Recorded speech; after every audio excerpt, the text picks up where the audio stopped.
Well, it's Sunday. It's Sunday, man. We made it 101 races yesterday here at the Clash of Champions 2024. We are live from New Albany, Indiana at Hoosier RC HobbyPlex. How you doing? I'm rested. I feel good. And we got a lot of cool racing today and something very cool for the guys out there. We can't quite mention it yet because they might be watching this live stream. Right. But it's going to toss some things up out there. We can't say that. Right. Going to be an exciting day of racing, just to let you all know.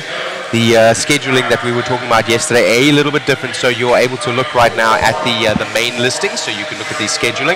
It will not be around 2 p.m. for the header for Clash of Champions, but it will be the very last race. Now, 56 races have become 62 as we look at AAA mains today for the Clash classes. So getting very excited here to be with you today, and 101 heats run yesterday. Looks like we'll run about 41 or 42. Will be done by about 4 p.m. today here in New Albany, Indiana at Clash of Champions, Hoosier RC HobbyPlex. It's going to be good, man. So we got some practice going on, and we've got some practice going on, and we'll get everything going. So hey, let's have some fun out there. Thank you so much, guys, for tuning in. And go and check out those photos, guys. We'll post up some links, other event photos shot by our photographer, Shu. And then as well as we'll post those waffle links. You can win yourself a brand new B7, B74.2, YZ2, DTM3, slew of other goodies. I think Hobby Wing just gave us a 17.5 motor to put in it. I'm going to see if guys can get a couple of the world champions in that, national champs can sign some of their photos, and we'll put that in there. So some pretty cool giveaways for you guys. So thank you so much for tuning in, guys, and let's enjoy some RC racing. All right, looking forward to our broadcast today, brought to you by Mod Live Media. The broadcast brought to you by JConcepts and RCGT, bringing us time and scoring. Let's go out to the track, guys. Have a good one. Enjoy the stream. Chat with us here today on YouTube, Facebook, and all the other streams. We look forward to talking with you, and some exciting news coming for the races later. Hang tight. Thank you, guys. I'm out of the booth. I'll switch it over to our cameraman, Chris. Thank you. We're going out for the first main here, which is going to be truck. And I just need Mr. Matt. Mr. Matt, if we could just get the mod screen up in just a minute. Right now on our warm-up laps as we get going here with the stadium truck main. This will be heat number 22 of now 62. 101 races we called yesterday. Lance McDonald, our race director, not missing a beat. Lance the Machine McDonald. Oh man, one of the trucks over here during warm-up now losing its back left tire. The wheel coming off, the wheel nut is gone. It looks like that's Talon Henley. He's going to need to scramble to get that on. This is practice though, I believe, a quick practice session. So will be inconsequential apart from feeling the track out today. And of course the benefit to running the track today is that you can make a quick couple of setup changes and get ready for the day as you go into the battle here. Talon Henley in the hunt for the stock Clash of Champions title. So they're not able to make this particular race right now as we are watching our feed. If you're wondering if there is no timing and scoring, there is no timing and scoring because it is practice right now. And we're about to go to the line. Let's have a look over here. I'm just waiting for my timing and scoring to come up. I can't see anything. Can't see anything. It's up for them. All right, there we go. Now I can see. Perfect. Perfect. Thank you very much. So this main number 22 warm-up for stock truck A main. So it will be inconsequential if Talon can make this or not. But of course, wanting to make it for that extra runtime to be able to make those fine-tuning adjustments to ensure that you are able to compete at the highest level. Another truck there having a quick tightening down. One of the, I think that is a orange truck over there. It looks a little bit red on the screen, but that is a pumpkin orange, I can assure you. And I believe that is the number 7 driver, Nate Sutherland, having a quick tighten up, ensuring that his wheels won't come loose as they go racing on the turn.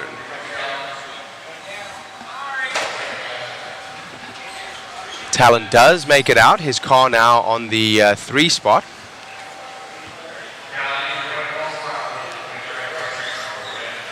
All right, he just needs to check his car in on the loop, and he will return to the 3. That's Talon Henley there with the yellow front and the blue rear, white wheels. As we get led away here by Doug LaRiviere and Sammy Moran in the 2. Sammy Moran comes to the pipe there. Again, this is essentially racing on the tone, but this is a practice setup. This is a practice setup run that the pros get a little bit of extra run time, allowing them to make those fine-tuning adjustments and thus better racing in the mains. Just so you all know, it will be a triple A main today for the Clash classes. So looking forward to that, and that is why we are looking at race number 22 of 62 now. So we will have 40 races run today and a slightly shorter broadcast time, but much more excitement here today, as we should be done around about 4 p.m. Lance McDonald says, and I believe the machine up in the driver's stand, Mr. Lance McDonald, is going to be on time, as he has been all weekend. He has been on fire. Kudos to our race director. He is a machine. Right now, Doug LaRiviere and Nate Sutherland, Mason Templeman. Of course, it doesn't really matter what order they finish this in. There is no seeding or consequence to this. No points being divided out. It is literally for the drivers to feel their car out. If you were able to check us out on Facebook yesterday, you'll see the photographs as well as the videos that we posted. I had captured a video of Eddie with his Ghostbusters backpack as he was misting the track with some Elmer's glue, so you guys can see the extent to which, as well as the quantity of which, the Elmer's glue goes down onto the racetrack. 3 minutes left in this one right now. Talon now getting the measure of Doug LaRiviere as he snaps onto his back bumper after having a little bit of a tumble. So we'll get a little bit of a taste. Let's follow those drivers around the ProTech bump on the center there. Okay, Talon has dropped away anyway, so it does not matter. I wanted to get a little bit of a taste as Doug LaRiviere, the defending champion, and Talon Henley, one of the local favorites, and also good standing races right now in terms of his seating and position, especially for truck. I believe he did very well. Check those heat sheets. They are available on Live RC, guys. Broadcast brought to you by Mod Live Media today, here with JConcepts. Thank you very much for sponsoring the feed with RCGT, doing your timing and scoring. rcgarage.info. Claim your profile today. Let's take a moment to thank our sponsors. Our sponsors: Team Associated, ProTech RC, SXT, DRC, TDK, Exalt, TLR, Phantom, Hobbywing, Motif, One Up Racing, DBR, R1 Works, Vision Racing, Factory Tracks Racing, K&K Hobbies, Mod Live Media, Boom Graphics, and Proline. I had another walk through the pits yesterday, and I wanted to give a little bit of a punt to the TDK tire source, being run by two of our mod team drivers as well, being Davey Barter and Sammy Moran. That safe, non-toxic, biodegradable tire source. TDK is the choice of about 50% of, it looks like, the pros, whilst SXT is used locally here. I was broadcasting yesterday that SXT, the tire source of choice here, with the Max Grip as well as the Baja compounds being used by many of the local racers as their go-to, but many of the pros I noticed was using the TDK source. So I am correcting myself here today on main day, and also giving a plug to the tire source manufacturer. As you saw in the chat yesterday, some of the sources are solvents, some of the sources are tack style sources, and those solvents can be quite abrasive, not only on the tire but also sometimes on our lungs and throats. So they do have warnings on them, some of them that say wear a mask whilst using. We as RC users generally don't do that, but with a safe, non-toxic, biodegradable tire source like TDK, that is not a worry. So just wanted to give them a plug today. You too are able to get that from your local hobby shop. TDK tire sources. 26 seconds remain in this one as we look at timing and scoring. Doug LaRiviere putting a good time out there. Right now we're following Sammy Moran with the white truck, blue center and red rear. White wheels, running that Mod Puck system. I don't think they run that in mod though, excuse me. That's only for the stock classes. Of course, the puck system designed specifically for the stock system. That's Talon Henley coming off in the TLR hoodie. He's feeling good. That's Sammy Moran there, still driving and finishing his laps off. I think that is, there comes Doug LaRiviere in the black hoodie over there. And coming up on coming off the stand, Sammy Moran. Coming onto the stand now, you can see there is Dakota Fend. You can see Cole Tollard, the two-wheel drive world champion Tater Sontag. Also Ryan Cavallari, Brock Champlin, that I can see just at eye shot there. As they get ready here for another practice heat before we get started. This will be main number 23 of 62. Warm up for Mod Truck A main. Warm up for Mod Truck A main. Two drivers there coming together and going to be very confusing to call that as you see them in the 5 and 6 spots sitting currently next to each other, both yellow with yellow wheels and clear wing. So that will be difficult to recognize those trucks, but nonetheless we will use timing and scoring to follow along with you guys. As we get opened up here for the warm-up, we're having a warm-up to the warm-up, allowing them just to get their tires set in so that they can run a hot lap pace and see what kind of pace they are doing if they wish to. Many using this as a feeler session. If they roll over, they may just find themselves some space on the track to try to get a feeling on the track. Some will use this as a measure of their rivals, trying to wait for them or even latch onto the back of them in the beginning in order to get a measure of their rival's speed or where they could possibly make a move on the track. As one of the cars having a mechanical failure, they run off past the Mod Media Center there, the photo booth, which is open today. Photos also available online from Mod Live Media. Also, we are running a waffle, so you can get yourself a waffle ticket there to win all of the great prizes. All right, only 4 drivers getting a check, which is surprising as many of them have been across the line 2 or 3 times now. I'm not sure who that was leaving the driver's stand with the mechanical, but we will find out shortly. Aiden Horn, Dakota Fenn, Cole Tollard, Brock Champlin, Davey Barter, Tater Sontag, Dustin Evans, Spencer Rivkin, Ryan Cavallari, Gavin Vicina, Mason Herrick, Tom Rindernecht, and Riley Becker. And by the last day, I'm able to say Tom's name correctly. Tom, one of the nicest guys you will ever meet. He was laughing when I apologized to him yesterday that I had been butchering his name. So I guess no pressure on me, and since no pressure, I'm getting it right. Isn't that funny how that works? That's Aiden Horn out front with Dakota Fend in the 2. Oh, Horn takes a roll. I'm not sure what happened there. Right off the get-go. Almost traction rolled himself right out of the gate. Of course, this inconsequential, but little slips like that are why we have practice, so we don't have that happen in the main. That would have been absolutely catastrophic had Aiden done that right out of the gate on the race.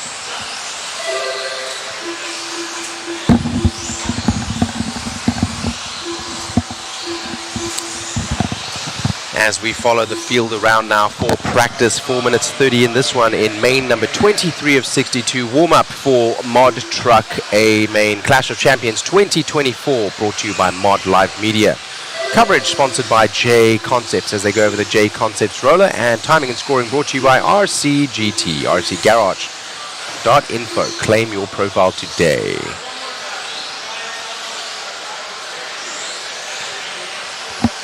My voice a little worse for wear, but still doing okay. I think after today, though, the amount of excitement as well as the level of excitement that we have built to for these races is going to render me slightly hoarse by the end of the day. A much shorter day today in terms of number of races to call. There will be 40 races to call with several warm-ups, as you see here, inconsequential and not requiring much announcing from myself, but I will keep the feed live and interesting for you all watching as well as in the chat.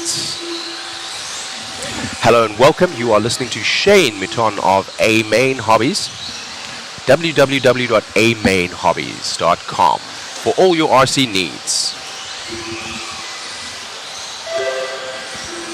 As we have a look to timing and scoring, let's see some of those best laps coming in now. A 20.8 for some of the drivers, 21 for some of the drivers out front. As I said, many getting a feel out. Some will use this to get a measure of their rivals.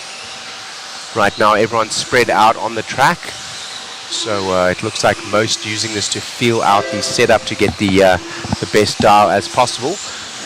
All of the...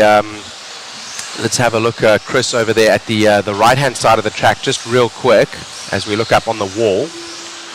And you'll see on the wall there on the right-hand side, further right, further right, further right, further right, further right, further right, further right, further right. Right there, look at all of those team managers and engineers watching with bated anticipation there. Let's go back to the racing now as we follow any one of the cars around.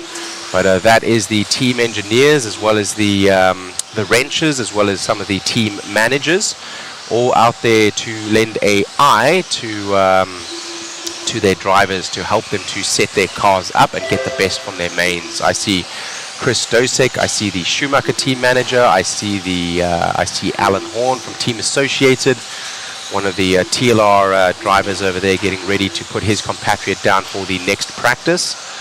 Who else do I see over there? Some of the flags, the American flags here that Patriot Eddie Henley, owner of the track, has up, obscuring my view just a little, but that's okay. I also see on the left-hand side of the track, I'm seeing Brent Thielke over there, the Team Associated manager, and I think that is Kurt Wenger that is with him as well, one of the engineers. There they are. Am I correct there, Chris? That gentleman with Thielke? Yes, that is Kurt Wenger. Kurt Wegner. Oh, Kurt Wenger? Kurt Wenger. All right. I seem to be transposing the N and the G as my mind feels fit, and that is not right to do so. Kurt Wenger. Right now in this one, inconsequential, but that leader right now is Dakota Fend. Brock Champlin takes over. We'll follow him around in the Schumacher truck. He's been doing very well for himself and made some great setup changes, taking a little bit of a tumble there, and he'll just continue on the track, not needing to be marshaled as he rolls onto all fours, and not mattering as he adds a little bit of time to his lap time that time around. Fast lap right now from this particular class in this particular heat, in this warm-up, 20.3 from Champlin out front, as he holds back a little bit to get a little bit of free track so he can run and see what his lap times are, not using this to measure his rival. Let's try to see if we can get those. There we go, fast lap right now, 20.3 from Brock Champlin. So he's the fastest in truck right now if we're looking at a one-lap pace. 8 seconds left in this warm-up main. Some of the drivers already leaving the stand, having checked over, feeling happy with their setup and their truck, or already knowing what to dial into their truck or out of their truck in terms of traction. Same thing, please, from Starbies. If I could get a Cafe Mocha again. Cafe Mocha. They're grande size apparently, which is medium. I don't know how they get grande from medium, but we're not going to discuss Starbucks menu today and how they do their menu. We are here to watch the Clash of Champions race as we get ready right now for heat number 24 of 62, which will be the warm-up for two-wheel drive stock buggy A main. Talon Henley, local hero and favorite here to take it over the defending champion from Doug Riviere, who has been racing well, making some good setup changes, had a little bit of a rough start in one of the previous heats, and Tate Sontag, our two-wheel drive world champion, along with crowd favorite Spencer Rivkin. Sammy Moran, one of our local drivers. Tom Rindernecht is in this one, as well as Trevor Michalesco. Jeff Stakovitz in his X-Ray looking good out there yesterday. Kyle Goff also. And Colin Miles is in this one too. I hope I didn't miss anyone there as we get lined up. We will have a warm-up for the warm-up, I believe, so that they can get checked in.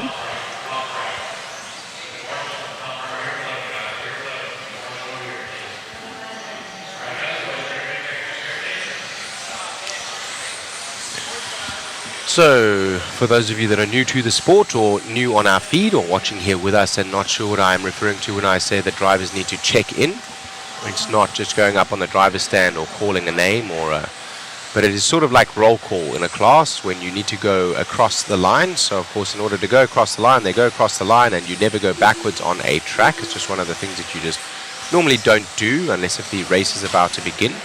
But in practice, as well as in the heats, you'll find you'll go across the line, of course, make a lap, and then come back to the grid. That will allow you normally just to go ahead and get a feeling for the track. Some drivers like to take several warm-up laps to get a feeling for their tires, or remove any kind of sauce that they may have on there, which initially may be slick and then may start causing grip as we put on a large amount of grip. Rivkin grabbing his truck there on the left-hand side. He was in the previous main. He looking at it now, probably going to make some setup changes. He was talking to Kurt Wenger as they left the stand there, so maybe a recommendation being made by the engineer. And they are checked in now. Checked in means that the transponder that is in the car has run across the loop and has registered, and thus the driver is showing as on the grid, and that allows Lance McDonald to know who is here and who is not before we start the race, and whether or not we are waiting for anyone. In that one, in the TQ, Talon Henley, local hero and also favorite in this class with the TQ to take some points towards the Clash of Champions stock title. So we will be watching with bated breath to see what he can do in this class, as well as four-wheel drive as well as truck. Those will be the three disciplines adding up together for both stock as well as mod in order to make the points up for the Clash of Champions title. The mains here today sorted on qual points. The qualifiers done in IFMAR qualifying style. Let's talk about that a little bit. IFMAR qualifying style is that lap pace that we see there. Talon Henley on a 14 lap pace in 5 minutes and 10 seconds. So there is 5 minutes on the clock. And Talon is going to, according to the timing and scoring, be able to make 14 laps in 5 minutes and 10 seconds. So 5 minutes on the clock. When the clock expires, you essentially finish your next lap. So Talon Henley would be 3/4 or halfway through his lap, and he would finish that lap, thus allowing a longer than 5 minute time on the timing and scoring, and he's expected to do 14 laps. So it is an overall consistency that we are looking at here, not just a hot lap pace, and different to round number 1, which was seeding, which was your top 3 consecutive. So using several different measures to ensure that the races are measured equally and fairly across all disciplines. Now, it is not a IFMAR qualifying a sort format for the main. It is a Reedy style or qual point style format. If you've ever watched the Reedy race, you'll know what I'm talking about. If you do not know, basically what the IFMAR qualifying will do for you is that lap pace, you want to be as high as possible. So the more laps you do in the 5 minutes allotted time, the higher you will seed into the main. And when you seed, you'll be locked into a number, let's say a position. As we look at the timing and scoring right now, Colin Miles would be in the 1, and he would get a 0 next to his name, so no points. Doug LaRiviere would be in the 2, so he would get 1 point. Talon Henley would be in the 3, so he would get 2 points, and so on as we go down the screen.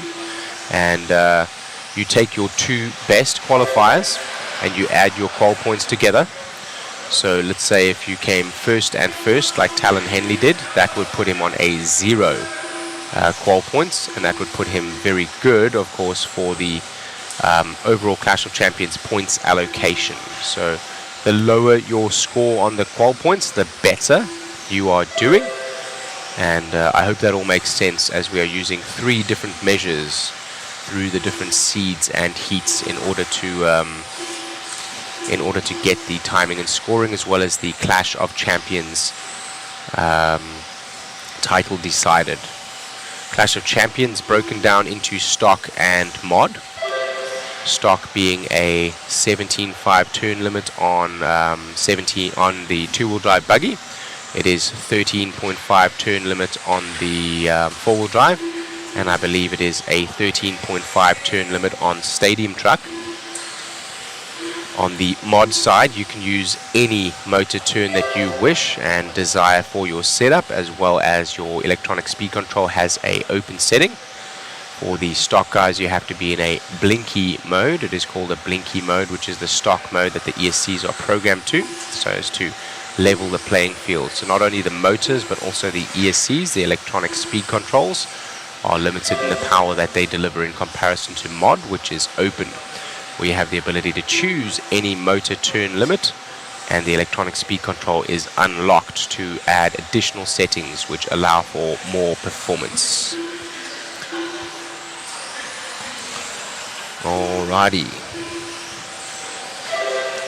JI is back, and so is My Roblox World.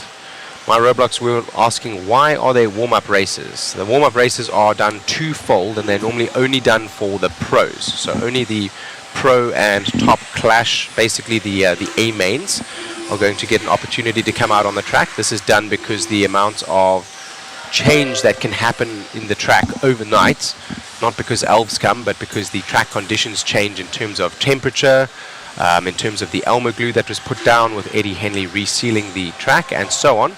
It allows the A main drivers a chance to come out and get a feel for the track, scrub in new sets of tires possibly as well, which will then allow them to return to their pits and make adjustments to their vehicles, thus allowing for the best racing possible in the A mains.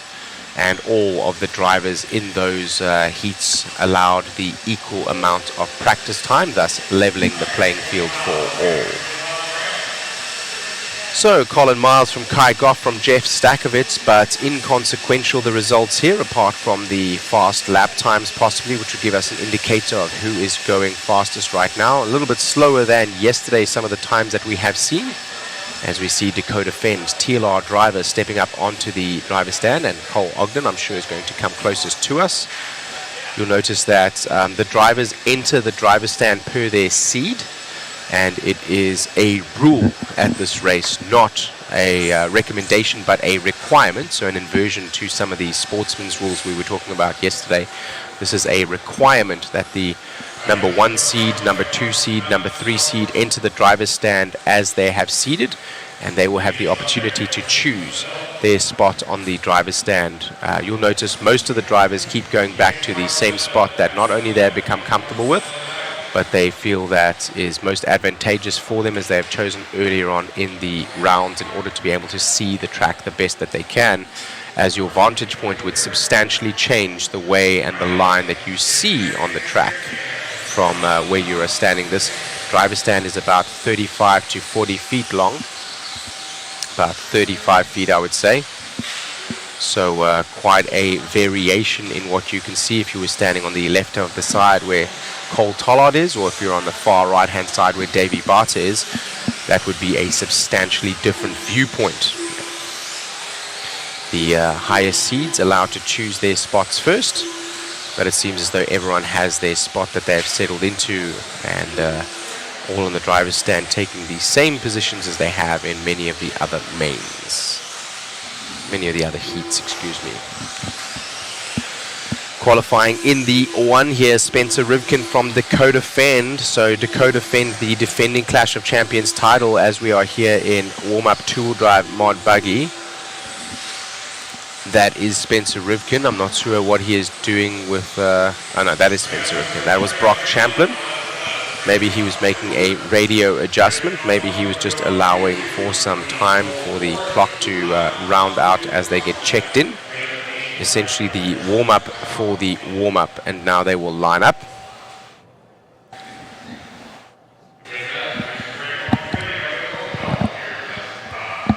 Less than 5, we're going on the tone. Here we go. Out in front, that's Spencer Rivkin in his team-associated B7 Hobby Wing Power with ProTech batteries and servos. In the 2, Dakota Fend in his TLR rig. Taking a little bit of a roll over there. Maybe his setup lent itself. Thank you very much. Somebody else rolling over there. So little adjustments going to be made to that car. Maybe dial a little bit of traction out.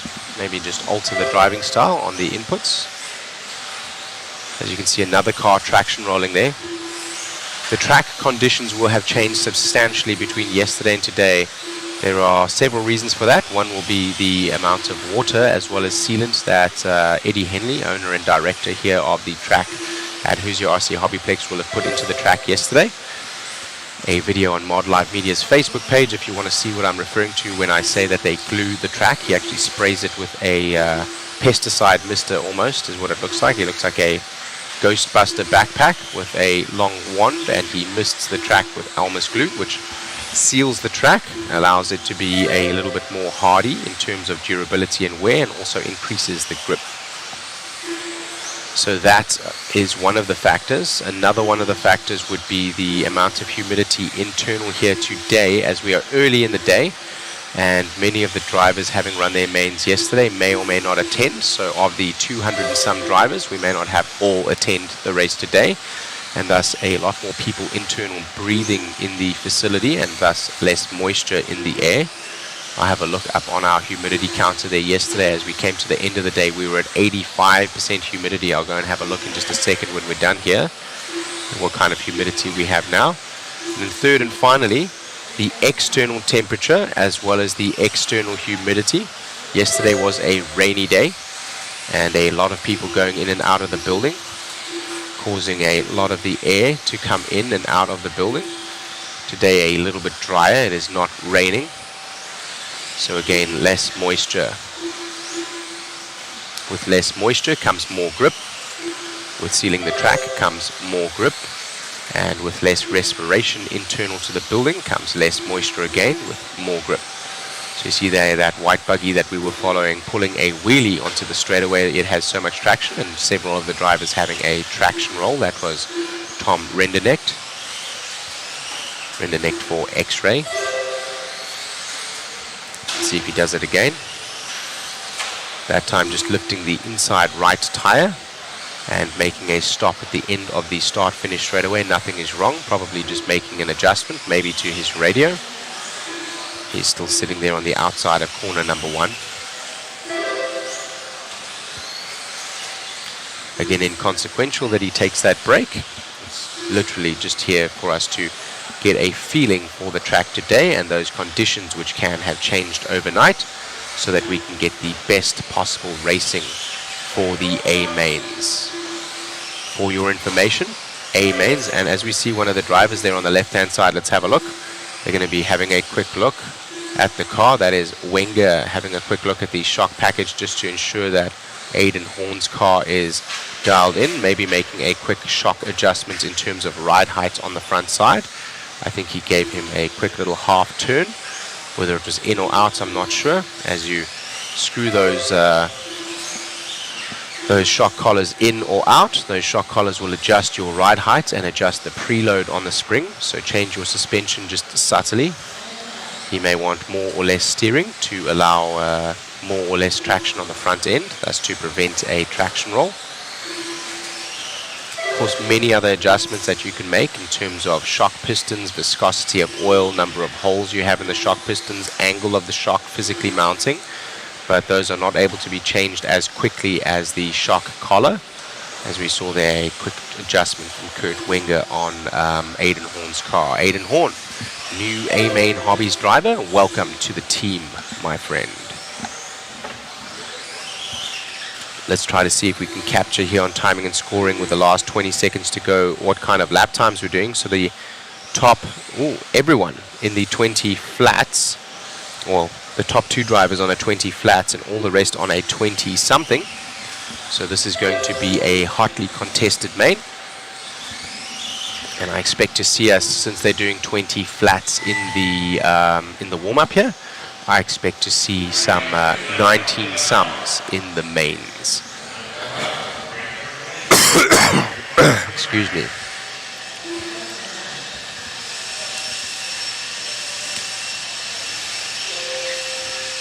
Is there a website that you can have insight to their drivers and their cars? So social media is probably your best friend here, or using that driver's name and Googling their name will often bring you to a YouTube page. I know, for example, Spencer Rivkin has many educational videos, not only on the products that he runs, but also on the cars and his setup and the way that he builds his vehicles. So little tidbits of information that drivers like yourself and I are able to arm ourselves with, essentially, so we can set our cars up as efficiently and as well as the pros. We may take quite a number of years to get to that kind of level, with much dedication and track time taken to get to the level that these drivers are at, but starting with a car that is well set up and run. The Team Associated guys having a look over at the Davey Barter's car, the new B7s, and Wenger explaining something there to Davey Barter on the left from Coyote Hobbies. Shout out to his dad, Mr. Dave Barter, a long-time pro and owner of Coyote Hobbies. Billy Hayden, the other designer, standing behind Wenger there, also having a look, but not needing to weigh in at this time. Now Wenger asking a question to him, and we will get Billy Hayden's input to Davey Barter. Unfortunately, no microphone down there, and probably tight team information right now, not wanting to be shared to their competitors nonetheless, so we wouldn't want to shove a microphone in their face to hear what they are saying. Sadly for our viewers, not something we will do. Don't forget to like and subscribe. Like and subscribe, guys, to the feed. We have the feed going on Mod Live Media, Twitch, Facebook, YouTube. Thank you for joining us here today. Hello, Numskull FPV. Hello to JI. Hello to M. Roth. M. Roth asking, is this 10 scale or 8 scale? This is 10 scale. This is all 10 scale. 10 scale indoor off-road dirt. 3 denominations there. 10 scale being the size of the car. 8 scale being larger vehicles, referring to the scale at which the cars are scaled down to their real counterparts. 10 scale is for every 1 inch in real life, for every 10 inches in real life, there is 1 inch on the vehicle, as we get racing here with Talon Henley from the front. This is race number 26 of 62. The 8 scale vehicles would be for every 8 inches in real life. It would be 1 inch on the car. So as you can see, the scale affecting the size of the vehicle, and that lower number on the scale denoting a larger car. A 5th scale car, as also exists, and 7th scale car, as also exists, would be in the same kind of measurement. For every 5 inches in real life, there is 1 inch on that car, on that model. And with that being said, those vehicles even bigger than the 8 scales. They are some of the largest that are seen running for RC racing.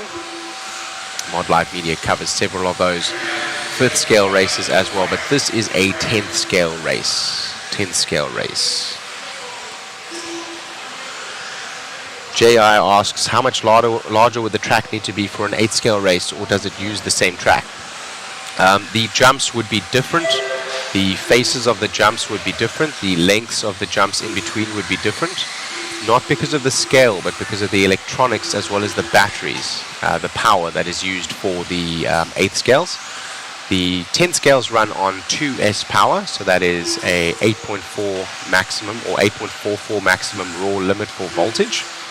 The 8 scales use a 4S, so double that voltage available to them. And that is because they have a larger powertrain. The motors are physically larger. And also they use a 4-pole stator winding, whereas here with the 10 scales we use a 2-pole stator winding. So that is getting quite technical, but still giving you the details there. We are not going to get too deep into that. The ESCs are normally around about the same power in terms of amperage, but remember that electric components run on watts, not on amps. So watts are calculated by taking your amps multiplied by the voltage at which your car is running, and that will give you the watts. So essentially, although the amperage is similar for the ESCs, normally they're around about 200 amps, for example, the 10 scale cars being at 8.4 volts, that's 8.4 volts multiplied by 200, gives you the number of watts these cars are consuming the electrical power as they go around the track at their full voltage. And for a 4S, I believe, is 15.6 volts multiplied by that 200 amps, the same 200 amps, but as you can see, twice the amount of power going in terms of watts into the power system there.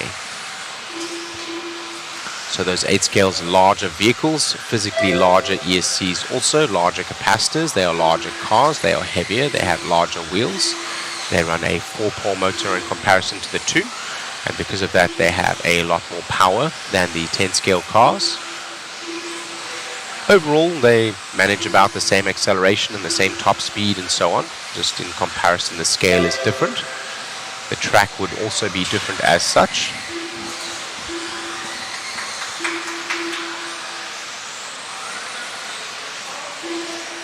So we've got a couple of fixes being employed today. Profile pictures are being lagged at load times, and some of the clock timing and scoring. We saw that yesterday. It was just jumping a couple of times, and we're able to tell as we go through the race now with 1:20 to go in this one.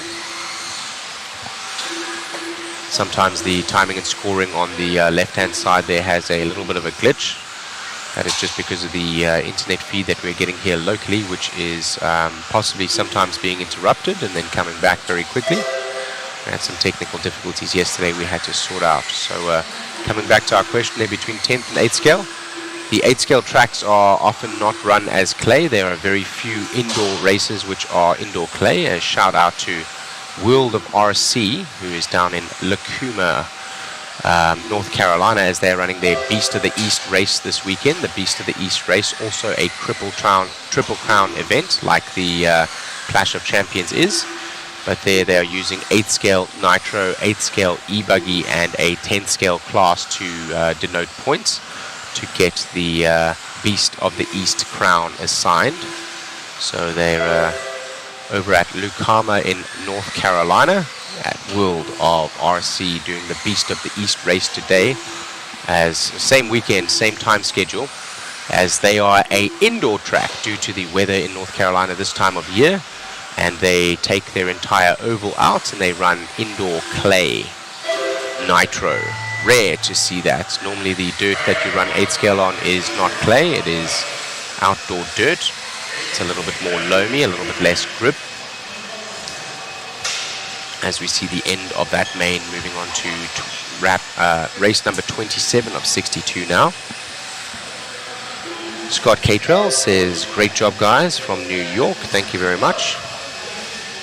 Is the schedule out for the main start? Jim Davis asks. Yes, absolutely it is. We don't have times on that exactly, but you can estimate the times. Just to let you know, the lower mains will be run as 5 minutes, as we did through the practice sessions yesterday, but the A mains will be 8 minutes. The A mains will be 8 minutes, and you can add about 2 to 3 minutes, maybe at 4 minutes at a maximum, which is in between the heats as the drivers come up and down the driver's stand, and the warm-up laps are allowed as the race director checks those buggies in. So by using that time and margin, you can look at the live RC timing and scoring, and look at the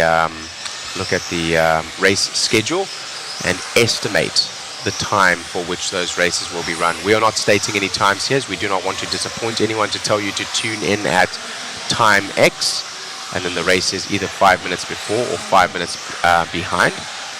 So of course with scheduling and changes that can happen in terms of possible mechanical breakages, or some people taking longer to check in than others, there are variations that can cause times and differences in these schedules. So that is not something that is posted, for example, like a Formula 1 race I keep referring to, because I'm a Formula 1 fan. So like we will say, practice will start at 2 p.m. Eastern Standard Time. We cannot say that, as we do not run on a schedule or a clock like that. We run according to the program. Right now for the warm-up for full drive mod buggy, the A main, Dakota Fend here sitting in the TQ, Brock Champlin in the 2, Rivkin in the 3. So Rivkin having that TQ in the 2-wheel drive buggy sitting in the 3 here, and Dakota Fend in the 1 sitting in the 2 in 2-wheel drive buggy. Chase Lemieux from X-Ray looking great. Chase Lemieux, local track is Trackside Hobbies. Shout out to Jamie Tennies. I was chatting with your son Gregory Tennies yesterday from Trackside Hobbies, a lovely gentleman. There he is in fact on the track right now. We see him with a Trackside Hobbies hoodie. He is inspecting the pipe there. That is Gregory Tenney's. Something has happened there, I'm not sure quite what. Maybe they are looking for a part, a body clip or something. The turnbuckle has popped off one of the cars and they want to find it quickly so that they can pop it back on again. It is in fact Chase Lemieux's car. It may be stuck in the pipe somewhere. That's why they're kicking the pipe and inspecting so. So he took a little bit of a clipping to the pipe there and the turnbuckle just disappeared. They need to find that one because the length is obviously been tuned for the setup of the car and must be identical, so they can't just run out and grab a like-for-like part. The turnbuckles can be adjusted as Lance McDonald decides that is enough time. Waiting to look for the part and he gets going. Unfortunately, Chase Lemieux will not make it to the practice heat here. Of course, inconsequential in terms of the points and timing and so on, but Chase Lemieux now at a disadvantage in terms of the track time that he will get here. Looks like Champlin trying to get the measure of Fenn, and Fenn saying, I don't think so. I think I'm just going to pull over to the side here and let you by. I don't want to show you where I'm strong and weak to allow you a benefit in the race, and also I'd like to run on some free track in order to get a feeling for my setup without any pressure. Brock Champlin there in the Schumacher, looking good, and he was well seeded in the first heat of qualifiers, but in number 2 he made good adjustments and came to the forefront, and in the third qualifier he did even more so. So he will be one to watch. Sorry guys. Another one to watch will be Dakota Fend, of course, defending his title and TQ here. And another to watch in this race will be Spencer Rivkin, qualifying in the 3 here for this particular race. And he had the TQ in Mod 2-wheel drive. That is why he will be one to watch, as the points assigned for the Clash of Champions will be done on all 3 classes, being the modified truck, modified 2-wheel, and modified 4-wheel. 3 minutes 30 to go here right now, as on the clock Brock Champlin leads us out from Dustin Evans, from Davey Barter, from Cole Tollard, from Joe Bornhorst, Spencer Rivkin, Dakota Fend, Tom Rinderknecht, Chase Lemieux, and Tater Sontag, 2-wheel drive world champion in that 10 spot, qualifying in the 10 spot here for the 4-wheel drive mod buggy. For the 4-wheel drive buggies over here, Mr. Scott Cantrell, which associated buggies are they running? They are running the B7 4.2. So the B7-4 referring to the B7th generation and 4-wheel drive platform, as we are 4-wheel drive buggies here. And the .2 denoting 2 updates have been done to the chassis. A reiteration to improve the car, its tuning and its ability. That is the latest car from Team Associated.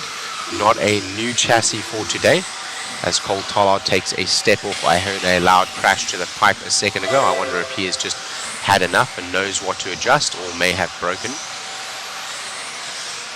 Lemieux didn't make it to the start of this one because his turnbuckle popped off and he was not able to find that. So not able to pop that turnbuckle back on.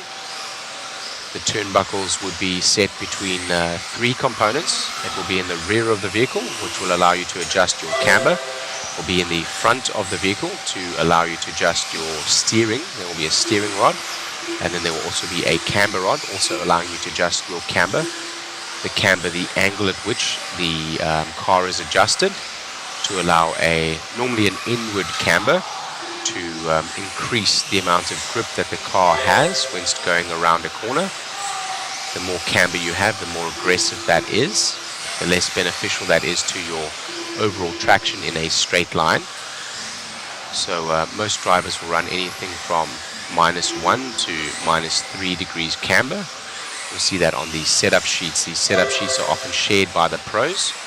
I know, for example, Spencer Rivkin, who we're watching right now in his team associated B7 4.2, He shares his setup sheets, not only his setup sheets, but also his setups for his electronic speed controls. Many settings in there as well, especially being in mod and open class, as he goes to 2 wheels and has a little bit of a roll. This one is about to round out with 1 minute to go as we get 13.5 two-wheel drive short horse truck ready for our first real race of the day. At Alyssa Jesse says 1 of 44. This is just warm-ups. I don't think they are watching YouTube chat. I am watching YouTube chat. I do apologize, although I'm not seeing. Here we go. I'm not seeing all of the comments just yet. I will go in between the races to the chat to see all of the chat and the questions and so on. 12 seconds on this one. This is only warm-up, inconsequential, but still exciting to watch, as we want to see who is putting down some faster lap times. With the faster lap times, of course, will be indicative of who we should be watching for the mains, as they already have their setup pretty well dialed in. Others will be able to make adjustments and thus go faster accordingly for their race. Let's go to the chat and have a look over here. J.I. was asking how much larger would the track need to be for 8 scale, or do they use the same track? So we discussed there how the voltage and the amperage differs and how the motors differ, and thus the track size according to the size of the car will differ. However, you could run an 8 scale on this. Larger cars are able to run on the smaller car tracks, but not always vice versa. A 10 scale couldn't run necessarily on a 8 scale track. The jumps would be too extreme and the distance between the landings too much for the 10 scale, and the power not enough of the car to make it across the same area. 1 of 44 is asking, am I feeling a bit better? Yes, I'm feeling a lot better today. We managed to get some sleep, number 1, some good food this morning, number 2, and number 3, we have a coffee on the way, so I'll be powering up here in just a second. Also having some supplements here, some vitamin supplements this morning already off the bat, just to ensure that I can stay nice and sharp for you guys. 101 races yesterday, and only 40 will be done today. We should be done at about 4 p.m. The last race of the day will be the 4-wheel drive modified A main, sponsored by ProTech RC, a higher level of performance available at your local hobby shop and at www.amainhobbies.com for all your RC needs. Is there a schedule when the main start? We've covered that one. Alright, so now you see the excitement coming from Lance McDonald as we get ready over here for the actual races. This one will be of consequence. This one is a real race, the 13.5 short horse truck B main. We got confirmation yesterday for the bump spots for those that are non-clash title races like this one. There are 2 bump spots, and for those that are a clash title sponsor race and will be counting towards the clash, there is only 1 bump spot. Junior Flower says, interesting, the 4-wheel drives did double single in the middle jump, but 2-wheel drive did triple on the same jump. I guess that's just because they're choosing to do so in practice. The 4-wheel drives certainly have a little bit more power than the 2-wheel drives do, and will get more traction being 4-wheel drive. So that was just a select option there. Nobody wanting to damage or break their car and just wanting to get settled in. Probably just feeling out the traction, but yes, saying a very good observation. Alyssa, did Isaac Lee race yet? I'm not sure. Isaac Lee, here we go. He's in this main. So you have tuned in time. Isaac Lee is in the 3. He will be needing to make it up to the 2 or the 1 as he does so right now. Let's follow those leaders around. We'll come back to the chat. Isaac Lee is that white truck with the yellow wheels, and he's chasing Matt Hines, who's the white truck in the white wheels. They're on the right-hand side of the track, going over the Hobby Wing double into the factory tracks downside. Now through the boot. Isaac Lee, your fan, Alyssa Jesse, a shout out to her as we watch this race now, the first real race of the day. Over the DRC kicker up onto the ProTech tabletop, down the Phantom downside into the Proline S's and the Exalt soapbox onto the Hobby Wing triple, where they will double onto the factory traps downside. Oh, Isaac Lee now making a move to the inside as they try to make it past a back marker. Matt Hines being a little bit more caution. Isaac Lee now to the point, so he's in a good position right now to take that bump spot up into the A main.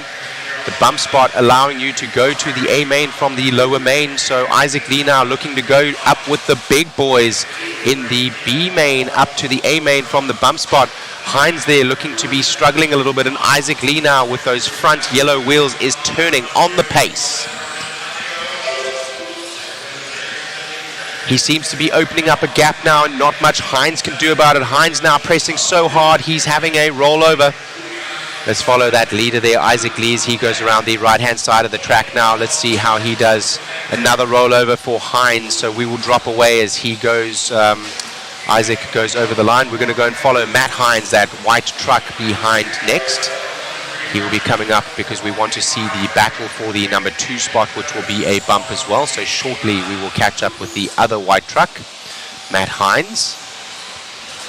I think Matt Hines has just gone across the start-finish stripe there, so that is he. We're going to follow Matt Hines for a little bit because Matt Hines is in that second bump spot. He will go to the A main as well, but can he hang on? Right now, Isaac out front with a commanding lead. He has just gone across the start-finish stripe, so several seconds in the lead.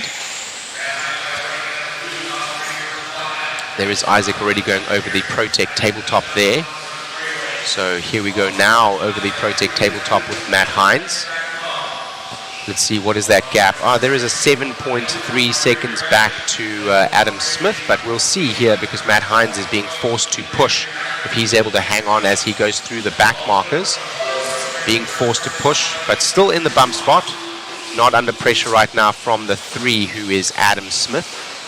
Working through some traffic there and doing well to do so. So he's dodged a bullet. Let's go ahead and find our leader then again. Our leader now coming over the... there we go, into the shoe. That is Isaac Lee. Let's keep our camera there as we have some fans from Isaac Lee on the feed. He is in that number 1 spot and running away with it now, putting a hurting on the field right now. Isaac will go then to the A main and he will start at the second to last position, and the number 2 bump spot being in the 2 right now. Still currently Matt Hines will go to the last position. Absolutely, the yellow wheeled buggy, the yellow wheeled short course truck here is substantially faster, and Isaac Lee with a good setup. And since we have fans in the feed, we're going to continue to watch as the 2 and 3 still separated substantially, and the 2 now through the traffic already of the back markers. So a little bit of a bobble there, but nothing ventured, nothing gained there from Isaac Lee as he goes up on 2 wheels momentarily. A nice clean run here so far. Back marker ahead, and he dodges that bullet ahead as the back marker rolls out of the way.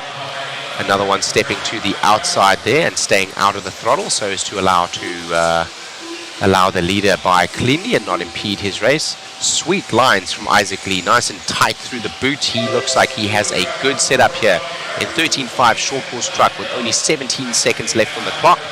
I think he will get to the line and maybe go around for one more.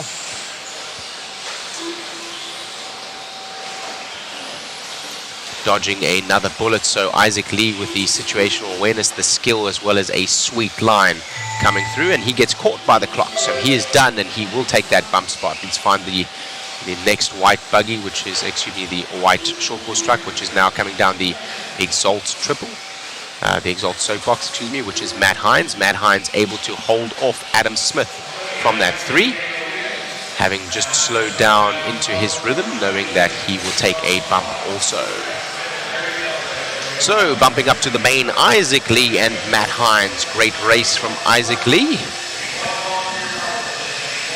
1 of 44 says those were some clean moves. Absolutely. That was an awesome pass by Isaac. That was an awesome pass by Isaac. Isaac there having to take the lead. He started in the 3. So taking the lead from Matt Hines. Nice and clean move up the inside as we go to an interview with Isaac Lee. Isaac Lee in the TLR. Here with Isaac Lee. Man, awesome run out there, buddy. Thanks, man. How's it feel making it to the main? It was pretty good. I've been working really hard this weekend trying to get everything ready. Truck's been a little rough, just rolling over a bunch because of high grip, but finally got it dialed in, was able to overcome. Right on. Who do you want to thank?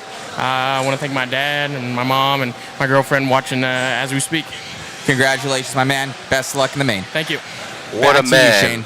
What a man, what a man. Giving a shout out there to his lady watching the stream. So let's find her name again. Alyssa Jesse. Alyssa Jesse, he gave a shout out to you there. His sponsors there, TLR, JConcepts, excuse me, TLR AKA. And I think he was holding a Sanwa radio. I speak under correction. JI saying by the end, Shane looked like like he had a full beard. Yes, starting the event clean shaven and a little bit of growth coming out as we go through the days. Not taking time in the morning to shave, rather to sleep and get food. So only on the camera for a short period of time, and not worth that time investment it would take in the morning. Rob Kim asking how many bump to the main. So in the non-clash races, like the one that we just saw, they will 2 bump to the A main, or 2 bump from the lower main to the higher main. Today is only the B and the A mains, so 2 will bump up to the A main. And in the clash classes, only 1 will bump to the A main. Only 1 will bump for the clash champions. JR asking, are we interviewing all of the winners after the race, or only selected today because it is the B and the A main? We will interview most of the bump spots up to the A main, as well as for all of the A mains. We will interview everyone as we get going here for race number 29 of 62 today. Out of the gate, Adam Rowley. Adam Rowley is that white buggy with the orange rear and yellow wheels. All of them very tightly knit together as number 2, Chris Dosek, now that 12th scale world champion, rolls out of the 2 spot and brings up, I believe, who will be Dan Miles from the 3 in the orange buggy with the yellow wheels. Indeed. Kurt Wenger, Kurt Wenger, the team associated engineer there in the 3. He's in the yellow and blue buggy with the yellow wheels. They're going down the Exalt tabletop. Let's go ahead and follow our 1 and 2 around there. Chris, our cameraman, doing a great job as they battle for the lead here. This 2-wheel drive mod buggy B main, there will be 2 bumps as Dan Miles gets it wrong, and Wenger now in the B7 through on the 2. Our leader right now, Adam Rowley, with a little stretch to the lead. Number 1, 2, and 3 separated by only about a second. They go through the team-associated double onto the start-finish straight away. Wenger now starting to get the measure of Adam Rowley and coming to the point. He wants to get away from that number 3 spot and secure his bump. If he can pass Adam Rowley, he will be 1 position safer to do so. Wenger taking his time to settle into this race and now finding pace. Adam Rowley looks like he has been pushing to his maximum from the beginning. When you start the race in TQ, you feel like you are that little rabbit at the dog race, and you definitely don't want to get caught and bitten and chewed up by the dogs behind. Wenger now looking to chew on that rabbit. He's catching him now, but also Dan Miles is now closing up on the back of them. It's tightening up now. This is when the adrenaline sets in and when mistakes can be made. This is great racing here in the 40 plus 2-wheel drive mod buggy B main. Looking for that bump spot. Looks like 2 will go from this rate. Wenger looking to the inside there, but nothing doing. Still Adam Rowley right now hanging on. Wenger to the pipe. Let's go to that battle for 2 and 3. Wenger now under pressure from Dan Miles. Dan Miles in that orange buggy with the white wheels. Now Rowley stretching out and giving a little bit of space, no longer needing to defend fresh air. Will he be able to stretch his lead? It looks like right now he is. Wenger now possibly shaken. Wenger, a seasoned, experienced racer, so I say possibly shaken because the adrenaline can get the best of you, but probably not privy to, or should I say not subject to as much adrenaline as we saw from the F and so on mains, as the gentlemen were describing their legs becoming shaky and their arms becoming like spaghetti. Maybe so, maybe not. I don't know. I haven't asked Wenger himself about that, but don't want to just assume simply because I am affected by adrenaline in the way that I am, that he is also. Probably many more racing hours than I. And also on a car that he's helped to design, the new team associated B7. As he begins to turn on the heat again. It looks like he took a second to just settle down there.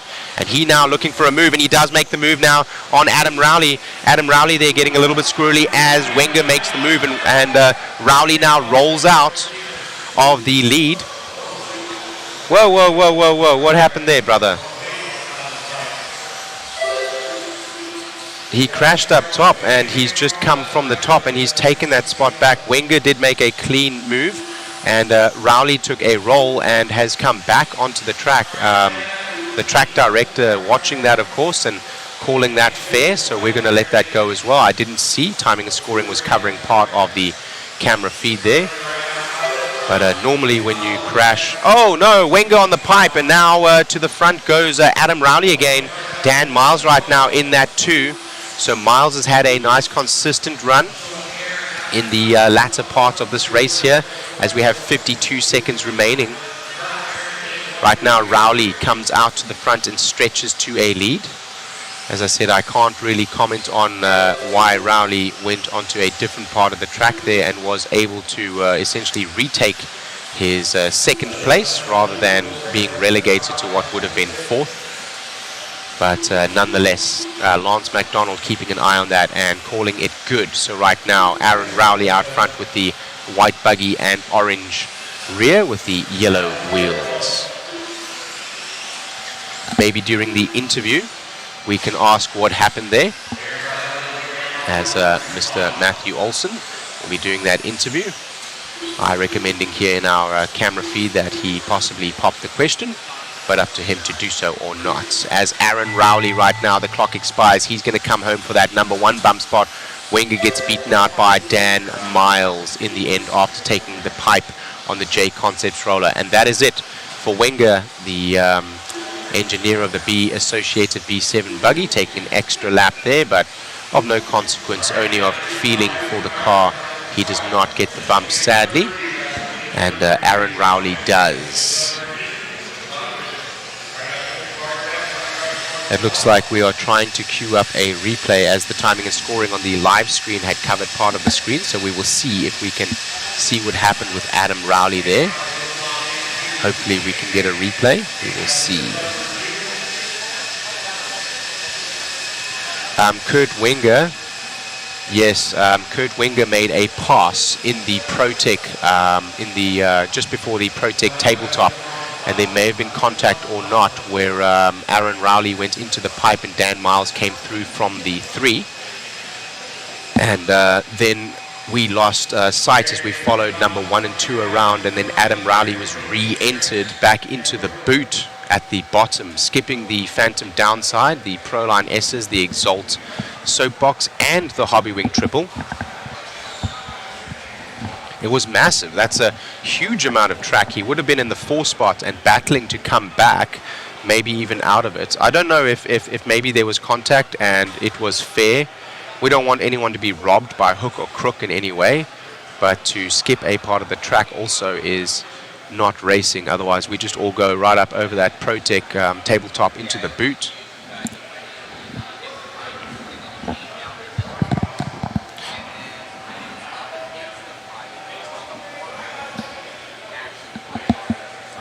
I see.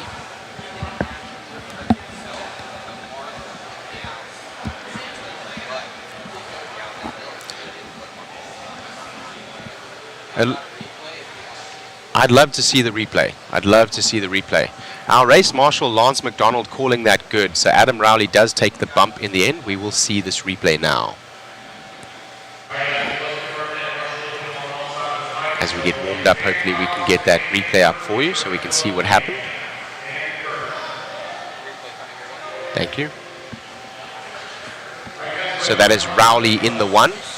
As they come round, Wenger makes a clean move. He goes to the pipe, does Rowley all alone. The marshal doesn't notice that he's gone off the track there. He comes down into the pipe. The marshal then turns around and notices a car in front of him and throws him down onto the track again. He would have been behind that car that he's battling for now by quite a bit, and actually behind that orange car as well. So the marshal throwing him in there, and he gaining quite a bit of a portion of the track. The marshal there was distracted and looking on another part of the track as the leader or one of the back markers had gone off. But through his own doing onto the pipe there, Adam Rowley, and then being marshaled, and then just squeezing the throttle and continuing, not giving the spot back to the gentleman in the 2 there, Dan Miles. If he had done that, he would have been battling, and Wenger would have had a larger lead, and Wenger might have taken the bump. But nonetheless, we continue racing. Sometimes those incidents happen. Thank you for the replay from Mod Live Media, Matthew Olson, trimming that up for us as we get ready for the next race here, which is race number 30 of 62 Team Associated 21.5 Independent Two-Wheel Drive Buggy B Main, brought to you by Team Associated.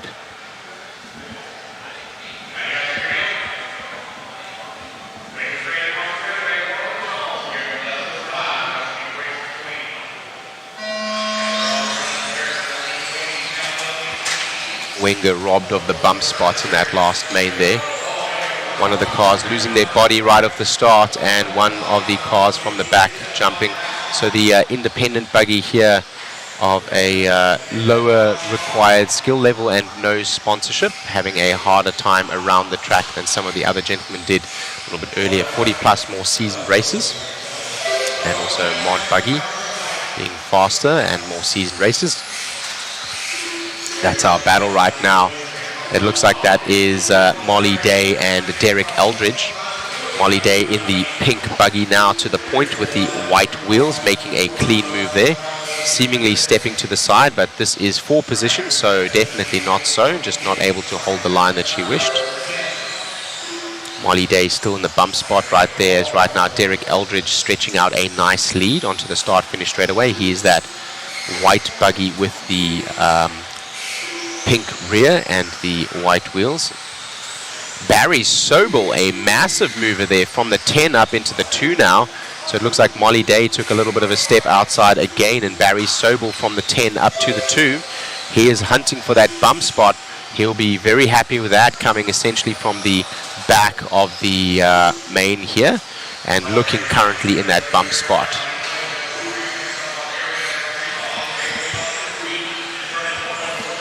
Barry Sobel, I believe, maybe one of the gentlemen that showed up yesterday only for the mains, having not been able to make it for the seeding in some of the qualifiers, and I think he did bump from several of the other mains. I know he did bump from the C main already up into the B, so he a big mover, Barry Sobel.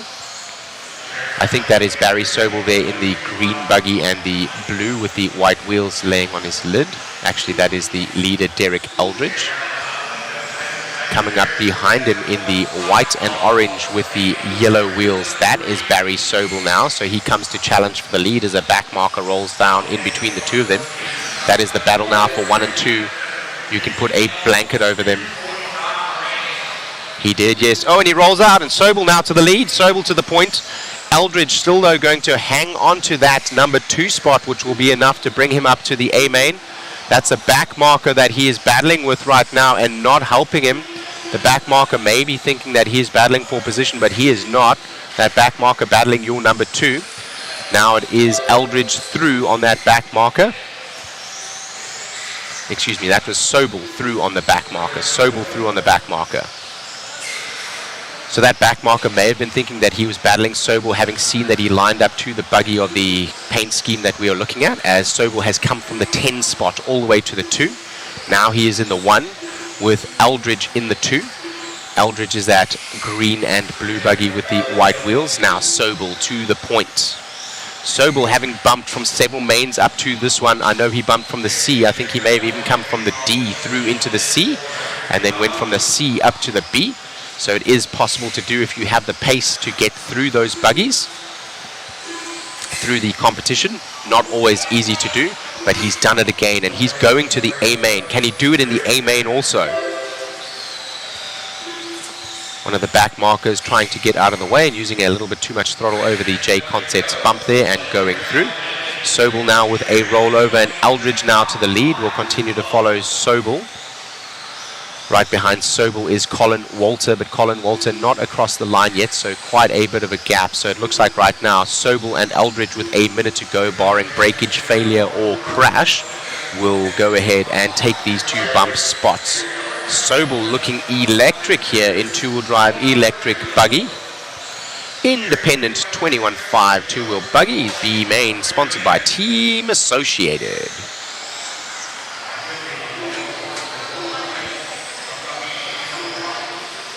Still following Eldridge right now. Eldridge in that green buggy with the blue paint and white wheels.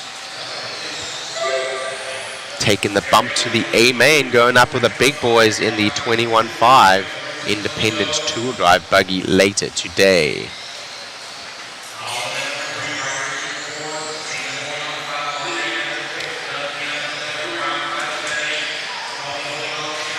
Alrighty, we will follow Eldridge as he goes around, and he will make it by the clock one more time with 11 seconds on the clock, and he will make it by one more time, and when the clock expires, this race will be done. He's going to be working with some back markers now, so let's see if he can get through cleanly. He does. With a little bit of clear track ahead of him, I think he will be okay to make it to the start-finish without consequence here. Lovely. A new prize has been added, a new Hobby Wing motor, 17.5 turn for those of you wishing to enter the stock racing class. We'll talk about the waffle in just a second. Derek Eldridge will be the one with the interview. Sobel coming up from the 10, taking that second bump spot. What a run. There is Barry Sobel now as photographed there.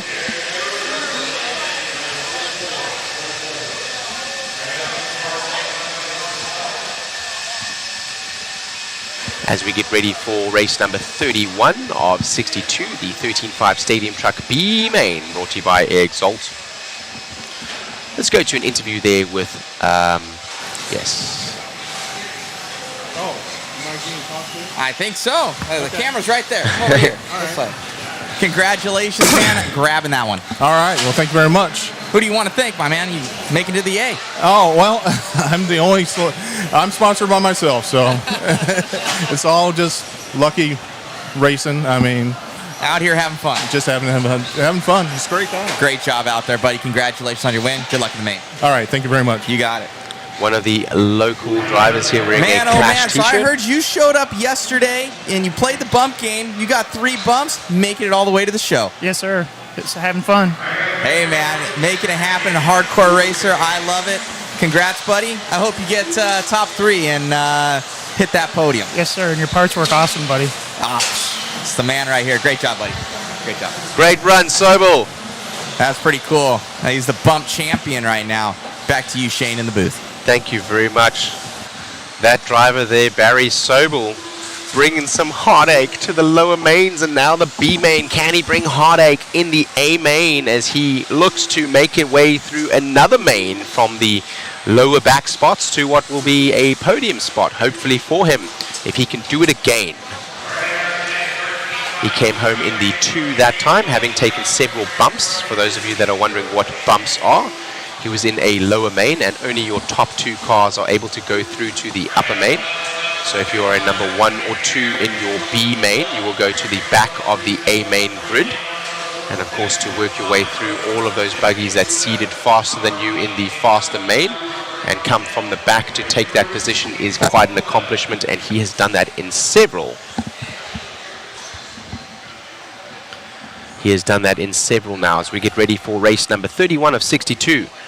We are halfway done in the lineup, but more than less than halfway into today's feed, as we did 21 races yesterday.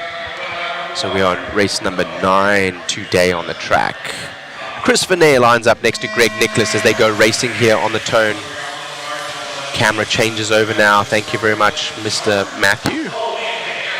Oh no, the leader, Chris Venet, getting to the pipe there. I'm not sure how he got there, if it was a little bit of help from a nudge from the rear wheel or if he did that himself. I didn't see. But if it was a nudge, it was a very small one, not intentional by the driver behind, looking to possibly be Greg Nicholas or Zach Muzerek. Nonetheless there, Greg Nicholas to the point now. Local hero Damon Smith in the 2, Braden Bruce in the 3, Daxon Hodgkins in the 4, Zach Muzerek down from the 3 to the 5. Let's follow our number 2 battle there. Number 2 is going to be Damon Smith in the all green. Our leader, Greg Nicholas, was looking dialed yesterday in several of the classes, and he is stretching out a lead now. The consistency from Nicholas looking exceptional as Damon Smith loses out a couple of points there. We go back to the 1 and 2 now. That's Greg Nicholas in the blue buggy with the white wheels, looking to make a move up the inside that that truck with the white and the pink rear. That is actually orange in real life, but looks pink on the camera, and that is Braden Bruce. Sorry, guys. I apologize. So right now, those two bump spots right here, the two bump spots. Actually, no. There will only be one bump spot in this one because this is a Clash of Champions stock class, so there will only be one bump. So this battle will be the one that we want to follow, not the number 2. So we want to see Greg Nicholas and Braden Bruce. Can Braden Bruce make the move over Greg Nicholas to get that bump spot, or can he hold off Zach Muserek? Zach Muserek right now behind with that blue buggy and green rear with the yellow wheels. But let's follow our leaders around now as we go with Greg Nicholas now. Hot on his bumper now. Braden Bruce looking to the inside on the team associated double. He gets a little bit squirrely, and Braden Bruce now with the run on him down the straightaway. Motor check. They equal over the JConcepts roller. Excitement here in the B main. Will he take the bump? Will he go out? Greg Nicholas being consistent, but now Braden Bruce looking for an inside. He's looking for a clean move. He's looking for a way around. He looks faster, but right now to the pipe as he looks to the inside to make that move. Greg Nicholas now running away. Chris Veneer now to the 2. A little bit of space now. Nicholas with a little bit of space behind to Veneer. Veneer now closing down, and he was closing down the number 2 and 3 spot just a second ago from the 3. He takes the pipe as well. Nicholas with the consistency and not with the luck with the racers behind looking to make the move. Nicholas able to hold his line, being in the lead, not having to defend any fresh air. The best defense is offense, and right now Nicholas swinging his sword out front and killing the competition. Over the back tabletop section there on the left, Nicholas. We're going to continue to follow Nicholas as he's going to be starting to work through some traffic. Looking clean, clean, clean. So far, no mistakes from the gentleman. Thank you so much. As some coffee arrives, that's killed. Thank you. Nicholas now looking great. No mistakes so far, but with no mistakes, statistics say that one may be in the bag for this particular race. He has been extremely smooth though, so it doesn't mean he's going to make a mistake this race, but very consistent as well. It is possible that he have a mistake himself as well. We'll continue to follow this leader around as there is only one bump spot. Chris Veneer right now, that is he right there in the 2 spot as he comes across the line. Veneer in the multicolored front body with the white rear and yellow wheels. He's starting to close up again on Nicholas. Nicholas now starting to feel the heat under his collar. Veneer now tuning up the heat as we go through the boot. They're going to get by for a couple more laps. There is 1 minute left on the clock. They're doing 22-second lap pace, so we're going to have Nicholas now with a one mistake here on his run. The second mistake now being forced as Veneer comes by. Veneer's in that single bump spot. They're going to start working through the traffic now. Veneer to the point. Nicholas with a one mistake we've seen from him all run long, and he maybe has succumbed to a little bit of adrenaline there. Veneer now was able to close up on the back bumper, and I expect maybe able to stretch, but Nicholas now, the adrenaline may be coming to his blood and starting to pump and help him now. Veneer, does he have enough to hang on with 38 seconds on the clock? They're going to get by for one more, so it'll be this lap and another one. Nicholas, does he have enough? Veneer in front. Nicholas rolls over, and that is the stake in the coffin. That is the stake in the coffin. Veneer is going to get by for one more. He will finish this lap, and with a lead, barring a breakage or failure, which is not impossible, he is going to take the bump spot. Nicholas now rolls out under pressure, and Braden Bruce is up into the 2. So Veneer is going to take that bump spot. Nicholas, unfortunately, losing out. Bummed for you, brother. You were consistent all weekend long, and in this race, maybe adrenaline getting the best. Veneer takes the bump in the end. What a race in 13.5 Stadium Truck B Main, sponsored by Exalts.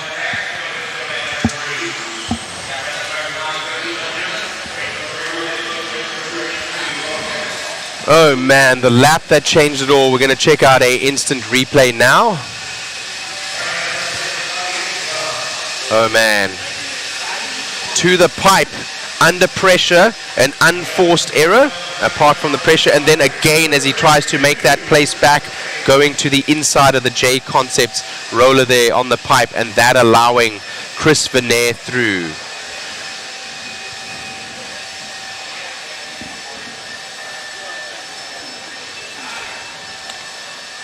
Chris Veneer.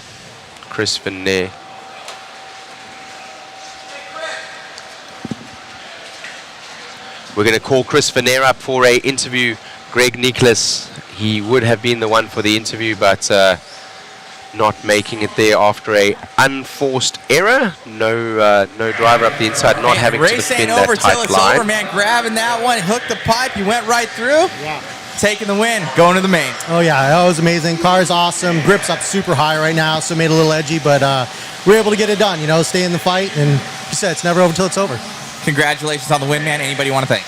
All the sponsors, all the guys back in the pits had a good time, and the Hoosier RC crew for putting on this awesome event. And the track's super fun, just a blast. And then you guys for being here and creating so much good memories. Congrats, my friend. Thank you. You got it. Back Well to you, Shane, in the done. booth. Thank you. Well done to Chris Veneer there. Like he said, it ain't over till the fat lady sings, and she was not singing. Greg Nicholas all weekend long looking consistent, and here as he was racing from the lead, we were talking about how the adrenaline, as the race director calls your name and the lead behind, as the adrenaline sets in, your legs start to tremble, your arms feel like spaghetti, your vision blurs, you start to sweat, your mouth goes dry, you forget to blink, and maybe that taking its toll as the driver Nicholas was looking to take the tightest line possible and went tighter than needed into the pole, and then tried to make a move on the JConcepts double, and that was the stake in the coffin as Veneer takes the win. Right now 17.5 two-wheel drive buggy B main, sponsored by Team Associated Clash of Champions here from Hoosier RC HobbyPlex. Thanks for joining us today. Let's have a look at the track. J.I. was asking about earlier, did they put his car way ahead? And one of 44 saying that he got some good track position. Did that gentleman in the previous replay. We're going to go away from that. What a race. J.I. saying stake in the coffin.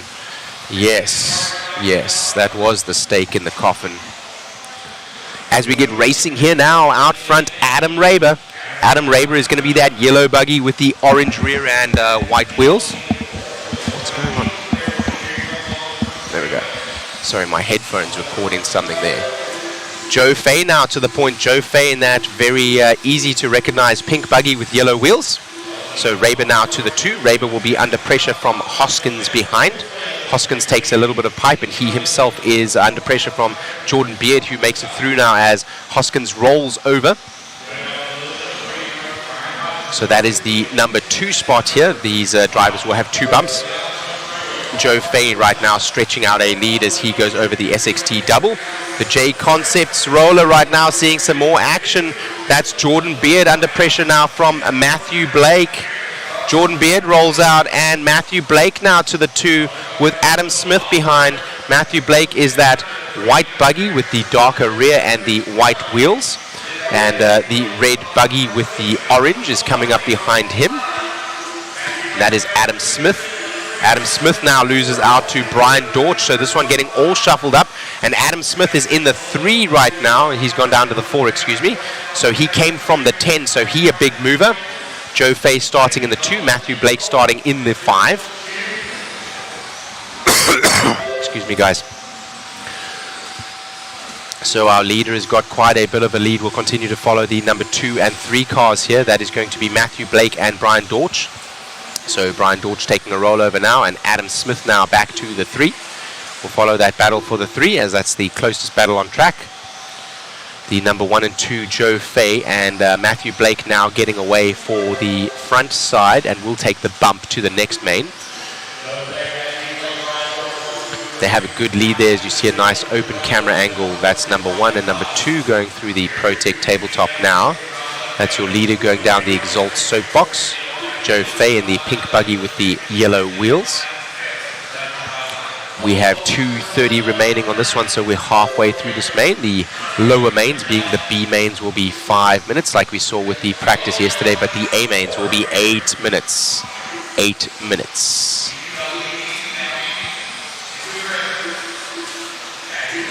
So Joe Fay looking like he is putting a gap on the field right now with Matthew Blake behind. Matthew Blake has got a good gap over Chris White as well. It looks like he has several corner gaps, so we'll continue to follow our leader now. The leader soon will be working on some back markers and traffic.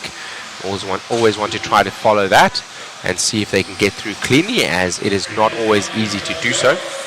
It is recommended but not required that a back marker would get out of the way of the leader, but sometimes you are not aware simply just due to either situational awareness or adrenaline, or you're pushing so hard against your rival ahead of or behind you as the leader comes up behind the traffic that you don't give them the space. Again, it is recommended but not required. Joe Fay looking like he is taking a relaxed line there, and a Sunday drive, taking a couple of adjustments as he went over the Hobby Wing Triple and Factory Tracks downside, now over the JConcepts roller, the SXT and Motif hump, as well as the DRC kicker, up onto the ProTech tabletop and into the Proline S's, down the Exalt soapbox, and over the Hobby Wing Double and onto the Factory Tracks downside again into the boot.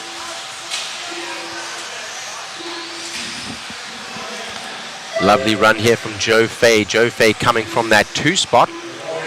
Big movers right now, Matthew Blake and Chris White. You'll see the numbers next to them. Of course, they are sorted in 1 through 11 as they sit on the track and position.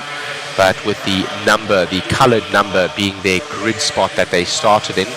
So Adam Raber, the BQ, is down in the 5 right now, having lost out near the start of the race. A lot of hot swapping. We follow now Joe Fay as he tries to make his way through the back markers and traffic. Second is starting to catch him. Matthew Blake is starting to come. That was Matthew Blake that was on his lid there. Let's drop back to Matthew. Let's follow Matthew in the white buggy with the darker rear and the white wheels. Matthew looking to squeeze out all of the performance with 8 seconds left here, and he is going to take the bump as well. A little bit behind him is Chris White, so that is going to be a battle right there for the 2 and 3. Can Matthew Blake hang on to... Oh, I think that's the move. That's the move right there. He's looking for the move right now. Is Chris White. Chris White tries to go up the inside. No doing. Both of them roll out. Both of them collect. Both drivers roll down onto 4s, and the clock expires as they make it to the line. That was a battle for your last bump spot. Excitement. Looking for Joe Fay now. Joe Fay in that pink buggy with the yellow wheels. A battle in the end from Chris White and Matthew Blake. Matthew Blake hanging on in the end to that second bump spot. Joe Fay. Joe Fay. We're going to see Joe Fay's face. I think that's Joe right there. That's Joe right there. Yes, he's wearing his blue hoodie again, and his sponsorship, not his sponsorship, his profile picture had the hoodie over his face. Joe. Yeah.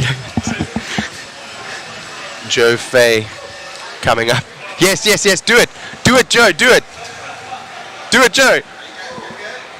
Here comes Joe Fay. That's how he races, I guess. Joe Fay, man, taking this one home, man, bumping up to the show. Yeah, it felt great. Drove smooth. It was a pretty good run. Dude, amazing out there.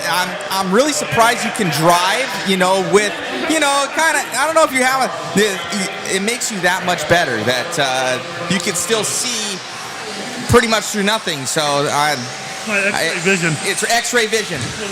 Do you run an X-ray car? I don't run an X-ray car. Okay, awesome. Dude, amazing job out there. Congratulations. And the man you'll never see, Mr. Joe Fay. Congrats, and we'll see you in the main. You got it. That is hilarious. So we do get to see his face there in the end. Joe Fay with a great sense of humor. His profile picture that we took, he wanted to put the hood over his face as a joke. And coming up and doing his interview as such as well, we do get to see his face there.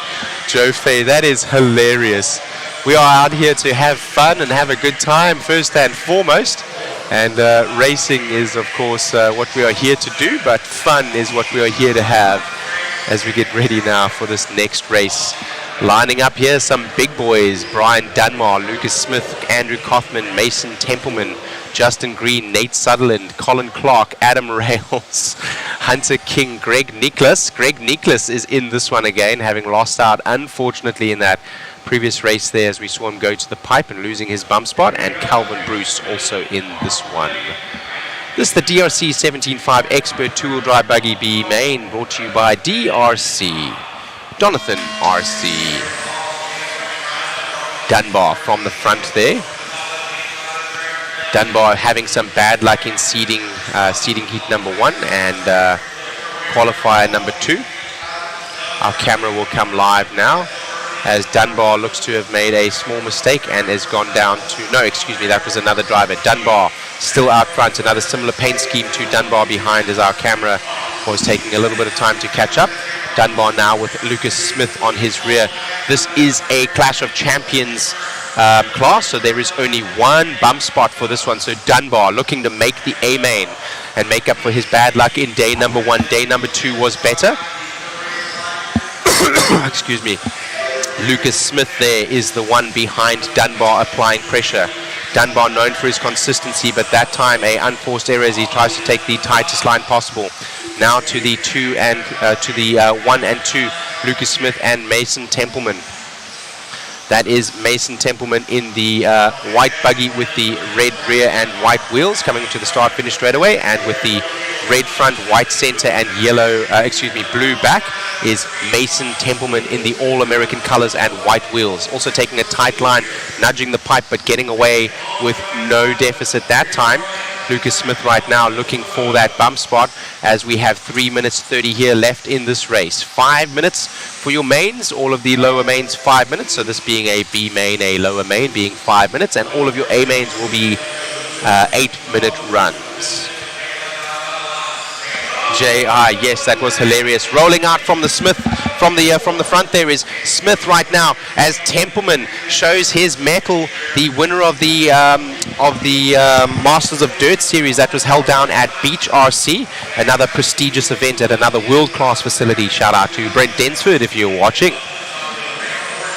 Those colors, red, white and blue, the American colors, they don't run, but right now Mason Templeman is out front and he is running with that bump spot. He came from the 4. He has got one of the fastest laps right now, the fastest man on the track right now with a 21.7, actually Lucas Smith behind. Lucas Smith with that little bit of a bobble, he is in the 2 right now. About 2 or 3 seconds separate them. In fact, it is 1.7 on timing and scoring. Just the speed of this drivers makes it seem like there is about 2 or 3 seconds. In fact, 1.7 seconds. Templeman with a little bit of a nudge to the pipe, but again, no deficit lost there. A 21.9 the last time around with his 21.8, his fast lap previously. So Templeman right now has the consistency and the pace, having come from that 4 spot. Something happening in the back there, our cameraman catching up with that. I'm not sure which battle that is.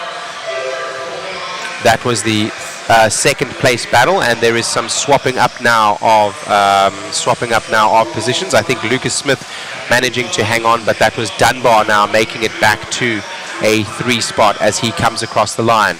A little bit of separation from Templeman to Smith, and then Dunbar is in the 3. That's our leader coming across. Let's go back to Lucas Smith. He's about to go over the line right now. Here he comes. Let's see what kind of gap he has over Nate Sutherland now. Nate Sutherland as Brian Dunbar drops to the 4. Dunbar, our BQ. Mason Templeman is looking to take the bump here with 1 minute 20 to go. Only one bump spot in this main, but we look back to Lucas Smith and Nate Sutherland, as that is the closest battle for the highest position on track right now. Here for the 17.5 Expert Buggy 2-wheel drive Buggy B main, sponsored by DRC, as they go over the DRC kicker. Into the Proline S's. Right now, Nate Sutherland, local hero, holding out Lucas Smith from the 2 spot, excuse me. Sutherland in the 3. Sutherland can turn on the pace. He has a electric pace when he wants it. Right now, he is looking settled and seems quite happy to put in good laps, not wanting to take any risks, hoping that Lucas Smith ahead will make a unforced error and he can take that position. Right now, a little bit of a bump to the pipe there with Nate Sutherland. So let's go back to our number 2 there. We'll catch up with our leader in just a second, as Lucas Smith now going over the Protec RC tabletop. That is our leader again, Mason Templeton, in that red front, white center and blue rear with the white wheels, as he makes it around a back marker. I believe that back marker may be Hunter King. as they go down the factory tracks downside from the Hobby Wing double onto the start-finish straightaway. Time has expired, and Mason Templeman takes that bump. That is going to be a bump there from Mason Templeman. Sadly, Brian Dunbar, local hero, I was rooting for you, my brother, but the Yokomo driver not able to capitalize on his BQ position starting in the 1, coming home in the 3. Mason Templeman from Lucas Smith and Brian Dunbar in the 3. Nate Sutherland in the 4, Colin Clark in the 5, Kaufman in the 6, Rails in the 7, Hunter King in the 8. Amazing run out there, Mason, grabbing that one. We usually see up in the top, little bit of a struggle this weekend, but still putting it in the show. Yeah, thank you. It's been a rough weekend with some very unlucky runs. Pretty disappointed, but I'm glad to be in the A. Anything can happen, pile-ups, whatnot. Just going to try to keep it clean and be patient out there. Congrats, my friend. Anybody you want to thank? Yes, thank you. Thank you to Team Associated, R1, Proline, Hot Rod Hobbies, RC Speed Secrets, Factory Team, Sticky Kicks, Racecraft, Bradley Fineline Designs, TNR Fuels. All companies. Congratulations, my friend. Good luck in the main. Thank you. Appreciate it. Back to you, Shane. Thank you very much.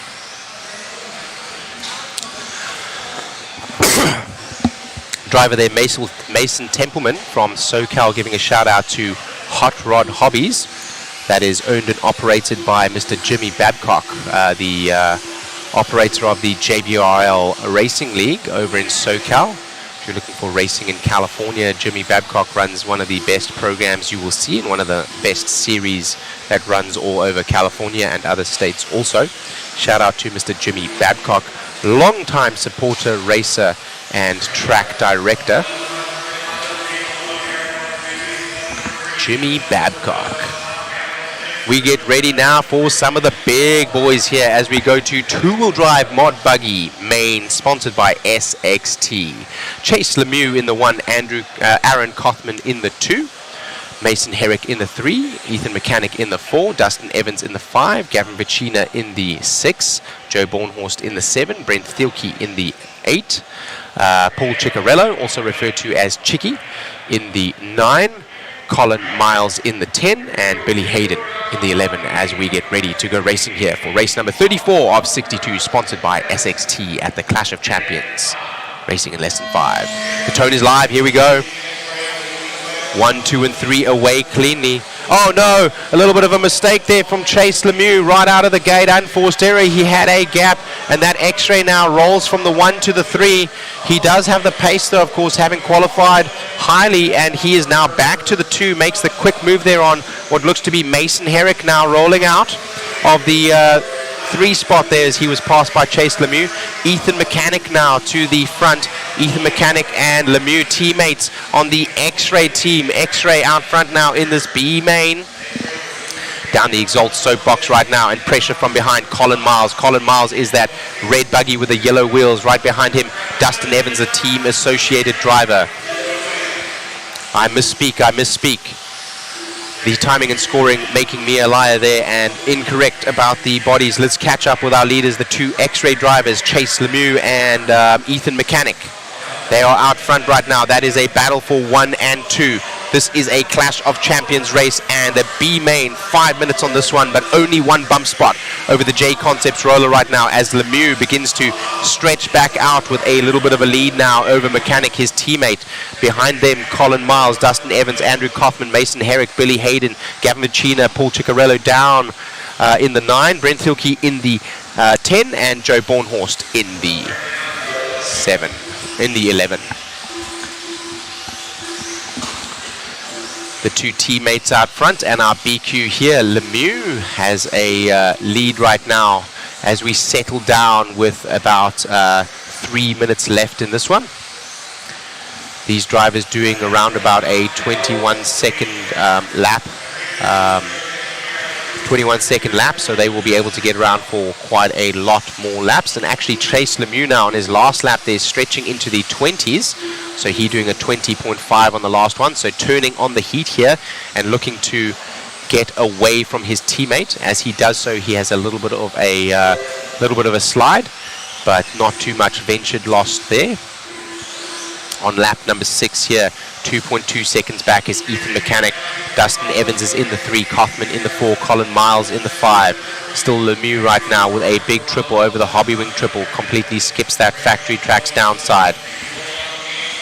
Into the JConcepts roller, over the SXT and Motif bumps, over the DRC bump. Into the ProTech tabletop and the Phantom downside. Over the Proline S's and into the Exalt downside there. The Hobby Wing triple, we will call it right now because they are going over that downside, and the team associated double onto the start finish straight away. He's looking good so far, bar that small error in the beginning and a little slide that we saw in lap number 4 with 2 minutes to go here. Lemieux is out front as our BQ.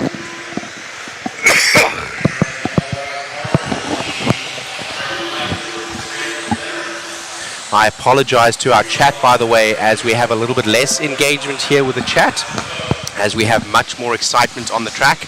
Each one of these moves for position and as such of high consequence, and we will be following the racing a little bit more closely today than the chat. I apologize for not as much engagement as we had in the qualifiers. So Lemieux right now with 1:30 to go will probably get around for probably this lap and 3 more. So he's going to be starting to work through back markers there. Billy Hayden and Gavin Vecina ahead of him. Billy Hayden steps out of the way. Now the car ahead is Gavin Vecina. Gavin Vecina in that electric yellow buggy. Lemieux in the white X-Ray now coming down the start finish straight away. Got quite a bit of a gap there. He's the only driver managing to keep it consistently in the 20s, with Kaufman the only other driver dipping into the 20s so far. Mechanic will have to watch his back bumper soon, but only one bump spot here, so we'll continue to follow Lemieux as that 2 and 3 is a great battle, but not of consequence right now. We want to see if Lemieux can make it through 2 more back markers here, and then we can drop back possibly to see the battle for 2 and 3. Lance McDonald is starting to get excited about that, and it looks like they're about halfway through the lap now. They're going to be going through those Proline S's. Let's catch up with the number 2 and 3 now. Yes, indeed. We're going to go to the 2 and 3. They're coming across the line now.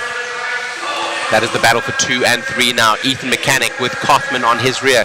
Kaufman looking to make the move. Kaufman is in that all-orange buggy. He goes to the wheel, and as we said previously, it is not required but recommended that you wait if you take another driver out, and he does do so. Now it's the 3rd place battle, as they did lose a spot there, and the sportsmanship from Kaufman costing him. But that is how you do it, guys. That is how you do it.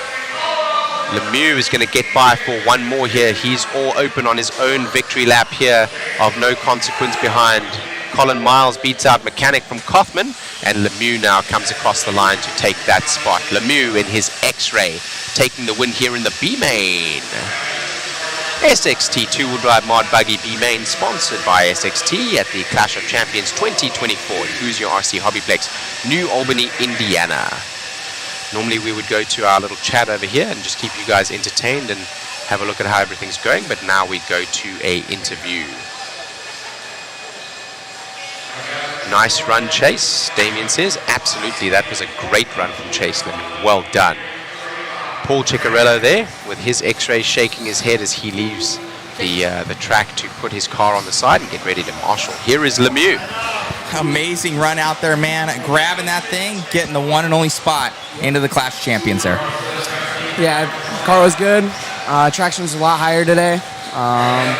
Just going to try and do my best in the mains and look forward to 4-wheel where I'm starting off P4. So, congratulations, man. Great run out there. And who do you want to thank? My dad, everybody back home, Gregory Tinies for bringing me here. And yeah. Right on, buddy. Congrats, and we'll see you in the main. Thank you. Well Back done, to you, Chase. Shane in the booth. Great job to Chase Lemieux there from X-Ray, bringing up the B bump spots, going to the A main. Mr. Matthew, are you possibly able to help me for just a second? Are you possibly able to help for just a second? All right. So Matthew's going to take over for just a second here whilst I go to the restroom. I'll be right back. I'll get you into that restroom.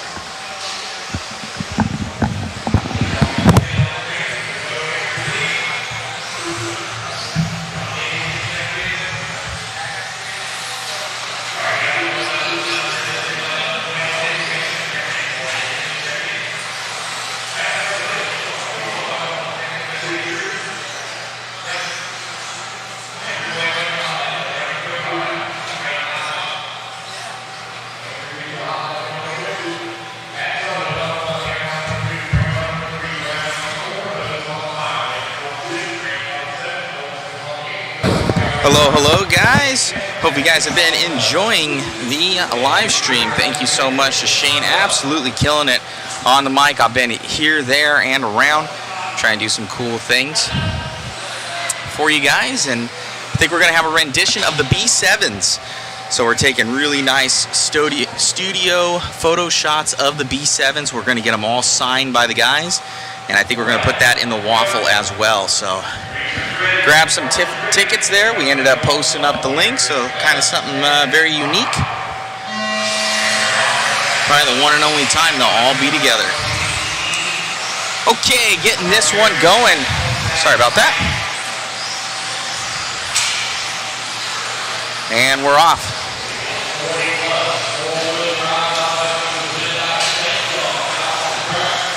Nothing really changing too much up front. We got Shane.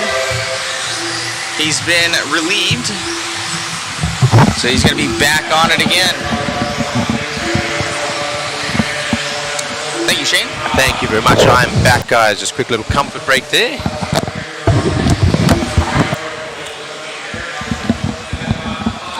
Right, we are 45 seconds into this one, which is the Phantom 40 Plus four-wheel drive mod buggy B main. There is a good battle, it looks like, going on right here, so I'm going to wait for timing and scoring right now before I mispronounce any of the drivers and their positions or names. I think that is the battle for the lead spot right now. Aaron Rowley in the front. So actually Rowley is out front or on his own. This is the battle for the 2. That is Hester from Sunderledge from Urban. Hester now rolls out and allows Sunderledge through. Sunderledge is in that buggy going through the Proline S's down the Exalt soapbox. Many buggies having traction rolls today. High traction. So some of the drivers yesterday with a lower traction day right in the middle for our qualifier number 3, causing drivers to make adjustments to gain more traction, and the traction is very high today. Traction rolling and many unforced errors.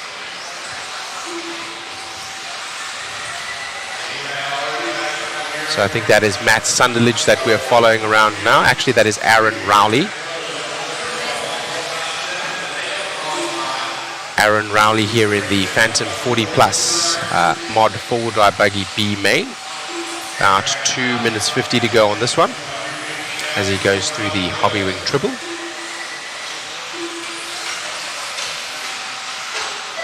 Over the JConcepts roller, SXT and motif bumps, and the DRC hump. Dodges a back marker there as he goes down the Phantom downside in this race sponsored by Phantom. Separated quite well, but it looks like Sunderledge starting to close down on Rowley now. He is a little bit behind. There he is there. Coming down the start-finish straightaway. That is Matt Sunderledge. No cars separating the lead 2 now. That lead is starting to diminish as a faster lap coming in from Sunderledge behind. Fast lap for Sunderledge, a 20.3 versus Rowley's 20.6.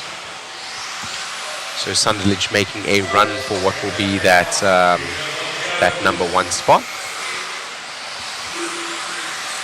This 40 Plus mod four-wheel drive buggy is a non-clash title race, so this will be a double bump spot. So right now Aaron Rowley and Sunderledge. Sunderledge soon to come under pressure from Eddie Henley.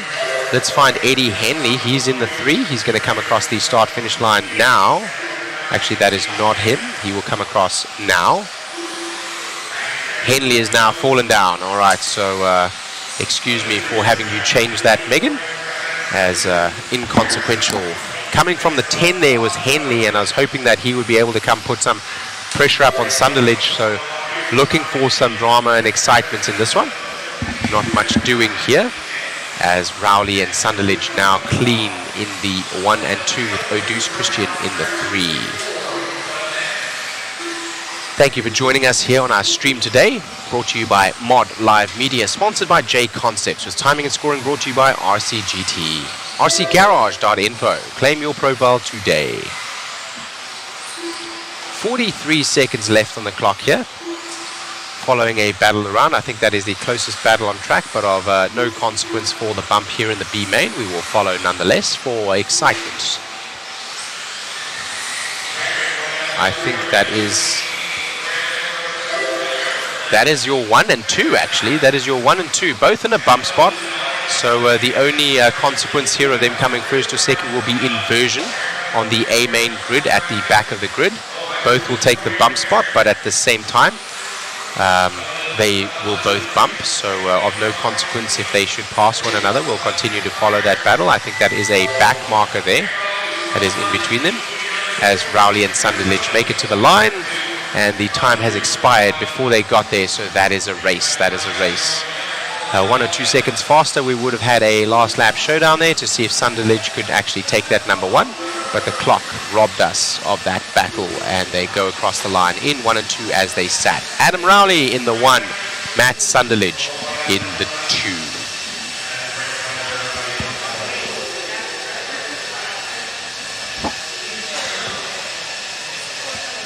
We missed the interview with Adam Rowley earlier, looking at that replay from his earlier race. We will have an interview this time.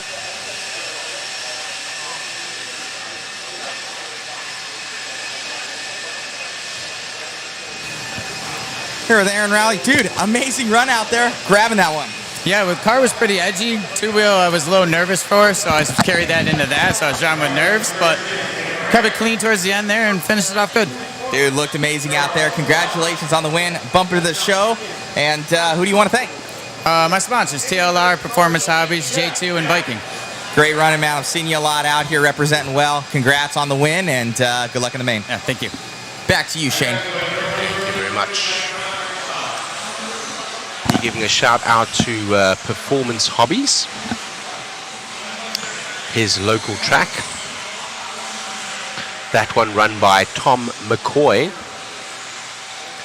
Tom McCoy's track, Performance Hobbies, up in Webster, New York. You can find them at 15 West Main Street. So if you're local in New York, we saw some viewers there.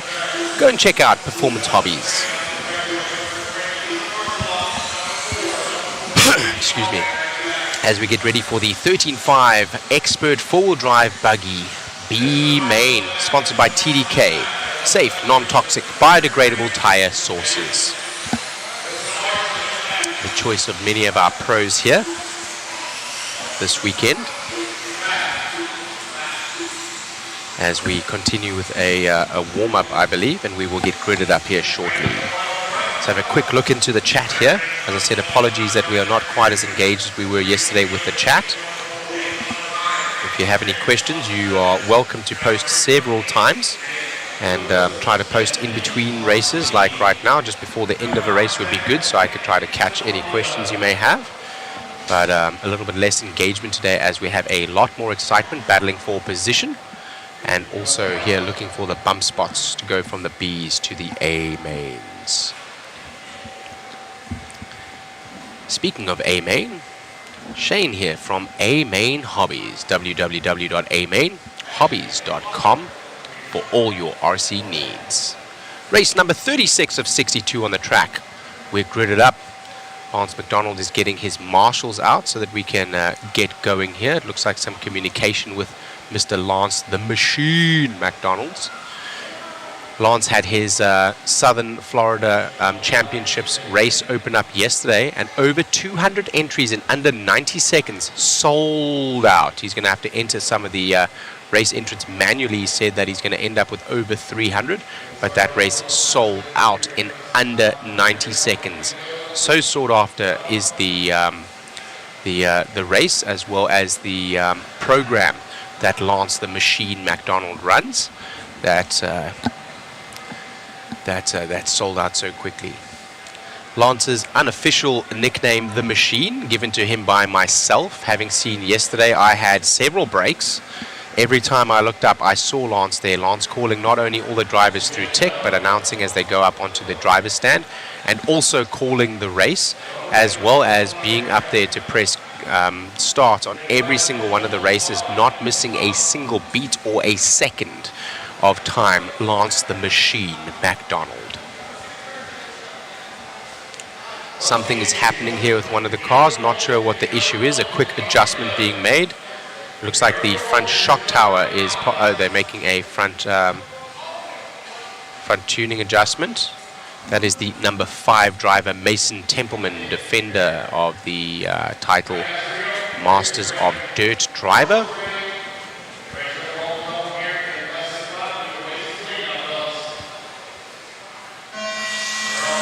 Hunter King out from the gate, nice and clean. In the 2 and 3 and 4 and 5 and 6, they trail around as a freight train as they started.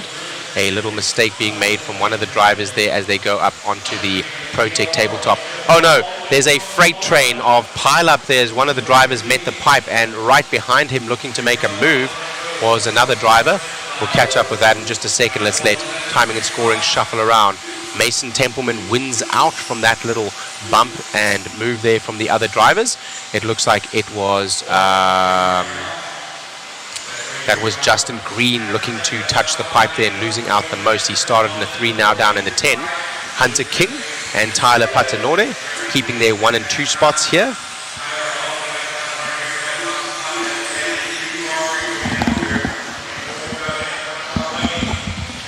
Hunter King right now with Tyler Patanore on his back bumper.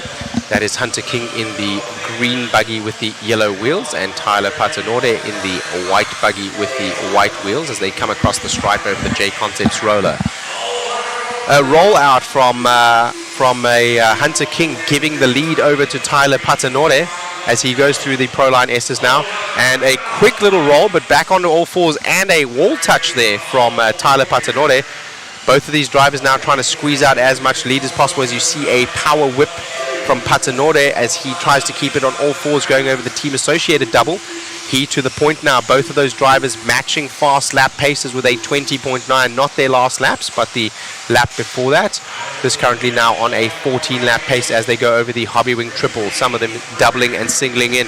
As I said, the risk is very high and the reward is low, but if you can do that, you will take the reward every time. The reward is about a 1/10 of a second on lap pace, and getting it wrong will cost you 5 to 7 seconds in loss if you crash, bobble, or need to be marshaled. Rolling again, high traction here today. It looks like the setup on Hunter King's car looking for traction, and too much of it here today for him. He going up on 2 wheels again as he comes onto the start finish straight away. So that 1 and 2 right now starting to separate out. We're going to continue to follow them a little bit, but closing up on their back bumper is Kosman, Smith and Templeman closely together on the track. Let's follow that right now. That is the battle for the 3. That is Kothman in the 3rd spot going across the line now with Lucas Smith close behind, not far behind. Templeman looking to pick up the pieces. He was a mover early on, but rolled over, started in the 5, now back in the 5. Looking to the inside there was Lucas Smith on Kothman. No doing there. Kothman in the green buggy with the black rear and the white wheels. The pink buggy with the white front and the white wheels, looking now to make a move. That is Smith there on Kothman. Hunter had another rollover. Why do I keep saying that? I apologize. Hunter King now down in the 6. So that our battle for the 2 spot with Lucas Smith, Mason Templeman and Andrew Kothman. That was our leader. You heard it go across the line. You can hear that tone, that special tone. So as we follow this 2 around, you'll be able to hear the tone to keep an eye on the number 1 with a good lead out right now. Fastest lap the last time around, a 20.7 of anyone out there. Lucas Smith now with a close measure behind, a fast lap time. Also, that was the leader you heard. Boop. That's the sound that you hear as he goes across the line. Lucas Smith in the 2, Kothman in the 3. Hoskins now in the 4 with Mason Templeman in the 5 where he started. He now goes across the line ahead of Hoskins. So it's all to play for here. All to play for here as the clock expires. We go Patanore is all on his own. Lucas Smith there is going to come home for the 2. Kothman is going to come home in the 3 and Templeman in the 4.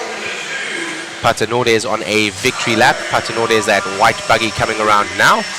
And across the line he goes to take that bump spot. Well done to Tyler Patanore. That is who we will have the interview with, Tyler Patanore.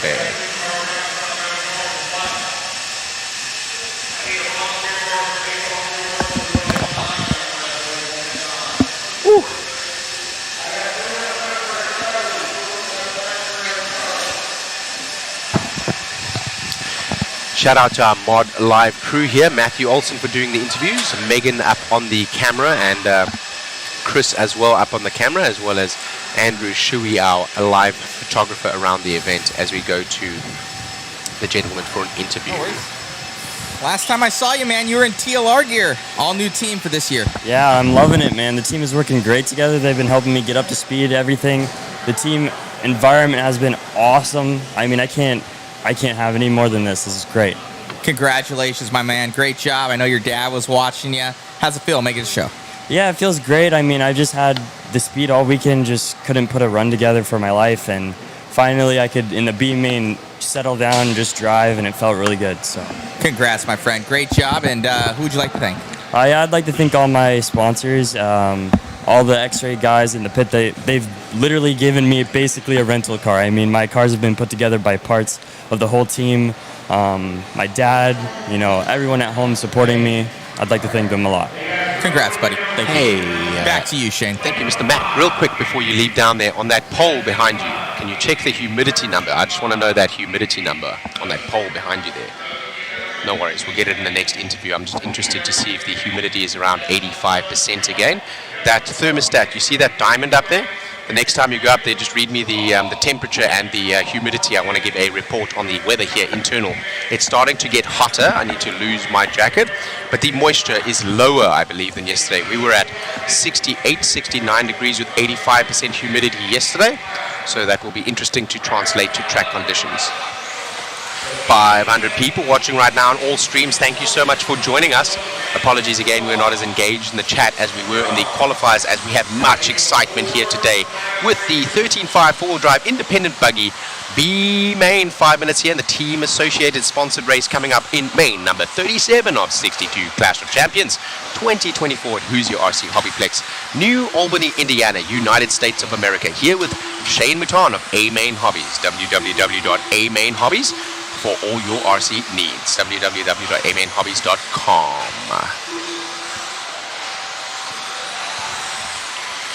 Ooh, that was exciting, man. It's definitely getting the blood flowing here, guys, and the adrenaline I'm feeling just announcing the race as we get warmed up here for the B main 13.5 4-wheel drive independent buggy.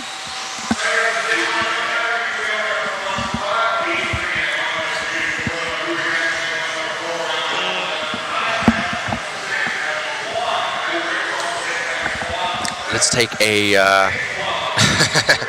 1 of 44 says brings a new meaning to drive it like a rental. The joke is that nothing revs like a rental. If the red line is 8,000, a rental can rev to 12.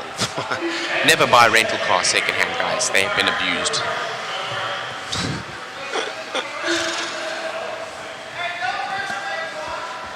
Main number 37 of 62. We're getting lined up here. No number 3 on the grid right now. There is a car getting a little bit of attention on the side there. No body on. I'm not sure what is wrong. They're trying to see maybe an ESC setting, or maybe the car is not powering up. It looks like it's not powering up. He is powered up now, or not, as they run into the pits. We do need an extra marshal anyway, so Lance the Machine McDonald calling for a marshal now as we get a little bit of help for that number 3. That's going to be Jordan Beard. I was having a look in just a second ago, and I see it's actually Cason Futrell. Cason Futrell is about the size of the driver's stand turnpike. So he needing to stand. He's a tiny young man. He's very young. As you can see his picture there, he is in the number 11. So he's standing on a stool in order to get high enough to get up onto the stand. And our very own Chris Mueller here, 6 foot tall, also standing on a box on a 10 foot high driver's stand, almost touching the ceiling. There he is, very tall, taller than what he needs to be. Show his box if you can. Yeah, there's the box. Why, brother, why? You're already 6 foot tall. We go racing here on the Tone. I got caught a little bit unaware there as we went racing. Avon Dortch rolling out and then getting clipped by some drivers behind. Or was that Adrian Sitwell? It might have been Adrian Sitwell. We'll find out as we go over timing and scoring. I getting a little bit distracted by our antics here on the driver's stand, having a little bit of fun with you guys. if that was Avon Dorch. He's still in the 2 right now. It was actually Adrian Sitwell. So Adrian Sitwell took a roll, got punted by some of the other drivers, got marshaled and managed to maintain that 2 spot. Avon Dorch in the white buggy with the yellow wheels. Adrian Sitwell in that flamed buggy with the yellow wheels in the 2. Hunting now is Adam McCowan in the 3. That is our tightest battle right now on track, so we're going to follow that one a round as they try to close down on Avon Dorch in the lead.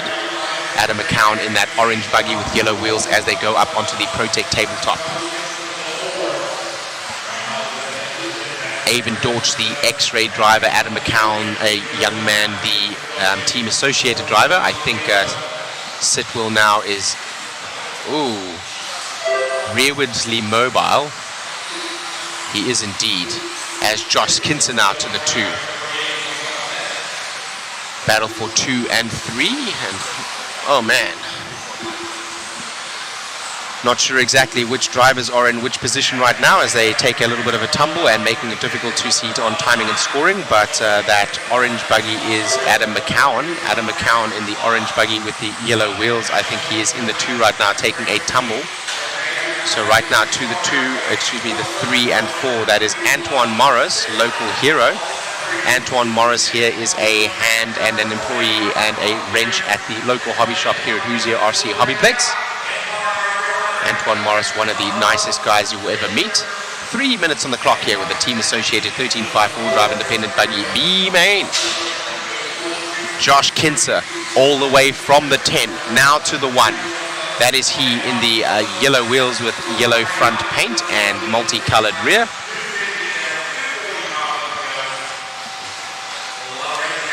Josh Kinser, also a local driver, now out with a good lead over Avon Dorch, who was our BQ. As he goes up onto the Protect tabletop and into the Proline S's, he has about a 2 or 3 second lead, maybe more now, over Avon Dorch. This one being independent and is not a Clash of Champions race, so will be a 2 bump spot. Right now, Avon Dorch still hanging onto the 2 with local track employee Antoine Morris looking to make a inroad on that, but he is 4.5 seconds behind, so everyone's separated by a substantial margin, and we continue to follow our leader Josh Kinser around. Josh Kinser soon to be working on some back markers, who will be our very own Chris Mueller, sadly.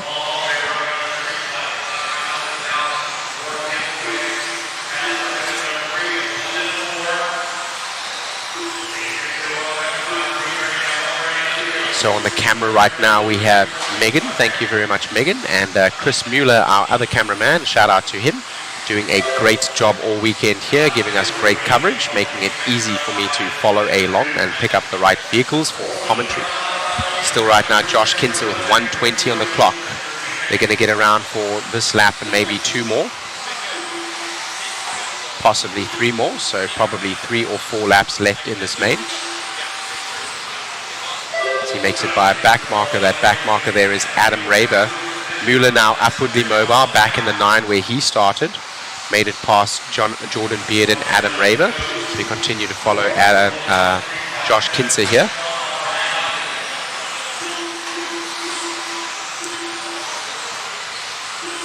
The top 4 drivers all on a 13-lap pace with a couple of seconds separating them.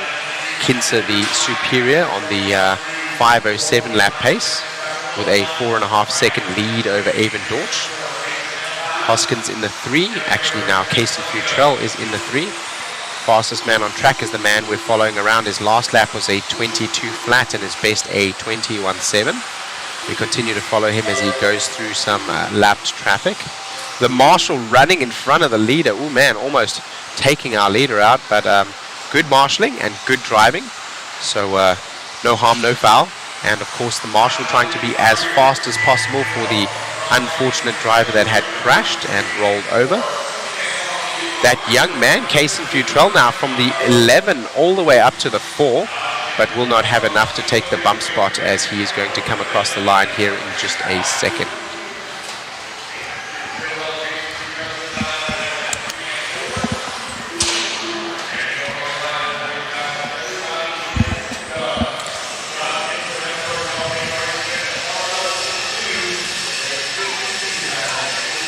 Alrighty, so Josh Kinser takes that one from young Avon Dorch and Adrian Sitwell in the 3. We're getting ready for a big bad B-main here. Full drive mod buggy. Sponsored by ProTech RC, a higher level of performance. Mr. Matt, when you get done, please, temperature and humidity. Temperature and humidity. Dude, congrats out there. Made it happen. Well, thank you. Let's hope we can keep it going. I know you have a company as well. You do some painting. Yes, I do. Rocket Power Designs. Congratulations on the win, man, and bumper to the show. Congrats. Thank you. Got it. Back to you, Shane. Mr. Matt, temperature and humidity. Temperature and humidity. Temperature and humidity.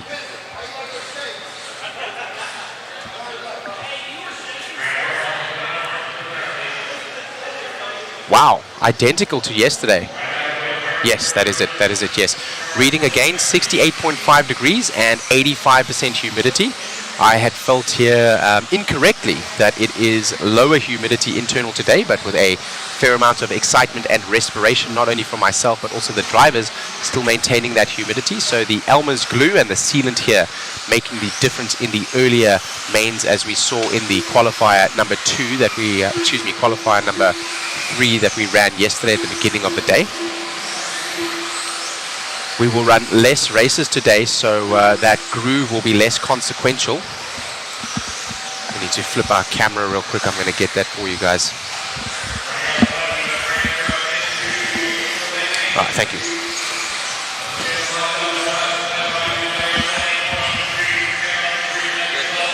Thank you. Race lineup right now. The BQ is Ryan Cavallari, Aidan Horn in the 2, Mechanic in the 3, Gonzalez in the 4, Kaufman in the 5, Herrick in the 6, Raposo the Canadian in the 7, Ciccarello, also known as Chicky, in the 8, Smith in the 9, Baden in the 10, Becker in the 11. We get lined up here for the B-main. 5 minutes in this one. Race number 38 of 62, full drive mod buggy B-main, sponsored by ProTech RC. ProTech, a higher level of performance. We go racing here. Off the line, Ryan Cavallari, nice and clean. Also Horn. Right behind, a Ethan Mechanic in the orange flamed buggy with the white wheels. We follow the lead right now, the 1, 2, and 3. Making the move right there. Horn getting done by Mechanic and Gonzalez. A little bit of a bobble, and that is all it takes to lose 2 spots here. Horn now down to the 4. Aaron Kaufman. I'm sorry, that was Aaron Kaufman instead of Matty G. Getting up to that top 3. Thank you. Cavallari takes a rollover now. To the point goes Mechanic.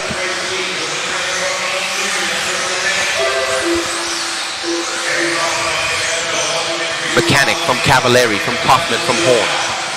That's X-Ray from Schumacher, from TLR, from Associated. This is the B main here for the Pro.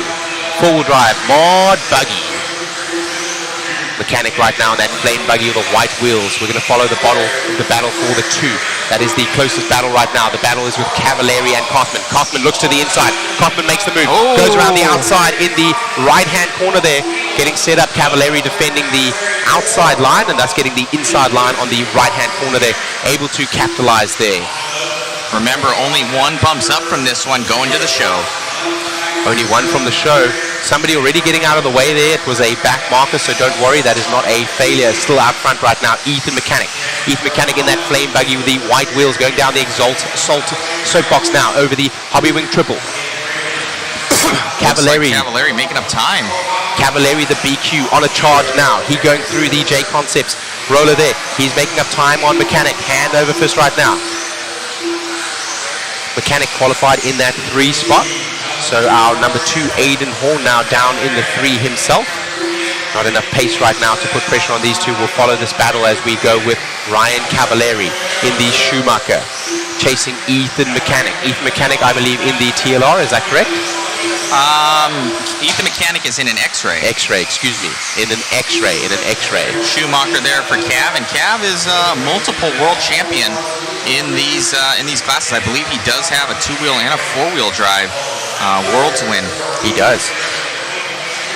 Cav, a star-studded driver, and no stranger to the podium here, battling for the number 2 spot now, B-main, looking for that bump as right now Mechanic has his measure and is not having to defend with enough track behind him. to make a clean line.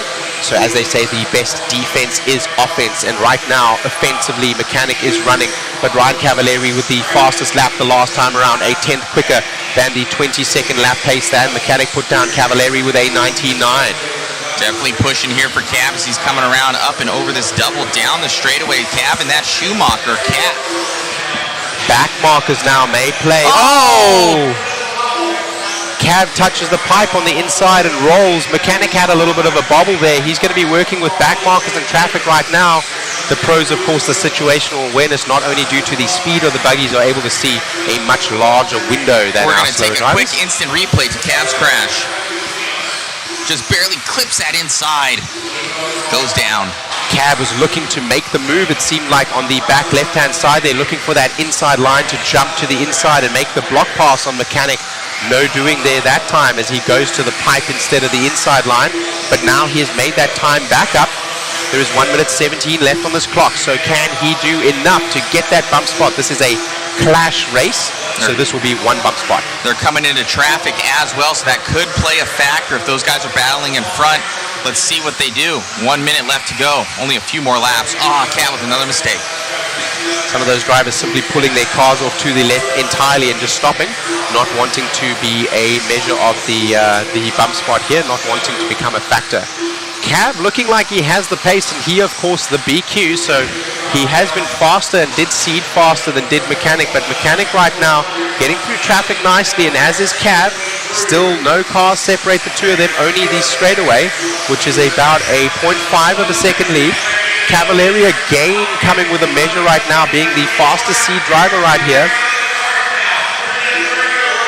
There's a massive battle somewhere on the track, but we're going to continue to follow the 1 and 2 here. Cavalieri again closing down now, 12 seconds left, so this will probably be their last lap. Mechanic still with the measure, not having to defend, but now Cav getting close. As Cav gets close, he may have to start defending. I hope he doesn't defend fresh air and he starts losing time as he goes over the Hobby Wing triple. Mechanic still able to make it. Cav now looking to make a move up the inside. Only one corner left, and it is not enough. Cav throwing all of the throttle that he had. At the end. Did you see that? Yes, Cav throwing all the throttle that he had on that straightaway there, knowing that there is nothing power left. in this cat as he comes down that straightaway on our mod instant replay. So close, knowing that. Look at that. Yeah, rides the wheelie. Wow. Wow. That was insane. What a good run for the both of them. Indeed, what a good run for the both of them. Cav, our BQ, not able to capitalize there, and of course normally coming onto the straightaway a little bit more rolling into the throttle to keep the car down on all fours, which is normally going to set you up better for corner number 1, but Cav having the intelligence to know that the next corner would not matter, throwing all of the throttle that he had at it, but not enough that time to get by. Mechanic takes the bump spot and goes to the A main.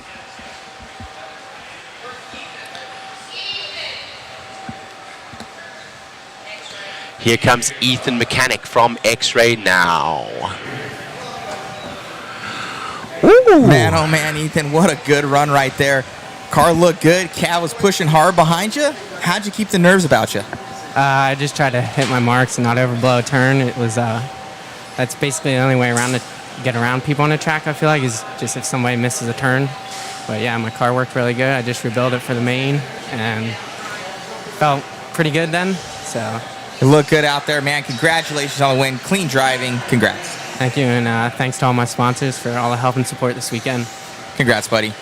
Should we get a interview with Cav? I don't know if he'd like to. I think so. I don't know if he'd like Here to. he Let's comes. see. Here he comes. Just grab him real quick. You're okay. Alrighty.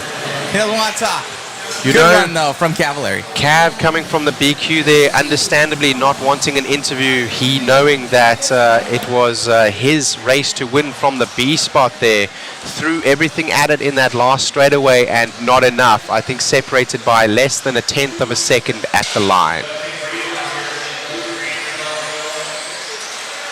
Camera change. I got you, bro.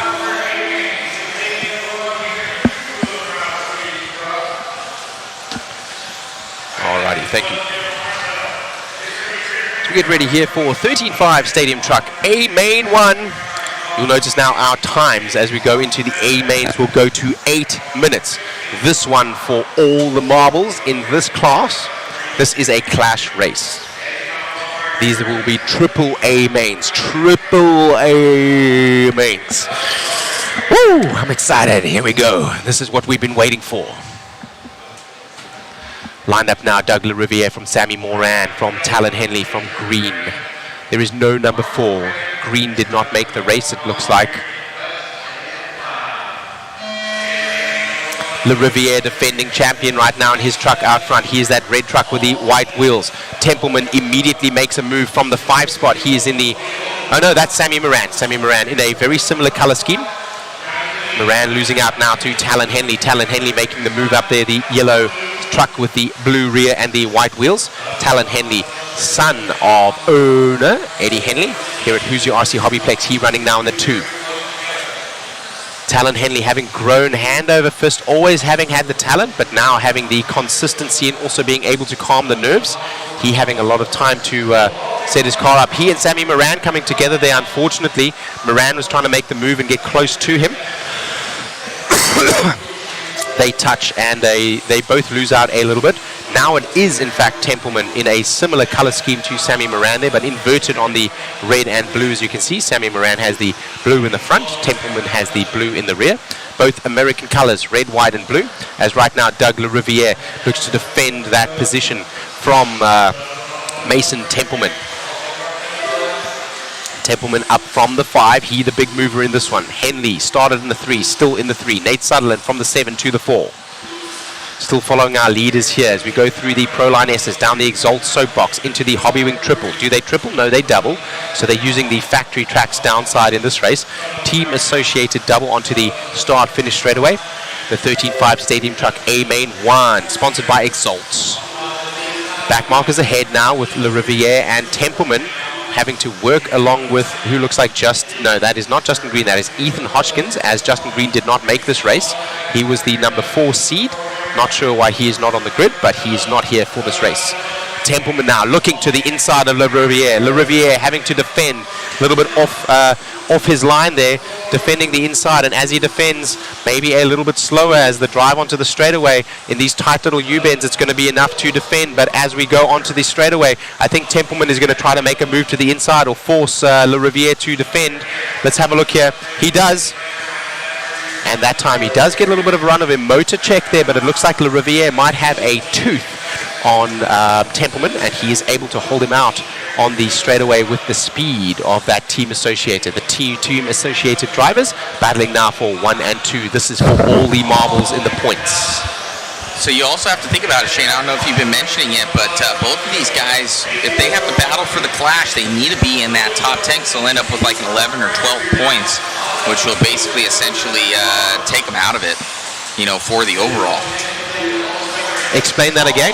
So the clash is, I do believe, if I'm not mistaken, oh no, I'm sorry. All the points add up for your position that you line up for one main event. Yes. My apologies. I was thinking it was all 3 added up. Correct. Awesome. But that would still count for their ultimate position going into the clash. Yes.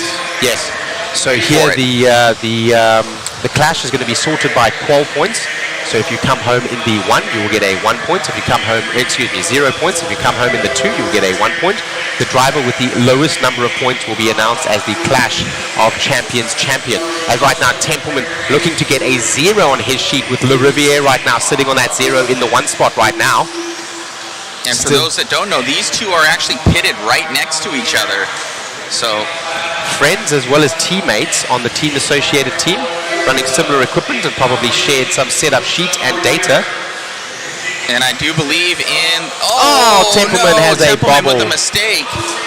Templeman's had the pace though. He just, it's one thing to close up on a driver, it is another to pass, as the late Murray Walker used to say.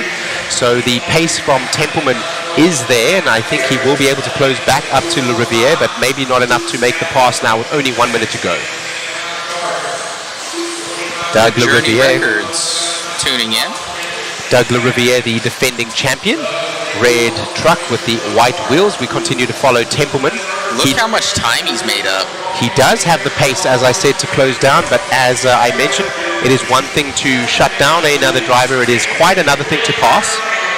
Templeman now again all over the rear with 28 seconds on the clock. It looks like they're going to get by the line one more time. It's going to be a last lap showdown. Who's going to get the 0 on their qual point? A main number 1. This is a 8-minute main. 8-minute main. Back marker ahead. Will that be a consequence? Doug LaRiviere takes to the pipe, and Templeman now to the front. Templeman now is going to lay that 0. He's going to take that egg, and he is going to keep it. He's going by the boot now over the team associated double, and he is clean into the straightaway. Oh, Talon. Talon looking to take that 3 spot, and does from... that was a back marker he's battling with, so Nate Sutherland quite a bit behind him there. Templeman from LaRiviere, from Henley. So those 3 drivers coming out with some good points. Sutherland, Sammy Moran, Chris Benet, Zach Gastelum in the 7. Rails in the 8. Colin Clark in the 9. Hoskins in the 10. And Green in the 11. Didn't make the race. No start.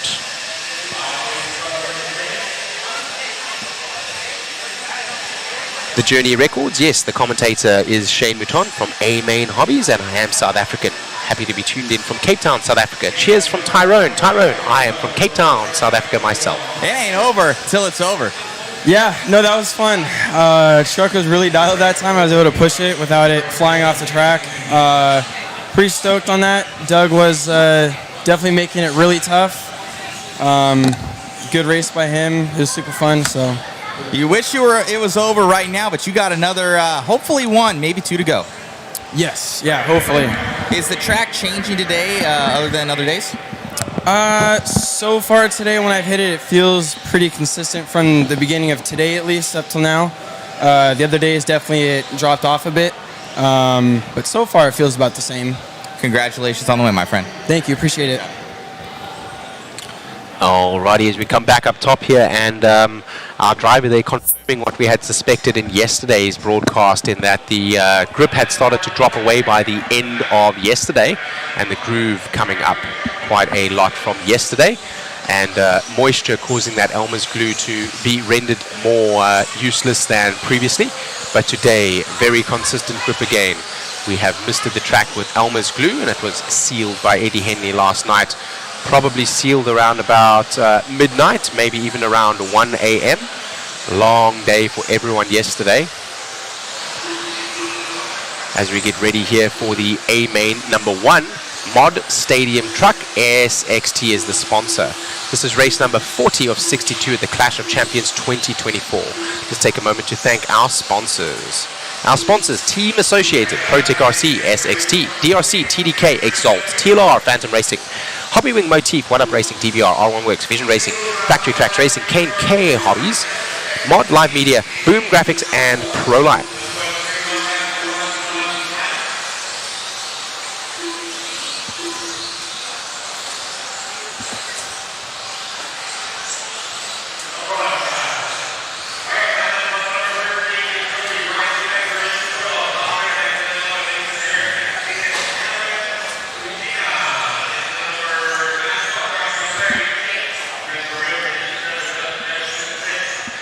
Yibbity-guy, yibble-a-bit, yibble-a-ride. Let's go right now. Let's go to the race lineup. Aiden Horn in the 1, Fenn in the 2, Tollard in the 3, Champlin in the 4, Barter in the 5, Sontag in the 6, Evans in the 7, in the 8, Rivkin, Cavalieri in the 9, Vushina in the 10, Herrick in the 11, Rindernecht in the 12, and Becker in the 13.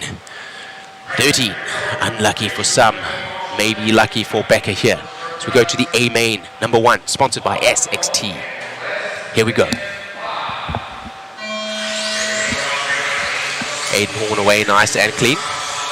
So is the 2 and 3 of Fend and Tollard.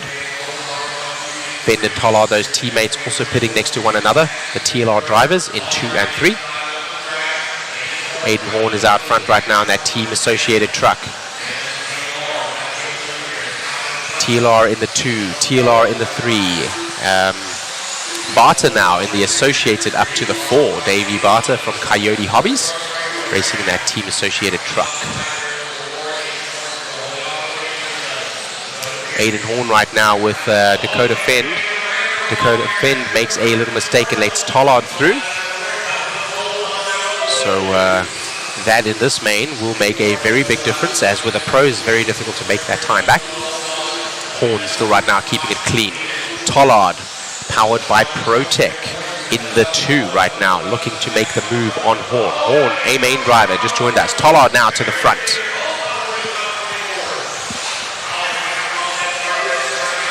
Tollard now, seasoned racer, one of the nicest guys you'll ever meet. ProTech driver in that yellow buggy with the pink rear.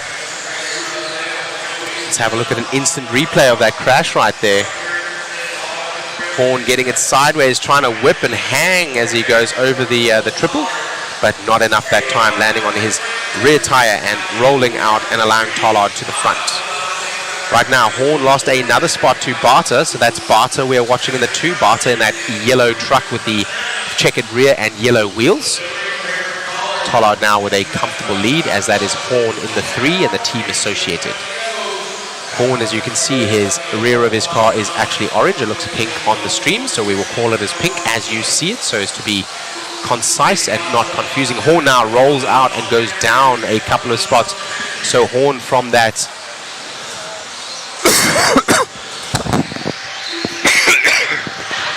I'm so sorry, guys. Cole Tollard right now is still out in the lead. Tollard in that yellow with the pink rear. He's going through the Proline S's. Davey Barter now closing up from the 2. Tollard now takes a roll, and Barter now to the lead. Let's follow Barter. He's broken. Tollard's out. Tollard comes to a pipe. Barter to the lead. The only mistake Tollard has made all race long, having capitalized on others' mistakes, and unfortunately they're meeting the pipe, and I'm not sure what broke, but he is out. I'll try and get an instant replay of that for you guys. Instant replay coming now as Barter with this yellow truck with the checkered rear, yellow wheels, comes across the start finish straight away. Going to that instant replay now. Tollard comes to the inside, gets a little bit squirrely, touches the pipe, comes up on the jump, and that supporting. Right there, bam. Oh, it was the side hit.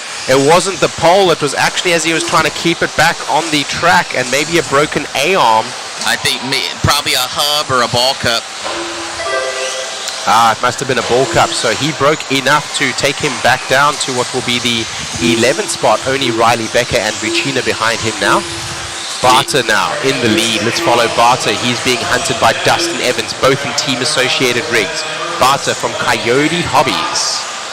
Team associated breakout star right now. He's been so fast here for Bada. Had that INS run in 4-wheel drive against, well, the best out here, the guys that are in this. So Bada definitely putting in that work. Coyote Hobbies, he's been practicing, putting in the time. I've talked to his dad, Dave Bada, and he's like, dude, he's serious about it. So yeah, Davey definitely putting in the time, putting in the energy, and showing what's up. As we have Dustin Evans with a very good run right now. We haven't been talking about Dustin a lot.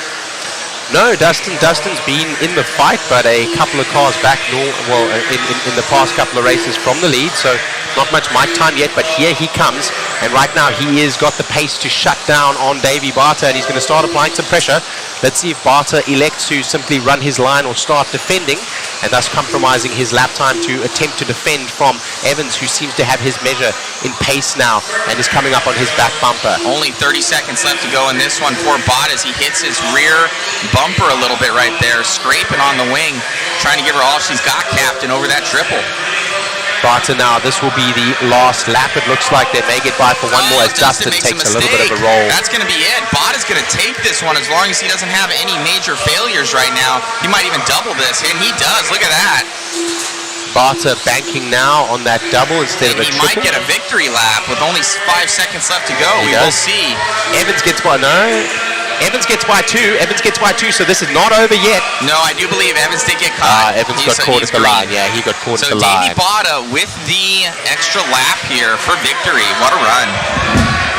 What a run, Davey Barter. Well done. Nice little battle there onto the start finish straight away. And we missed that one, as I believe that was Sontag and Horn. Horn starting in the 11, in the 1 finishing in the 11. Davey Barter from Dustin Evans from Spencer Rivkin. Dakota Fend in the 4. Tollard actually ends in the 5, having broken possibly a ball cup, being repaired and making it back to that 5 spot, having crashed from the lead earlier on. That's Tollard shaking his head there. I'm sorry, my brother. That was yours, getting squirrely coming out of the Exalt soapbox into that Hobby Wing triple and landing on the factory track's downside, not on the correct side of the jump. Davey, all smiles right now, man. You work for that one, man. Evans putting on major pressure, made a small mistake, and you won it by, well, a lap victory. Yeah, thank you. The car was amazing. Just try to keep it smooth without crashing. The triple's getting a little tough there at the end, so just started double single in there at the end, but you know, it was fun. It was good.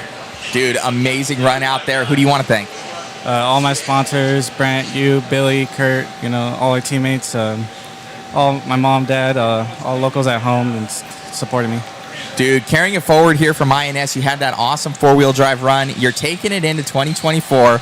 I'm proud of you, my dude. Great job. Congratulations. I'm sure they're watching back home at Coyote Hobbies. Yep, thank you. You got it. We'll get Dustin over here for me. Dustin, amazing run. We were talking up there. We're like, you've been there, but you just haven't been in the hunt. You were in the hunt right there, putting pressure on Davey, and just a small mistake, taking it out. But hey, keeping it alive. Yeah, my truck was really good. I was kind of disappointing I qualified that bad. I was in for the battle for TQ in one of the rounds. I wheelied over on the straightaway on the last lap. But yeah, my truck was really good, and I put in a huge charge to catch Davey. I was driving pretty hard and would like to not. When you drive that hard on this track, it's kind of bound to happen, have a mistake, and I kind of happened one right there at the end. But I knew it was kind of do or die at that moment. So I gave her all I got, but yeah, coming from 7th is hard, but truck seems pretty chaos, so I think we can do it again. Congratulations on the run, man. Who do you want to thank? Yeah, everyone at Team Associated, Reedy, JConcepts, factory team, my mom watching at home, my painter, Bradley. It's been kind of a struggle this weekend, but trying to make it happen in the mains and, yeah, keep sticking with it. Congrats, my friend. Best of luck in the next one. Thank you. Back to you, Shane, in the booth. Good job. In the end there, Dustin Evans was on a hot charge, and as he said, pushing as hard as possible to make up time on Davey Barter, as he was doing. But as he said, nothing doing in the end as he pushes and goes to the pipe. Still brings home the 2, and he will be one to watch as we go up into the later mains. Remember, 3 A mains for the big events, 3 A mains. This one, the 13.5 short course truck A main, sponsored by ProTech RC. A higher level of performance available at your local hobby shop or at www.amainhobbies.com for all your RC needs. As they warm up, let's take a moment to thank our sponsors: Team Associated, ProTech RC, SXT, DRC, TDK, Exalt, TLR, Phantom Racing, Hobby Wing, Motif, 1UP Racing, DVR, R1 Works, Vision Racing, Factory Tracks Racing, KMK Hobbies, Mod Live Media, Boom Graphics, and Proline. Justin Sherman, Adam Rails, Justin Whittaker, Chris Venair, Tom Sherman, Peyton James, James Knight, Zach James, Owen Simmons, and Isaac Lee. That is our order here. Shout out to Miss Jessie again. I'm sure she is looking in the feed. Is Miss Jessie commenting again? Here comes the race for Isaac Lee. He is bumped now to the A main, having taken that B main win. Here he is with all the big boys for all the marbles.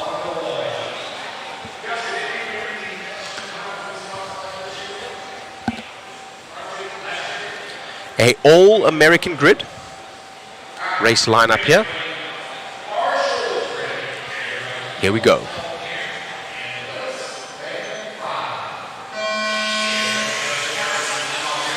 Nice clean start from our 1, 2, 3, and 4. They all get by nicely.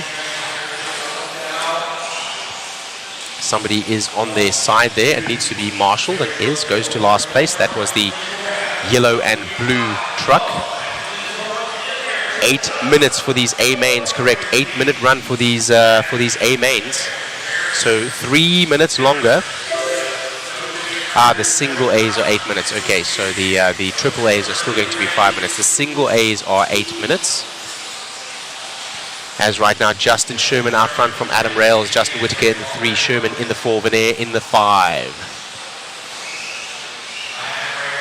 7 minutes left on this one, so a long time. Two things are going to come into play here. Number one, nerves. In the length of the race, you have more time to become shaky. And number two, your battery voltage. You have been running all weekend for 5 minutes. Are you able to hang on?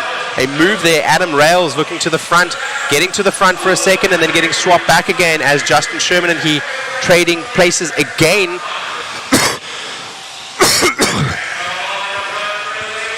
Rails now comes to the front. Excuse me. Yes, Rails comes to the front with Sherman in the 2.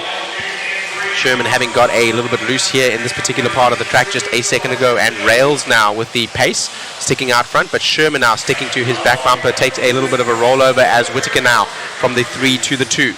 A little bit of space to breathe as Adam Rails will continue to follow the battle for the 2 and 3 as they are the closest on track in the highest position, as Rails now looks to make a runaway. Rails in that blue buggy with the yellow strike through.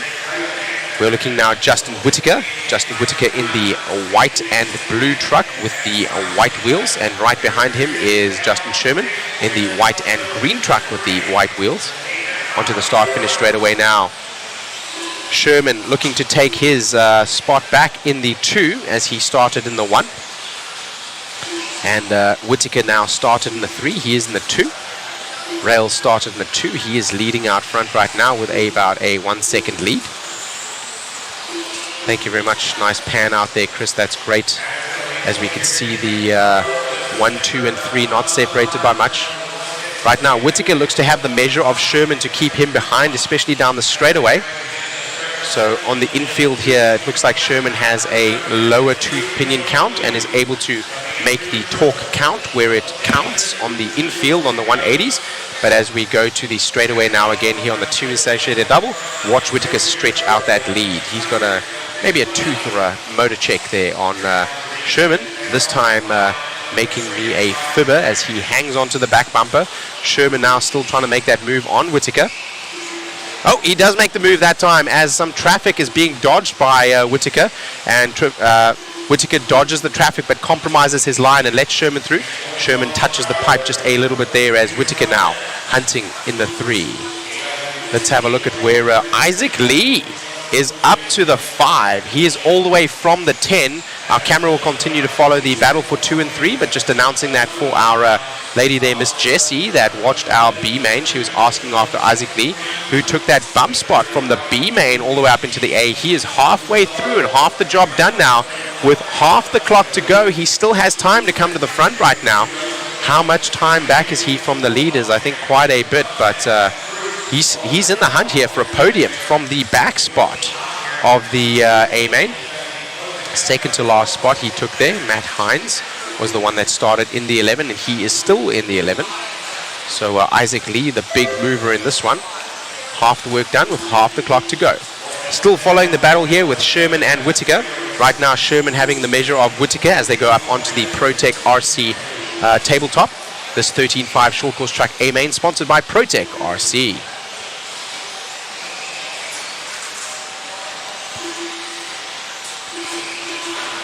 Alrighty, we're getting settled in, so we hear that tone there as Adam Rails, our leader, is just ahead of them. Still 1, 2, and 3 separated by not much. That is our leaders there, all in one shot. We saw just a second ago Rails in that blue truck with the yellow strike through as we continue to follow Sherman. Sherman in that white truck with the green rear, and now Whittaker in the 3 where he started. Sherman looking to make inroads on Rails up front. Rails working through some traffic and already through 2 of the cars who are battling ahead. And Sherman taps but gets away cleanly from one of the back markers that had rolled over in his own battle. That is probably Simmons and Peyton James there that were battling. Okay, so we're with Rails now. Let's follow Rails around as he's making his way through traffic. Rails in that blue truck with the yellow strike through and the black wheels. Race number 41 of 62, Clash of Champions 2024 here at Hoosier RC HobbyPlex in New Albany, Indiana. Thank you for joining us here on the Mod Live Media stream. Available Facebook, YouTube, Twitch, and on Mod Live Media. Sponsored by JConcepts. Timing and scoring brought to you by RCGT. Adam Rails still out front right now. rcgarage.info. Claim your profile today. That's not really their motto, but or should I say their credo, but I've been using that throughout the event and it doesn't sound good. I appreciate RC Garage. I have myself a profile on there. You got it. With 1 minute 50 on this one, I'll be doing the interview after this one. Looks like the interview will be done with Adam Rails right now. He has got a pretty commanding lead over the 2 and 3. That is our leader going across the line. Let's pick up our 2 and 3 battle. They're still very close together. There they are. No, is that them? Whittaker is just behind. That is a back marker that they're working with. The back marker is the yellow and white buggy as the 2 and 3 swaps. Again, the back marker coming into play there. One of the drivers having to make a move around and actually losing a little bit of time. So Sherman that time making the move by Whittaker. We'll see their names change up as they go across timing and scoring. Whittaker that white and blue truck with the white wheels. Sherman that white and green truck with the blue wheels. And Whittaker now rolling over. Let's go back to our leader. He's coming down the start-finish straightaway. Alrighty, we're going to follow that battle actually. That is our number 4 now battling with Sherman. Chris Venair, it is a battle for 3rd there. So that is Chris Venair looking to make the move. He is upwardly mobile. Started in the 4, still in the 4, but now hunting Sherman, who started in the 1. Unfortunately, having relegated himself down to the 3 spot from the 1. Back to our leader now. Our leader coming across the line there and working through traffic. That's what we want to see right now as the other drivers all separated. 1 podium spot battle back there with Sherman and Venair, but the leader right now also pretty exciting to watch him out front, as several times have the back markers played a part in changing the positions in the leading drivers' battles. Right now, one of the back markers battling with our leader there, trying to hang on to him, rolling out as a consequence, and Adam Rails gets by for a victory lap. Adam Rails there in that blue truck with the yellow strike through and black wheels. He is going to be the winner of this one as we go down to the grid for an interview.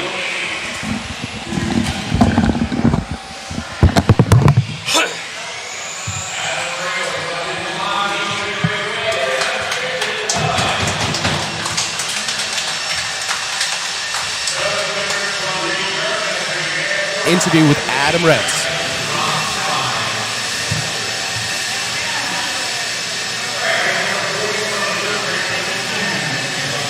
Thank you.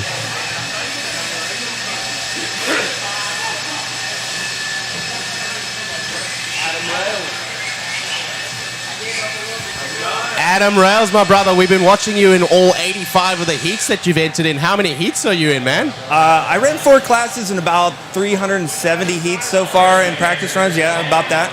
Did you get any of the B bumps or anything like that? I did not. I was in the 17.5B. I didn't get the bump, but I made the A in the other 3.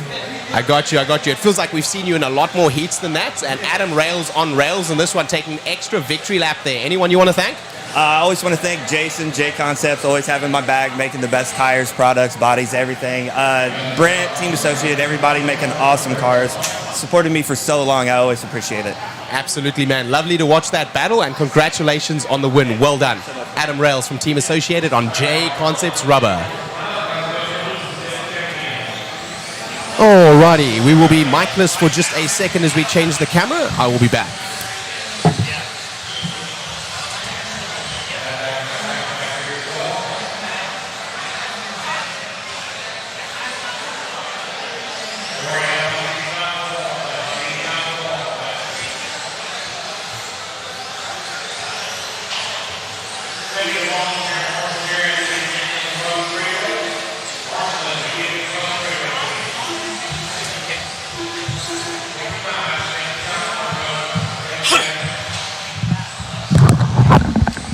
All right, I am back.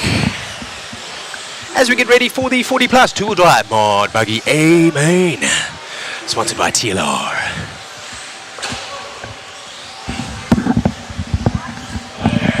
A man of many talents. I think they're referring to Adam Rails there. Adam Rails in 4 classes, making 3 of the A mains and 1 of the B mains. He didn't make it to the A main in that one. Not sure which class that was. I think it was 2-wheel drive buggy.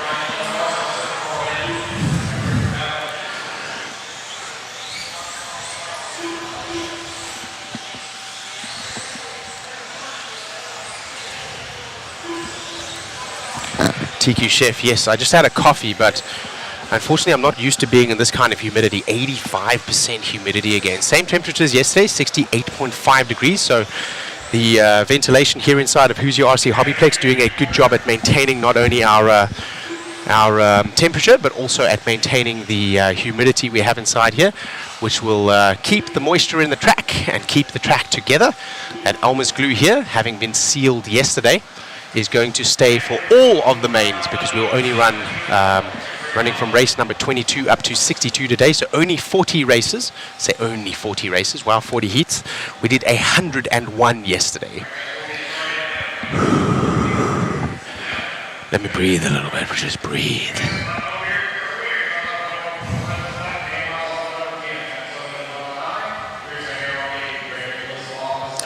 Brent Thielke here, Team Associated Team Manager in the A main TQ. Dunbar in the 2. Adam Rails is in this race again. Here he is again. I told you we see him a lot. He's in the 3.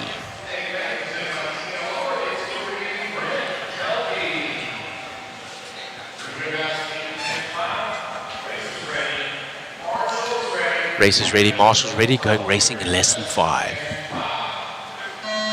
Here we go.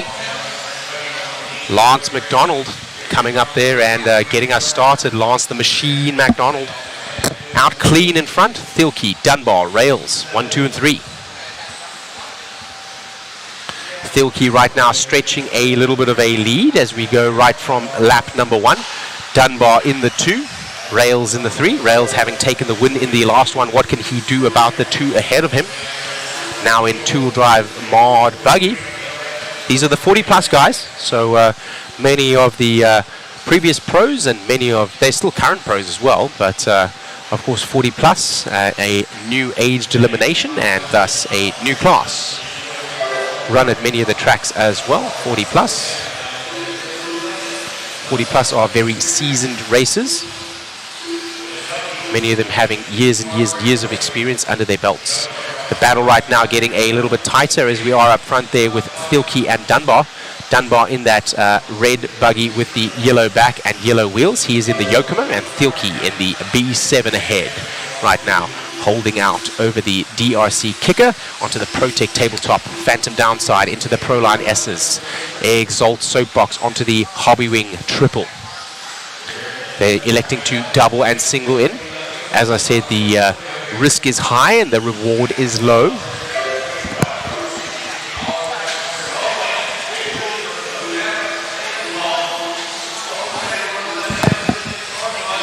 Six minutes 30 left in this one, as this is a 8-minute A main. Let's drop back now with our camera as we go to that battle there. That battle back there I think is for the 5 spot and onwards. Oh man. One of the drivers rolling. We're going to try to follow this battle a little bit over here just to get you guys a little bit of excitement. That is Mike Mallet, Dan Miles, Alan Horn, all racing there for the 4 and downward spot. A blanket can cover them from 4 down to 8 right now.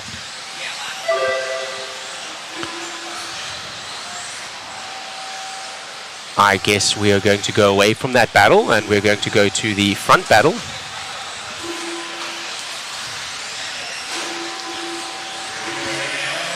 I'm absolutely upside down right now, no idea what we're looking at. Okay, as we go back to the leaders, we'll go back to the leaders, as that is for the marbles. Still Thielke right now from Dunbar, but Dunbar looking to close up on the back of Thielke, the Yokomo on the Team Associated. Oh, as a back marker rolls out in front of them, but no consequence there to both of the drivers getting by cleanly. Dunbar just dodging that bullet and going under the rolling chassis of the orange buggy with the white wheels. Dunbar now looking to close up. Oh, several buggies on their lids ahead. 3 of them on their lids ahead. Excuse me. Sorry to cough like that, guys. I'm so sorry. RIP headphone users. 4 minutes 44 on this one in our 40 plus two-wheel drive mod buggy A main, sponsored by TLR. A little bit of a wheelie there from the Yokomo of Dunbar. Dunbar looking to squeeze every little bit of performance out as he can. His tires providing traction, and a little bit too much traction there, going up on 2 rear wheels. Thielke there looking comfortable out in the front, hasn't had to defend just yet, but Dunbar looks to have his measure. Every once in a while he tends to close that gap down, and then a little bump from a back marker or a wheelie allows Thielke to open that lead up. So far, none of that behavior from Thielke out front. A little bit of a roll from Dunbar. Dunbar now is going to be having to look behind, and I think Ciccarello is going to be coming soon. That is not Chicky behind him though. Chicky would be in the yellow buggy with the white rear, so a little bit of a gap back to Chicky. Let's follow Dunbar and see if he can fight back now from the 2. I think there is a battle behind, but we'll stay with Dunbar until we can confirm that. On the left-hand side of the track now, that is a battle for 4, 5, and 6, and 7. As we go through the Pro Line S's, those are all 4 position there, those drivers. We'll come across timing and scoring and catch up with them in just a second so we can see who those drivers are. Down the straightaway, that is Rails, Niklas, separated by 2 back markers. So Niklas is that blue buggy with the white wheels, and Chicky right now is just ahead of him. So let's follow that battle there. They're working with some other drivers ahead of them now. I think that's all for position. Maybe timing and scoring is not quite showing. It's not updating the way that I'd like with the green bars, but that is due to internet connection, not anything that we can do about that. We continue to follow that battle around. So Niklas right now, Niklas is in that blue buggy with the white wheels, looking to make a move up the inside of the white buggy, who tries to close him down, and no doing there. He was already side by side, and that white buggy does lose out, closing the door on fresh air and instead getting a wheel from Greg Niklas. Niklas makes that move. That was his move to make. He was already on the inside. The door was not there to be closed by the white buggy, and he losing out and rolling down the order now. So still a good lead from our leader, Thielke. Thielke is right behind these 2 right now. He's just come across the line. Dunbar with a bit of a gap between him and Thielke, and Mallett's even further behind, and Ciccarello is... so our battle for 3 and 4 right now. They're going to be coming across the line. Let's see if we can pick them up. They'll be on the left-hand side of the track as we try to pick up Ciccarello. Ciccarello has a threat from behind now, being, a battle ahead with Mallet. Ciccarello in that X-ray with the white and yellow. Mallet now rolls, and rolls again. Looking for some drama and excitement for you guys, but as that happens, commentator and camera curse there with Mallet rolling out from the 5. So Chicky now getting away. He's in the 3. Still Thielke in the 1. Ciccarello takes a little bit of a roll now, but doesn't lose as much time. Doesn't need to be marshaled as he rolls back onto all 4. Thielke in the 1. Dunbar in the 2. Ciccarello in the 3. Mallet in the 4. Rails in the 5. Niklas in the 6. Veneer in the 7. Wenger in the 8. Miles in the 9. Horn in the 10. And Sunderledge bringing up the rear. So they're all separated now. Let's try to come back with our leader. I think that is our leader there, Brent Thielke. Thielke in the pink buggy with the black rear and the white wheels, and the team associated B7 here in the two-wheel drive mod buggy 40 plus division.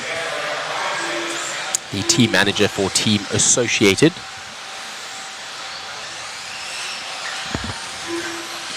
Thielke, a astute setup as well as design and engineer himself. I don't know if he designed this particular buggy, but having some input on it, of course, and having the skill to put down everything that the buggy is offering in engineering terms.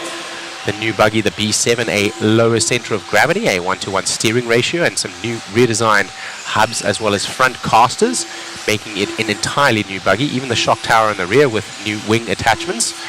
Everything is different.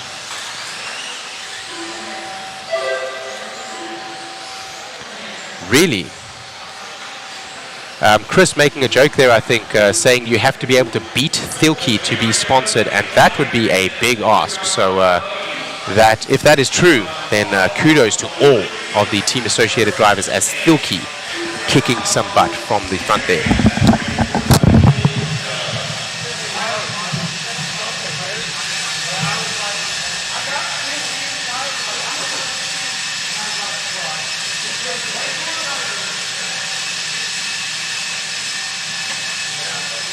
Brent Thilke, nice run there from the front, and the new B7 looking good. Yeah, it was fun. Brian was right there most of the run. You know, it's always a challenge in this class where you're just trying to manage your own pace and then outrace the competition. And there was one time up at the top of the hill over here, I didn't even see that there was a car upside down, and I luckily missed it. It could have ruined the whole race. But yeah, big thanks to all the guys back at the shop: Kyle, Curtis, Sean. I'm going to miss them all. Rick, he's been working hard on the Reedy stuff as well. So we got a great crew here with Billy and Kurt and Spencer and Aiden and Dustin and Davey and even some of the spec guys have been helping. Just working with tires and everything like that. So I'm really excited to get that first win for the car.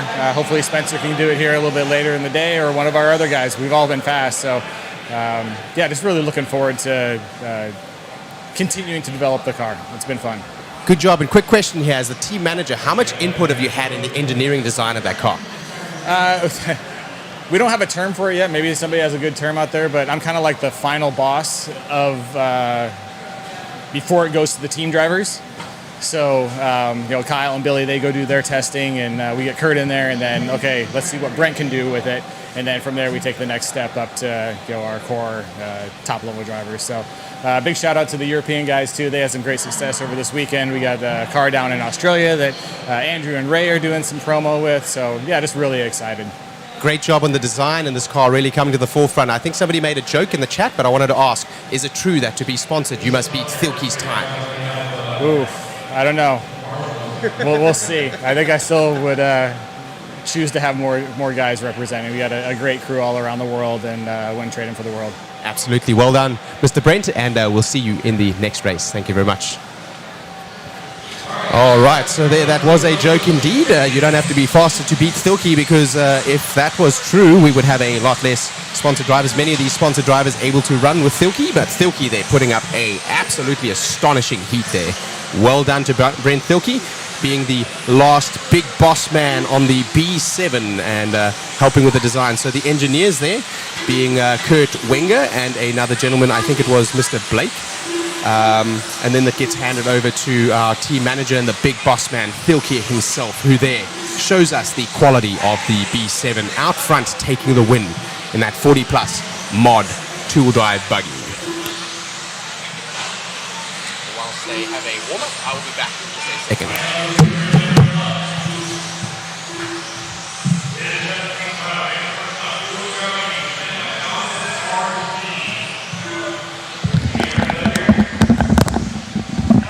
I will wait to have a commentator replacement, as here we go for A main number 1.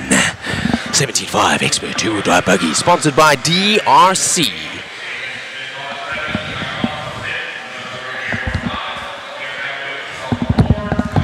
Local hero Talon Henley in this one. I don't want to miss this one. I don't want to miss any of the races, but needing a comfort break in just a minute. We'll go after this race, I guess.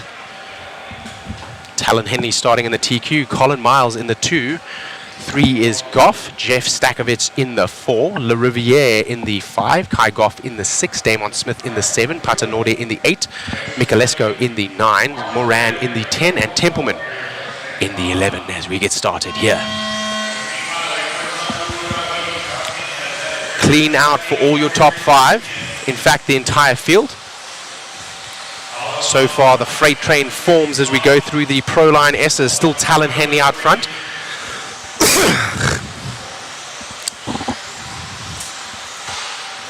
As we have seen a couple of times with the lead lap, they stretch out a little bit of a lead, and then the 2 able to apply some pressure. Right now, that is Colin Miles in the 2. Colin makes the move to the inside with a little bit of a bobble from Talon Henley. Talon Henley, our top qualifier, of course, having the pace, and is going to look to make a move now back on Colin Miles.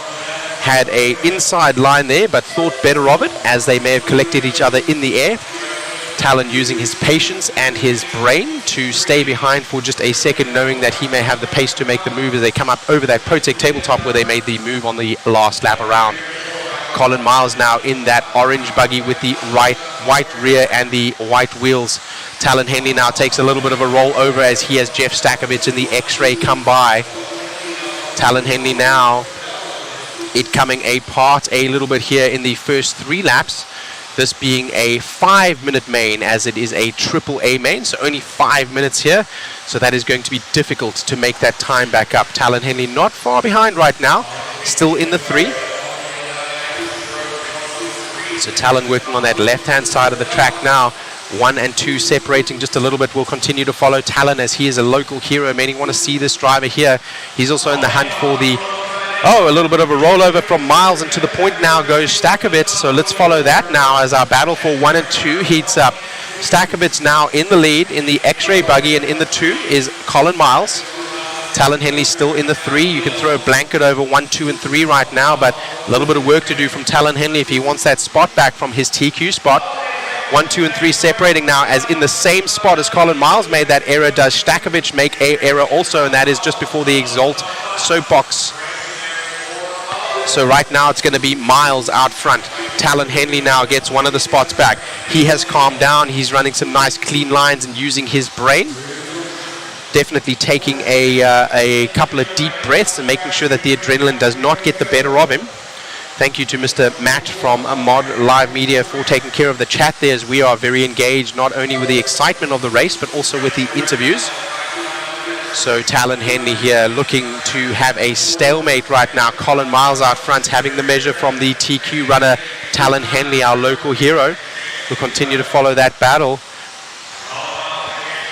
Let's have a look behind them also now as they come across the start finish straight away. A little bit of a stalemate here for 1 and 2.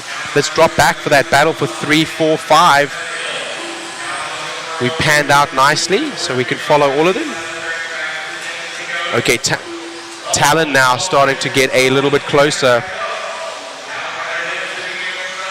Trying to keep all of them in view as we have 2 hot battles right here. Talon now is closing up on Colin Miles. The clock is starting to roll down. 1 minute 40 to go. That battle for 3, 4, and 5 is a hot one too, but we don't want to miss the battle for the lead.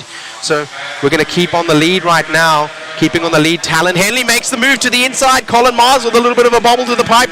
It's been a stalemate, but right now with Colin Miles got some work to do. Back to the front spot. A motor check and up the inside.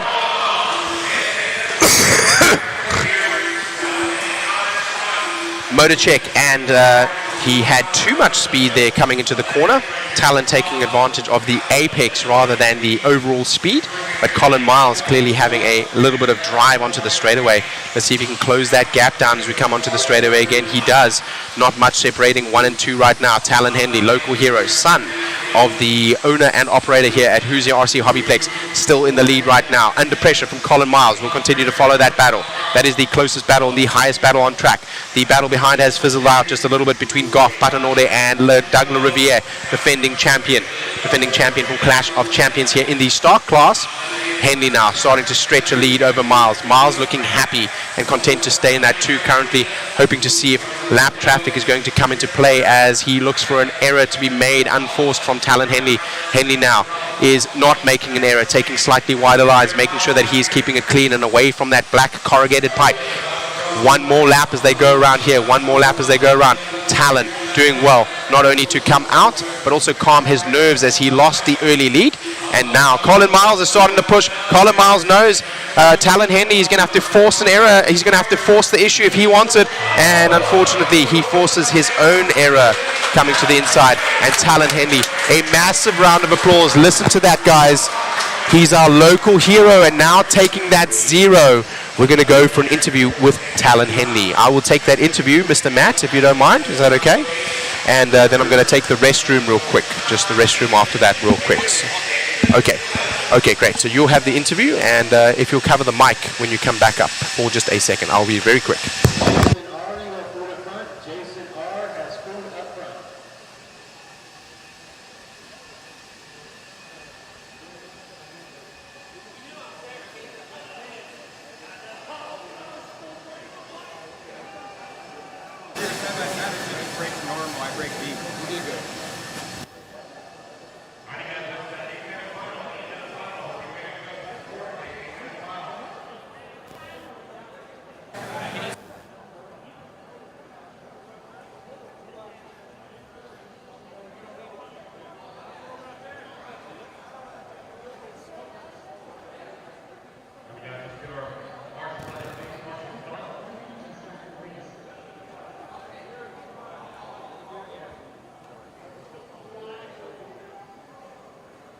Job out there. Kind of you had to set the pace early. Couple little bobbles. You dropped back, but almost that was maybe helped you a little bit as you started pushing. I tried to drive the car real soft, and I know that these cars do not like that. Really, my fault. I guess tone-to-tone isn't my style. I like racing from the back, although that's not the way it should be. But dude, it looked good out there. Colin was putting a hard push on you there at the end, but you were able to fend him off. And, man, I'd say definitely good crisscross applesauce over here. He tried pushing the issue on the inside. You knew he would blow the corner. He did. And I think that was probably the ultimate one right there where it kind of gave it to you, where you're like, hey, I know what I need to do. I know he's a clean racer. I wanted to race him real nice, and I saw what he was going for, and I knew he wouldn't completely blow through me. So I just pulled a little wide and really got the move done on him. Congratulations, man. Anybody you want to thank? Everybody that's on these shirts. I'm really thankful for everybody, God, my parents, and that's about it. Thank you. Congrats, my man. Great job, buddy. Great job. Where's Colin at?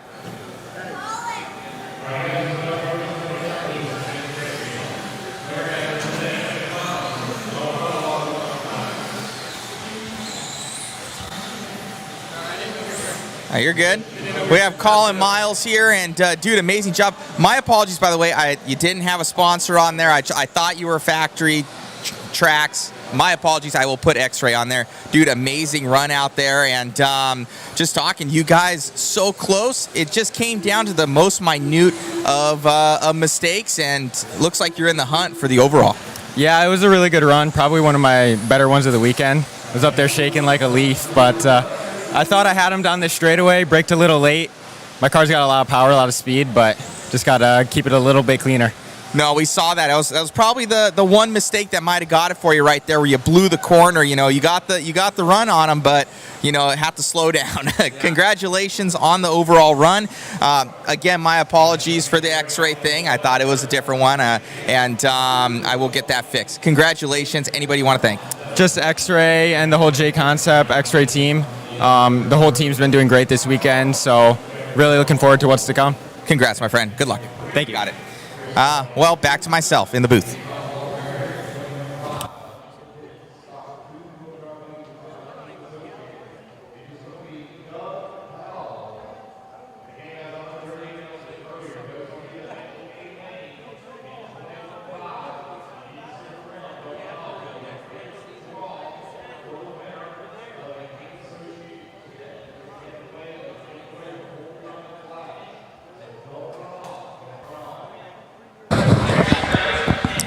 All right.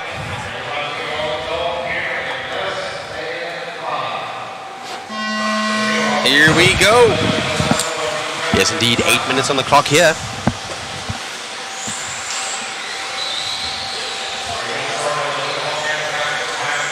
As we get started with Fat Ninja starting in the TQ, Doug Powell.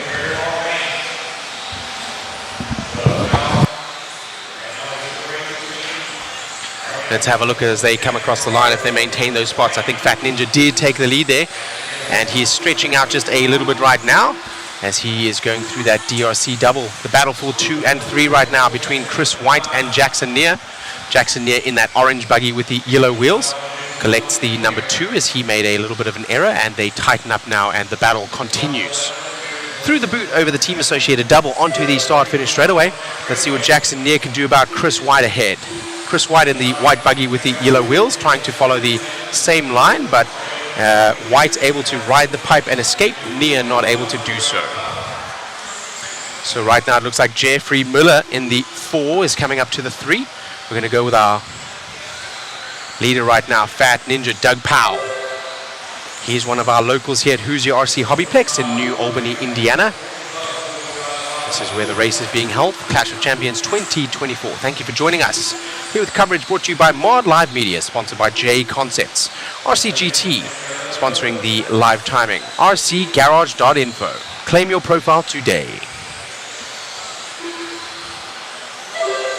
6:25 on the clock. This is a 8-minute main. Fat Ninja working up on the back of some traffic right now. We're going to drop back and see if we can find a battle. I think that is Jackson Neer that is battling with, no, that is Miller and Blake. Miller and Blake. A tight little battle as they go down the Exalt soapbox. I think that is number 3, 4, 5, and 6. Barry Sobel, the big mover here, he had taken the bump up the C main to the B main, and he has come now into the A main. He has gone from the 11 to the 5 right now, so he is in this battle right now as well. 3, 4, 5, and 6 there as they go down the right-hand side of the track, all separated by less than a second. One little bobble is going to cost you several places here, as right now it looks like Blake defending from Miller, from Sobel. Sobel's in that white buggy with the orange. He has the pace and the patience right now to try to make the move. He got a move done on him and actually got the move back on who was Jackson Neer behind. A rollout right now, and that's going to play into Sobel's hands. Sobel now from the 11 all the way up to the 4. So Sobel now, the big mover. Back with our leader here, Fat Ninja Doug Powell. He comes across the stripe with a 23.4 last lap. Fast lap 22.8, the only ones dripping into a 22 lap speed. One of the back markers takes a step out of the way as Doug Powell makes a move. Let's try to find that battle, which is going to be the battle for 3 and 4. That battle for 3 and 4 is going to be Sobel and Blake. Sobel, the big mover from 11 up in 4 now, looking for a podium. He's come from the C main. I'm not wearing my headset for the cameraman, so he's not able to hear me. There we go, alrighty. We're back here in full communication as we continue to race with Fat Ninja. We're going to start to look back for that. No, never mind. We have lost a spot there, has Sobel.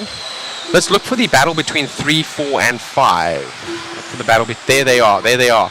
So Sobel now is in the 5. He was up at Limobile. He was in the 4 a minute ago. Jackson Neer just came by. Excuse me, Matthew Blake just came by for the 4th spot, and Jackson Neer ahead of him. As they go down that Exalt soapbox. So that the battle there, Neer, Blake, and Sobel. Sobel the one to watch in the white buggy with the orange, but we're going to continue this battle. Yes, and they're closing up right now. That is for the 2, in fact. That is Chris White and Jackson Neer. As they make it by. Chris White in that white buggy with the yellow wheels, and Jackson Neer in the orange buggy with the yellow wheels. Looks red on screen. Due to the lighting we have here and the camera settings we must run, it looks like it is Ferrari red, when in fact it is bright electric orange. Still White right now holding out Jackson Neer for those last 2 podium spots. And White Knight now getting a little bit squirrely. Here comes Mr. Neer. Mr. Neer looking to make a move up the inside of White as one of the back markers stays clean out of the way. That back marker there in the green and blue buggy with the yellow wheels. So they are continuing to battle here unscathed as they go through the Hobby Wing double onto the factory tracks downside, into the boot, over the team associated double. Jackson Neer looking for a number 2 now. Doug Powell, Fat Ninja out front, putting a couple of martial arts moves on the field. Oh, and Neer goes to the inside, gets a little bit of a wheel there. There was a open door, and he comes through on Chris White, who's going to have to fight back now. Jackson Neer, the one that makes the move up to the 2. Neer in that orange buggy, looks red with the yellow wheels, looks red on camera. with 1 minute 52 to go on the clock here, so still quite a bit of time in this longer 8-minute A main. The triple A mains will be 5 minutes, and the single A mains will be 8 minutes. Jackson Neer now stretching out a lead over Chris White. Chris White not having an answer, having started in the 2. Jackson Neer having started in the 3, and now getting away from Chris White in the rear. Alrighty. Doug Powell there, our leader, going up the ProTech tabletop now. He's in the white and orange with the white wheels, white wing. He's coming up on the back of that pink buggy, a back marker who will hopefully step out of the way, and does. They both come through cleanly, and neither lose a lot of time there in that position swap. That is not for position. Fat Ninja kicking right now, right out front. He's on a 20-lap pace in 8:02. So 20 laps in 8 minutes, this being a 8-minute main with 38 seconds to go in this one. All the rest separated quite substantially. Where's our big mover? Sobel seems to have stagnated now in the 5, having been able to make it up from the 11 all the way to the 5. At one point was in the 4, but no longer upwardly mobile and is staying where he is at now. I wonder if he used his voltage early and is not able to reply now, but still a great run, having come from the C main, bumping in the B main into the A main, and he is in the 5 right now as we follow around. A lucky escape there from Doug Powell, who's going to take this one. Well done, Mr. Doug Powell, local hero, one of the nicest guys you will meet. That is him right there, Fat Ninja, with a PH, of course. Well done, Fat Ninja, putting a schooling on the field there. Jackson Neer comes home in the 2, Chris White in the 3.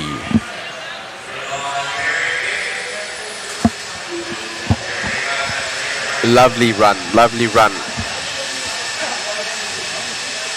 Yes, there will be an interview. Matt's got the interview. Race number 45 of 62 just about to come up now, with the 40 plus mod buggy 4-drive A main sponsored by Phantom. We go over to Matt from Mod Media with Fat Ninja, Mr. Doug Powell. Mr. Doug Powell over here. It's one of my favorite guys. They call him the Fat Ninja. I know he always runs the mod goodies in there. One of the nicest guys you'll meet here at the track. I think you're like class champion 2 years running, man, in the 21.5 class. You're the man. I got lucky. It's a lot of skill that comes with luck. Congratulations. Thanks. The car is real good. I want to thank Angie and Eddie for such great plays. You for making great products and putting these cars. It's been a great weekend. The car ran flawless. Really had a good time, and 2 years in a row. So, dude, amazing run out there. Congrats. I know you got the brass inserts in there, the puck system. Dude, you're doing it all, supporting the community. That's what it's about. 21.5 class champion. Dude, amazing. Want to get to see you had your car right there in that photo, and I was like, you know what? Doug's going to grab that photo. So, appreciation. We got Shane over here from ProTech, and Eamon, just your size. Amazing, buddy. Thank you so much. Great job. Great job.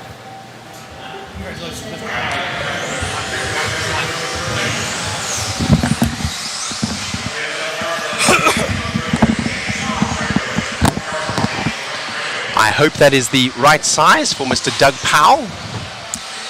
The Fat Ninja taking the big win. He is a big man. I have a big shirt for him. I hope it fits. And big congratulations to Fat Ninja there, taking the win in the last heat.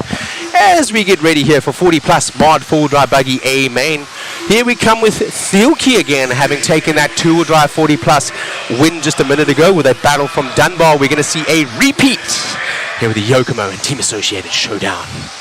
Alan Horn in the 3, Chicky in the 4, Benet in the 5, Mallet in the 6, Wenger in the 7, Thahani in the 8, Spurgeon in the 9, Rowley in the 10, Sunderledge in the 11.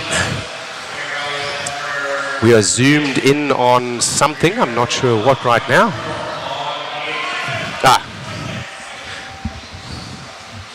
Dunbar seems to have lost something.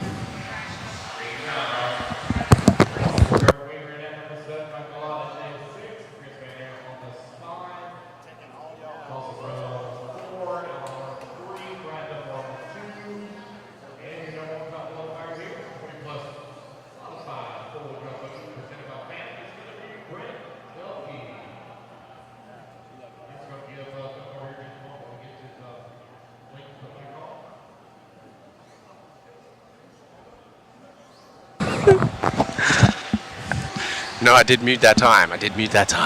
Yes. Dunbar, we're going to give him a little bit of spot right now. There is no number 2 on the grid because Dunbar is getting some help. We want to see this showdown. So thank you to Lance the Machine McDonald for taking a little bit of time there. I'm going to transfer it over there to Mr. Shane. Thank you so much. This guy's been killing it, guys, so a big shout out to him. Thank you so much. Also posted up right there, shameless plug, we do have that waffle. It will be drawn today, and we added more goodies. Hobby Wing hooked us up with a 17.5 done up by Matty G, so Team Glitch. And that's the one that Raymond uses, so that has been tuned. We got, also we're gonna do the B7, so kind of cool. We have our photographer doing up all of the profile shots for the B7s, those nice studio shots, and they're all gonna be signed by these guys for the B7s. We're gonna give all 7 away signed. That's super cool. I might do it and put it like in we'll do it in a frame or something like that. All right, we are racing. off. Thilke out front in the pink buggy with the white wheels. He took the win in the 40 plus two-wheel drive mod. Dunbar did get his car down in time. Dunbar in that it's actually orange and yellow buggy in the Yokomo four-wheel drive, the YZ4 SF2. Let's see what he has to answer, because Thilke had that brand new B7 buggy, but right here the B7 4.2 against the YZ4 SF2. In my opinion, the Yokomo four-wheel drive superior to the performance of that of the two-wheel drive, as Dunbar takes a small little rollover and loses 2 places in just a second, but Thilke also has a rollover. So we're shuffling up right now, and it looks like Horn to the point. Alan Horn in his team associated. Dunbar now in the 2. The battle now between Dunbar and Thilke, the one that we want to see, but Dunbar now going to come out front and battle with Horn instead, another team associated driver. Alan Horn, the father of Aidan Horn, also one of the engineers and wrenches for the team associated team, knows these cars very well and not a stranger to racing, been in it for many years.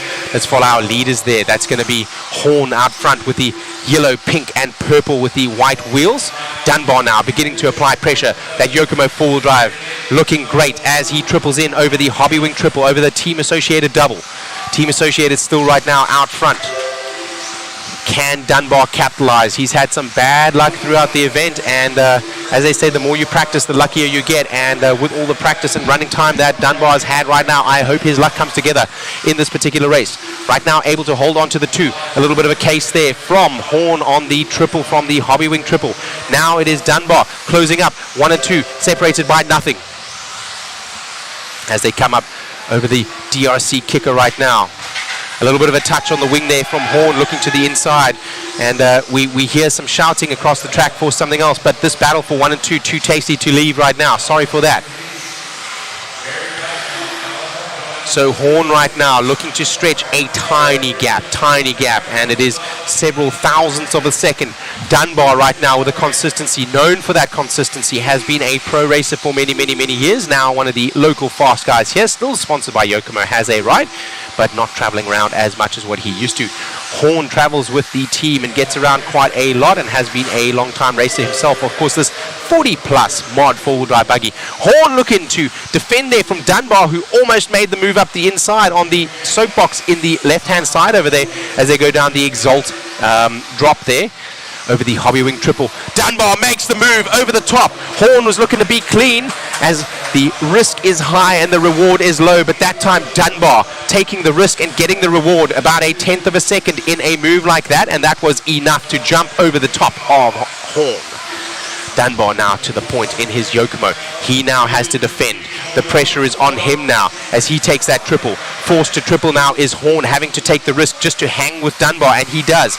Still not much separates these two, but right now Dunbar looks like he's able to stretch out as they make a way past a little bit of a back marker there, and as they do so, losing out a little bit of time, Horn. Now Dunbar stretching. The luck with Dunbar in this run here with 4 minutes to go in this one. 4 minutes to go in this one. We're not even halfway yet. 4 minutes 30 to go. Dunbar now starting to stretch from the lead from Horn. Let's do a mod instant replay on that super pass that Dunbar did. Yes. Dunbar, sponsored by Yokomo and Red Bull, giving it wings. Fast and furious pass right there, right over the top.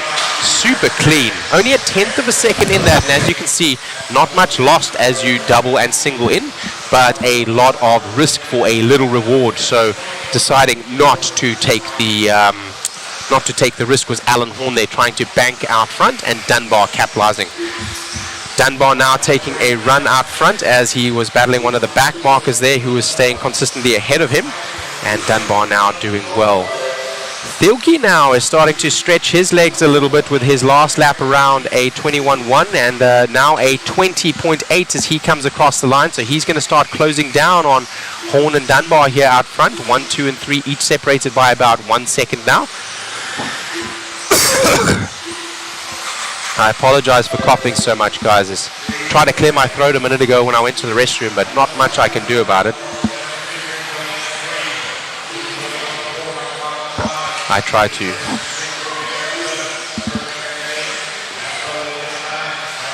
So Dunbar coming into a little bit of traffic there and unfortunately losing a little bit of time, but right now he has the measure of Horn. It looks like Thielke is starting to close up on the back of Horn. So let's see where Horn is at. Horn is back there with the multicolored buggy. He's about to come through the Proline S's. Here he comes. Let's see the gap to Thielke. On the clock it looks very close, but on the timing, on the actual track, it is quite a number of corners. Let's go back to our leader. Our leader making it by there on some lap traffic. That is Brian Dunbar. So let's follow him here with 2:30 to go. He's that orange buggy with the yellow back and the yellow wheels. Right now ahead of that white buggy who is a back marker, not pole position. Somebody hiding in the trough there on the Hobby Wing triple and doing well to stay out of the way. Dunbar now with clear track ahead of him with 2 minutes to go.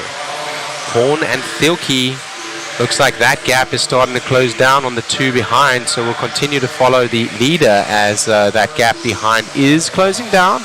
Looks close on timing and scoring. So Horn has that multicolored buggy. Yes, there we go. The gap is getting very close now as it's only 1 corner separation, about 3/4 of the straightaway with these mod guys. The mod car is very fast indeed.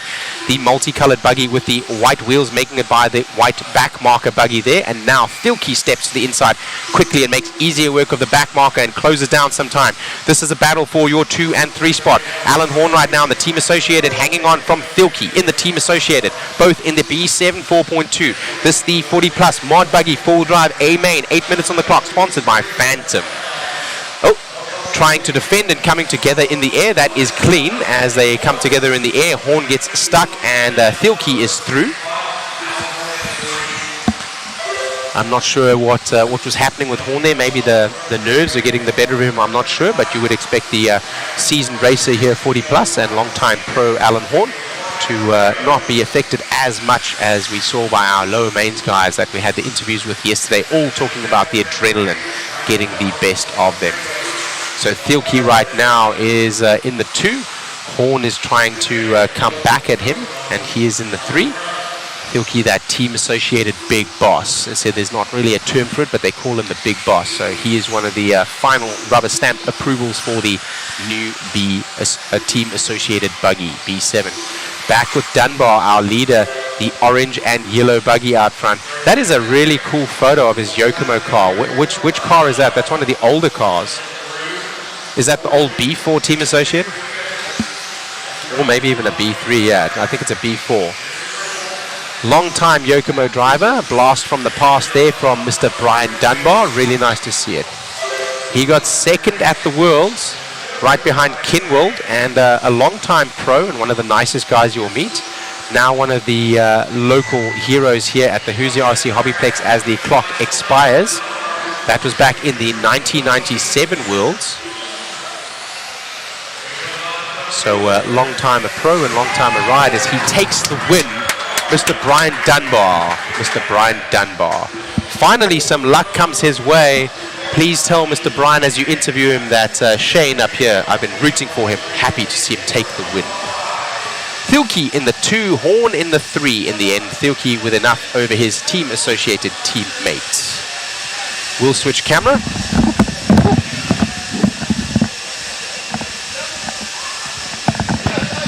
Yeah, buddy!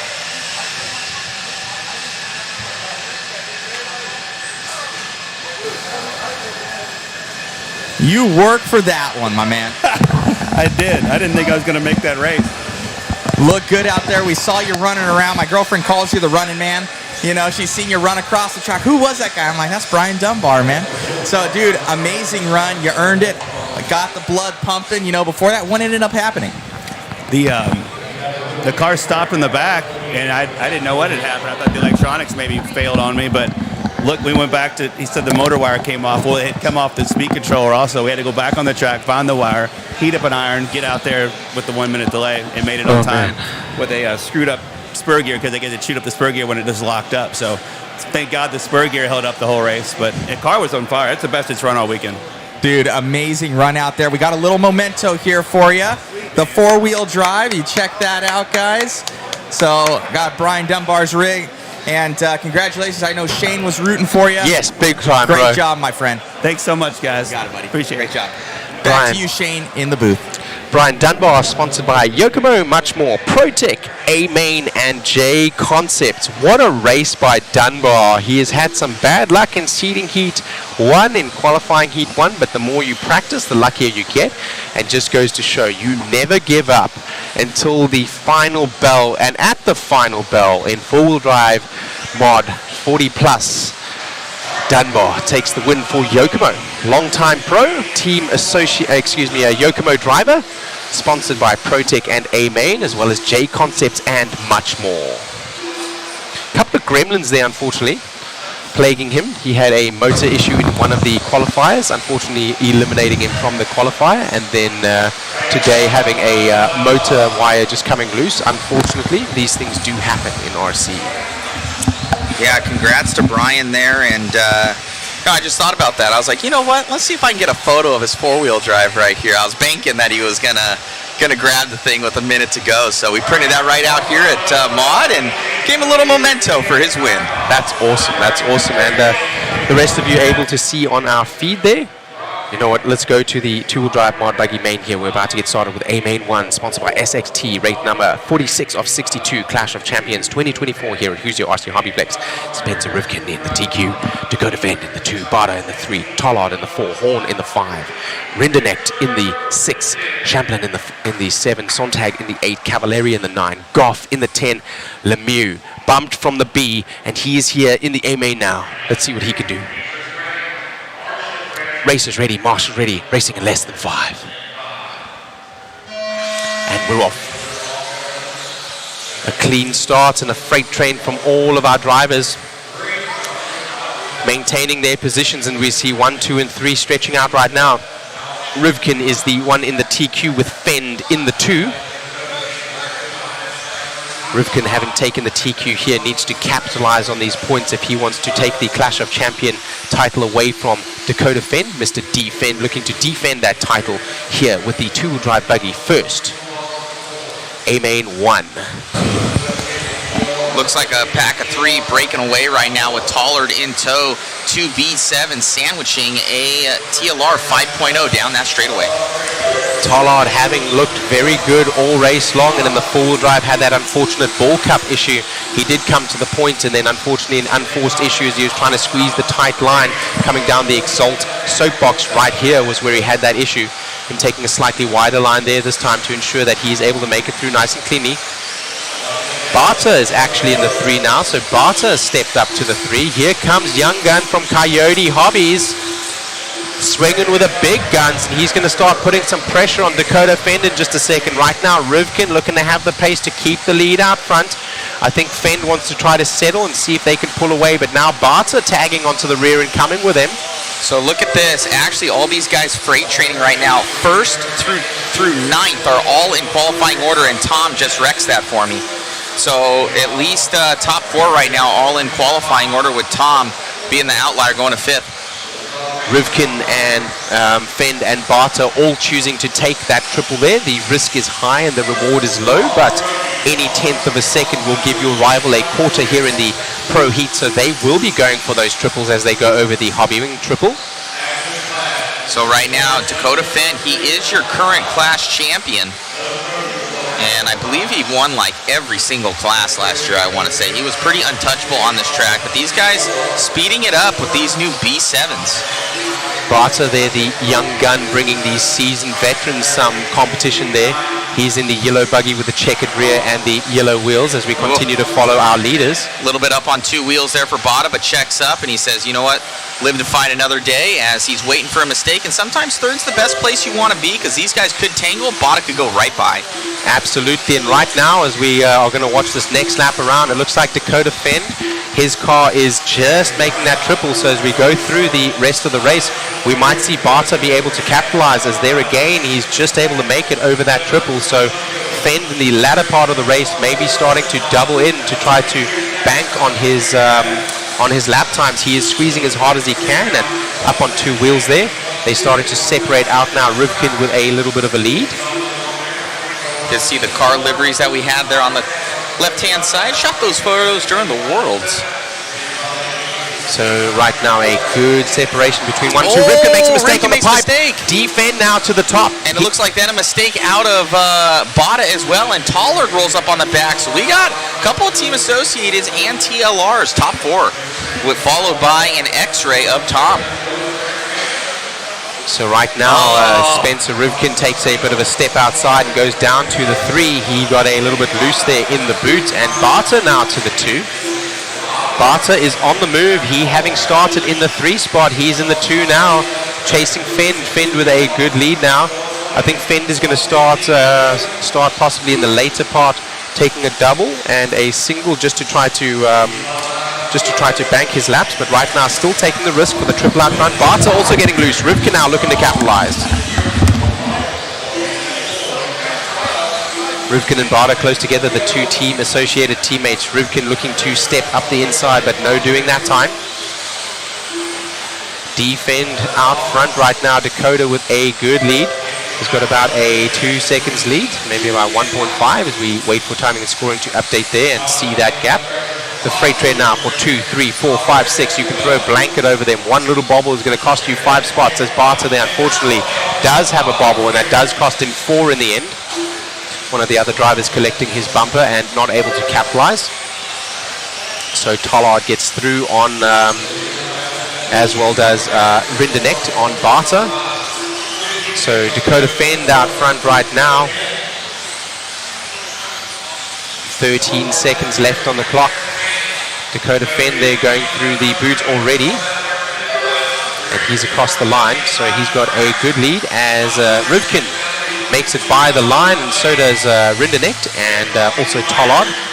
Did Barter make it through? Yes, I think. So the battle is still on here.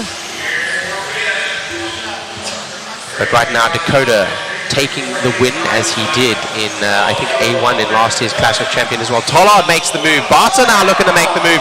Tries to stick it up the inside. High risk, high reward. But this time, no doing. Well done. Nice race from the young gun, Davey Barter.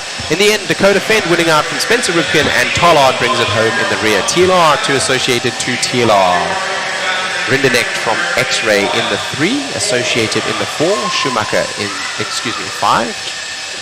And in the 6 was a Schumacher rock sampling. We're going to go to interview with Dakota Fend now as he takes that win. Track conditions definitely tricky and getting the best of our pros here, so the expert and independent drivers are going to have a hard amazing time. run out there, man. You and Spencer having a good battle. Just came down to one small bobble, and you were just like, I'm gone. Yeah, Spencer was going good there. I put a little bit of a gap there in the middle of the race. I kind of lost a little bit of speed there, and then seemed like kind of got better there towards the end. But yeah, I think he just got a little bobble here out of the straight. It's really tough. We're going really fast in that corner. There's a lot of grip, but if you hit the brakes a little bit too hard and start to slide, then it's instant donut. So good to have a clean run at the truck. Truck was pretty messy for me, so good to finish out a clean run, and then we'll head into full drive here next. Looks good, man. We started something. Little memento there for you of your 2-wheel drive. Appreciate it. Thank you. Yeah, buddy. How cool is that? We have the mod photo booth downstairs. They're taking the photographs and able to print them on site, and they're presenting them in a little sleeve, which is also a pop-up frame. So Mod Live Media, thank you for having our photo booth here. Your live broadcast brought to you. Please change the camera. Please change the camera. The Mod Live Media broadcast brought to you by JConcepts and sponsored by RCGT for timing and scoring. rcgarage.info. Claim your profile today. I guess you like that little blurb that I added there at the end, rcgarage.info, claim your profile today. Came out nice, didn't it? All right, local hero here, Talon Henley in the A main 13.5 expert four-wheel drive buggy here, sponsored by TDK. TDK, safe, non-toxic, biodegradable tire sources. Lots of young blood in this one and lots of experience also. Talon Henley, Jeff Stakovich, Kyle Goff, Trevor Michalesco, Kai Goff, Doug LaRiviere, defending champion from the stock class, Nate Sutherland, Damon Smith, Sammy Moran, Brian Dunbar's in this one again, and also Tyler Pater-Norde. Dunbar taking that win in the 40 plus mod 4 drive buggy just a second ago as we get lined up here. Two very similar paint schemes there for Talon Henley and Stakovitz, so do take note of that. The blue in the back will be Talon Henley, local hero and son of Hoosier RC HobbyPlex. Let's have a look up on the wall real quick, up on the wall, Chris. So we're going to zoom out on the wall on the right hand side. Look at all those people that are watching on the right hand side, all the people that are watching. Looks like almost every single person in the pits has come out to watch this race for our local hero, Talon Henley. Let's see what he can do. Son of Eddie Henley, owner of Hoosier RC HobbyPlex here in New Albany, Indiana. We go racing. Talon gets away nice and clean. Stakovich with that similar paint scheme behind, and still Kyle Goff in the white buggy and yellow wheels behind. They freight train through in almost qualifying order. I don't believe anyone has made up a position yet as Stakovich looks to the inside after a little bit of a slide there from Talon Henley. Not a move by Stakovich, but a offline move by Talon Henley. Henley's squeezing the trigger hard as he can, touching the pipe just a little bit, looking to run out front to relieve the pressure from behind. He double and singling in there. This is 13.5 expert four-wheel drive buggy, so the mod buggy is able to make the triple, and the 13.5s will opt to double, and the downside on the factory track's downside. Henley now stretching with a little bit of a lead, like we saw earlier from him in the, I think it was the truck. So into the boot over the team-associated double.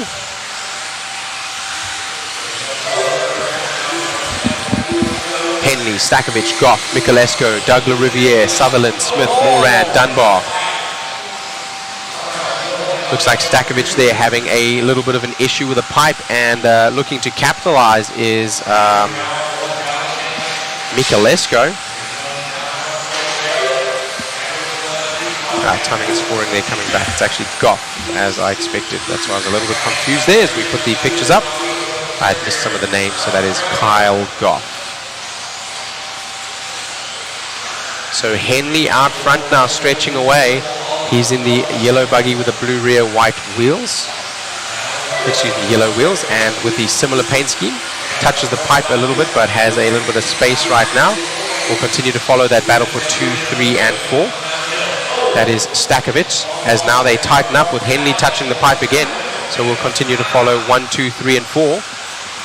Talon Henley squeezing out all of the performance that he can, and as he does so, going very tight on some of his lines, tighter than what he needs to on some corners, thus touching the pipe and giving back some time. That similar paint scheme between our 1 and 2 drivers, both with the yellow front, Talon with the blue rear, and Stakovich with the black rear, as Kai Goff takes a little bit of a rollover and lets through Trevor Michalesco.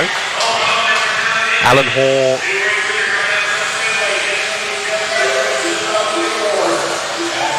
as we continue to go through. Talon Henley squeezing out every little bit of performance that he can. Every once in a while he is touching the pipe here and there as he's trying to take the tightest line possible, but still able to hold right now back. Excuse me.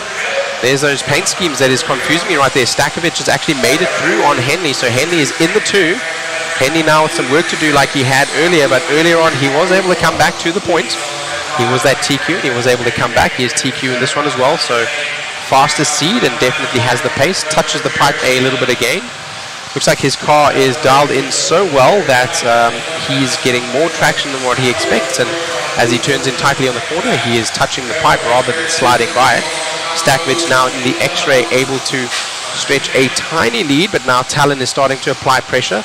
That is still your 1, 2, 3, and 4. So that is Michalesco and Goff now down from the 3 into the 4. Goff in the white buggy with the yellow wheels. Let's follow our leaders here as Talon's coming up on the back of Stakovic. He's looking to make a move. He definitely has the traction to be able to go to the inside, but will there be space or will there be a pipe?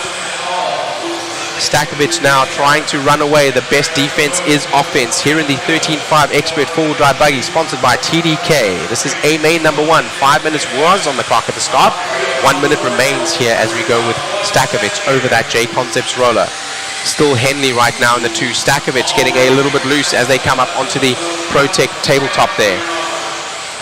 Henley staying calm and collected, looking to make the move, looking to force an error on the driver ahead from Stakovic. Stakovic right now saying, not right now, my brother. And now he does make the mistake. The move not needing to be made. Talon Henley coming up and applying pressure, staying there, and smartly so, not going offline so that he can stay on the black groove and continue to get the grip that he needs. The mistake made there from Stakovic now, rolling on the pipe. Lucky enough to keep his 2 spot. Michalesco still in the 3, and then Goff in the white buggy with the yellow wheels is now been overtaken, in fact, by another driver, it looks, behind. Sammy Moran has passed him, I believe, as we went through the start-finish stripe there. It hasn't updated on the timing and scoring yet.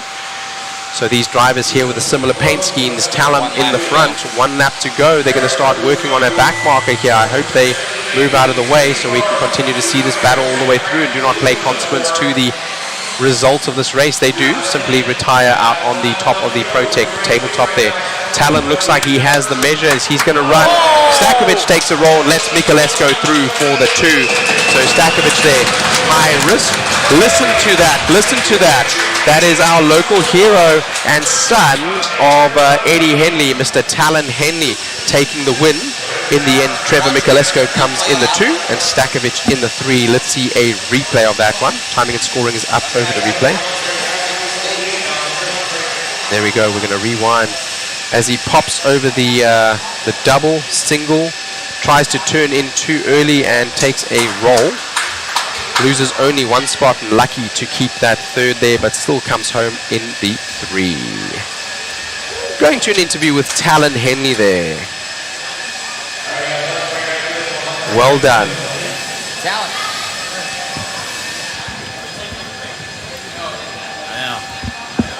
Must feel good, buddy. You keep doing it the hard way. Making small mistakes, having to push there at the end, but getting the job done. And I think you changed your line there at the end and tagged that pipe, and Stack ended up having a similar issue. Oh, yeah. That corner's always been hard trouble. Always jumping to the inside. I've seen a lot of people having issues with it. It's finally caught me once or twice now. Caught me in qualifying yesterday, and I finally cleaned it up a little bit towards the end of that race. Dude, look good out there. I know you're using the mod puck system in there in the 4-wheel drive. Who else you want to thank, man? I'm running out of people to thank. I've repeated it a couple times. Too many interviews. Everybody. I've been doing really well. Thank you. Congrats, man. Then we got this here for you. A little photo of Talon's rig for 4-wheel drive. Congrats, bud. Awesome. Thank you. Popping a nice little wheelie in the photograph there. Talon Henley, a JConcepts driver, sponsored by TLR, Hoosier, RC, HobbyPlex, and DRC. This our 4-wheel drive mod buggy, a main 1, sponsored by ProTech RC, a higher level of performance. Available at your local hobby shop and www.amainhobbies.com for all your RC needs. We get lined up with some big names in this one. Fenn, Champlin, Rivkin, Lemieux. Lemieux higher up in the 4-wheel drive than what we saw in the 2-wheel. He was the BQ, or should I say the B bump, and he came up into the A main. In this one, sitting in 4-wheel, the local hero from Trackside Hobbies. Shout out to Mr. Tennies there. It was nice to meet your son, Mr. Mr. Gregory, who has brought Chase to this race. We also have Evans, Barter, Rindernecht, Bornhorst, Tollard, and Sontag, as well as Mechanic. So we have TLR, Schumacher, Team Associated, X-Ray, all 4 different manufacturers in the top 4. Evans is Associated, Barter is Associated, Rindernecht is X-Ray, Bornhorst is S-Works, Tollard is TLR, Sontag is TLR, and Mechanic is X-Ray. No problem.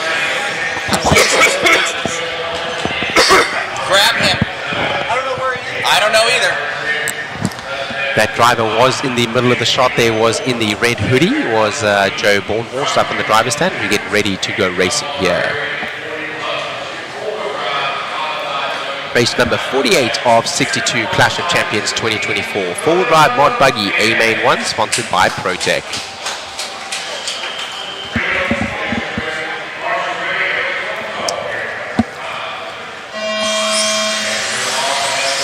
Nice start there. Let's have a look. Dakota Fenn getting away nice and clean. He's Champlin already looking to the inside with his Schumacher on the top of the left-hand soapbox there. As they drop down the Exalt drop onto the Hobby Wing triple. They are all going to triple here in the Pro class. The risk is high and the reward is low, but if you leave a 10th on the table, you will not win. So Dakota Fenn and all of the other races in this run will probably be tripling all race long. The four-wheel drive mod buggy having the traction as well as the motor to be able to do so. Big triples, a nice whip as they set up for that right hand boot corner. They go over the team associated double. Only 5 minutes on the clock for this one, as it is a triple A main. Right now Dakota Fend out front in the TLR, Champlin in the 2. It is still Rivkin in the 3. I think Lemieux took a tumble there and gave it up to Rinderknecht. We'll see as they come across timing and scoring, but we will follow with the leaders still. Champlin been able to make some good adjustments as he's been going through qualifiers, and he's been looking really good. That Schumacher looking dialed for him. Him getting a lot of traction and able to choose the line that he wants to go through. Fend also looking to do so. Rivkin now a little bit back in the 3. Will continue to follow this leader and number 2 battle.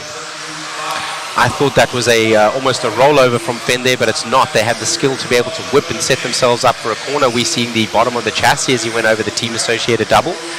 Now starting to stretch a tiny lead over Champlin with Rivkin still. Oh no, Lemieux is in the 3, having had a little bit of an error from Rivkin. We didn't catch that, but still following the battle for the lead here. It is the highest battle. That is a close one. We do have some close battles behind, but we don't want to miss the battle for the lead. Looking behind if the battle here is close, as Champlin takes a little bit of a roll now, so we'll follow that battle for 2 and 3 now. That is going to be Lemieux in the X-ray coming over Champlin's Schumacher. So Lemieux now to the 2. Lemieux from Trackside Hobbies, or local track to him, Trackside Hobbies. Shout out to Mr. Jamie. I hope he is watching. Lemieux's been looking great in his 4-wheel drive, and he looked very good in the 2-wheel drive as well. Had his work cut out for him coming from that 11 spot, which was the B bump spot up into the A main. So making the A main in both 2-wheel and 4-wheel drive. This is the 4-wheel drive mod buggy A-Main 1, race number 48 of 62, sponsored by ProTech RC, a higher level of performance. Still right now, Champlin trying to make inroads after having started in that 2, Lemieux in that 4, the big mover having got by Champlin as well as Rivkin. Rivkin now looking down in the 8 spot, so not having the best run on this one, unfortunately for Mr. Spencer.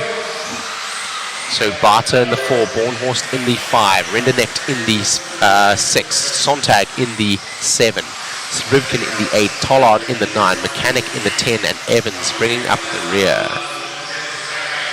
Still continuing to follow this battle for 2 and 3.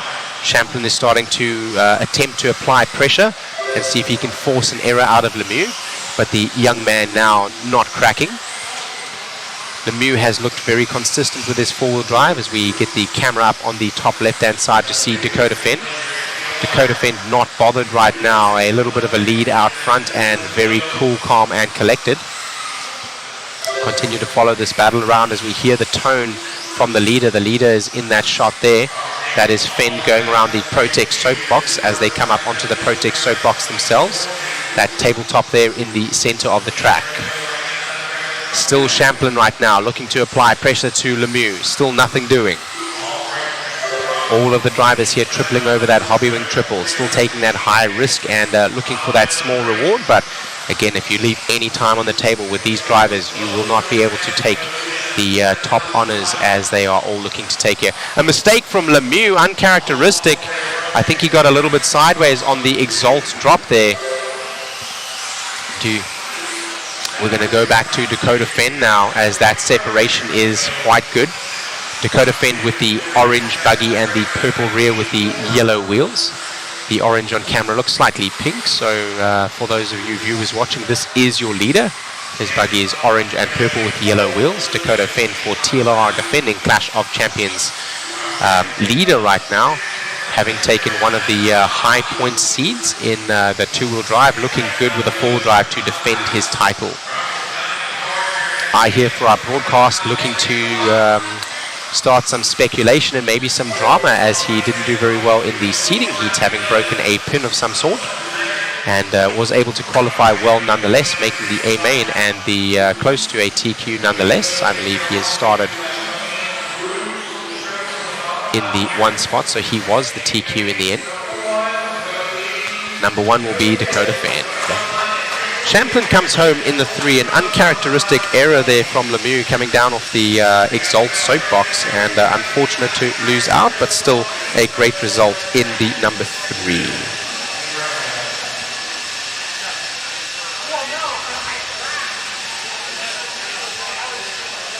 As you see, Bornhorst in the red hoodie with his S-Works coming across there. They continue to develop that that S platform for the four-wheel drive.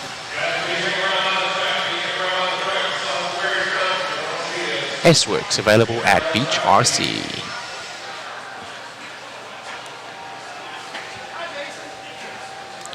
We're getting ready here for the 13.5 Stadium Truck A2 main, sponsored by Exalt, as we go to a interview with Dakota Fenn again. He taking the win in two-wheel drive and now in four-wheel drive, sitting good to defend his title. Amazing run out there, man, grabbing that thing, and dude, pretty much got out in the lead just like two-wheel, held it. Yeah, Brock was putting a lot of pressure there in the beginning. I was kind of just concentrated on staying tight and not making any bobbles. They had a mistake there, so I was able to put my head down there in the middle and try and just maintain the gap so I could take it easy there at the end. Brock and Chase are going really fast, so we'll see how it goes for 8-2. Grab those ones. Congratulations, my friend. And now you got to do it in truck, too. You pick that one up a little bit. Yeah, for sure. Congrats, buddy. Here's another photo of your four-wheel drive. Cool. Thank you so much. Great job. Cool, thank you. You got it, buddy. Lovely stuff there, and Dakota Fenn able to have the pace and the consistency. No errors to be able to take that win there. The other drivers with the pace and consistency also, but not enough to bring the fight to Dakota Fenn. So he taking a 0 qual point there, as he is the number 1 driver.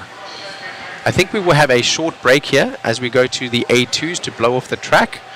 I'm not sure what the short course trucks are doing there.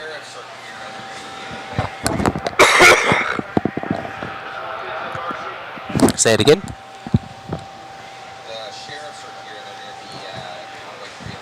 The sheriffs are here? Yeah. Ah. The sheriffs are here, and they're going to give away 3 cars. I will take a quick restroom break. I'll be right back.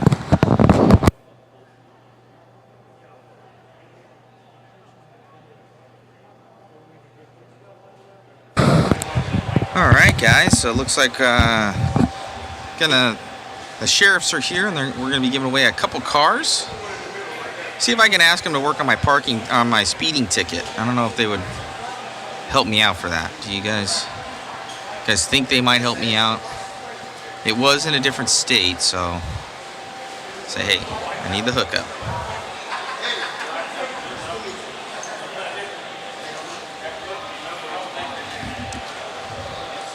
That's okay. We can have it on this camera. We're good. Thank you so much, guys, for all the support. Much appreciated.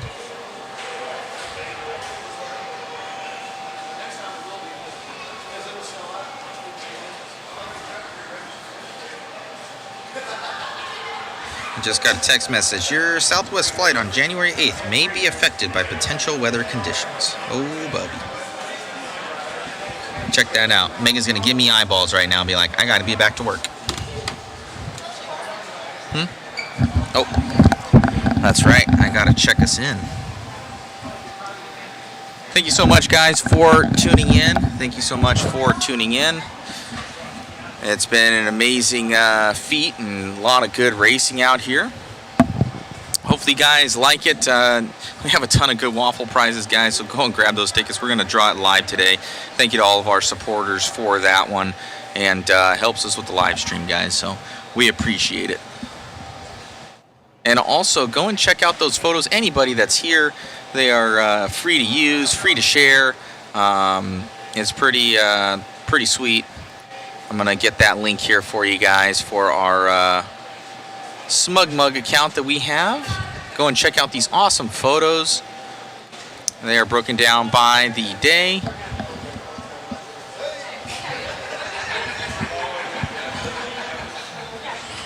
Got a good shot over here. We got 3 little ones. Got Jason down there on camera. Oh, let me get this mic to him real quick.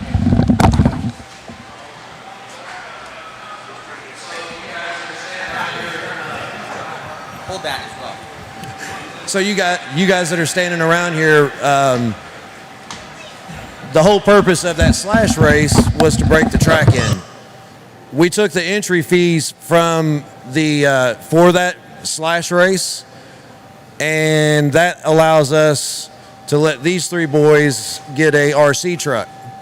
So, who's your RC? Who's the oldest? What's your name? Connor?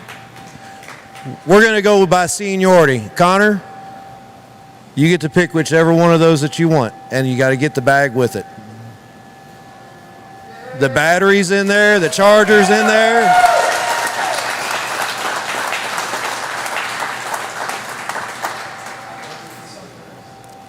Who's the next oldest? How old are you? 10. How old are you? 9. What's your name? Levi. Guess what, Levi? You get to pick next.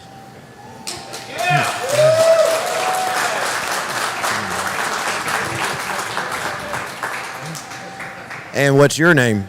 Chase. Chase. My brother's named Chase. And my oldest son is named Connor. Chase, you get the lucky red one.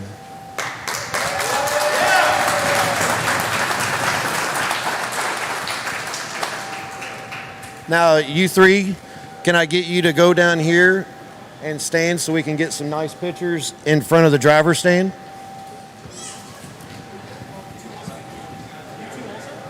Sheriff, parents, the parents, sheriff. Come on down here, boys. Jason will tell you right where to go. Right here? Class champions. Yeah. Parents? If your parents want to get in the picture? Sheriff? So awesome. What a good deed there by Eddie Henley. The entire Hoosier RC HobbyPlex crew. Clash of Champions 2024.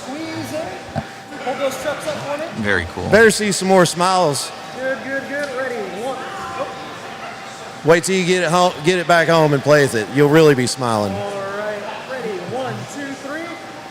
One more time. 1, 2, 3. Thank you. Very cool.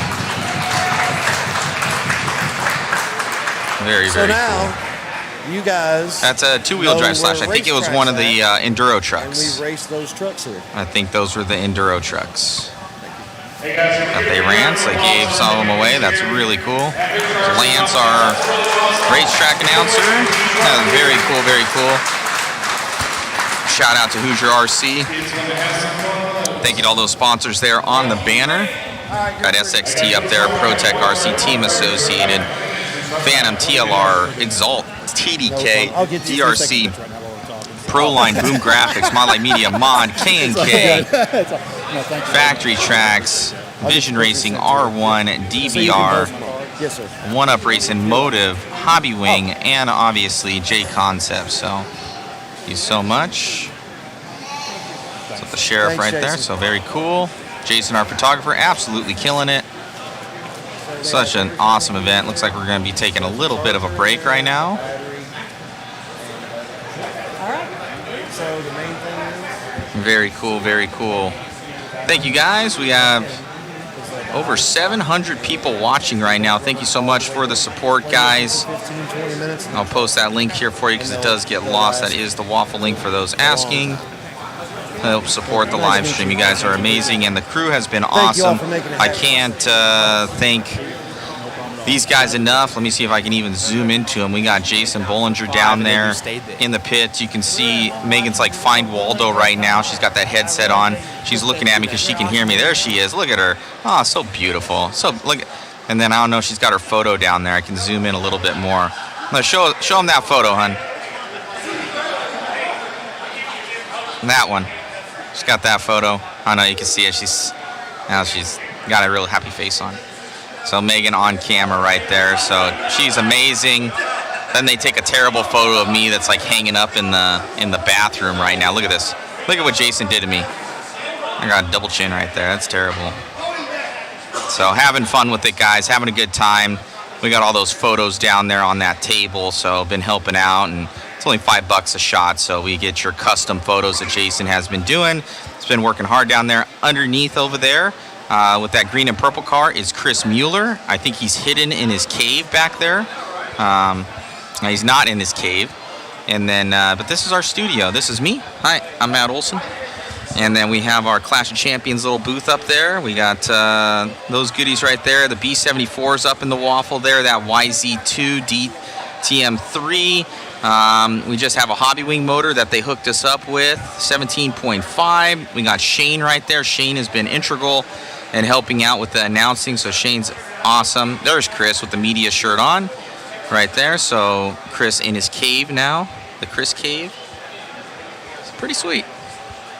Thank you, Darren B. See if I can answer any questions.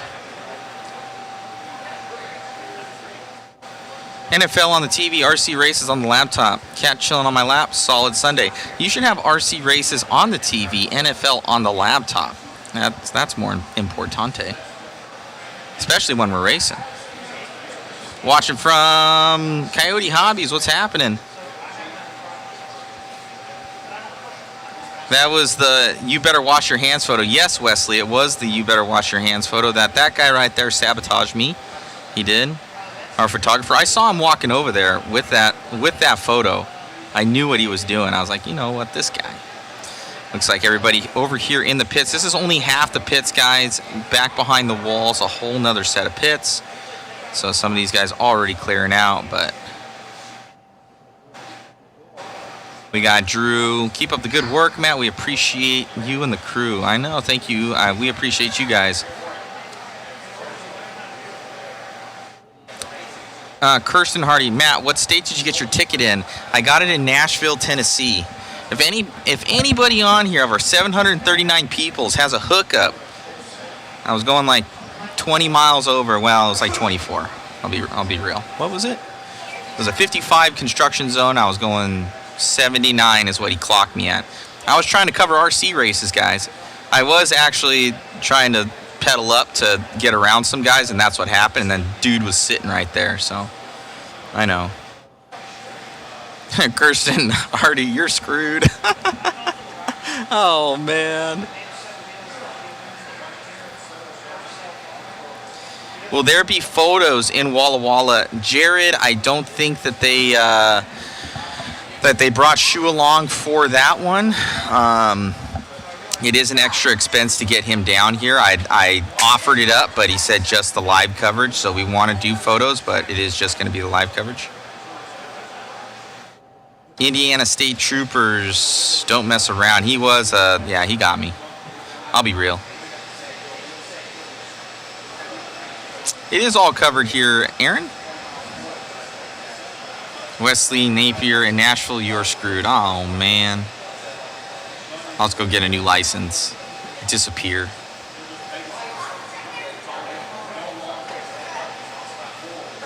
Still balling about that ticket. I know, man. He got me. I ain't gonna lie. Help support my ticket by getting a waffle ticket. I'll be able to pay for it. That's a bad ticket. A construction zone is 2,500. I don't think it is there. I don't think it's that bad there. Hopefully not.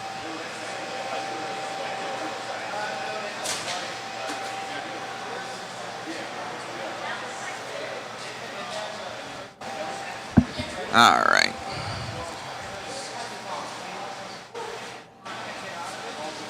Yeah, I didn't. It was like 2 lanes. It was far off. He got me though. He's like, "What's the reason?" I'm like, "I'm going to cover an RC car race." I was trying to make time. Yeah, it is minimum double. I did see that.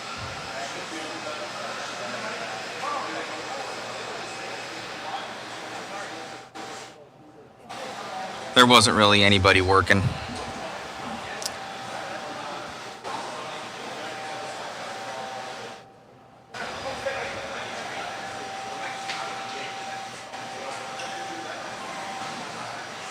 Coyote Hobbies, fight it. I'm gonna try and fight it. We'll see. Be like, you were clocking somebody else. Not guilty. I agree. I was not guilty. I thought I was only going like 65.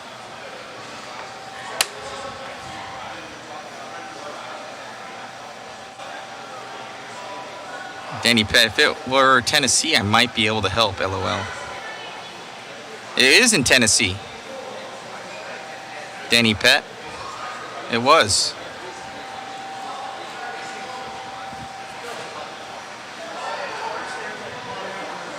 Right, honey? I think so, yeah. It was in Nashville, Tennessee for Denny Pett. Hit me up, bro. I'll give you my phone number. I'll text it to everybody. I don't care.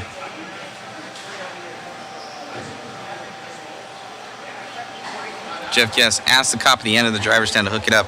Well, we're in a different state. So he's going to, yeah, I don't think he can help. It's different districts. I need help.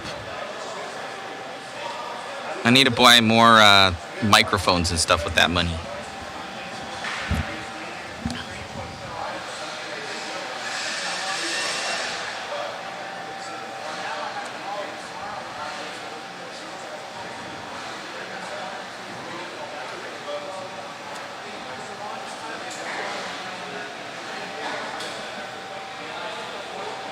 That's the rig setup.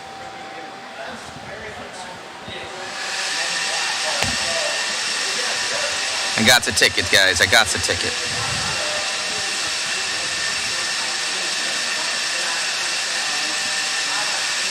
Jared Kazakria, this guy knows he's a trucker. Check out Off the Record app. I'll hit you up.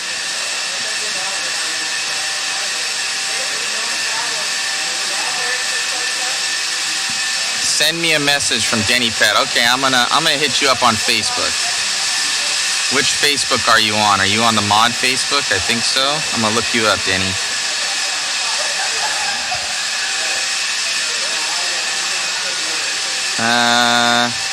Confirm request. I think we're friends now.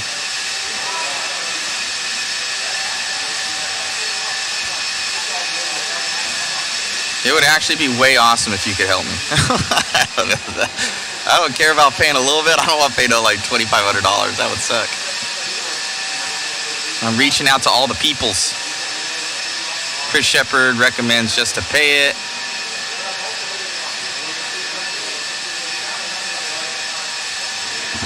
Plead guilty, then we'll lower it to non-moving violation from Mike Kaz. Thank you. I live in Nashville, always construction. Dude, there was literally, how many were there, babe?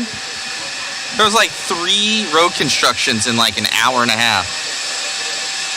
It was like, we were coming down here, there was like literally, it was down to like 2 lanes, all these truckers were around, and what had actually happened is we forgot that Nashville, Tennessee was 1 hour behind that of out here in New Albany, Indiana, and I had to make up an hour because we had to go live at 7 for the Slash Enduro because Eddie really wanted it done. I was like, I'll make it happen, Eddie, and I was like, my word, I'll make it happen. So we got here after getting pulled over at like 6 o'clock, so I had 1 hour to get one camera up and like the live thing on. That's why it looks a little bit odd, but we did it. We made it happen. One speeding ticket later. So that was a bummer. Okay, I'm going to try and answer some more questions. There's a ton of construction. Good to see you, Kevin Klein.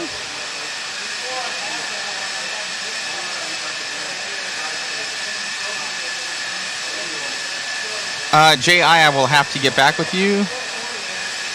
Money back guarantee. It's legit from Jared Kazakria. Definitely no new roof. Now, I know my cats. I still have to... Dude, I still need to pay like $20,000 for a roof. I need to put a roof over my head. That's actually legit. I got to work on my Ukaipa property. But the whole house needs construction. It's like... It needs a lot, guys. It's either going to get bulldozed, a new house, or we're going to fix it up. It's probably going to cost about the same. But it's got a really nice garage on it with a lift, so, and an acre and a half of land in California. So it's a nice piece of property.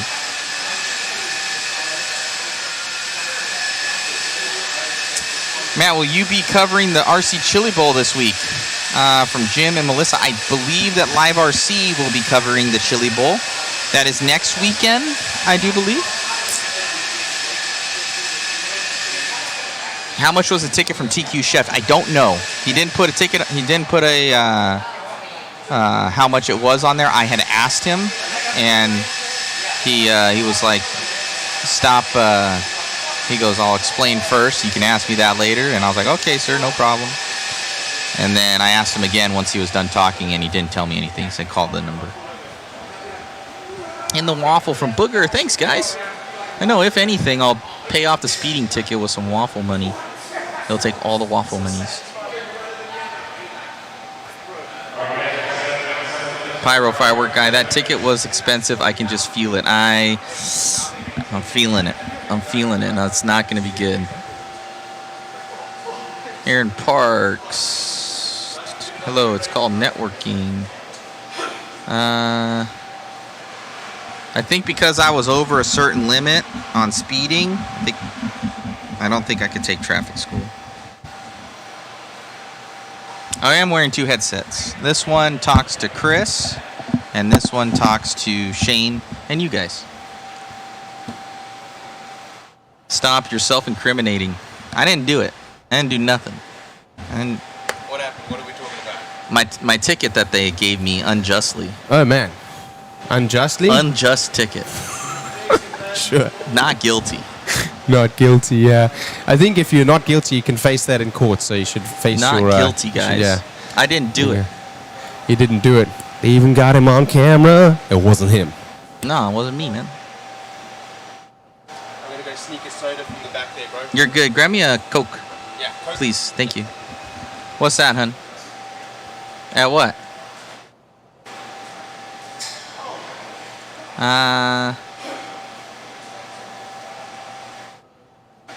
Ray Schmidt. Matt, thanks for being super involved with the waffles. Man of your word. I'll get you guys the prizes. Yes, by the way, I put my name on it, guys. You guys will get your goodies. Sometimes stuff does slip through the cracks. I ain't gonna lie. Like, there'll be something where somebody doesn't put their phone number down. It takes a little while to get to them, or usually that happens. Or it takes me a little bit to get to you sometimes. We're always traveling, but I will get your stuff. This one, I should be on it. I got a couple days off next week before Megan and I go to Reno. Answering questions here.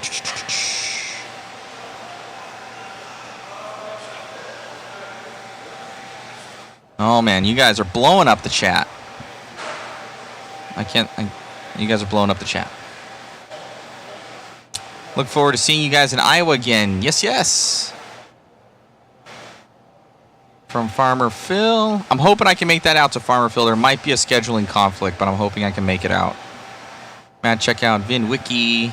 They have a network of attorneys for out-of-state tickets. I'm going to look that up. I'm gonna save that right now. I'm on my other screen here.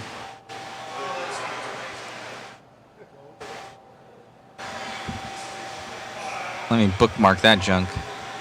Bookmark. All right, I bookmarked it.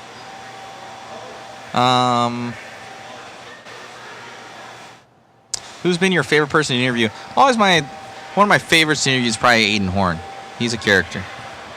I like him. He's a good kid.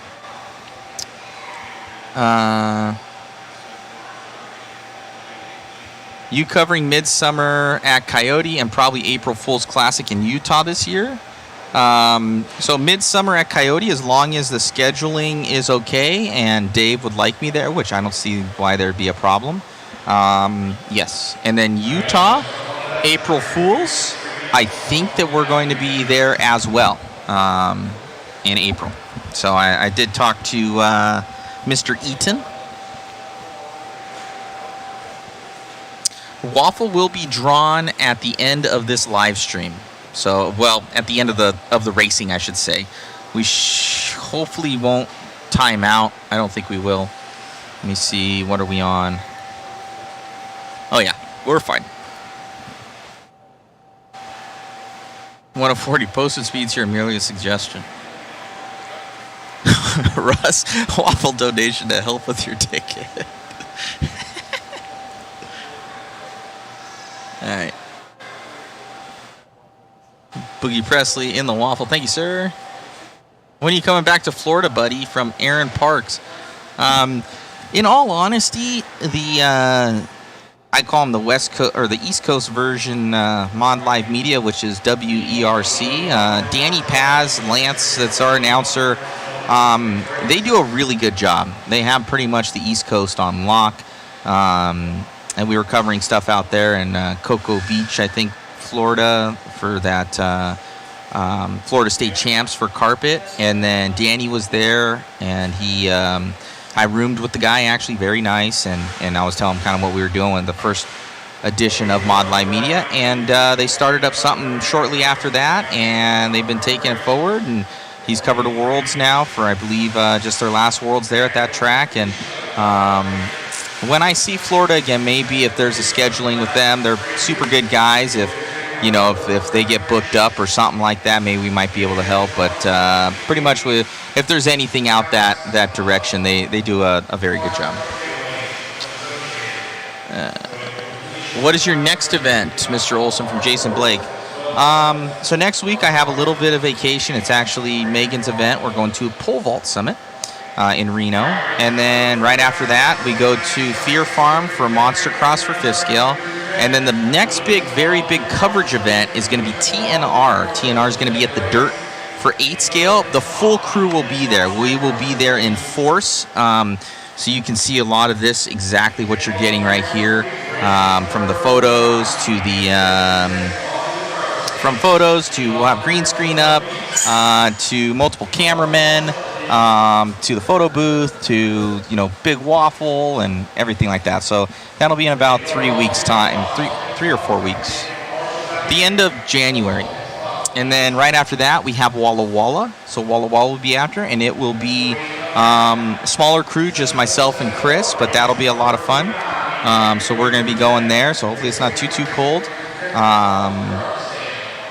And then after that would be a JCon race, but I do believe that Live RC is going to cover that one instead of ourselves for the first INS at Trackside. So that'll be, I think they already sold out that event. Are you going to drive in the next season of BattleBots? Yes, I am the driver of Lucky on BattleBots, if you guys have seen it at all. That is a super fun event. It's 2 weeks long. We shoot it in Vegas. This last year we have not. We shot the last season in 2022, actually. It aired in 23, and usually we should have shot another season in 23, but they ended up pushing it because of the F1 race in Vegas. So that was a huge issue. So we didn't even shoot a season. So they're looking at maybe April, maybe May is the rumors that I hear. But I am slated to be the driver of Lucky once again for this next year. My Coke. I'm not grabbing it out of that pocket. People can see that. It's all online. Thank you, sir. All right. You see, awesome, sir. Thank you for broadcast from Dave Davis. Kirsten Hardy. Hey, Matt, since you're doing pictures, can you get an autographed picture for me? Yes, Kirsten. Hit me up. Let me know. Kevin Abbott is let me in know the who. chat. Are you around today, Mr. Kevin Abbott? Mr. Kevin Abbott, I wanted to get a photograph with you. So if you're around, come to the... Yeah, we have over 700 people watching right now. Oh, yeah. You see... we got peoples over here. We got racing going on. We got... what do I switch to? I don't even know what to do right with my hands right now, guys. We got racing. Here we go. Fantastic coverage from the UK. Thank you. Thanks for engaging with the chat today, because I've been quite busy in the race calling, so I haven't engaged with the chat very much today. Apologies for that, guys. Yes, I'm trying to answer more questions. How do you pick and choose what events to go to? The earlier ones to hit us up, the better, and then we work out what the cost is going to be and make it happen. We try and make everybody's budget work for the size of crew that we have, and bigger budget, bigger crew, better coverage. He's on the way to Chili Bowl. Okay, no worries. I missed you there, Kevin. Steady, my pops watches every episode. We'll be cheering Lucky on for sure. Thank you. What made you decide to jump in the media game from Matt Olson Designs? It came from just wanting to do good coverage for my 5th scale event, and I'm somebody that doesn't like mediocre, so it started getting better and better, and then Coyote Hobbies hit us up, said, hey, can you cover our event? I think that was a midsummer, and kind of the rest is history. A bunch of guys started hitting us up, and we're here talking to you now. Love the coverage all weekend. Thank you, TQ Chef. On my way to Chili Bowl. Right on, Kevin. Nice to meet you as well. I just sent you a message on Facebook, Mr. Kevin Abbott, just with my phone number and my contact details there. So we'll have a chat some other time. Right on. Larry Tom, $10. I know. I wish it was a $10 ticket.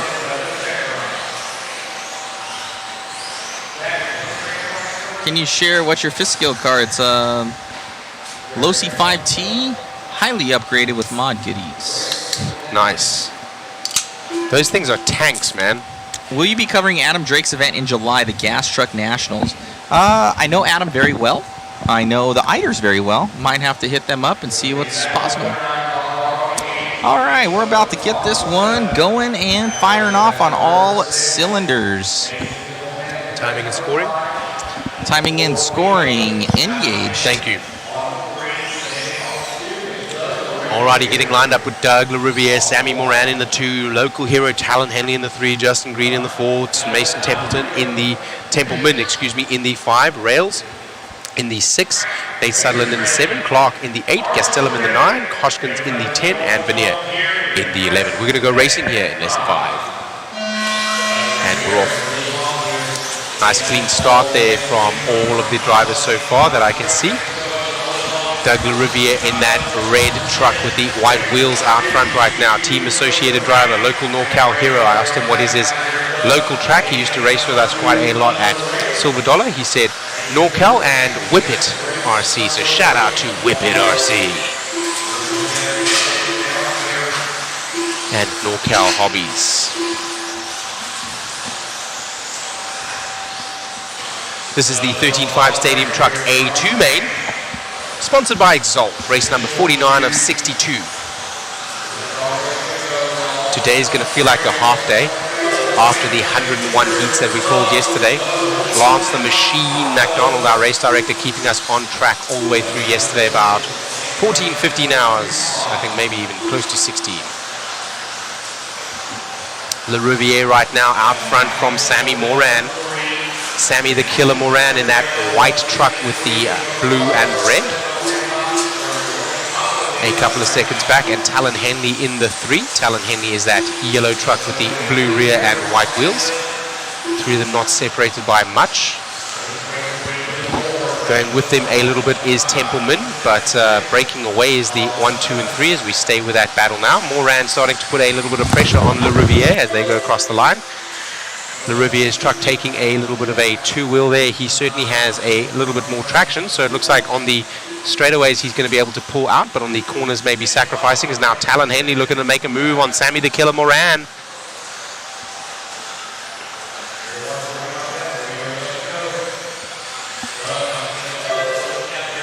across the line now. A little bit of a lead stretching out for Le Riviere. Will stay with the 2 and 3 there. 2 and 3 now. Talon Henley, local hero, having taken a TQ as well as a win in 2 of the classes already.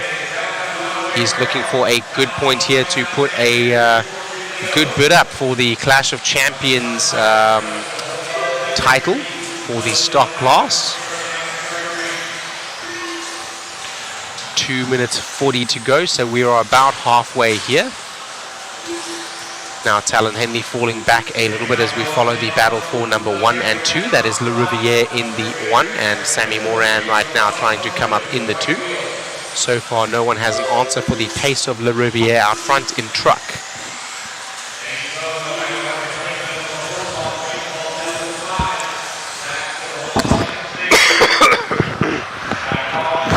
Sorry about that, guys.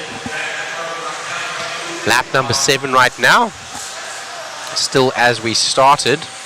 1, 2, and 3. Nate Sutherland, the big mover, up from the 7 to the 4. Templeman still in the 5 where he started. Clark in the 6 now. Rails in the 7. Hodgkins in the 8. Benair in the 9. Green in the 10. And Gastelum. Green and Gastelum didn't make the start of the race, so that is how some of the positions were made up ahead, but not in this race. So you can ignore those two at the bottom. Not sure why they didn't make it. Now Sammy Moran starting to put a little bit of pressure on Le Riviere. He looks to the inside. A little bit of a touch between the back and front bumpers of the two cars there. Two team associated teammates putting across from one another. Right now Sammy Moran is starting to make a move. He's looking. He's trying to force an error out of Le Riviere. Le Riviere, a seasoned racer for many years, and is not having any of that right now, as they don't want to engage too heavily, Sammy Moran and Doug Le Riviere, to let Talon Henley back into it, but he does have a bobble behind in the 3. So that gap opening up now, and I believe Moran, if he has the pace, will start making start forcing the issue rather than just hanging on the back bumper. I think Talon is currently either trying to take a repair or is out because he may have broken a ball cup. Thanks for that intel there, Chris, our cameraman. Chris Mueller, also in one of the races, doing a great job here keeping us updated, and he has like 4 eyes or something he's able to see around. There's Talon Henley now back into the 7 spot. He is back behind them now, and he'll try to run with him to essentially take some practice, but again touches the pipe, so Talon out of this one. Le Riviere and Moran now is going to start trying to have to force the issue, as they've only got 16 seconds left on the clock as they go across the line. Moran now looking to the inside. Le Riviere having an answer, keeping the door shut, having the pace as well, not defending fresh air, keeping his line clean.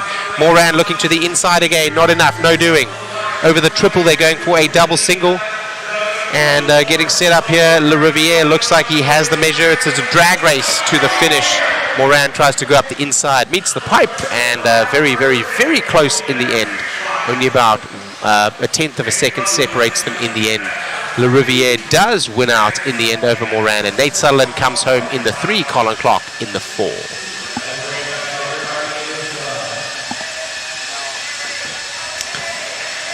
So Templeman wins the first one, and Le Riviere now puts in the best run there, with Templeman coming home in a decent spot in this one. So we'll see how that all adds up. We're going to go to an interview here with Le Riviere, local NorCal hero. That's really cool. Those are the photographs from our Mod Media photo crew. You have that other one too, hon? Put that one in a sleeve, please. Awesome run out there, man. Congratulations on the win. All the way down to the end. He was full send trying to get you. I think it was less than 0.2 of a second. Yeah, it was definitely a close race. Definitely been a bit of a struggle here this weekend for kind of the whole stock program and Hover Associated. We've been working together, trying to get things rolling in our favor, and it's starting to swing our way a bit.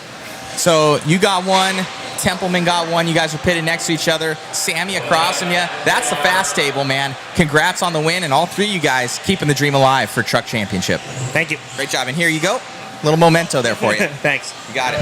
Templeman, over here real quick. we just started doing this. Congratulations, sir. Little shot of your truck there. And hey, man, still some points to make up in the next one.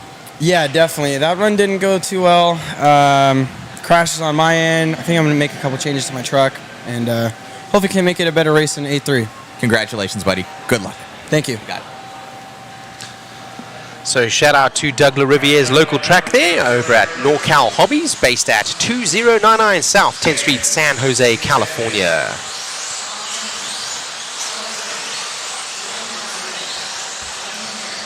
That is Mr. Eric Vasutin. So shout out to Mr. Eric Vasutin of NorCal Hobbies. Also been putting down some laps. That's Hobbytown San Jose there, NorCal Hobbies. Mr. Eric Vasutin. Let's have a look over here. Whippet was the other track that he had mentioned. He is not sponsored by Whippet, but he has mentioned that raceway. Recently taken over by Mr. Aaron Grant. Whippet Raceway is over in Nevada, I believe. Let me double check that for you. Yes, indeed. In Reno, Nevada. They're based at 1005 Standard Street, Unit C. Go and check them out. Whippet RC Raceway and NorCal Hobbies, now known as Hobbytown San Jose, run by Eric Vasutin. Shout out to you, sir.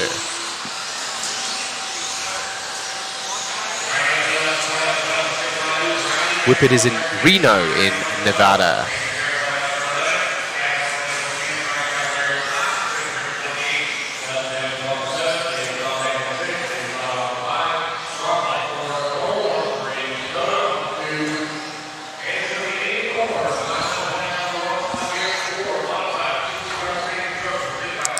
As we get ready here for the SXT Mod Stadium Truck A2 main. All the big names in this one. Aiden Horn will start out front from Dakota Fenn. Dakota Fenn looking good to defend, as he did in the two-wheel drive and four-wheel drive with a pretty good heat.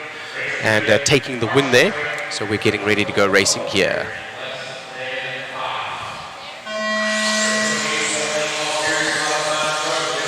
One, two, three, 4, and 5. All of them go by, except for there's a little bit of a shuffle towards the rear, but the front drivers all getting away nice and cleanly. So they stay in order. Aiden Horn right now out in front in that multicolored buggy, with multicolored truck with the white wheels. Dakota Fend is in the 2. Tollard is in the 3. Tollard had come to the point previously in the A1 main and had a ball cup issue, which relegated him down to 4th or 5th where he finished. A little bit of a bump there as to the pipe was Aiden Horn. I think Fend has gone through to the front now. So there's a tight battle now for 3, 4, and 5.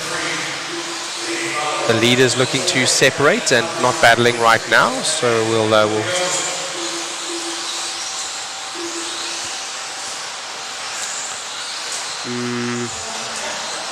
we'll stay on first for right now. It's close enough.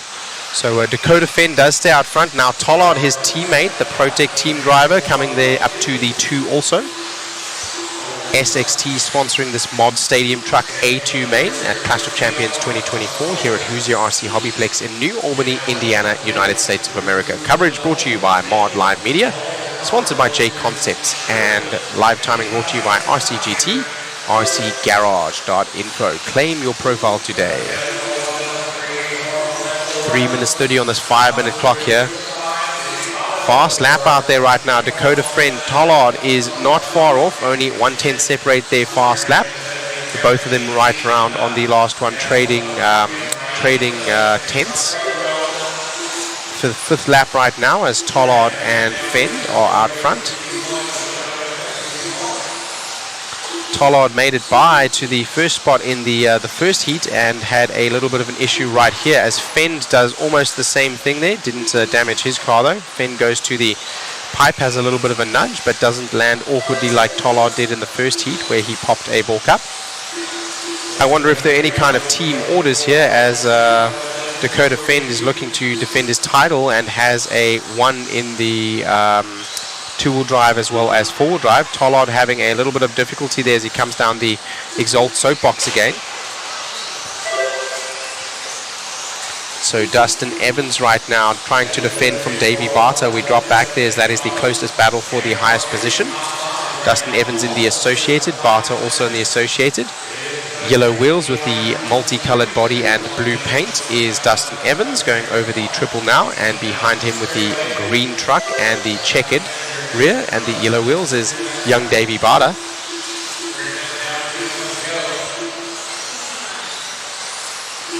Dakota Fence still out front right now, the two TLR teammates.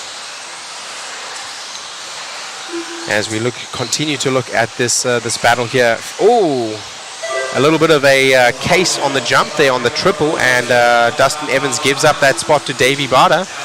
Davey Bada starting in the 5, now upwardly mobile, and is in the 3.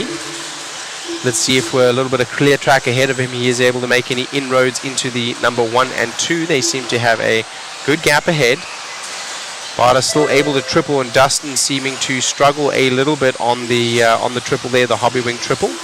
And as he does so, a little bit of a gap forming now, and he's starting to battle with Brock Champlin. Brock Champlin and the Schumacher looking to capitalize, and I think he is very close to doing so.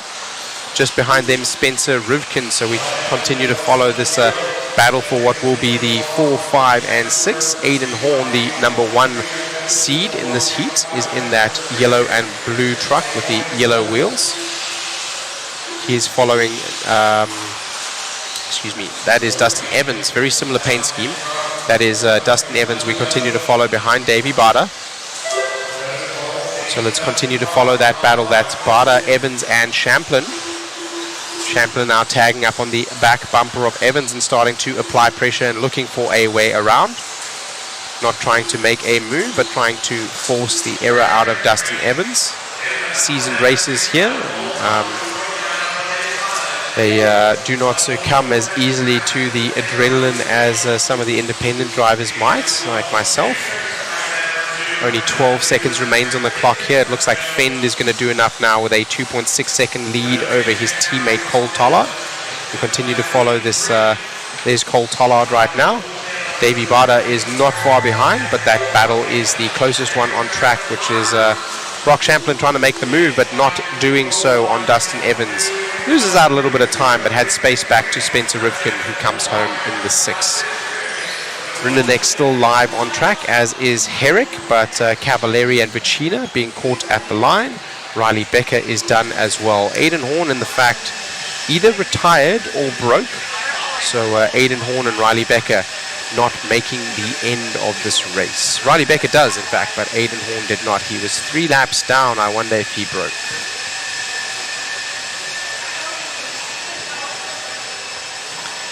Chris was saying over here as they were coming by that something seems to have happened in Aiden Horn's truck's transmission. It was making quite a sound as it was coming by, and I think I hear him testing it as well. I heard that now.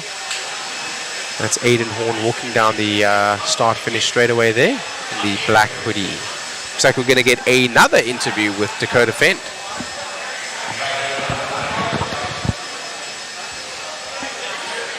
Job on that one, man. Grabbing it and definitely working out better for that one than in the first one. Yeah, first one was carnage. I just really struggled on that triple, so I decided to do the double single. I think it's a little bit slower, but it's definitely safer. I knew I could do it every lap. I didn't think I could do the triple every lap, so we'll take it to A3 and try to get a little bit better run and get rid of that A1 point. Congrats, man. I had to find your photo here. Jason did those awesome it looks great. photos there for you. Congratulations, man. And I'll grab those other 2. There we go. Congrats, buddy. Cool, thank you. Got it. Look at that shot right there. This guy's car always whipping it out. Congratulations here, Cole. You've been fast all weekend. Kind of in truck, you're battling it out and then lost a little bit of touch. Yeah, we kind of made an agreement at the beginning of the race that the top 2 guys weren't going to triple it. I'm like, well, I can do it, but it kind of fades off towards the end, so that I knew that was kind of my opportunity. And that's where you saw him stretch on me at the end. But it was a close battle, I thought. It was a lot of fun. Congratulations, my friend. Thanks. Got it. Here's your picture of your car, by the way. Thanks. You got it. Got Davey Bada. We ended up doing these, Davey. He got A1. You going into this next one, man, kind of with some good points, a 1 and a 3. What are you going to try here in the next one? Yeah, just tried to maximize points this qualifier. I knew Dakota and Cole were basically gone. I caught Cole a little bit, but couldn't really put in a couple fast laps to catch him. But yeah, this next man, I'm going to try and just push as hard as I can. Right on, buddy. Here's a little memento for you. Thank you. You got it, bud. Back to you, Shane. Thank you very much. As we get ready here for 17.5 Expert Buggy 2-wheel drive A Main 2. They're going to get warmed up. This one's sponsored by DRC. Great drive there from TLR legend Dakota Fend with Cole Tollard bringing home the 2 and Bada in the 3. Tollard with the TLR ride, JConcepts rubber, Hobby Wing ESC, ProTech Power, and A Main driver. And also sponsored by Trackside RC. There we go. Trackside RC getting another shout out there. Also his local track to Mr. Jamie Tennies. And then over to Davey Bada. Davey Bada, one of our mod drivers. Sponsored by R1 Works, team associated. Sick Lids, JConcepts. And I can't see 2 of the other sponsors on their shirt. Unfortunately, I can't read them off there. These guys get me on like hot mic right here. Kevin Weir, this guy's always whipping it out. Who's that? I said that. And then the wiry guy, for legal reasons, that's referring to the car. Most definitely. So I got cool whips with the cars, my man. You should see this one. He's fully sideways with this buggy in another shot that we got. Our awesome photographer, Jason Bollinger. He is amazing. So we've been trying to print these things out as fast as possible, you know, to kind of commemorate these guys for their wins. And cool little memento. Not saying we're able to do it all the time, but this time we're making it happen. All right, Talon Henley, local hero here again, getting lined up, just replying to JI. Shane said, I get weak and wobbly knees and breathing and so on. Yes, the adrenaline certainly does get the better of me. The pros are a little bit calmer. I don't know how they do that, but maybe just experience as we get ready to race here with race number 51 of 62. 17.5 Expert 2-wheel drive buggy, A2 main.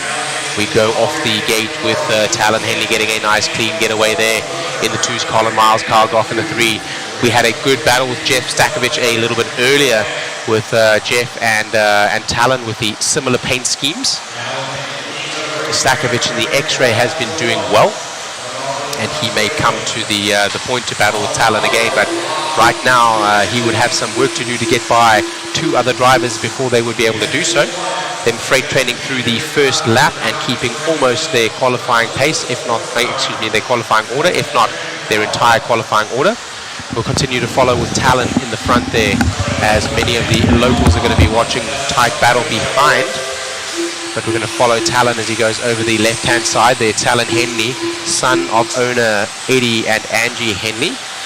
Owners and operators here of the Hoosier RC HobbyPlex here at the Clash of Champions 2024, based in New Albany, Indiana, in United States of America. You're listening to Shane Maton of A-Main Hobbies, here with you today from Mod Live Media. Broadcast brought to you by JConcepts, and Timing and Scoring brought to you by RCGT. RCGarage.info. Claim your profile today. Talon Henley, Colin Miles, Carl Goff, Jeff Stakovich, still 1, 2, 3, and 4 as they sat right out of the gate. Doug LaRiviere sits in that 5. Talon starting to stretch a little bit now, a battle for 3 and 4, so we'll follow that around. That Stakovich trying to make an impression on Carl Goff. Carl Goff in that white buggy with the yellow wheels, and the similar paint scheme to Talon with the yellow and black rear with the yellow wheels is Stakovich in the X-Ray. That is a battle for 3 and 4. That is the closest battle on track right now as Talon starts to separate out in the front, and Colin Miles going with him, but not the pace to be able to stay with the leader right now. Colin Miles in that orange buggy with the white rear and white wheels. Local hero and young gun TLR driver Talon Henley out front right now as he goes across the stripe over the JConcepts roller, SXT double, DRC kicker, ProTech tabletop and Phantom downside. Into the Proline S's as we go into the Exalt Soapbox and the Hobby Wing Roulette Triple. No, I don't think so, not in 17.5, so they use the factory tracks downside into the boot. Team associated double, and that is the start finish straight away, and that is a lap. Talon Henley right now putting down 21s at will, also behind Colin Miles, able to take a little bit of time out and starting to tighten up a little bit now. It took 0.3 of a second out, and then Colin Miles starting to apply pressure. Let's see what Talon Henley will do. Talon Henley looking to defend, and it looks like he is able to control his nerves as some of the independent drivers are feeling shaky, as one of JI was talking about myself. I definitely get some shaky legs, and your arms go like spaghetti, your eyes get dry, you forget to blink, and your mouth dries out too. So as the race goes on, that certainly can take its toll. A little bit of a slide there, and that allows Colin Miles even closer. Not enough to get by, so Colin now is going to have to force the issue and get by. Talon has only made one mistake in this main so far. It was a tiny little slide there coming to the start-finish straight away. He is, of course, your TQ here, so your highest seed, and with the pace to be able to stretch, he does so now. Able to turn it on. I think he was settling into the race a little bit to try to calm his nerves a little bit. Colin Miles there looking to tighten up, but not able to do so. Talon Henley now running away just a little bit. Them separated by only about a quarter of a second as they go over the Hobby Wing double onto the factory tracks downside. For the team associated double, one of the back markers hiding in the downside of that jump there, staying out of the way. Talon now with only a minute to go, with about 3 more laps to go. So Colin Miles is going to have to force the issue here. So far, no unforced errors, bar that tiny little slide from Talon Henley.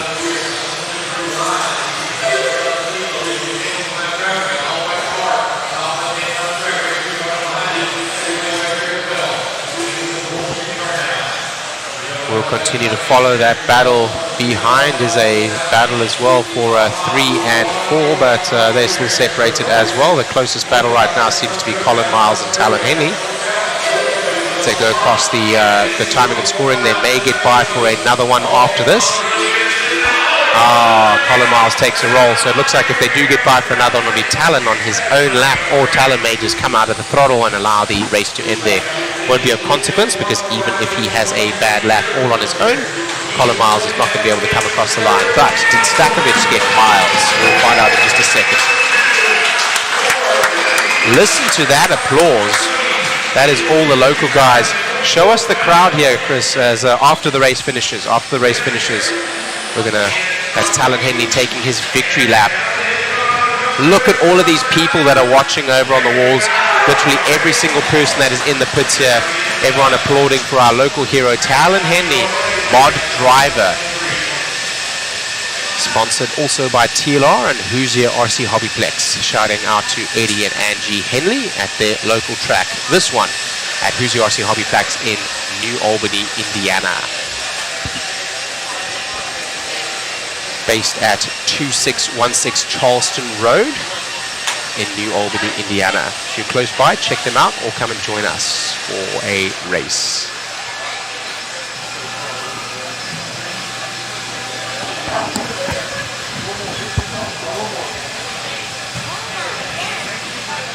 The embrace from his father there in the Where's back, your car? Mr. Eddie Henley.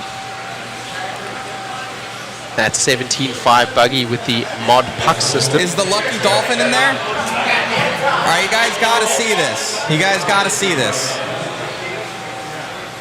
Look at the front, the Lucky Dolphin. He's right there, right in the shock tower. Oh, there he is in the shock tower. Little shock tower, Lucky Dolphin. Right there. Lucky That's pretty Dolphin cool. right there, and then the Lucky Dolphin worked in this one. That's what you did in the first one. He's got the flip over photo right there. He also gets that as a memento. Dude, you made it happen. How does it feel? The first champion, I do believe, for the first, well, AA main here, man. I would say it's about time for me to have my own dirt figured out for home.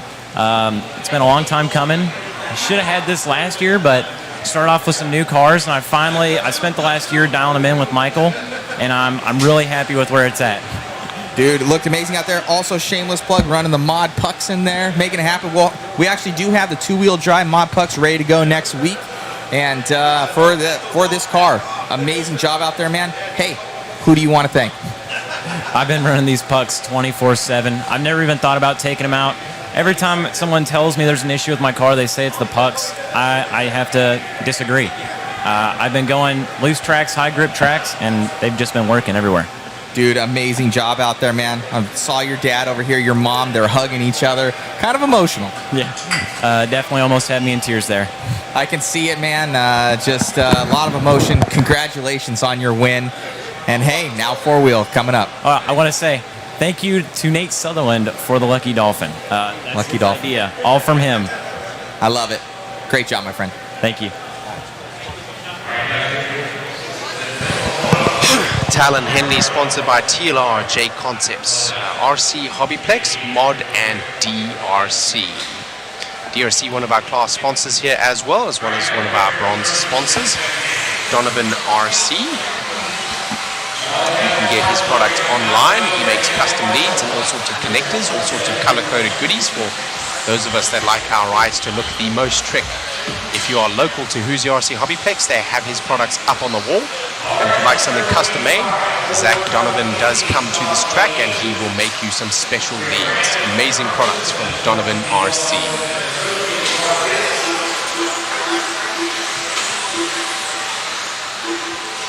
Alrighty, we're getting ready for the 13.5 four-wheel drive independent buggy A main team associated.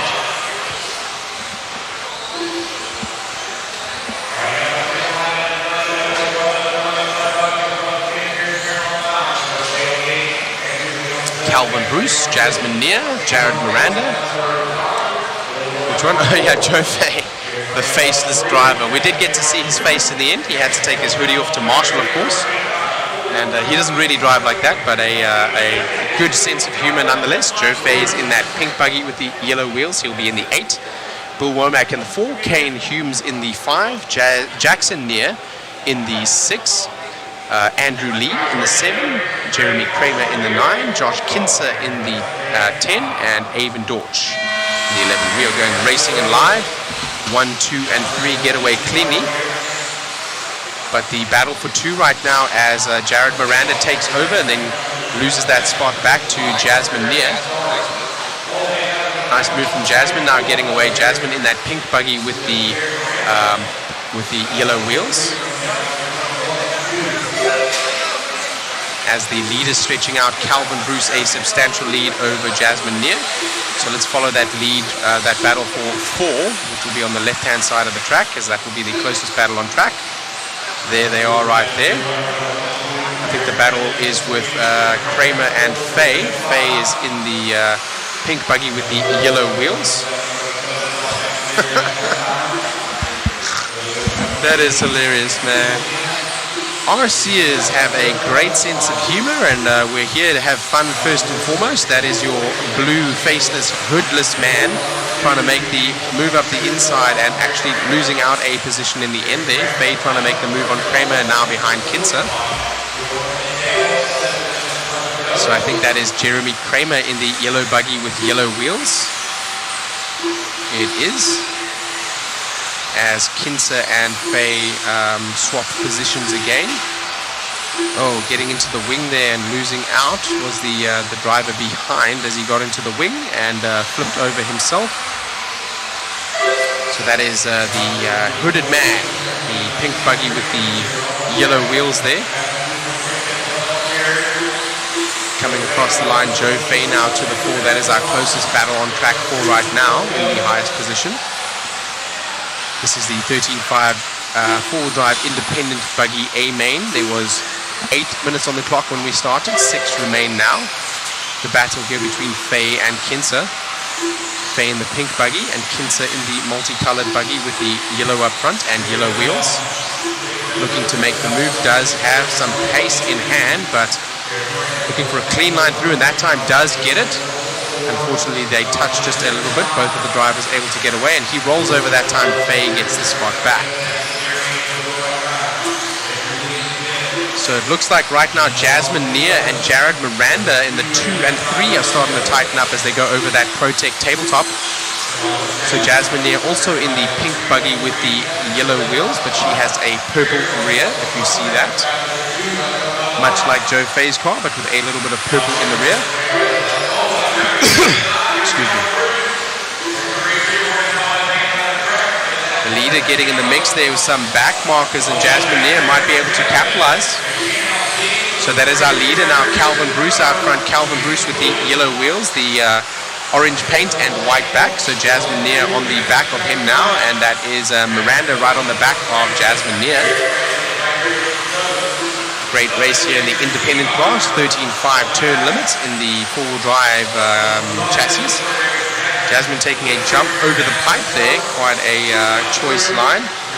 We'll stay with that battle for 2 right now, as right behind Jasmine Neer is Miranda.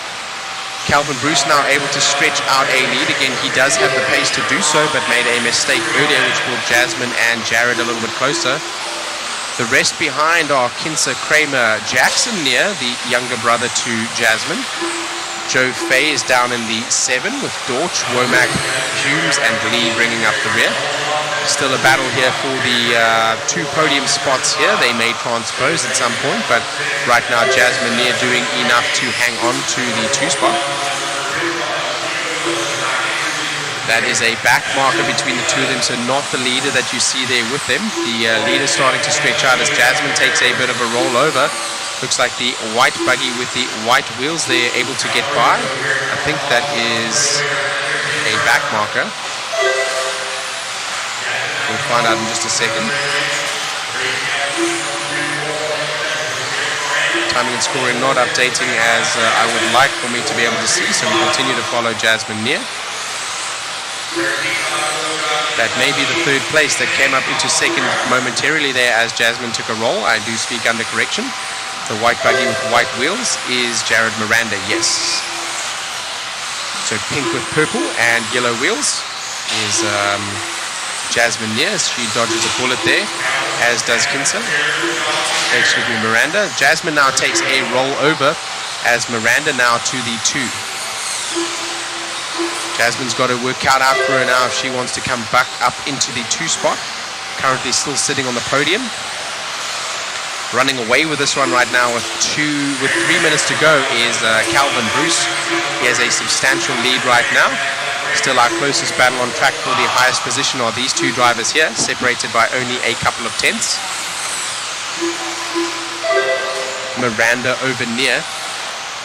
Near trying to make a move back to the 2 spot. But it straightaway separates them now, about 0.3, 0.4 of a second, not much.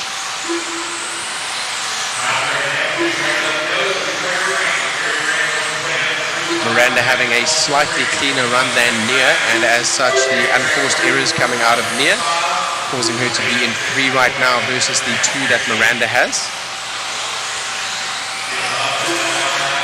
Calvin Bruce only having set 1 foot wrong so far and giving a sniff of the victory to Near, and Miranda now able to run out front with about a 8-second lead. He's all alone. We'll continue to follow the battle for 2 and 3 as Jasmine Near is starting to tighten up on the number 2 spot there of Miranda. She's lost her body down the straightaway, so she's going to have to stop for that. It is illegal to continue without a body. She does get away though in front of Jeremy Kramer. So Kramer now on the back and getting through there. Some bad luck there. I don't know how her body came off whilst she kept clean. It didn't look like she touched the pipe or anything like that. So out front, Bruce from Miranda from Near, now having lost that position to Kramer and Kinser.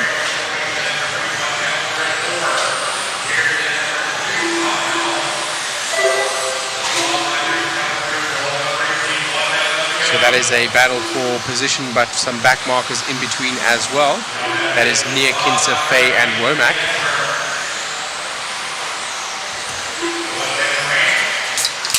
Looking to make the move back on Kramer is, and unfortunately coming together with Kramer there is Near, and I think that is the end of her podium struggles in this particular race. She was looking good for the 2, dropped down to the 3, and sadly now no hardware for Jasmine this time. Close but no cigar. It looks like we are following right now the battle for 5 and 6. Oh, it is the lead. It's the leader that we're following here as he is working with some lap traffic. That is Calvin Bruce in the... Are you sure that's Calvin Bruce? That is. Calvin Bruce gets by cleanly. He's in the orange with white and yellow wheels. 3 seconds on the clock. He'll get by for a victory lap as Miranda will get caught by the bell. No more laps for Jared, but Jared will be happy that the race is over, having been battled for that number 2 spot, and does secure now ahead of Jeremy Kramer. Calvin Bruce all on his own down the straightaway, and that'll be a race. That'll be a race. The only one to dip into the 21s in this race, apart from Josh Kinser, with more consistency, and his fastest lap on the last lap, showing Calvin Bruce had a little bit more to spare, and he wins that race over Jared Miranda and Josh Kinser.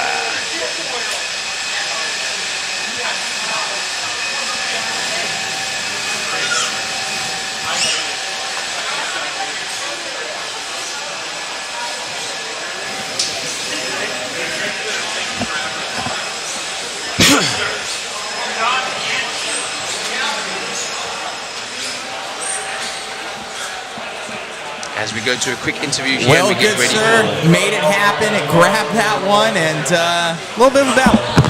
Yeah, it was car's best it's been all day. That's probably the best run I've had all day as well.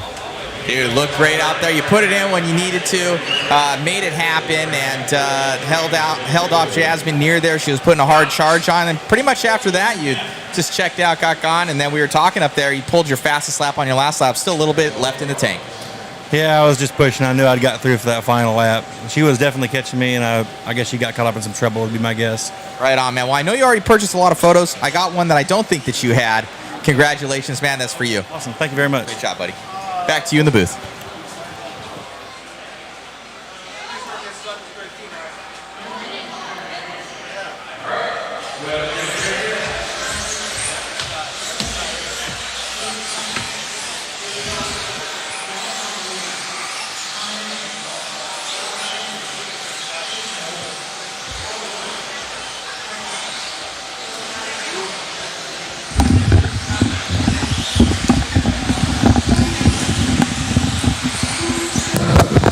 Hello guys, hello.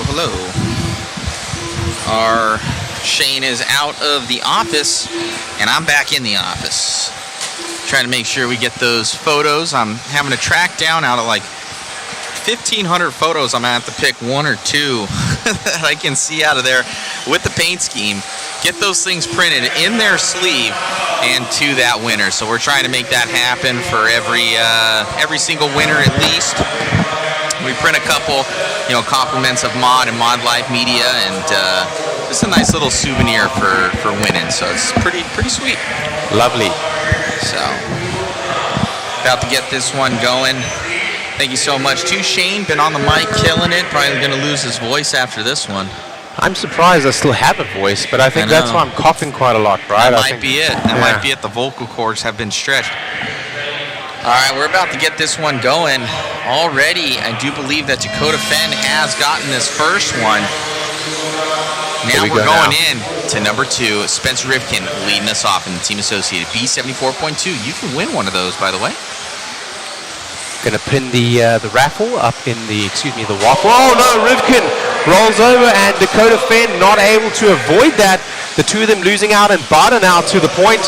Bardenau from Coyote Hobbies. He is in that green buggy with the checkered rear and yellow wheels. Chasing now will be Aiden Horn. Aiden Horn in the multicolored body, the yellow and pink behind with the white wheels. Just continue to follow that, the 1 and 2. As we pan out a little bit to try to catch some of the other races as well. As we go through this section of the track, you'll see how tight they are behind now. As Tollard also able to capitalize and come to the... Oh, that was Tollard actually, not Horn, excuse me. That is Tollard, not Horn. Looks like Davey Botta right there into the lead of this one. He's been pretty lights out in that new B7 as he leads this one. Davey just been on fire lately. This kid, man, he's gotten a truck win. He's been deadly in 4-wheel, deadly in 2-wheel, all around awesome racer here from Mr. Davey Botta. Absolutely, Davey Botta doing a killer job right now. Cole Tollard right there in the yellow and pink buggy. Oh, but Davey they get it mistake, wrong. but able to get in the help there from Tollard. Tollard looking for a way through there right now. His TLR buggy with Hobby Wing power and ProTech battery. A main Hobbies driver in the 2 right now. Davey gonna have to thank his lucky stars on that one.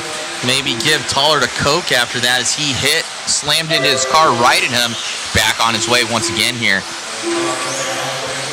Happy to see them both come away from that unbroken as we still have 3 minutes here on the clock. Brock Champlin again coming up in the 3, Mr. Consistent. Now we get into qual points here. So qual points matter here, guys. So already Dakota Fenn has 1-1, but he's down in the 8th position right now, so not looking healthy for him. So these guys looking to make up valuable points on... Tollard goes for the big jump over the top, doesn't make it over the top, but makes it stick through the Hobby Wing triple as Barter decides to double and single in. As I've said before, the risk is high and the reward is low, but Tollard deciding that time, I'm going to go for all the marbles. He now takes the lead. TLR buggy out front, Hobby Wing Power, Protec battery, A-Main Hobbies driver out front now. Man, oh man, we're getting through this one. Tollard up and over that double, down the straight. Barter now on the last lap, electing to go for the triple as well. He knows he can't leave a 10th on the table now after Tollard jumped over the top of him just a second ago. They're both going to start going for those triples. Here we go again. Let's see what they do. Tollard that time with a difficulty, and Barter there with the triple, struggling with the triple there. The triple costing Barter that time. As I said, it is high risk, high risk, low reward. Tollard getting it right and getting the 10th each time that he's gone through on that triple, and Barter that time losing out to Champlin now, who's up to the 2. Champlin now with Rivkin all over his rear bumper in just a minute. That's Rivkin, excuse me. On Barter, Rivkin on Barter. Alrighty. And getting a little bit scrambled up here. Still Tollard in the lead right now. Cole, the TLR driver, came from the 4 spot, and Brock Champlin, the Schumacher driver, came from the 7 spot. Spencer Rivkin now having been in the 1 and having that early mishap with a little bit of a pipe, and Dakota Fenn started in the 1, now up to the 2, having just passed Brock Champlin. So that battle between the similar paint schemes right now. This is for the lead. Spencer now coming to apply pressure on the TLR driver. Here comes the B7. What is that? Okay. The qual points is in the center of us. Okay, there we go. You're modifying. Thank you. Okay, perfect.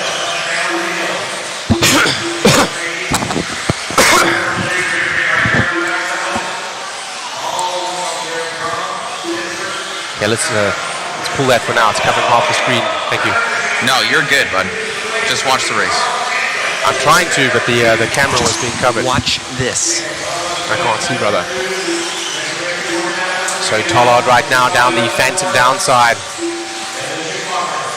Spencer Rivkin in the 2 now, about a 0.3 of a second back.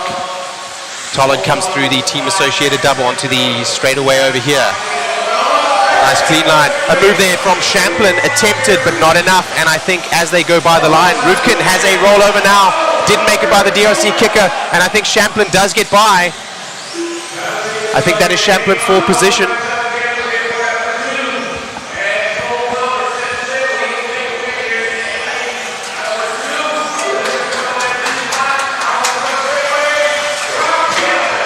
And Brock Champlin ends up taking that one from the 2. Tollard capitalizes, goes through in the 1, Champlin in the 2, and Rivkin comes home in the 3.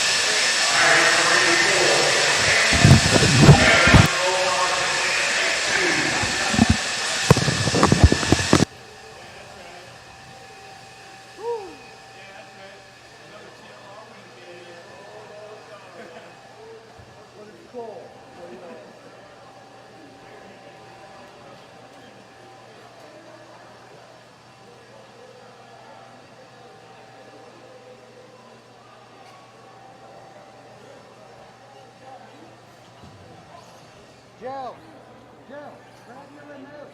Joe, grab your remote.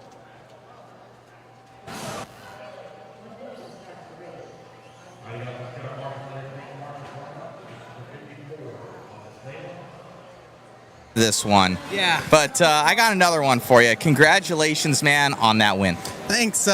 Putting a lot of time this December with the car, and Frank Root's been going back and forth with me, so I think we're making progress. Still learning the new cars. I mean, it's only been a year, but yeah, just trying to keep it in the line is not the easiest out there. Those guys were coming. Look good out there, man, and awesome battles, keeping the dream alive. And TLR 1-1 for the last two. So congratulations, best of luck in A3. Thanks, and thanks for all the supporters, family back at home, friends for keeping with me. Great job, buddy. We'll grab you another photo later. All right, thanks. Okay. Back to you, Shane.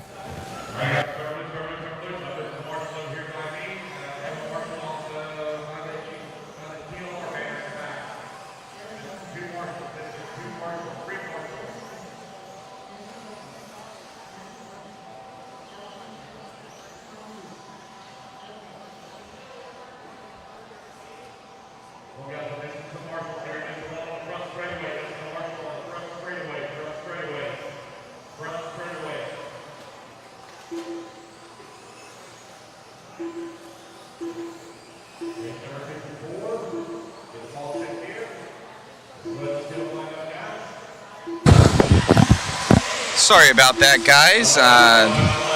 Shane can only see one screen, and I was blocking him on some of it, so that was my fault. I'm trying to do that on-the-fly adjustment for you guys, so you're able to see what the qual points are going to be. So you'll see that for those AAA mains. It won't matter in the single A's. So yeah, no worries, no worries. Just the difficulty that I was having there is that these 10-scale buggies being about 50 to 80 feet away from me, depending on where I'm looking, with Champlin and Rivkin with the identical colors, and they're about to swap paint and positions.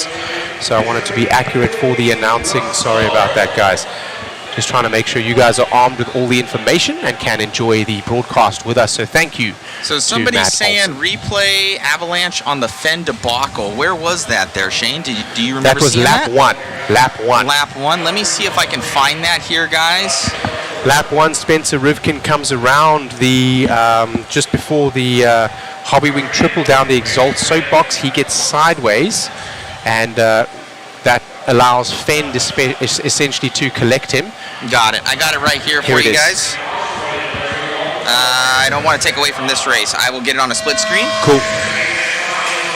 We go racing here with Anthony Russell right out the front. Gets on 2 as he gets out of the gate right now, and it looks like Miranda in that white buggy with white wheels has ceded one position to Calvin Bruce. Calvin Bruce in the orange with yellow and yellow wheels.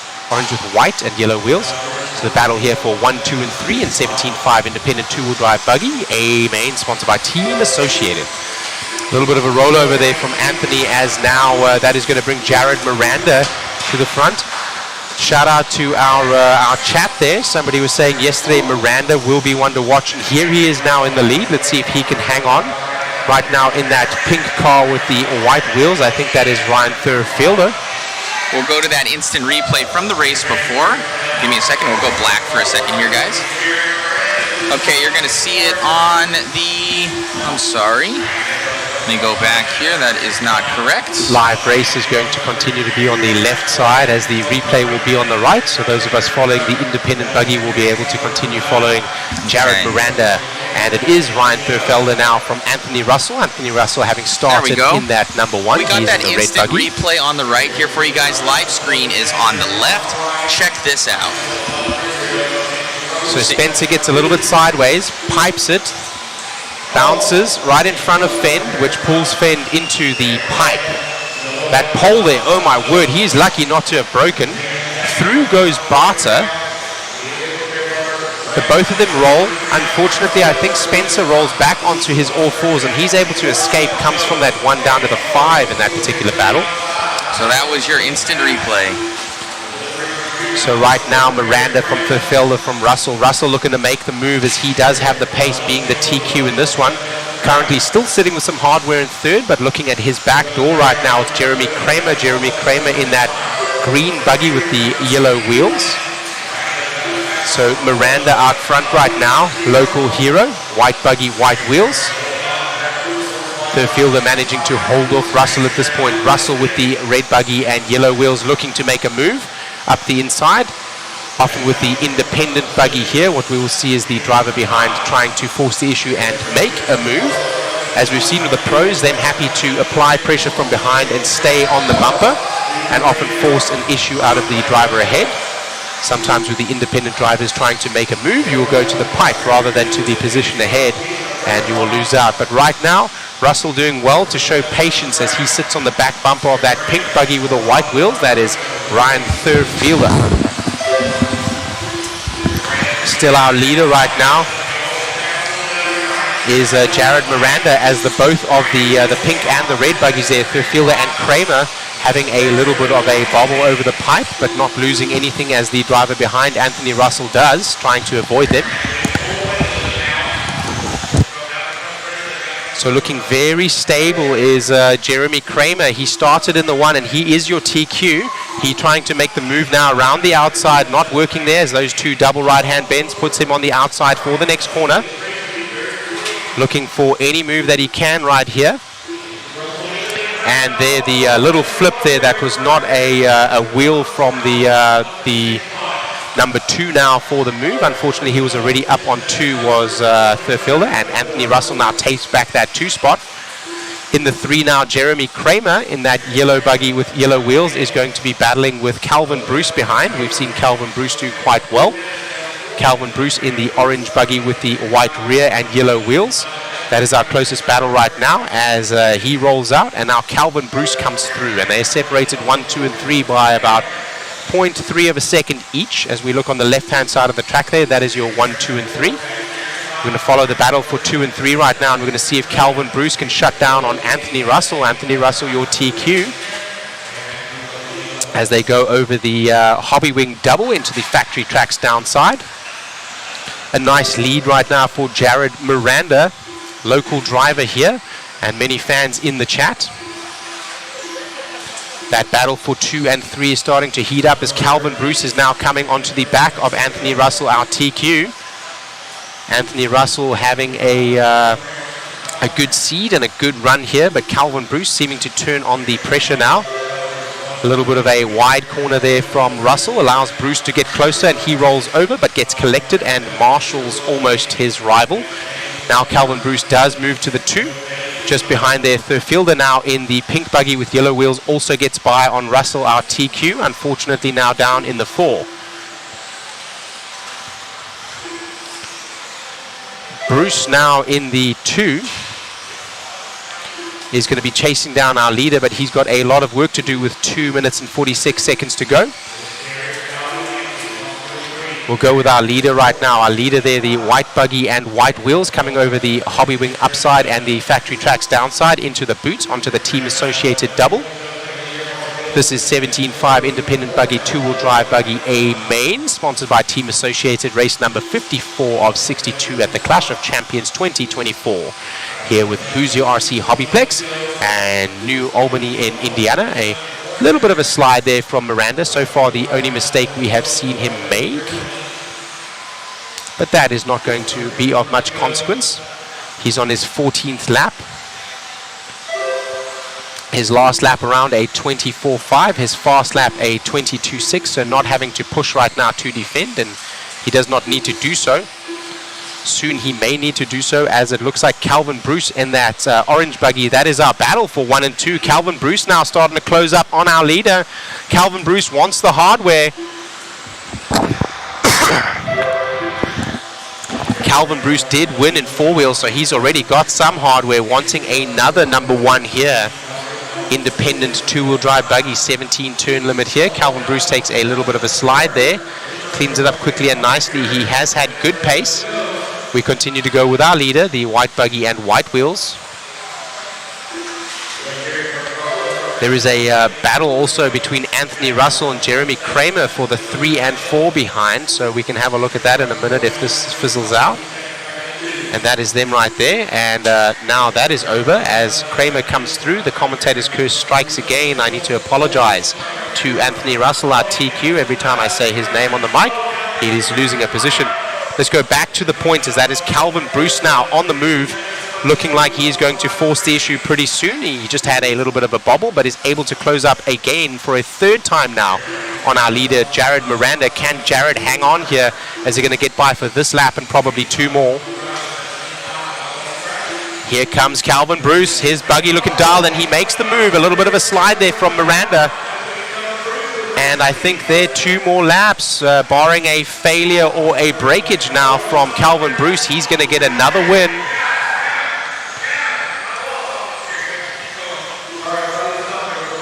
And unfortunately there, Anthony Russell having another unfortunate flip and not being marshaled for some time. His race going from bad to worse in this TQ. It was his to lose, and he does so, unfortunately.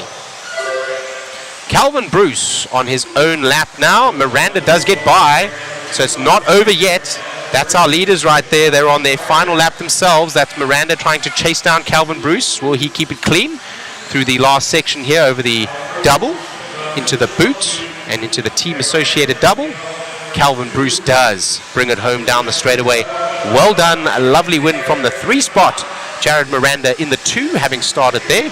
Jeremy Kramer, a great move from the 5 to take the 3. Well done.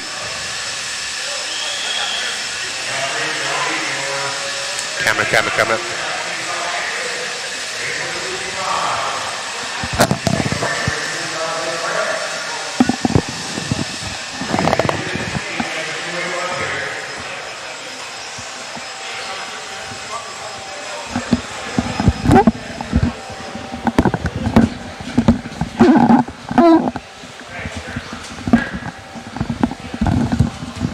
Everybody. I know we already got a photo of that. I'll print another one out. You got like 17 photos. Congrats, my man. Grabbing that one. It ain't over till it's over. That's right. I was able to get off to a little rough start that time, but I put together a pretty good 6 minutes. And it was just enough. So, I mean, car was good. Congratulations, man. Who would you like to thank? Everybody at our local track for helping me. Drew Spurgeon's helped a lot on the setup advice. It's helped me get faster all weekend. JConcepts tires are great. Team Associated cars were awesome. So, congrats, my friend. Thank you very much. Calvin. All the way up until the end. Heartbreaker there, but still grabbing that P2. Yeah, I felt pretty good. Felt pretty good the whole main. Just tried to keep it clean. I felt like the front end was a little stiff on that, but it is what it is. I'm glad to come out here and really my first year driving, come out and be one of the top guys independent. Dude, look good out there, man. You almost had it. We got a photo of your rig here. Took me a little while to find it, but hey, little souvenir for you. Congratulations. Hey, I appreciate that. Thank you. Great job, buddy. Thank you. Well Back to done, you, Shane, guys. in the booth. Thank you so much, Mr. Matt. As we get ready here for TDK 13.5 Expert 4-wheel drive buggy A2 main, sponsored by TDK. Safe, biodegradable, non-toxic tire sources. With your live feed here from Mod Live Media, that was Matthew Olson, owner and operator of Mod Live Media. Sponsored by JConcepts with live timing coming from RCGT, rcgarage.info. Claim your profile today.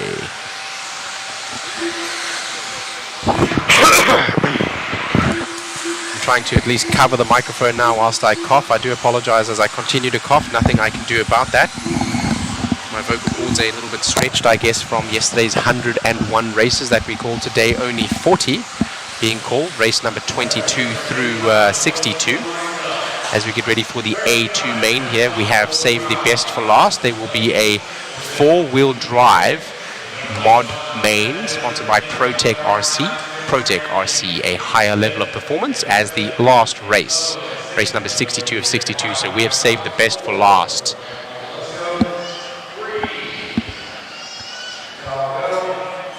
All right, so Talon Henley from Jeff Stakovich here. They're going to have a battle again. Those two very similar color schemes. Stakovich with the black in the rear and Talon with the blue in the rear. So Talon with white wheels and Stakovich with yellow. So that will be the tell. Here we go racing. 5 minutes on the clock, A2 main.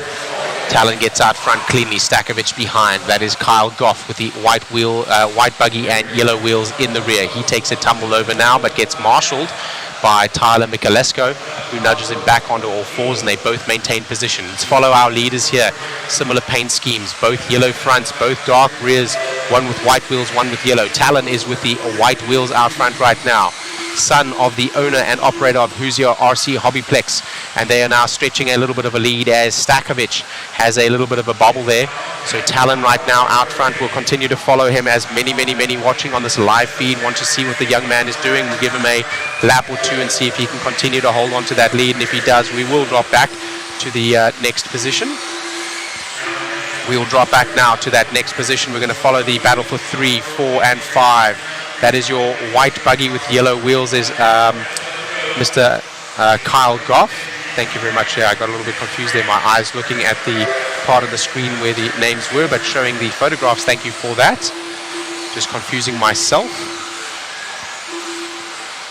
Alrighty, so Stakovich right now in that X-ray. He's got Goff for company and Michalesco close behind and another Goff. So that's Kyle Go and Kai Goff. Michalesco sandwich in between the two Goffs. Henley still out front from Stakovich, from Goff, from Michalesco, from Goff, from Smith, from Moran, from Dunbar. Le Riviere, the defending champion. Hopes and dreams are evaporating here with a lower spot, qualifying now from the 6th spot down in the 9, Patanorde in the 10, and Sutherland in the 11. We're going to follow that battle there. Thank you very much, Chris. That is the battle for 2 and 3. That is now Stakovich trying to defend from Kyle Go. Kyle Go in the white buggy with yellow wheels. Here the 13.5 Expert 4-wheel-drive buggy A2 main, sponsored by TDK. Safe, biodegradable tire sources.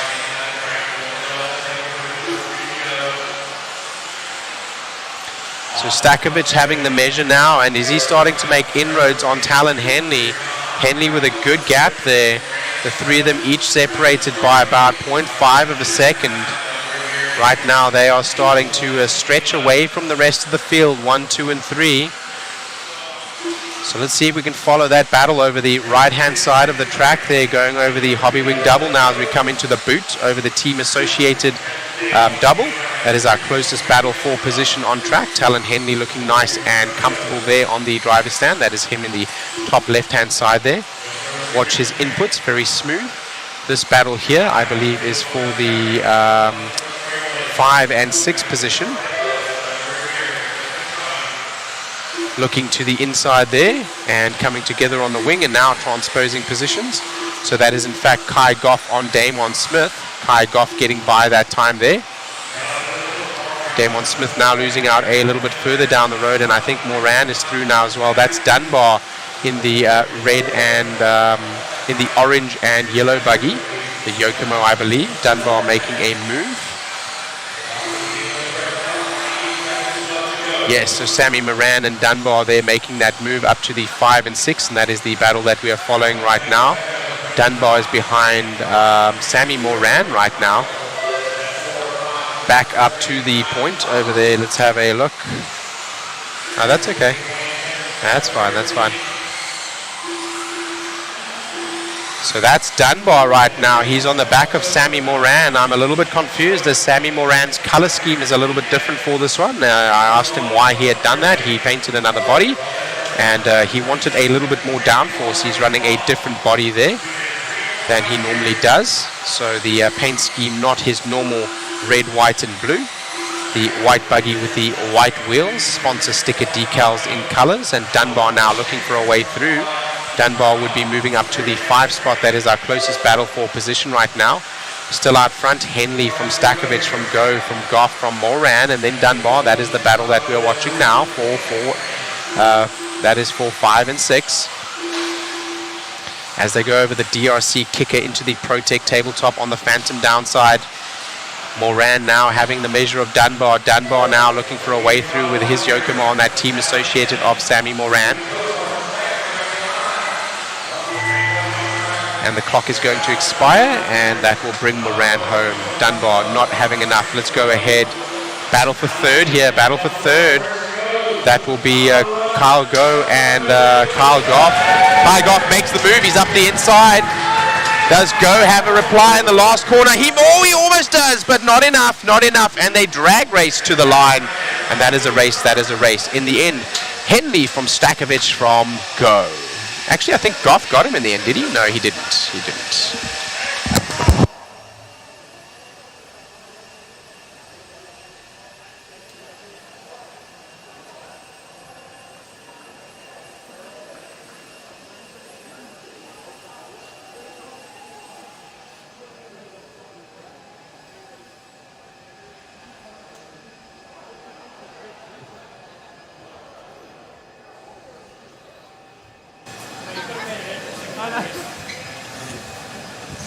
You didn't leave anything on the table right there, man. You, tone to tone, you made it happen. You've been working on these cars, putting in that work.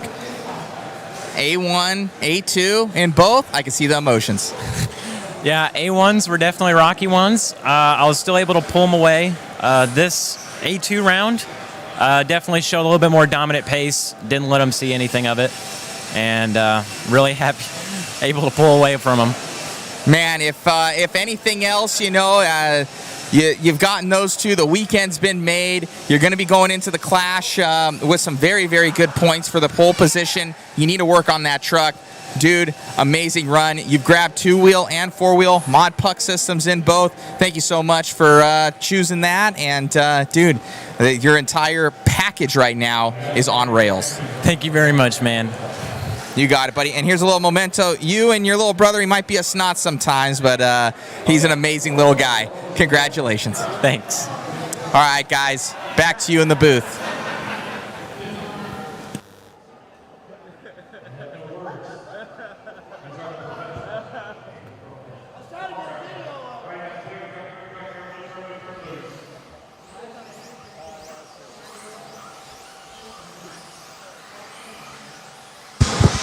Here we go for the four-wheel drive mod buggy A2 main, sponsored by ProTech RC. ProTech, a higher level of performance. Available at your local hobby shop and www.amainhobbies.com for all your RC needs. We're getting warmed up here for the Pro Main here in four-wheel drive mod buggy. This should be a tasty one. I think Dakota Fenn took the win in the number 1. Champlin is starting in the 2, Rivkin is in the 3, Lemieux is in the 4, Evans in the 5, Barta in the 6, Rindernecht, saying it correctly there, in the 7, Bornhorst in the S-Works in the 8, Tollard in the 9, Sontag in the 10, Mechanic in the 11. TLR, Schumacher, Team Associated, X-Ray, 4 different manufacturers in the top 4, Dustin Evans for Team Associated, then Team Associated, X-Ray, Joe Bornhorst in the S-Works, TLR, and then X-Ray again. So, star-studded lineup. The manufacturers here also very well represented. 1, 2, 3, and 4, each different manufacturers. TLR, Schumacher, Associated, and X-Ray in that 1, 2, 3, and 4. As Lance McDonald calls out where the starting lineup is, Lance the Machine McDonald. Here we go, getting racing in less than 5.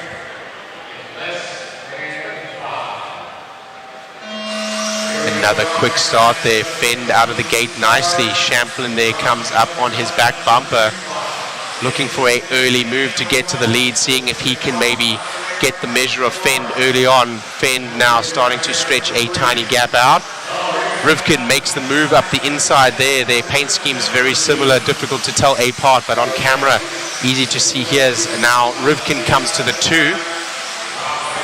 Champlin has been very consistent through the last number of runs and has not made many mistakes. We have seen a couple of bobbles here and there from Rivkin, so Champlin may later be able to take that back if that rings true, but it looks like the setup that Rivkin has dialed into his B7 4.2 here is looking good on this particular run. Fend now stretching a tiny lead out over the 2 and 3 of Rivkin and Champlin. We'll keep following this battle here. Fend now stretching some more. Rivkin having to defend from Champlin. Champlin looking for a way through in that Schumacher. Both now with hobby wing power. Rivkin takes a little bit of a roll, unfortunately a traction roll, and that gives the spot up. But now Champlin is looking for a way through on Fend. He was pushing the issue with Rivkin, and now he's able to push up to the back bumper of Fend. Is he able to capitalize into the 1 spot? We'll continue to follow this battle over the Pro Line S's. A little bit of a bobble there. I'm not sure what happened. Didn't really see. Maybe he lost some traction, did Champlin, and now Fend able to stretch a lead out again. Champlin will need to watch out from behind as Rivkin is wanting to take that spot back and does. Champlin goes over a pipe. Haven't seen very many errors from Champlin, but that time does go over the JConcepts hump and not correctly so. Goes over the pipe and doesn't quite make it through. Here we go. Rivkin now in the 2 again. Fenn with a little bit of a lead. So far, only Champlin able to close up on the bumper of Fenn, but not able to push the issue. And Rivkin now trying to get back to the point there. That's Davey Barter right behind Champlin in the 4 right now, coming up from the 6th position. So the young driver there with the yellow buggy and checkered rear and yellow wheels is starting to put pressure on Brock Champlin. Champlin looking fast early on, but right now looking like he is having to slow down just a little bit for whatever reason. Champlin in the Schumacher. Barter in the Associated. This is the closest battle on track right now, as Fenn has a small lead over Rivkin, and they have a small lead also over Champlin and Davey Barter here. Barter in that B7 Team Associated, the new buggy, has been coming out swinging and doing very well. The young gun representing Coyote Hobbies. Also, if you guys look on that bottom right hand of the screen, that's their estimated position overall. So you can see the points as they flip-flop positions. You'll see how far people are going up and down in the overall best 2 out of 3.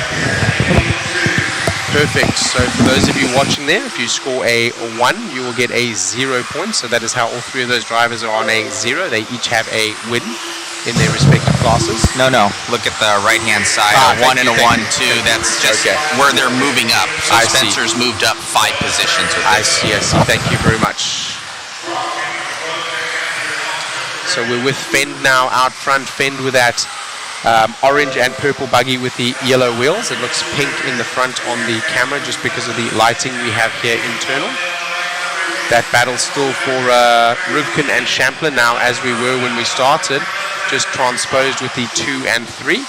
So Fenn from Rivkin from Champlin. Champlin now looking to get his spot back, to bring them back to qualifying positions, but right now Rivkin has a little bit of a lead again. They're starting to separate, and Rivkin is able to start pushing the envelope here with Fenn. He's making a inroad, having to push quite hard to get back up to the point.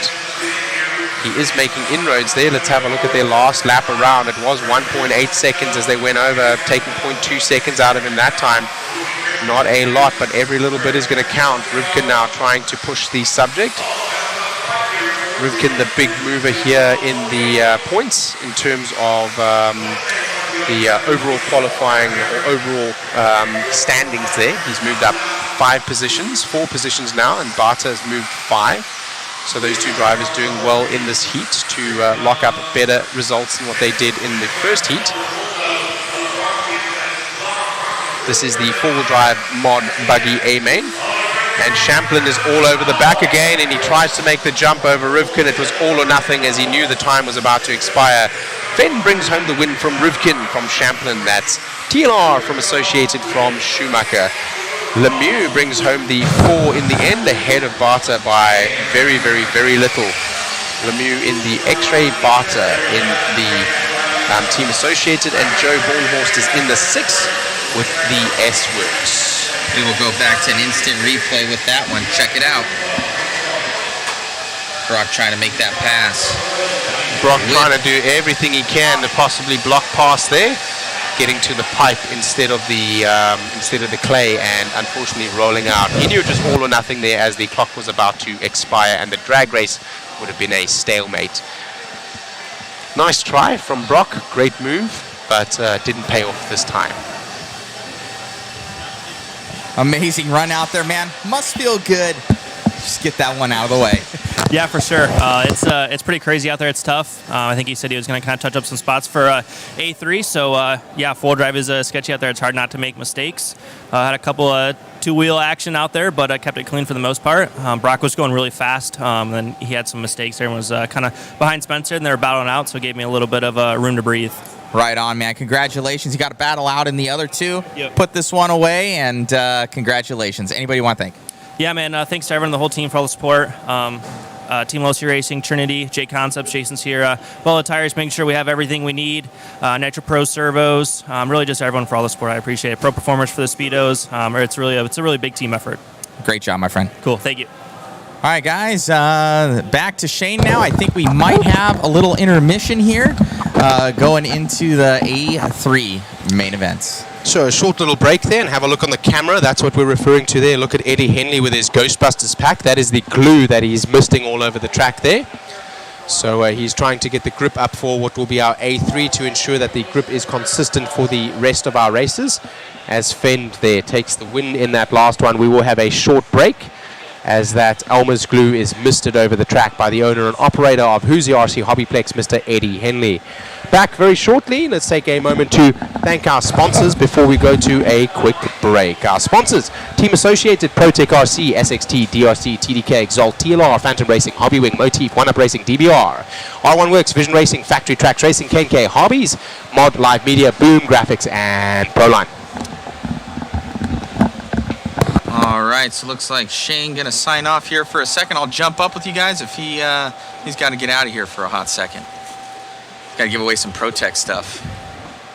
I'll jump in the booth real quick. Give me a second.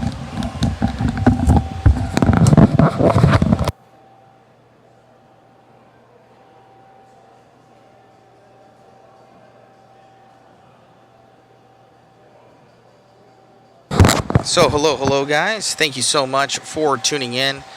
It has been a pleasure to... Shane's giving away ProTech shirts. He bought a whole bunch of ProTech shirts. Looks like this. Special thanks to A-Main Hobbies and ProTech. There you go.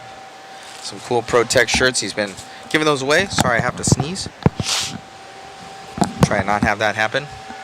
So something pretty cool, guys, that we're going to be doing. I might end up making like a little collage and framing them as well. Since the new B7, so we did a couple studio shots. You guys see there, pretty sick. So that's Rivkin's car and that's Thelke's car right there. We're gonna print out multiple ones of these, but we're gonna do all the B7s that are here. So there's 7 B7s since they're getting them going, and we're gonna have the guys sign these, the drivers and engineers. Each one would sign obviously their own car. So we've got 7 that are here. So it'd be Thelke, Rivkin, Bada, Wenger. We do have my man over here giving me. Is that all for me? Woohoo! Thank you, Antoine, hooking it up. Let me know if you need a photo. I'll hook you up. We also got Aiden Horn here. I think I said Wenger already. And Dustin Evans. And yeah, so a whole bunch of them. So I think that was only 6. And then the other engineer's name. It's escaping me right now. It's escaping me. But there's 7 of them here, so all those guys are going to be doing that. So we're going to put that in here. I think I'm going to get like a cool little frame, and I'll put them all in. They're signed. So that'll be one of the waffle goodies. So I think it's a cool memento. We just thought about that. So Jason's going to be getting the rest of the photos. We have these 2 right now. So he has to get the other 5 and make that happen. So I posted up the link. So just go to that link, guys. Help support the live stream. We just kind of cool stuff. Also, Hobbywing, shout out to them. One of our sponsors, Maddie G and Charlie Schwenka, hooked us up. It's 17.5. This is the one that the Raymonds use. We got Team Glitch right there. So that's Maddie G's company. So shout out to him. So they brought him on to help with modifying these motors. So shout out to Hobbywing. So brand new there. 17.5. These things are of the quickness. So very cool, all tuned up by Team Glitch with Hobbywing there. So that's also on there. So we have a total of 16 prizes, guys. There'll be 16 draws for the stuff. And then we also have that, if I can move. We've got the B7, so we're giving away a B7 once they released. So we're working with Team Associated on that, A-Main Hobbies. We also have a B7 4.2 here that somebody's going to grab. And how it works, guys, is there'll be like 16 winners, but it goes by the number that you're drawn. So like, let's say, Joe Schmo is picked first. Then he gets first pick out of the prizes that he would like. Second pick, okay, then he gets to choose. And then we've got here a YZ2, DTM3, and then also a Nano Sport. So we got the Nano Sport there, play with some friends. from Team Associate. Thank you to Hoosier RC Hobbies for supporting all that. Got those done. So yeah, it's a lot of goodies, guys. So how do I get one? Let me. Think I already sent it over, but let me copy the link again, and I will post it up.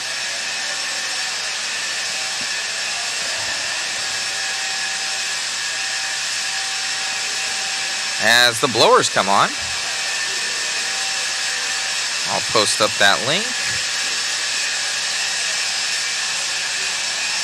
I'm able to see the chat. Let me see.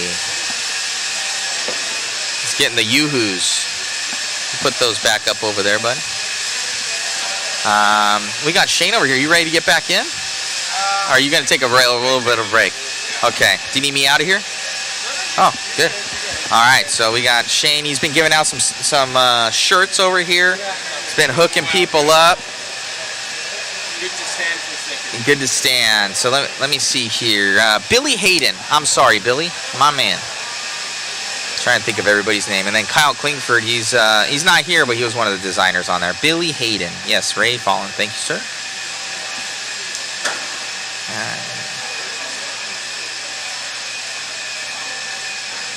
Adrasto donated to the ticket fund. Thank you, guys. It's going to help with the speeding ticket that I'm innocent for. Innocent. I tell you what, somebody had said I was getting here to give away slashes and film it for underprivileged children. That was not my words, and somebody had said that, so I thought that was pretty funny. And there was deputies giving them away. It's all true, by the way. It just happened today, not on Wednesday, but it is what it is. But yeah, super cool. Go out and grab those B7s, guys. Get them on pre-order from your local hobby shop. They're pretty sweet, man. We went through it with Brent Thelke yesterday. Both of these guys had TQ'd, so Rivkin had TQ'd the modified class, and Thelke had TQ'd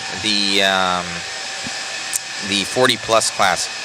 So it's pretty cool. So we'll be giving those puppies away.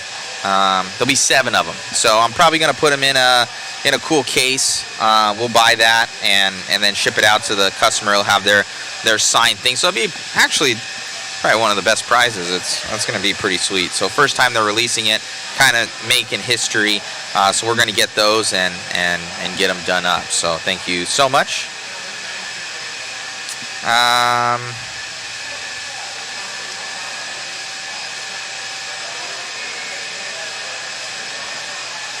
Nick Reppin. Oh, my man. So Nick, he's like, just bought a waffle ticket. Can't wait. Is Shane okay? He has lost a lung yet. Debatable.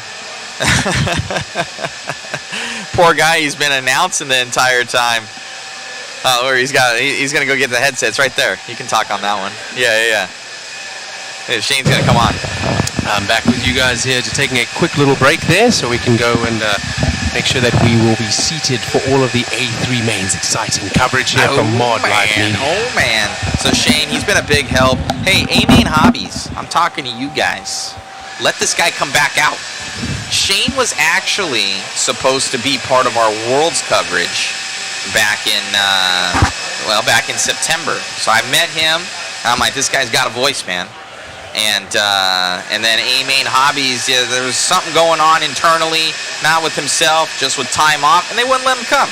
So it's a crime to RC humanity. So A-Main Hobbies, let this guy come out. He's a help, and he is a great representative for ProTech, A-Main, everything. Right. So I've been doing this forever. Dude's the man. So let him come out tomorrow, please. A-Main would let me come, but I was in a position where I was essentially put in.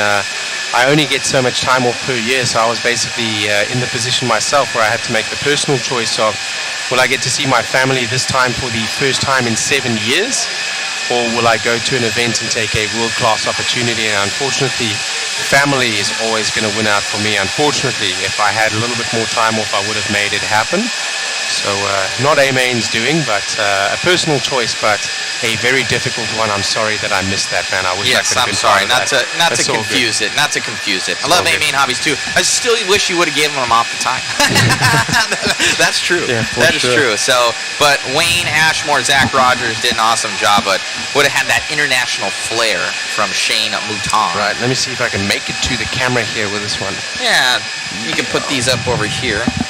I'll try to stretch through these Yeah, things it here. works. It works. And Shane's got his own Kids. photos here, guys. Look, Get the kids out of the way. he knows a guy. There we go. I'm just stretching in here. You hold those for a second. Shane's My wire about is to- tethered. I don't want to pull it out of your. There we go. Okay, we'll put these over here. All right, so we'll have to get an autographed Shane one for you guys. Give that away. That'll be cool. I know. That'll So be we'll cool. post up that link there for you guys. Okay, you should be good, Shane. Good Okay, stuff. let me see. So thank you for joining us here on the feed, and thank you for keeping the chat active. Apologies that we have not been quite as active in the chat today, with many more of the races having extreme excitement here with your A mains and B mains today at Clash of Champions 2024 at Hoosier RC HobbyPlex here at New Albany, Indiana. Broadcast brought to you by Mod Live Media, sponsored by JConcepts, and Yes. timing and scoring brought to you by RCGT. And rcgarage.info. Grab your guys' profiles on there. And by the way, it's not just myself for Mod Live Media. It's this guy. It's Megan. It's Shu, Jason Bollinger.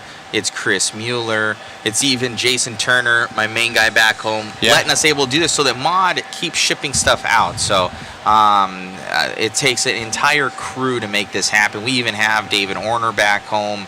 You know, these guys do different events. It takes a family to make this happen. A lot of these Right. guys, they don't make a lot of money. Yourself, you don't make a lot of money. We don't make a lot of money, especially after my speeding ticket. I don't make a lot of money. And you guys helping out has been amazing. And Hoosier RC HobbyPlex, they are the main ones that do sponsor the coverage. So shout out to Eddie and Angie of Hoosier for this awesome stand that we're on, guys. You don't even know. We used to, if you were to see, I don't have the joystick in front of me, but where Chris and these guys, where they video from, that was my first spot that I covered 2 events with. I used to sit up there on the driver's stand. It was just me. Megan did it with me one time. We'd sit and everybody would pass behind us. And we were crammed up there. I had one little computer and a switcher board, just barely enough to get coverage done. And now, 2-3 years later, Eddie has totally built us a full stand. We got everything. This guy goes next level. The track used to end at the 2 poles over there. The hobby shop was over here. They extended. Yeah. They got 2 other positions. Just an amazing family, an amazing crew. And if you have thought about coming out to the Clash of Champions, it's pretty sweet. And you know what? I don't think I've ever seen more, philanthropy from another track. In all honesty, I swear. He's given away, he had the kids come down, gave them some slashes, gave away those mini Bs. He had the Slash Enduro. They had the mini B race with the pros and the Joes. They're giving away a ton of money. They got the Clash. It's a very unique format. I can't think of another unique event like this where they put all the cards out there. They said, hey, where can I grab from? This is cool. How can we work that out? What will this do to make it make sense? And if you just flip it up, you do this. Yeah. Then you can make cop. It takes a while longer to get up and down though, right? And it's and shout out to our announcer Lance as well. Lance has been absolutely killing it, keeping this program running so smooth. Like clockwork. Lance the Machine McDonald. He has just opened his series as well, the Southern Florida Carpet Championships, and that sold out in 90 2 minutes. seconds. 90 seconds? 90 seconds, he said. And now he has to manually enter some more. He is a very well sought after race director with a great series down in Southern Florida. If you see Lance McDonald is on any of the event sheets that you are going to be a part of, you're going to have a event running like clockwork. Nothing will be forgotten. He'll remind you to go through tech. He'll remind the drivers to get up on the stand, and he'll commentate on top of that. Very good. shameless plug, I actually recommended him because I was talking to Eddie before. I had done a couple of events with him, and I knew about the Clash before anybody else did because we had heard that CRC, which was kind of the opener for the year in Ohio, that they were going to be closing down. So this was kind of set up where Eddie's like, hey, we're thinking about doing this. Who should we get to run the event? And there was a couple ones, and Lance has stood out to me. I'm like, you know what? He runs a clean program. He does. He's a good dude, and he's like the RC dad. You'll see him out there. He was like yelling at the pros earlier, like, get out there, Marshall. I was like, oh, hey, he's got the dad voice. So Lance absolutely killing it. He's a good dude, and they have their Elite Productions, I believe, where they have a whole crew now with Danny and the rest, and Lefty and those guys. They do a really good job out on the East Coast and work well with those guys. And they do a good job at their coverage, and whatever they do, if you go to one of their events, it's going to be quality. Absolutely. So as we continue here with coverage and getting ready for the A3 main, stick around, guys, because there are still some aces up the sleeve right here. Can't talk about it yet. We will mention as that information is revealed to us before the races that they will affect. So something exciting still to happen that has not happened yet at this coverage, and the A3 will be that where they will reveal the surprise. I can't say anything else. So live coverage here from Mod Live Media, brought to you by JConcepts and sponsored by RCGT. Yes, most definitely. Thank you to actually Andre from RCGT and RC Garage. I'm sure he's watching right now, and he's been messaging me saying, hey, there's updates, there's different things, and he's a huge asset to the RC community. Make your guys' profile on rcgarage.info. We had a couple questions here. Let's have a look at those. Somebody had said that Shane's vitamins are not doing him any good. Okay, all right, we'll go by that. I didn't take them yet today, bro. Where are they? He was majorly disappointed when I had forgot them. He gave me the eye, and I'm like, babe, go get those vitamins. He needs them in his life. I just needed it yesterday, man. So I just take one of these supplements. It's like Alpha GPZ. It helps your brain and essentially, the words that are going to come to mind, as well as all of the pronunciation and quick vocabulary that you need to bring quickly to. Not only to announce, but also to cover all of the sponsors. So somebody was asking, hey, how does a waffle work? Anybody can enter around the world. Everything is free shipping. We ship it to you. So somebody was asking on here, I didn't get a ticket number. So your ticket number is your name. So we put it on a big, giant spinning wheel, and it'll be live on here. It's got everybody's name on there. We show you guys the names live. And then we go and we click the spinner, and it goes around like a big spinning wheel and picks the person. I know. That's my food right there. It's probably your food now. Oh, no. About to get that. About to get after it. That smells great. We need to get some food up We here. do need to get some food. Haven't taken a break yet. So. That is true. So that's all yours, bro. So that's how it works, guys, and we've done multiples of these. Everybody's got their prizes, and I get to you in a couple days. It has been a week or two sometimes. My apologies. I'm very, very busy, but on my word, you guys get your stuff. The B7 kit's going to be one, though, that you've got to wait for to get. Correct. So the B7 kit, and we mentioned that before, it's brand new. It's just coming out. We're working with Team Associated and with A-Main to make sure that we have one. So either you get the D kit or the normal kit. So carpet or dirt, whatever you guys want. But when it releases, it will be on this first batch. Correct. So there will be a little bit of wait for that. The other prizes we actually have in hand. So those as soon as Matthew gets back to his local facility in Arizona, right? No, California. Excuse me, California. California. Yes. I do have an Arizona license though, and I do have a property there. So we're there 50% of the time. I travel in between, but California is my main home base. Got you. Pucks coming for X-Ray and Schumacher. We're working on stuff. We're going to be working on stuff for Schumacher. X-Ray, it's a possibility. I do know that one of them out there in second place actually is running the puck system. So let me see here. Having a look through our chat there so we can answer some of the questions. Thanks for engaging with us. 140, you need to add a pic of the whole team on your website. Yes, I do, 140. I do have each individual person. But we do, as it gets further along, we have to. Rick Weibel, Mother Matt. That's what they called me at Worlds. Mother Matt. Your co-host that was supposed to be Zach Rogers, you two would be lethal together. I swear. You guys would be lethal together as a commentating team. And and he named me Mother Matt because I'm more serious. Like, so it was like 9 to 12 people managing all of them. We didn't know how the Worlds was going to go. It was our first Worlds coverage of that caliber, and I was like, this has to go well.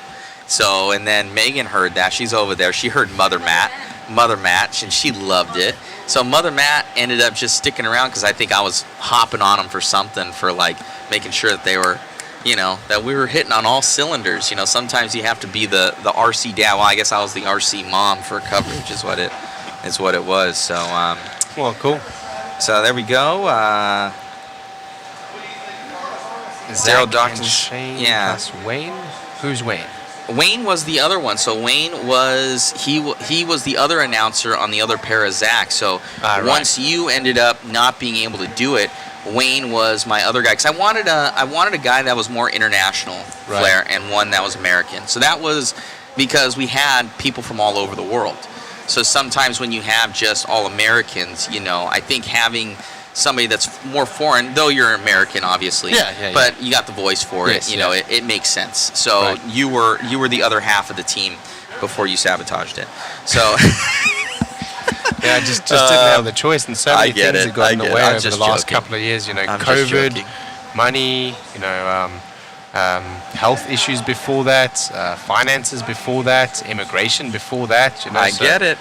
There's lots of big blocks taking me away from my family. So we're over like 800 people right here, so thank you guys for tuning in. What's up? Thank you. Who's that hybrid with the numbers after the back? A-Main is the best. I agree. Love A-Main. Just ordered stuff there. Me too, man. I think Shane made an order for me. He's like, I'll spend your money, man. J.I. Shane is an alien. Maybe I am a grey, but I am now a South African citizen as well as an American, so I am a Caucasian African American. Mother Matt and Father Lance, pretty much. Yeah, Father Lance. Lance has been kicking butt, 1 of 40, Mod Media. That was the first coverage that I watched. Well, thank you, sir. You've been on every one since. Even my 5th scale ones, 1 of 40 comes on in. How many waffle entries are there? We do have to see. There are quite a few, As many as you like. You can get multiple entries as well. So if you want more chances to win more than one prize, of course, once you win a prize, you cannot win another one with the same ticket. So make sure you buy more than one waffle. The name is removed. I'll post that link again there, guys. Sorry, it had that other restream quotation there in front of it. I'm trying to read all of your guys' stuff. Vitamins for Shane. Gas X for Wayne. Wayne's a good guy, though. Wayne is a very good announcer. So Wayne's... then I have like the father-son right there because Wayne and Zach grew up in Bakersfield together. Well, Wayne's much older, but they raced together and grew up in the community. And so I knew that they would be a dynamo combo, and they're both really good dudes. So you had like the father-son kind of combo where Wayne's more of the serious, Zach is more of the jokester. And then you two would have been absolutely lethal. So I need to try and get you guys together at one point in time. Okay, got to repair nitros now. Bye-bye, says Hybrid. Thanks for joining us. All right. Okay, no stream today. They're replying to one another. Waffles. TQ Chef, thank you very much for continuously mentioning the waffles. I think he's enjoying it, and we should see TQ Chef's we don't know what his real name is, but I'm sure he'll be on the waffle several times. So looking for somebody. Hopefully you win something, TQ Chef. Good luck with that. South Africa representation is amazing. Thank you. I appreciate that, Gareth. Yes. I'm from Cape Town, South Africa, now having moved to California and then now living in Charlotte, North Carolina, and I became an American citizen. So South African American. Yeah, so it's good. And we're still on this break here, guys. We got TQ Chef from RC Excitement. Shout out to Toddy over there and Todd Anderson. We've been there for a couple JConcepts races back when I was racing more professionally. TQ Chef. Super good guys. Are you Toddy Anderson? No, I think Toddy is Toddy, unless he comments from. I know that Toddy had come in before, but I don't know if it was on YouTube or Facebook, so I got you something different. I'm going to call He says RC no. Excitement and ask for the TQ Chef, so I can have a chat with you sometime next week. Kids over for you. I got my body knocked off in the B main today. Cost me a chance at the 21.5 main. It does happen, brother, man. Sorry about that. The kid's over 40. Unfortunately, you may not run around. For those of you that are watching that are new, you may not run around without a body. There are safety issues, of course, with moving parts, number one. And number two, you need to be able to recognize the car on the track to see who is driving around. If they all drove around without bodies, they'd all look very identical, and you can't do that even though the transponders are in the car. Sorry about that, brother. That's bad luck.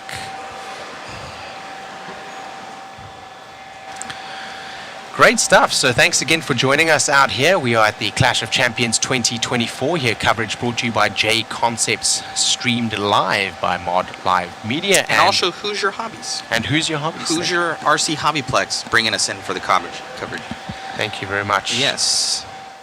Watching from Grimsey, UK. Hello, hello. I found Matt's broadcast through YouTube recommendations and been watching ever since. BJ Williams, this guy's actually really cool. He's always comes in and comments. I think BJ, you mentioned the B7, sir. Yes. He's like, will B7 be up? And I didn't even think it was a possibility. And then the more I thought about it, I'm like, it's a good idea, BJ. So in all honesty, I think BJ Williams, he came up with that, and he said, I didn't think it was possible. I'm like, I know they're not out. How am I going to get one? Yeah. And I was like, well, talking to a couple people, networking, I think we can make one happen. Right. So we're gonna make that happen. So and a shout out to, I think it was somebody, Sherman, who helped me to identify who those 7 drivers were that were driving the B7, shouting out that the post was up on Team Associated's Facebook, and then also helping me to find those names. So thank you, brother. I appreciate you guys. And all the rest of you that have been weighing in. James Kissinger, he got us some food yesterday. He's been in the chat. TQ Chefs. Yes. Mike Hess is a local racer here. Wesley Napier, also local here. Thank you very much.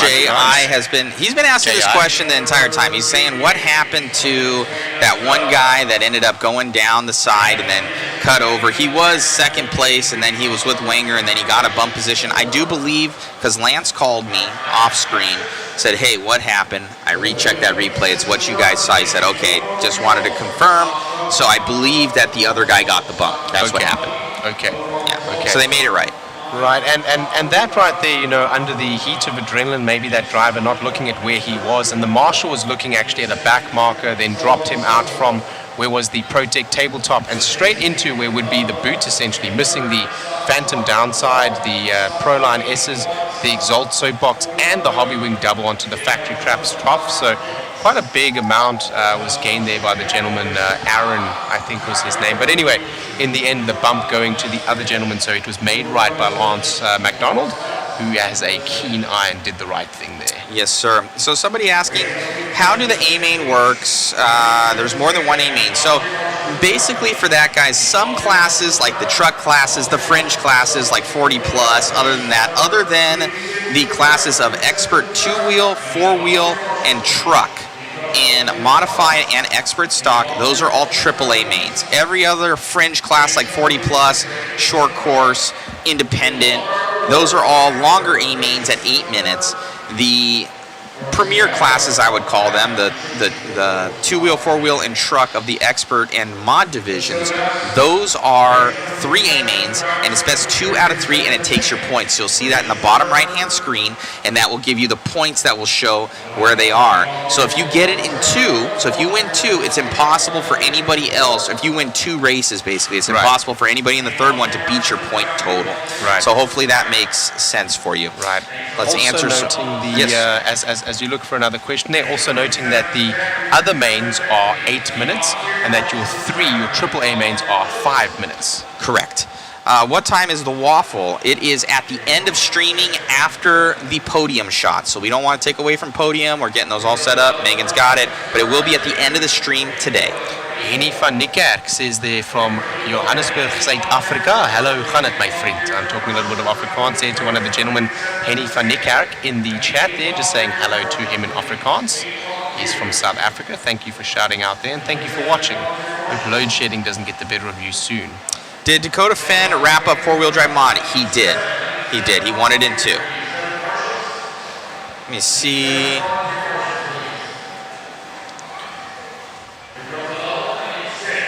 The full send Schumacher was priceless. There was something from BJ Williams there I wanted to reply to a minute ago. We'll go back up into the chat after we have a look over here. BJ Williams said something interesting. When are you guys coming back to Hoosier? As soon as possible. Yeah. Pretty much, right? I think the next time I'll personally be out here, unless they bring me out before, is pretty much near the end of the year for the INS race. BJ Williams had said something I wanted to reply to, but I can't find it now. Apology, BJ. We're going to go to the bottom of the chat as we refresh over here. Thanks. Hello, guys. Hey, Eric Deschnys from Canada up there. Hello from Canada. Bonjour, monsieur. Oh, Eric Descenders. You know him? Yes. He's from I think you just said it. So that's the boy up there. He owns. There was a hobby shop that he used to own up there. Bego Racing. Is that? Yes. Yes, it is. That's I think the man. that is. Yeah, that's Bego Racing. I love Eric. Si, bonjour. You know all sorts of languages, man. Actually, I mixed that up there. I should have said one. Oui, bonjour. My French is terrible, although my last name is actually French, but Eric's English is a lot better than my French is. It looks like we're about to get some racing going here, guys. The trucks are pulling out. They're loading them off the trailers right now. And little RC trailers. They pull them in on crawlers. So someone just did a backflip. That was pretty sweet. So lots of traction out there. And even Eddie was out there with his wand of glue, gluing the track. So again, look for more traction. I'm going to get over there. Let's get some racing going, Shane. Thank you so much, my man. Thank you. Tune in, guys. Thank you so much. And hey, buy a waffle ticket. Helps us out. I'm going to move this down here for Matt, and I'll take over that headset. Number 2.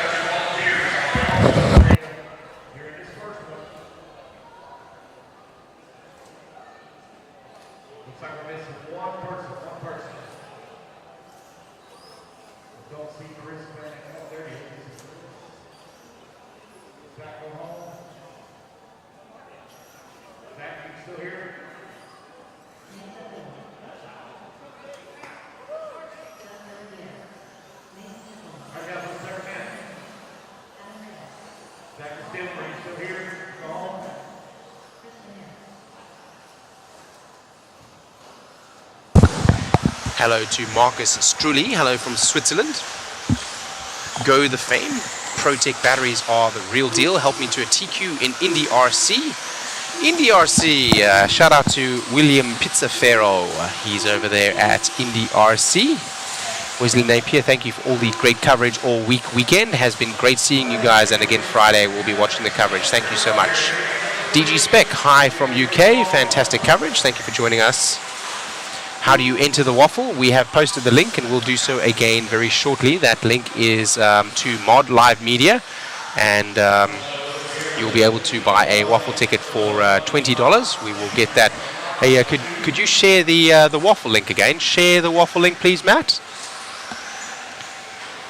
Mr. Matt, could you share the waffle link again, please? We have some people asking. We will share that in the chat now for you. Here it comes. Do you need a ticket number for the Waffle House? No, you don't. Your name is your ticket number. So when you enter, your $20 will get your name on the spin. We'll have that going in just a second as we get going here. Time and scoring will appear in just a second. We'll show you guys an example of that a little bit later. Alrighty. Less than 5. Here we go racing now. Timing and scoring will pop up in just a second.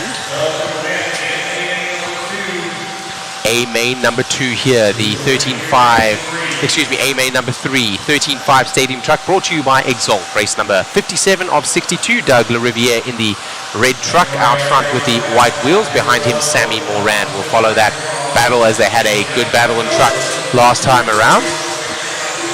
I hear a lot of body contact somewhere, but we're going to continue to follow with our 1 and 2.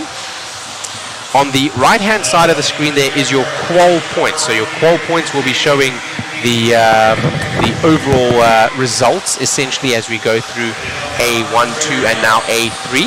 A main 3, 5 minutes long. All of the Clash of Champions mains are 5 minutes long. So if we do some math here, guys, it's potentially possible for Doug, Sammy, or Templeman to all win this one. We have a 1 and a 1 here from Mason and Doug, and Sammy with a 2. So potentially tied for both Mason Templeman and Moran and Doug. It could be a tie, but with this one, we could have a 3-way tie. So we're going to see what's up here. Talon really pushing behind. Hopefully he kind of knows that he might be out of this one for the overall. And we're going to see, but he wants some points too, as he's got a 3 already. So Talon going to try and get to the podium. But as well as these guys might tie it up. So it's best 2 out of 3. We got Doug and Sammy. This is for your championship right here. So you guys might ask, what are the tiebreakers? So I do believe that the tiebreaker for Roar is going to either be your best finish, best time, or best combined time. I need to get some clarification on that, but I would always do it by combined time. If you tie on points, it's your combined time. Who's ever faster would win. Matt involved with some races as well. He runs races, Fifth Scale Series as well, the mod Fifth Scale Series, so knows a lot about running a race direction. Let's go to the leaders now. Still right now, Sammy Moran, Sammy the Killer, Soft 7 Moran pushing the issue there on Doug LaRiviere, local NorCal Hobbies hero. That is Eric Versutten down at the Hobby Town in San Jose. Sammy this year transferring over to 1UP Racing backed. He's also mod backed, so he's got some mod puck systems in there. Oh man, making a mistake there for Moran. Talon right up on the back of him. Talon pushing the issue, but not able to make it stick. Right now, if Sammy stays where he's at, he's got second locked up. Only 2 minutes left to go here. Doug gonna be very, very happy with this run if he's able to keep it, but it's all up to him. Sam Moran, I think he's got the speed for Doug to pass him, but this track, man, you have to push the issue. You have to. I mean, we also see the pros are quite smart to come up on the back of the other driver and look for them to make an error rather than the independent drivers like myself. We try to force the issue and then go to a pipe, and instead of gaining a position, you lose one. So very smart there to put the pressure on the other driver and see if you can force an error out of them without going to the pipe yourself. Looks like Talon now going to try and push the issue here. If Talon potentially gets by Sammy, that would give him a 3 and a 2. That would tie him with 5 points. Sammy would go to the 3. He would be tied for 5 points. And Templeman would also have 5 points. So they'd be... Oh! Doug LaRiviere is out. Goes to the lead. That is a big change there. Doug LaRiviere. Oh, he had it. Is he out or is he just flipped? No, he's still in. Okay, but I thought he was damaged and out.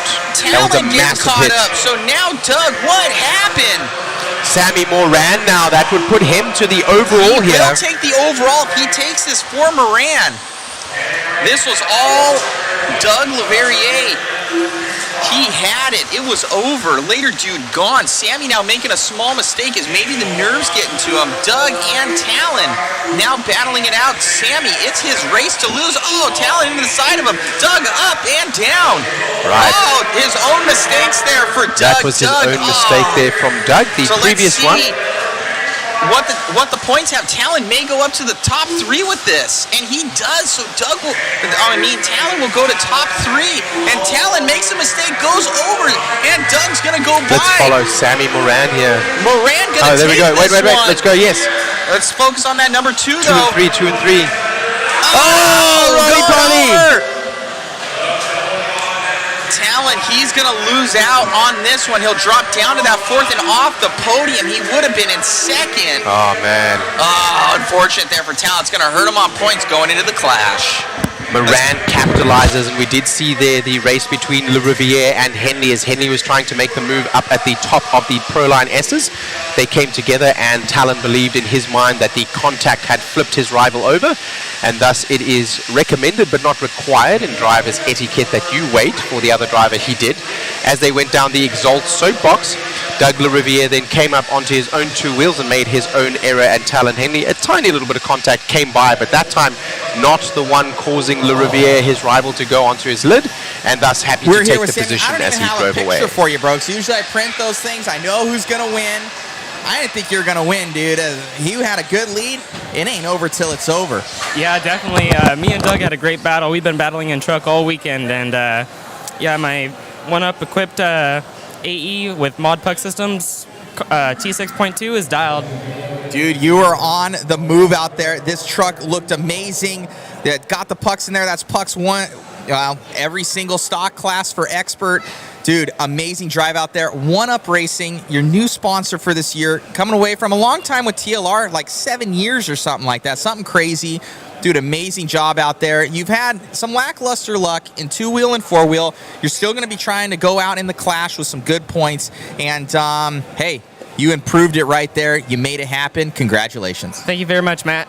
You got it, buddy. Congrats. So, let's see. Anybody else around here? I know that Dougie's going to be probably pretty not so happy. But we got Jason Rona over here with JConcepts tires as well. Back to you, Shane, in the booth. Thank you very much as we get ready here for the Mod Stadium Truck A3 main. That is going to be sponsored by SXT here at the Clash of Champions 2024. Excitement as we've been going through this race. Brent Thielke there on camera. That's Jason Rona. Jason Rona, the owner of JConcepts. Designer of the B4 buggy back in the day, sold that design to Team Associated. His claim to fame is he designed that buggy.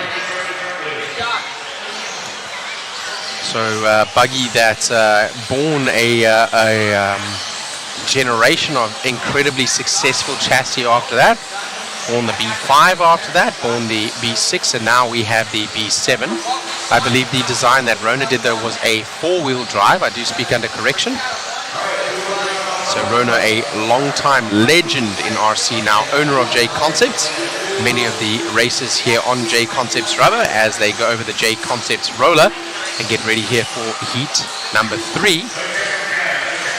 JConcepts also sponsoring this particular broadcast by Mod Live Media, brought to you by Hoosier RC HobbyPlex. And I want to thank Hoosier RC HobbyPlex and Eddie Henley and Angie Henley, not only for bringing us in terms of the broadcast, but also for giving us a place to stay in our Airbnb, as well as for feeding me. Thank you very much, Hoosier, for the food up here, as well as Antoine Morris.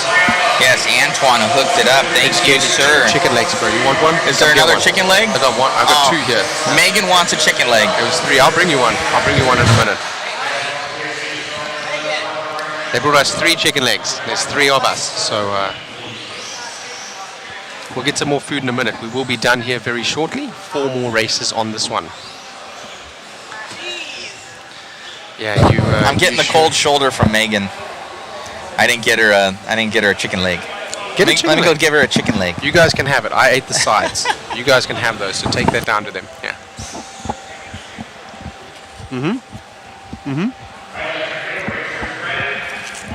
Okay. You guys can have the chicken legs. There you go, brother.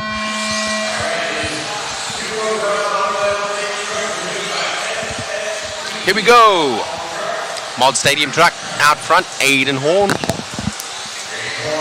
Dakota Fend in the 2, Tollard in the 3, Brock Champlin in the 4, Davey Bada in the 5. Oh, a little jump over the top there. I think that was the Schumacher of Champlin, and Champlin now unfortunately takes a little bit of a pipe there in the last corner and goes back to the 5.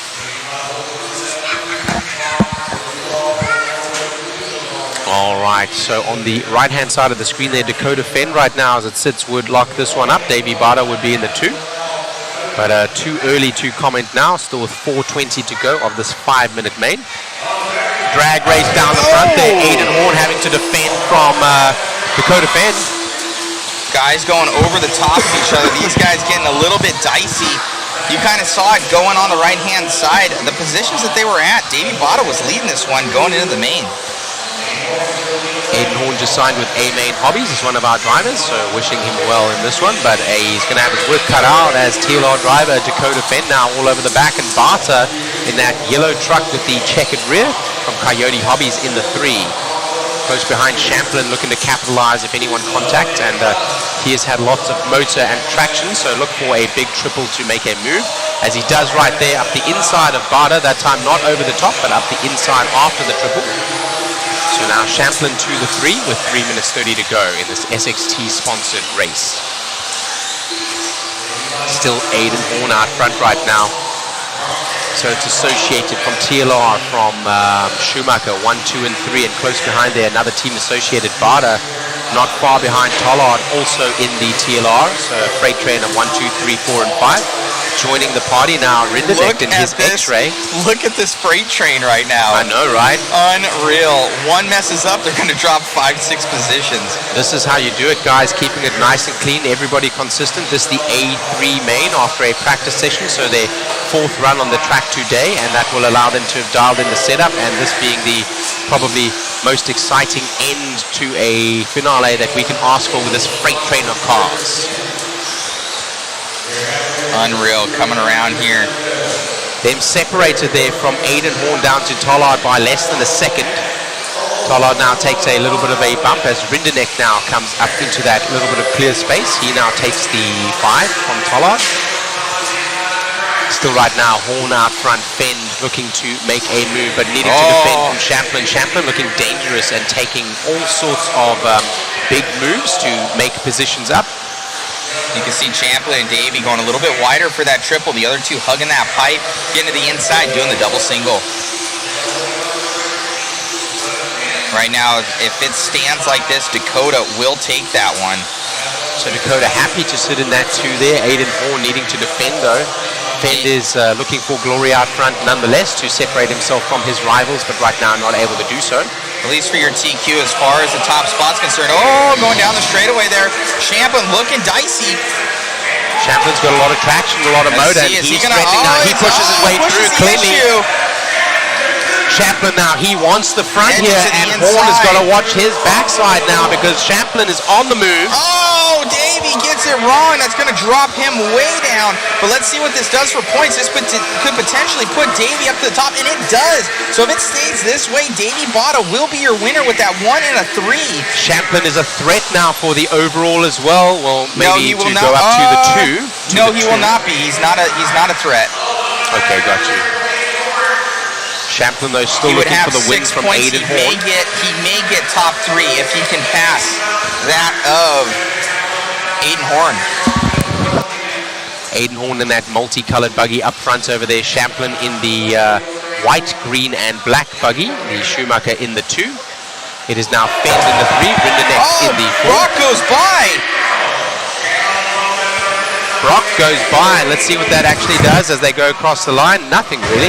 So Davey, Dakota, and Dustin would be it. That would be it, but Brock still wants to stamp his authority on this one. Out front now with the pace and having made 2 super awesome moves. That's, I think, Tollard now that unfortunately was in the fight earlier on, now near the back, and they're getting out of the way so he doesn't affect the race up front with 12 seconds to go. Looks like Champlain is going to get away, but let's follow this battle for the 2. That's Horn with Fend on his rear and Rinderknecht in the X-ray. The clock will expire. Will they get to the line in the same order? And they will. Champlain wins that one. I think Fend in the end. No, Fend didn't get him. Fend was trying to make a move on Horn there, and Rinderknecht come home in the 4. The big mover there up to the 4 spot, Tom Rinderknecht in the X-ray. There he is with a big smile coming off the driver's stand. Rivkin Cavalieri also coming off the driver's stand there. Brock Champlain, Aiden Horn, and Dakota Fend.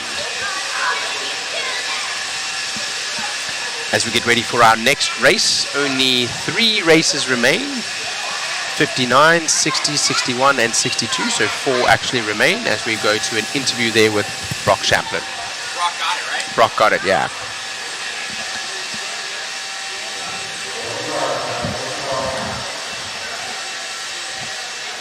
Davey got the overall on that, did he? Here we are with Champlain now. Run out here. I think Davey owes you a Coke because with that, he grabbed the championship. You grabbed that last one. I think it might have put you into the top 3. Yeah. Got to see the points. But amazing run. Usually I give you guys a little picture. I don't think we had a photo of this car. We'll try and find it. Dude, amazing run. This thing was on rails in that main event. Yeah, my car has been really good all week, and I just made a lot of dumb mistakes. So Oh, well, I mean, that's kind of just the way racing goes sometimes. And, yeah, obviously it was really good. I was able to battle it out there, and it was, I guess, going forward, I got a good truck. So, yeah. It looked good out there, man. Anybody you want to thank? Yeah, all my sponsors knew. And then Schumacher. I can't mess this one up. Schumacher, Wits, JConcepts, Hobby Wing, Gen Z, some Power HT, and everyone else that backs me. And, yeah, not too bad. Congrats, my friend. Thanks. All right, we got Davey over here. Davey Bada, I think, with the overall. If my math is correct, Champlin helped you out a little bit there. When Dakota was in that second spot, the points were his, but you have to be best 2 out of 3. Your first 2, you got a 1 and a 3, and with that lackluster one there, it didn't really matter. You won on points for the overall. Yeah, thank you. Car was awesome. I was battling with those guys, and I clipped the side of Dakota and flipped, but it all worked out for me at the end, thanks to Aiden and Brock. Well, it looked like you guys were having a good battle out there. It was very, very clean, just racy out there. Doesn't look like you were trying to push the issue, just, hey, trying to get those couple of inches somewhere here and there. Congratulations on the win. A very big win here, 2024 Clash of Champions. Thank you. Great job, buddy. Back to you, Shane, in the booth. Thank you very much as we get ready here for the A3 main DRC 75 Expert 2-wheel drive buggy A3 main Clash of Champions here at the Hoosier RC HobbyPlex in New Albany, Indiana, United States of America. Thank you very much to all of our international viewers all over the world joining us. Some of you wrenching, some of you just watching, some of you looking for load shedding, and some of you hoping that we can see some more exciting racing, and we will as we come here into the last couple of races. Race number 59 here out of 62, 17.5 Expert 2-wheel drive buggy, sponsored by DRC. Timing and scoring brought to you by RCGT Broadcast, brought to you by JConcepts and Hoosier RC HobbyPlex. Hoosier RC HobbyPlex local hero and TLR driver Talon Hanley right now in the 1. He looks like he's locked this one up already. In the 2, Colin Miles looking to secure that, but Jeff Stakovitz in the 4 has something to say about it. Kyle Go is in the 3. Doug LaRiviere, defending Clash champion, now in the 5. Goff in the 6. Smith, also local hero, in the 7. Tyler Patanore in the 8. Trevor Michalesco in the 9. Sammy Moran in the 10. Mason Templeman in the 11. So Damon Smith there, another one of our local heroes in the team Associated. So it's Associated TLR. I think Go is in an is he in an X-ray? Then another X-ray, an Associated. Here we go. We're going racing now. They all get away cleanly, no shuffling. Maybe one shuffle there, or one of the drivers shuffling a couple of positions down as they go up onto the left-hand side of the track. But it looks like Talon Henley getting away cleanly. No, Talon Henley actually bobbled, and he is now back to the 3. So it looks like Colin Miles. Oh, Talon Henley did not start, knowing that he's already locked it up. So he's going to let the others go for the points. So right now, Colin from Stakovitz. So Stakovitz could have something to say to Go if he can get by him. Both of them on equal points right now. Stakovitz in that X-ray. Similar color scheme to Talon Henley, which is why I thought he was down in the 3. That is Stakovitz with the yellow body and black back and yellow wheels. Colin Miles in the front with the orange buggy and white body. The orange and white body with the white wheels. And in the 2, Kyle Go with the white body and the yellow wheels. Thank you for joining us here today from Hoosier RC HobbyPlex. It has been a pleasure and an honor to announce for you. You're listening to Shane Maton from A-Main Hobbies. www.amainhobbies.com for all your RC needs. A little flip there from Kyle Go. Stakovitz now is through, and as it sits right there, that'll bring him up onto the podium spot. So Go is going to want to get that spot back, because that is going to matter for the overall. That is a battle right there and matters a lot in terms of points here. Those 2 drivers are battling out for the last podium spot. Stakovitz or Go could get that one, depending on who finishes ahead of the other one if they stay in these positions here. So right now stretching out a lead from the front, but the battle for 2 and 3, that is the one that we want to follow, provided they stay there in that position, because that is going to give them the 12 points to qualify for the last podium position. Henley has locked up the 1 with a 1-1 in the first 2 rounds, so he does not need to be in this one, and takes himself a little break.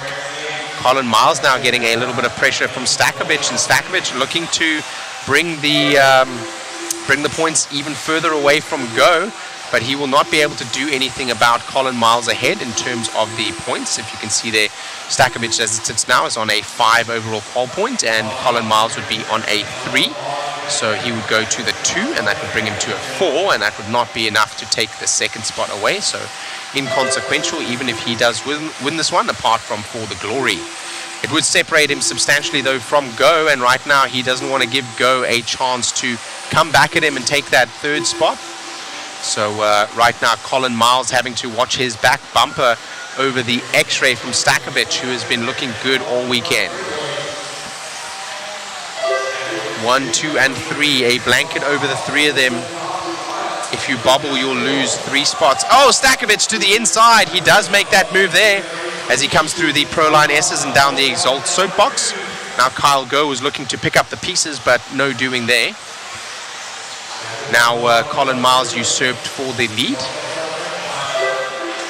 And rolls over does Colin Miles. Now he goes to the 3. So now Stakovich and Go in 1 and 2 instead of 2 and 3. Those drivers still competing for those points there. Le Riviere right now is down in the 4, so he is in the 5 spot overall. He's going to need a little bit more to come back from Go. He would need one of these drivers to, or actually 2 or 3 of these drivers to go away in order to get enough qual points to step up from the currently the 5 spot to what would be the 4, 3, or 2 spot. He will not have enough to be able to take the win. Only Talon can do that in this particular class, having won the first 2. Stakovich right now is the one out front and the one to catch. Go is in the 2. Stakovich would come to the 2, and Go is currently in the 3. Somebody rolling out there, I think that is Colin Miles. Colin Miles now going behind Doug Le Riviere. Doug Le Riviere in that red buggy with the white back and the white wheels. Our leader again, let's go ahead with those leaders out there. Those 2, Jeff Stakovich in the X-Ray and Kyle Go in his ride.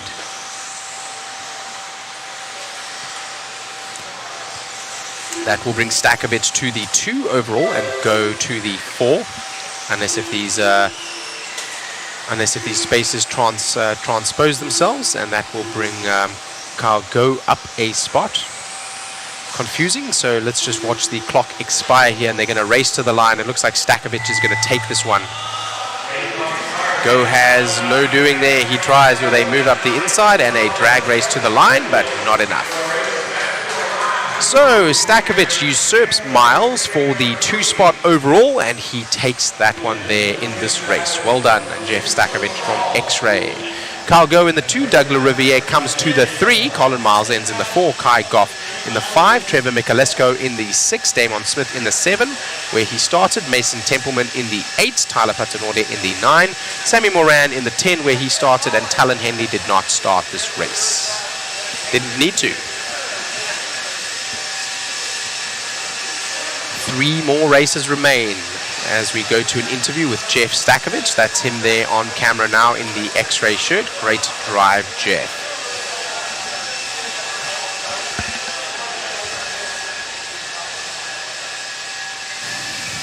Great job, my man. Car looked amazing.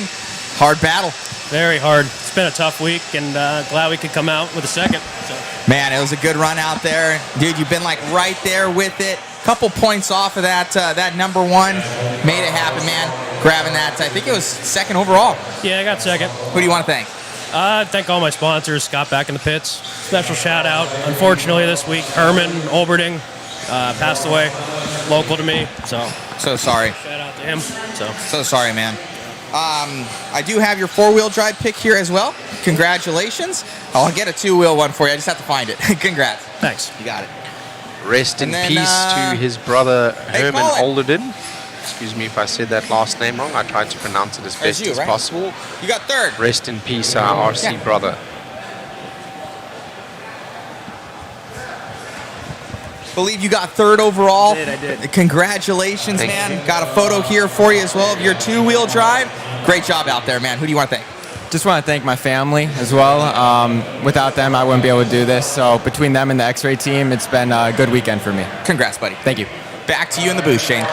Thank you very much. American Mike, thank you for correcting me that Tyler is in an X-Ray, not a TLR. Sorry about that. Alrighty, let's have a look over here.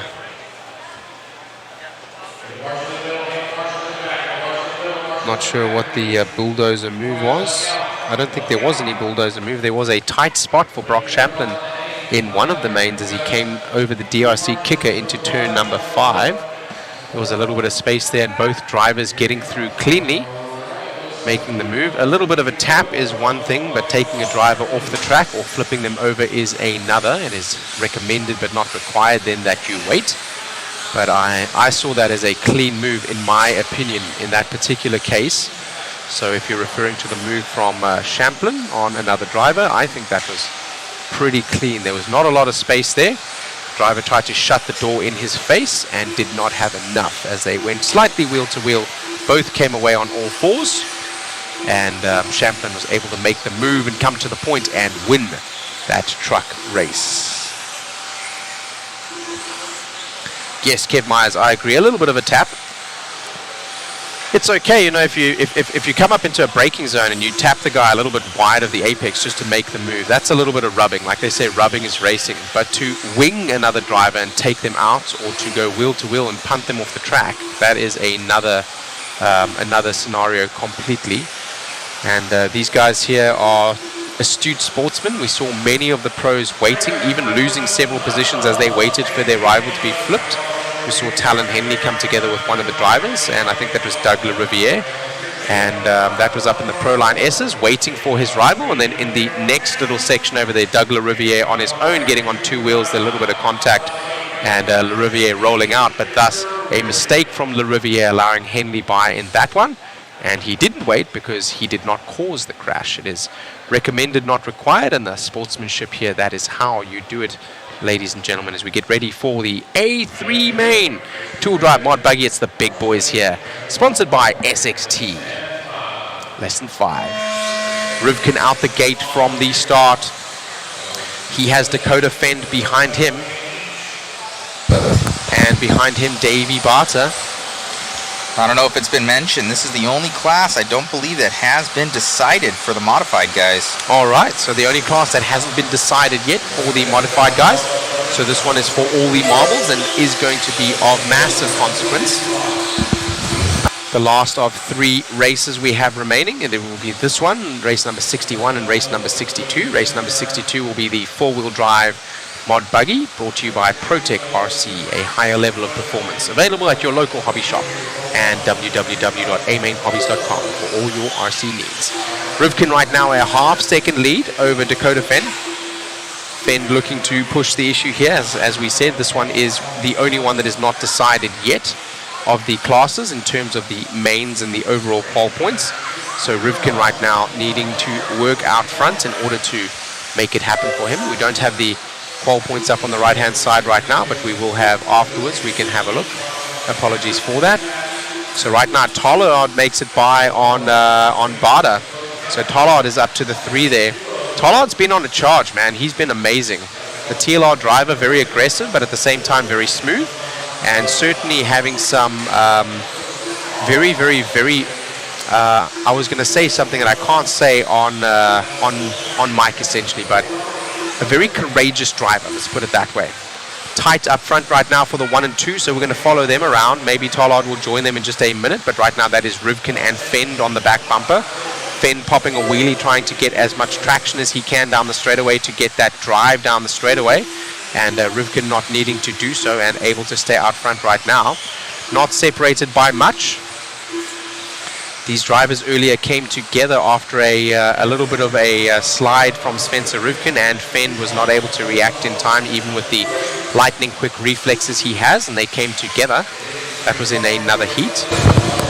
So if you look at the points right now, these 2 guys would tie exactly where they're at. Spencer actually has to go faster than Dakota Fenn right now in total, because if you look at that time on the right-hand side, 30:10 29.3 to a 30:10 32.3. Right. So I don't know if there's any team orders. I doubt it. But right now, if Tollard were to stick a wheel up the inside of Fend, he would help there with the team associated driver going to the top of this one. So I expect he will not dethrone his TLR compatriot, although in order to do so, first he must catch them. And he is a little bit further back than what he needs to be right now to make that move. Still Revkin in the front. And obviously, if Dakota wins this one, he'll win the thing outright. And yes, Tollard also, if he can, potentially, if he would go ahead of Dakota Fenn right now. Which, there we go. Let's see if Tollard makes the move. Oh, right there. It could be, I don't know, yeah, like you said, team orders, because if Dakota, now he's pulling behind, so possibly on time he could get it. I believe that is the tiebreaker, or it's your best throw out. It's one of those two. We will see. And Fenn rolls. Tollard does take the lead. No team orders here. So Tollard now to the 2. Fenn has got some work to do, because that is going to bring, as they go over timing and scoring, a new result to the right-hand side of the screen there. We're going to have to wait a little bit for that to update. Tollard now running away, the A-Main and ProTech driver, driving that TLR. As it sits right there, I'm not sure if it's updating just yet, but as it sits right there, the timing is scoring. There we go. There we go. That would actually bring Tollard to the 2 in this particular class. Tollard would take the points from Fenn. Spencer would win. But there, oh no, we've lost the camera there. Fenn has made a move up the inside, I think, of Tollard, or Tollard had a bobble, so he manages to keep it right there. I lost my screen for just a quarter second. Oh, Tollard does go to the pipe, and he loses out on that one now. So we're going back to that tiebreaker, but Rivkin going faster now. Nobody on his back bumper. He's working on that left-hand side of the track right now. Rivkin broke. Oh, no. So that'll wrap it up then. Cole Tollard and Dakota Fenn here, the TLR drivers, are going to run away with this one. The gap now from Fenn back to Tollard is 1.4 seconds. Tollard with some work to do and wanting to chase his teammate down. No team orders.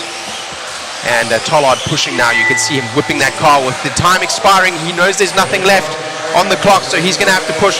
Fenn now under pressure. They both try to triple in, and Tollard goes for a little bit of a case jump there, and that'll give space to Fenn to take the win.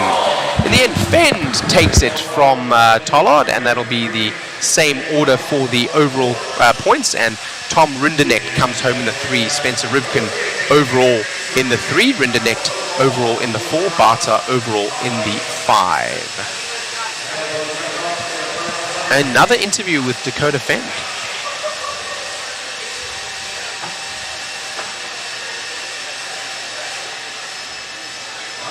Exciting stuff here in the 3rd from last race there.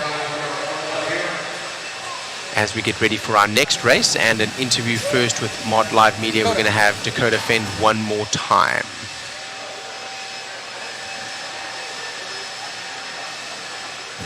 Grabbing that overall, man. The points were shifting all over the place when Spencer went up, Cole went up, you were up, but 5 minutes is 5 minutes, and you were there at the end making that one happen. Congratulations on the 2-wheel drive and the 4-wheel drive wins. Cool. Yeah, thank you. Yeah, Spencer got off to a good start. I had a couple little bobbles there, and Cole was charging hard the whole time. He was going really fast. I knew it was kind of down between us for the overall. I knew time was going to be tight, and then Cole got by, so that kind of put him in the tie with Spencer. I didn't even realize that Spencer broke there until the end. I heard the tone change, but I thought maybe he missed a lap or something. So obviously pretty unfortunate for him. He had a pretty big lead. But yeah, I'll take it. Cool for TLR to finish 1-2, man.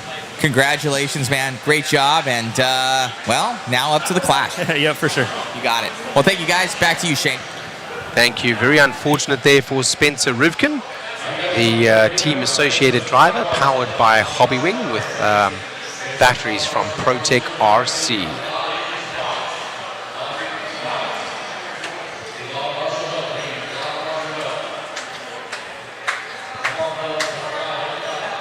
It looked like he came out of the Exalt soapbox on the 3rd to last lap and possibly touched the wall.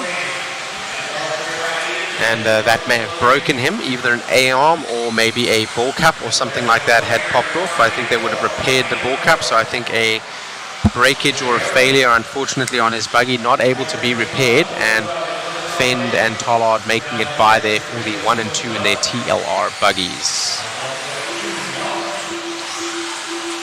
Yes.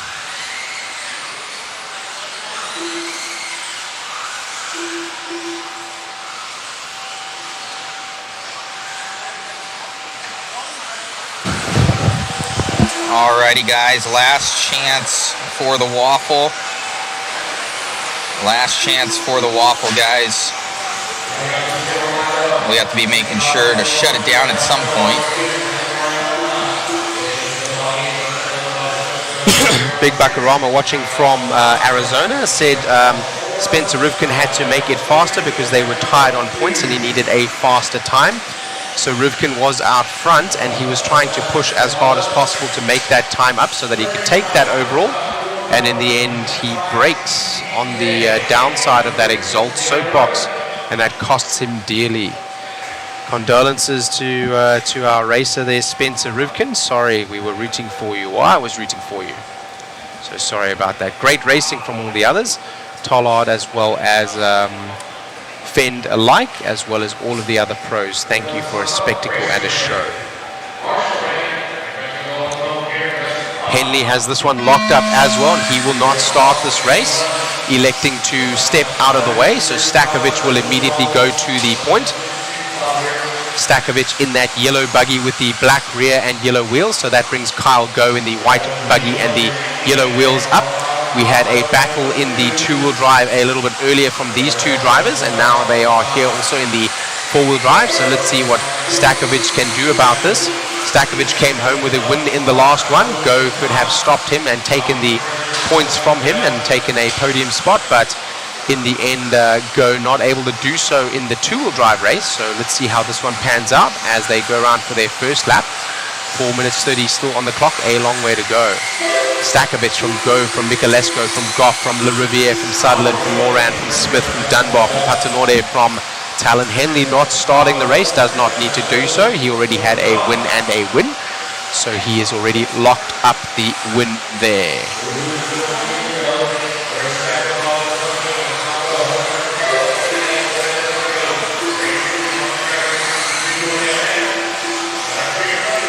Still Stakovich right now out front, but Kyle Go is on his back bumper, and they had a good battle in the two-wheel drive, so we continue with that battle here.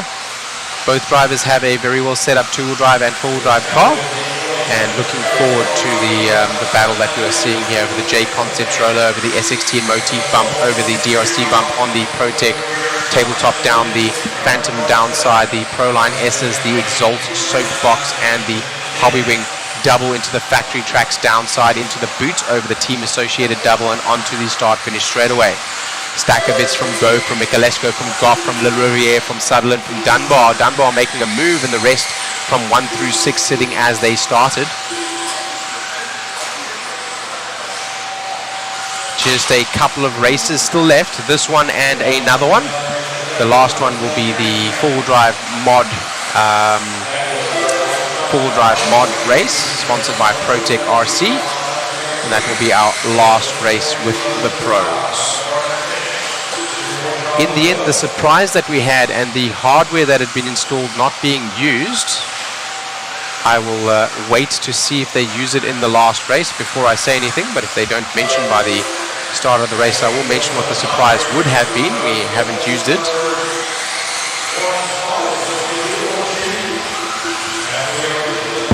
Right now, the battle that we have been hoping to see here between Stakovich and Go still going on. Go now up the inside. I was going to say Go not able to do anything just yet, but Go has been waiting for an error from Stakovich, and he sees one wide line and makes it through there. You're going to do? Oh, you're going to do it? Okay, yeah, I'll do the interview. Yeah, you got it. Thanks.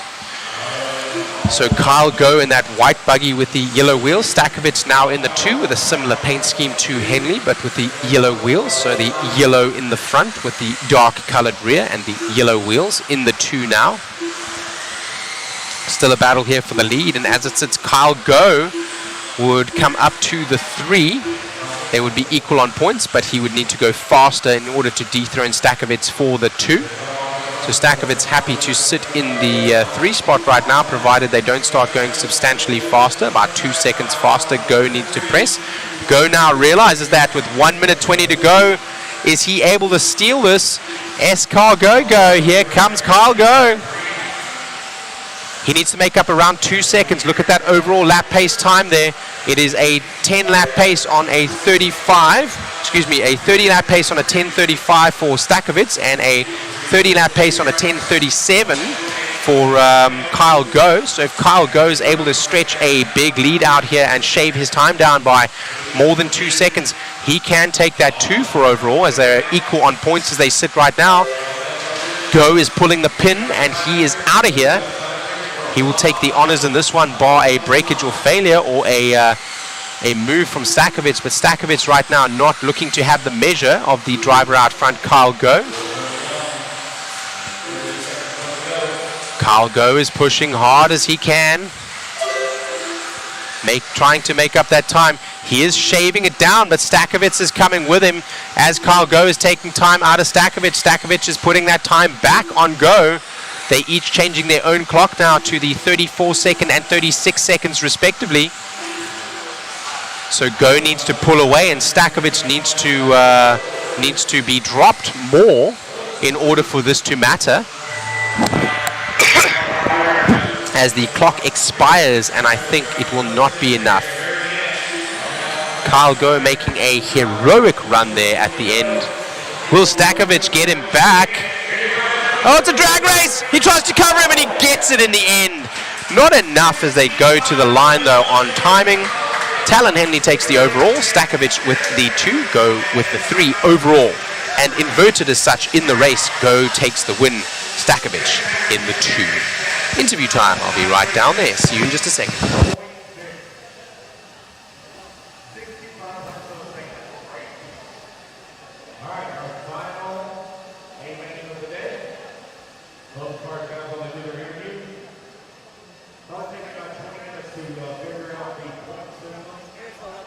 Making that last one exciting over there, man. You were tied on points. Did you know that as you were sitting in that position? I knew it was close. I didn't actually know how it was going to turn out, but I knew that I had to go for it. So we were sitting there with the timing and scoring. You obviously don't have a little heads-up display, but you were tied on points, and as you were pulling away from him, had you made 2 extra seconds, you would have taken that 2 overall. You finish in the 3 now, as he was able to keep the gap back to you. A brilliant battle there with Stakovitz. Yeah, it was an awesome battle. Starting off the new year with some new equipment, it definitely feels good to be on the podium this weekend. So. Absolutely, it's been great to watch you. Anyone that you'd like to thank? Kevin at Team Exalt, Ed back home who runs a hobby shop. I mean, everyone that supports me, really helping out. So. Thank you very much. Which hobby shop are you calling out there? Dirt Burner Hobbies and Raceway.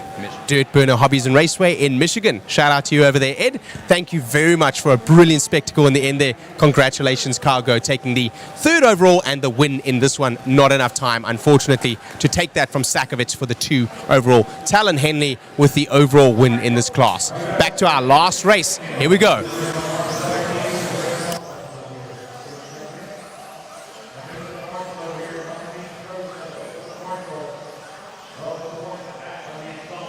Warm up now.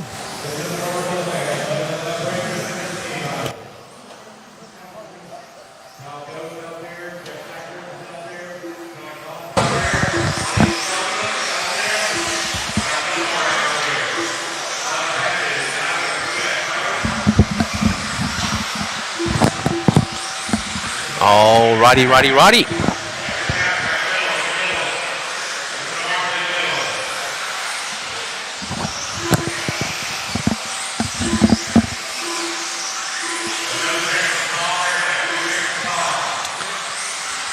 So, Talon and Shane Snyder, the real pronunciation is Hoch. Do you want me to say that rather than go? It doesn't sound very nice. That's the real pronunciation if you look at the origins of the root of that last name. Me saying Kyle Go, making it a little bit easier hopefully for you to listen to, as well as on my vocal cords. Of course, Kyle Goff might pronounce that differently for himself, but we had Kai Goff also in that race, so that would have been very confusing. So instead I called him Kyle Go, which I think has a good ring to it as he goes into the 3 spot there overall, rather than saying Choch, right? Just trying to make a good broadcast for you guys, as we've also been calling the colors you can see on the camera rather than from the screen, because otherwise it is confusing. And again, trying to make it not confusing as we had Kai Goff. Renderneck right now getting a quick little bit of a adjustment. They're trying to fix something for him, a pin, I think, transponder, I believe. Transponder, actually. Thank you, Mr. Stephen Brun. A great coverage this weekend. Right, so as Americans would say, Vincent van Gogh. Actually, that is Vincent van Gogh. Vincent van Gogh, if you are Dutch, as Vincent van Gogh was. That is how you say that last name, originating out of Holland. But trying to make a good broadcast for you guys and keep it easy to follow, as we had Kai Goff in that one. We called him Mr. Go, taking the 3 in the end. And as you read in American, Vincent van Gogh, that is why I read it as Go.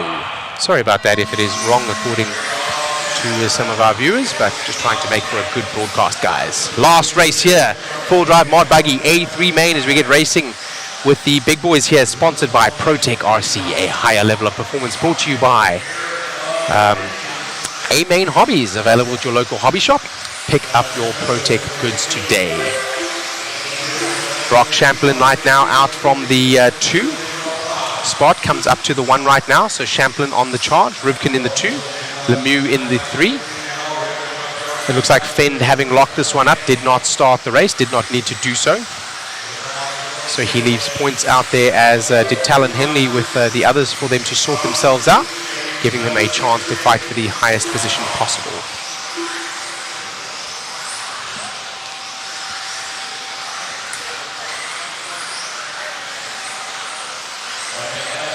Brock Champlin in the Schumacher, Spencer Rivkin in the Associated, Trace Lemieux in the X-Ray, Dustin Evans in the Team Associated, Davey Barter in the Associated, Joe Bornhorst in the S-Works. A little bit of a shuffle there as we go through the lower positions, but we're following here the leaders. That's Brock Champlin and Spencer Rivkin in the similar paint schemes as they look on color in terms of the camera position. If you compare them, their colors really are different. Spencer has got purple and blue as well as white, and Brock has got green in his paint scheme, but from up here they do look very similar, both with white wheels. Brock right now the leader as they both triple in with his 4-drive mod buggy. A3 main, sponsored by ProTech RC, a higher level of performance. Thank you for joining us here for the coverage from Mod Live Media. Oh, looking to the inside there, Chase Lemieux looking to make a move on Spencer Rivkin. Rivkin having been driving and qualified well, but today having struggled a little bit with the track. It is a very difficult and technical track, having one breakage and a couple of unforced errors, as well as a couple of forced errors possibly. So with that being said, these drivers, the pros, squeezing out every bit of performance that they can from their powertrains, their chassis and their batteries in order to perform at the highest level possible. A little bit of a gap right now does Champlin have over Rivkin. Still the closest battle right now for the highest position possible is this one that we are following. It is Champlin from Rivkin, from Lemieux, from Barter, from Bornhorst, from Evans, from Mechanic, from Renderneck, from Sontag, from Tollard, from Fend. Fend did not start the race, so he is not really in this race. He did not lose that many positions. He just did not start the race, as he's already locked up the overall. As this is our last race of the day here for Clash of Champions. Thank you very much for tuning in for our Mod Live Media broadcast. Brought to you by JConcepts, Hoosier RC HobbyPlex, and timing and scoring brought to you by RCGT, RC Garage. Claim your profile today, rcgarage.info. This main brought to you by ProTech RC, a higher level of performance, available from your local hobby shop and www.amainhobbies.com. They're tightening up at the front again.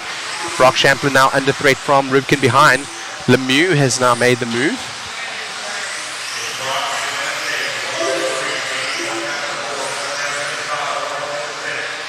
Thank you. There will in fact be 2 following races. The Clash of Champions races will be after these. as the 1, 2, and 3 right now very, very, very tight on track. And a little bit of a bobble there from Lemieux, freeing up the front 2. That is going to be Rivkin and Brock Champlin out front. Champlin in the Schumacher, Rivkin in the Associated.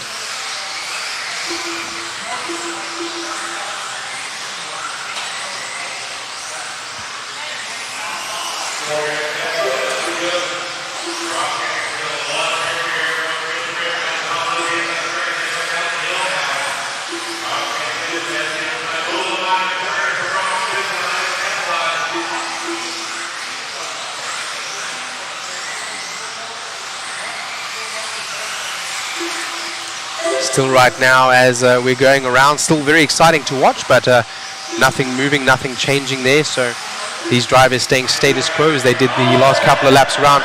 One of the back markers there coming into play, unfortunately trying to get out of the way. But, oh no, and rolling down there, I think that's Champlin. Was that Rivkin that went to the lead? It's very difficult to tell the difference on camera between those drivers. So Champlin is still out front. Was Rivkin actually that rolled over? So now Lemieux to the 2. Champlin still hanging on right now. The orange car there, unfortunately, of... I think that might be Ethan Mechanic. That I'm not 100% sure. As they expire on the time and coming to the line, that'll be it. Spencer Rivkin losing out on that one, going up on 2 wheels, unfortunately, that time. But I don't think that it will change anything. Well, let me see. It won't, but for this race, still the honor and the glory, nonetheless. They would both, so it did change as far as points. It looks like Spencer Rivkin and Chase, they finish half a second off of each other, it looks like, possibly for tiebreaker. Wow, very tight. Each one of those drivers finishing there on a 5:02 overall lap pace, separated by less than 2/10. Here is the mic right over here. Thank you. As we get ready for our Clash of Champions races, we'll go to an interview with Mod Media. Brock Champlin taking that one in the end here in the four-wheel drive Pro Buggy, brought to you by ProTech RC, a higher level of performance. Grabbing that one, Brock, it was a little touch and go there. Yeah, that was a little chaotic there. So I thought I had it all under control. Spencer was really, really quick in the back section. I was making up a little bit of time everywhere else. So I was just playing it easy. I knew this track's very one line, so in order to get around me, I had to make a mistake. Fortunately, I got hung up with a lapper. Then whatever happened, and I was back out front. And yeah, everything worked awesome. It's been good. I've made a lot of mistakes this weekend, but we still have the Dash for Cash race, so you never know. Most definitely, man. Look good out there. You got second overall, and I think you were top 3 in truck or something like that. Amazing runs, my man. Congratulations. Or top 5, I know. How'd you end up in 2-wheel overall? I think I was 6th. I was battling out with Davey in the last one. I got around him and then just stuffed the pipe. So I think I was 6th in 2-wheel drive. All in all, not a bad weekend. I have obviously all new electronics. That's been all new. It's a learning curve. And the 2-wheel drive in the last one, I felt like I finally, really made ground on what I was working on. So yeah, it's exciting going forward. I feel like I bettered my program. So we just got to see where we're taking it. Congrats, man. Anybody want that? Yeah. Same as before, Schumacher, Wits, JConcepts, Hobbywing, Gen's Ace, and Power HD. Sorry, it's new to me. They're new. Yep. Congrats, my man. Good luck in the Clash race. Yeah. Thank you. All right, guys, back to Shane. Thank you very much there. Let's see if Brock bulldozes it again or is clean. I don't think he bulldozed in the other race. I think there was a door that was open with a door that the driver ahead tried to close in his face, coming wheel to wheel. I doubt that was bulldozing. There was some bulldozing in one of the races yesterday where the leader got plowed by a back marker, and you'll hear us call that, but that one clean. A little bit of wheel-to-wheel contact is rubbing. Rubbing is racing. Taking a driver out is something completely different. Clean to the front that time. Hopefully satisfactory to our viewers, as it is to myself and the rest watching here live. Thank you for joining us. We still have the Dash for Cash race coming up. Danny Pett says he got sick, unfortunately. Awesome feed from Mod Live Media crew. Thank you. Watching on the big screen in the living room has been amazing. Thank you to my patient wife. That's funny. I'm not sure, Cody. Cody Seiler, we're going to wait a little bit to find out, but very shortly we will have that Dash for Cash race. I think it will be one more race, is that right? One more race, the Dash for Cash race, and then we're done. Two. So it'll be one for the stock guys and one for the modified guys for Clash of Champions. And from what I know, your finishing position off of your truck, your buggy, and your four-wheel drive, that puts you, whatever your points are, that puts you into the Clash race. Okay. I think it's 10. And then the Clash race is what determines, right? The winner of that race is the winner overall of the Clash, right? Yes, that'd be the champion of the Clash, and I believe they win money. And then also they have championships for each, obviously top 3 for each individual. I know this is one of the most advanced races I've ever seen, with the seeding gnarly. being done on top 3, the qualifying being done on FMAR, then the eighth, the Triple A main being sorted on qual points, and then coming to essentially a Dash for Cash race to get the overall. So exactly. You are on camera as well. Thank you. I'm going to try and go and get those signatures for the B7s. Perfecto. So we're going to go ahead and get those signed up on the B7 buggies, and we'll give that away as part of the waffle here. Thank you very much for joining us with the Clash of Champions broadcast here from Hoosier RC HobbyPlex at New Albany, Indiana. I want to thank you all for joining us, and thank you for the brilliant, engaging chat that we have had here. Lance the Machine MacDonald for the great program that he has been running. Hoosier RC HobbyPlex for the great track, as well as the awesome hobby shop here. And to everyone else involved, let's take a moment to thank our sponsors. Our sponsors: Team Associated, Protec, SXT, DRC, TDK, Exalt, TLR, Phantom Racing, Hobbywing, Motif, One Up Racing, DBR, R1 Works, Vision Racing, Factory Tracks Racing, K&K Hobbies, Mod Live Media, Boom Graphics, and Proline. Thank you also for JConcepts for bringing us the live coverage from Mod Live Media, and to RCGT for the timing and scoring. RCGarage.info. Claim your profile today. Thank you again for joining us. Let's have a look at the chat over here. What classes are the Clash being run in? I'm not 100% sure. I believe it's going to be in the two-wheel drive buggy. There will be a stock class, and there will be a mod class as well. So our champion still yet to be decided. The qualifying spots for that race essentially being decided here by the qual points. So a very intricate race, and many different formats being used. Not a once and done style race, so a little bit more than luck and a lot of skill is taken to win this race out. But it is not over until the fat lady sings, and we're going to the Clash races pretty shortly. Right now, as I'm looking out on the field, I don't see Lance MacDonald up there, so I believe it's going to be at least 10 to 15 minutes. I'll try to keep you guys entertained as we go through this. If you have any questions, please post them down in the chat. Let's have a look over here. Let's go through. Alrighty. We did post the waffle there, the waffle link, so that waffle will be done shortly here, I believe, right after the Clash of Champions races. So if you haven't bought some yet, this is your last chance to get in on the waffle. Those are $20 a ticket. We've got quite a number of prizes to give away. The Team Associated B7 buggy is one of them. And we also have the Team Associated B7.2 buggy to give away, as well as a Yokomo DTM 3 buggy. That is the YZ2 chassis. What else do we have? We have the Team Associated Nano Sport. We have this Hobbywing motor that has been tuned by Matty Gonzalez from Hobbywing. And yeah, it's been a great round of coverage here, a great round of racing, an exceptional facility, and a great time hosting here with you guys. You're listening to Shane Mouton. That's myself here from A Main Hobbies. Happy to be with you from Hoosier RC HobbyPlex live in New Albany, Indiana, United States of America. Charlotte is nice, says J.I. Yes, I'm currently residing in Charlotte, where I moved to the spot near the second warehouse, where A Main Hobbies has a second warehouse. We have one in California, in Chico, California, in Northern California, and we have another one in Charlotte, North Carolina.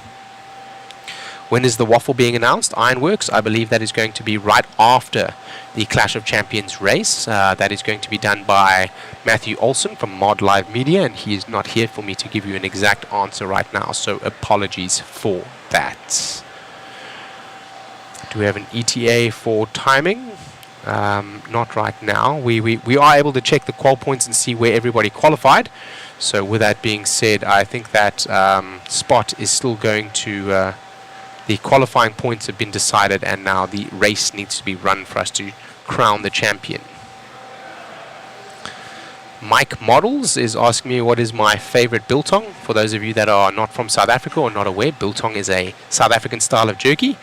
My favorite biltong, I guess I like the normal biltong, but peri peri is pretty good too, depending on how spicy it is. Peri peri is a style of spice, a spicy spice that we put on the biltong. Biltong is a dried style of South African beef jerky. Kudu, I would say, or ostrich, actually, and biltong here in the USA, we don't get those two kinds of meat very commonly being made from biltong. We get the beef. It's actually a shop online from Amazon called Bleddy Lekker Biltong, which is BLEDDIE, if you want to spell that on A Main Hobby, on Amazon. We don't have it on A Main Hobbies. I wish we had biltong on A Main Hobbies. Post your questions up. Let me see over here. Did A Main Hobbies bring you to the Carolinas from California? I chose to move there as I had the opportunity to move. I'd been staying in California for some time. The facility at which we have our warehouse is in Chico. Chico is a smaller town, and I was looking for more things to do and more attractions. A lovely little town. But a lot more to offer in Charlotte, and a lot more things that excite me, including motorcycle races, drag strips, the car culture out here. There are a lot of racetracks as well in terms of radio-controlled racetracks. I also like White River Rafting. There's a White River Rafting Center right near us in Charlotte as well. So lots of attractions bringing me over to Charlotte, and I'm loving it here in North Carolina. So that might change though, we will see. J.I. says Charlotte is nicer, and J.I. says Chico is a party town. It used to be a party town. Chico was known for its party culture, and about 5 or 10 years ago, that university there had a much larger party culture, and also a lot of people out of Paradise that used to reside and go down to Chico to engage in that kind of activity. Unfortunately, the town burned down some time ago, so not to put a bummer on the broadcast, but that changed a lot what Chico is today, and for me, a lot more exciting to be out in Charlotte. J.I. says he moved to San Francisco from Athens, Georgia. So San Francisco is a lovely place as well. Lots of attractions there. A nice big city over there in California. Bigger roller coasters, says Sean Harvey. Yes, I did manage to go on the biggest roller coaster before they had that failure. If you look in the news, I don't think I'll be going on any of those roller coasters again. The pylon, the actual support pylon failing. So yeah, that was on like the Fury 325. I think they call it the Fury 325. I think that's what it's called. 325 feet is like a free fall. The closest thing you can do to skydiving without a parachute. Next up, after a short break, we will be back for the Clash of Champions races. That is correct, BJ Williams. How do I get one of those Mod Black sweatshirts? I'm not sure. We need to ask Mod. Maybe they sell them on Mod Live Media. So with that being said, I am not 100% sure. Sean Helvey, I rode that as well. Oh, yes, the Fury 325. Great stuff. So I guess we will take a short little break here. I myself will step down for a minute as well. I will be back in just a second. I'm going to go and get a little bit of information on how long it will be before we run the Clash races, and I will be right back.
All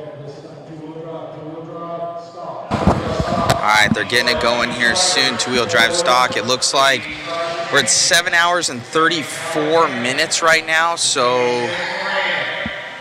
that means that Facebook is most likely going to time out on us before the end of it. YouTube, you guys are good. So if you guys want to go to Mod Media on YouTube, that will have everything on there. The Facebook ones, I might toggle those off and start up a new one for Facebook, so you guys are able to get the waffle, able to get the Clash of Champions, as well as get the podiums. So for Facebook, I'll probably segregate it. For YouTube, you guys are good. Stay where you're at. So that waffle, we limited it. There's only a certain amount of tickets left. I just kind of wanted to show you guys. We do have the B7s here. So we've got Dustin Evans' rig right there with the full studio shot. Pretty sweet, actually. That is Brent Thelke signed. So these will come in a, basically we're going to put it in a frame. So each of them will be lined up in there. So these are the B7s. There's Aiden Horn. I have to have Aiden Horn. I'll have him date these and have him do that yet. So that's Aiden Horn. Then that is Spencer Rivkin.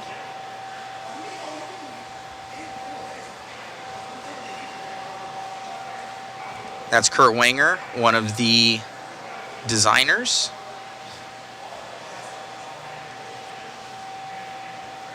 And that is, why I didn't put it on there. That's Billy Hayden right there. Yeah, signature versus autograph. So Billy Hayden right there. So we got Hayden. We got the coach, Mr. Kurt Wanger. We got Spencer Rivkins right there. Aiden Horn, I'll have him update this with a date. We got Brent Thelke. And we have Dustin Evans. So this is only going to be done once, guys. This is the first time ever, the one and only time. This is the B7s, and we are missing one, Davey Bottas. So we have to get his podium shot or his studio shot soon. So you won't probably see it in this one, but it will be in the final one. So each of these, if you can imagine, we will have them be kind of cool. So they'll be lined up in a frame like so. And then it'll go all the way down and be the B7s. So let's see how this one goes, guys. It's pretty sweet. Very, very cool.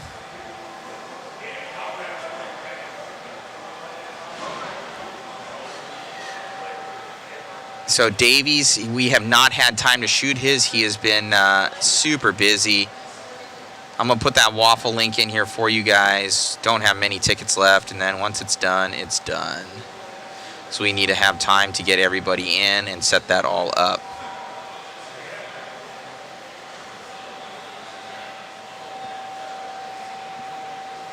I'm going to try and answer some questions here. What's going on, Big Buck? Megan is not happy. You didn't send her food. We have not had time to go get food.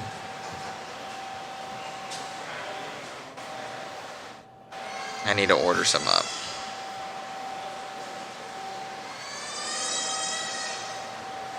We have not drawn any names yet. That will be at the end. No Kyle Killy. We're going to draw them at the end. How many entries in the waffle? I have not seen yet, but there is a lot. So thank you for all the support, guys. There's going to be some major winners.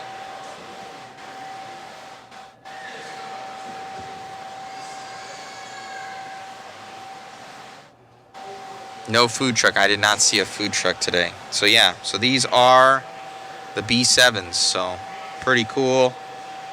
Very, very unique. The B7s. Very awesome.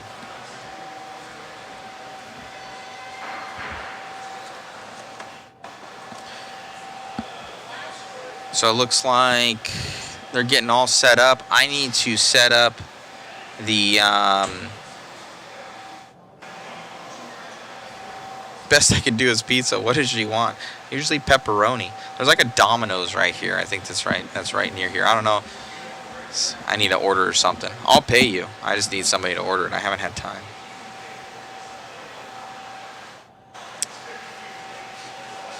Thank you all for tuning in, by the way. Yeah, it means a lot, guys. So 2024 going off with a bang. Thank you to the Hoosier RC family, Eddie and Angie. They're absolutely amazing. They put a ton of time into this, and you know, it's awesome. So also, if you guys want any prints, we do have them online that you can get them. So some of those cool, you could actually, once we put them out there, you could actually do a B7, the B7s. You have to get them all signed though. Let me see if I can show you guys the, check out these awesome photos by Jason Bollinger.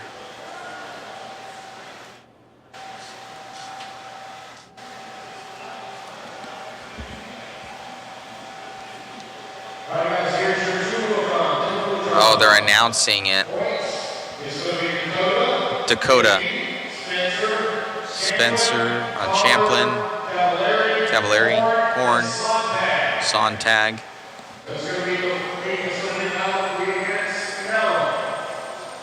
There's a couple other guys in there, I believe. Okay, I'm gonna post that in the link. All right. So go check out those photos, guys. If you guys need anything printed, we can print ones just like this. They've been able to do these track signs, so pretty sweet, pretty sweet.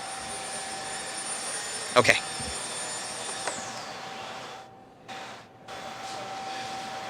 She hates McDonald's.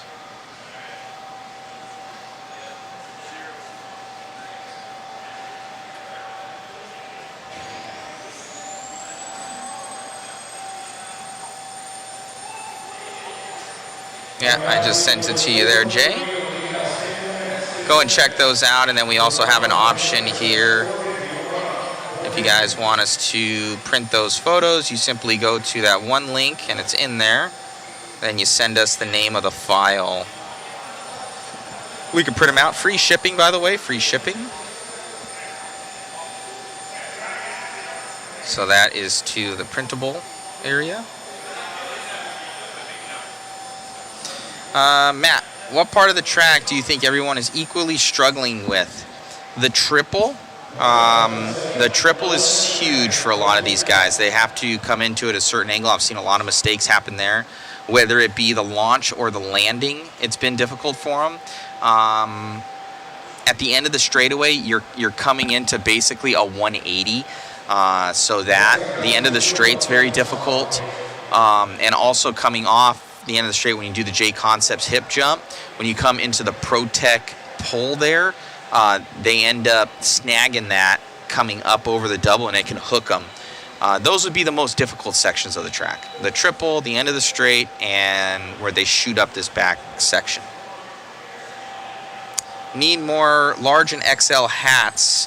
I can back order them. I should have them within about a week and a half. Yes, I do. The top of that box right there.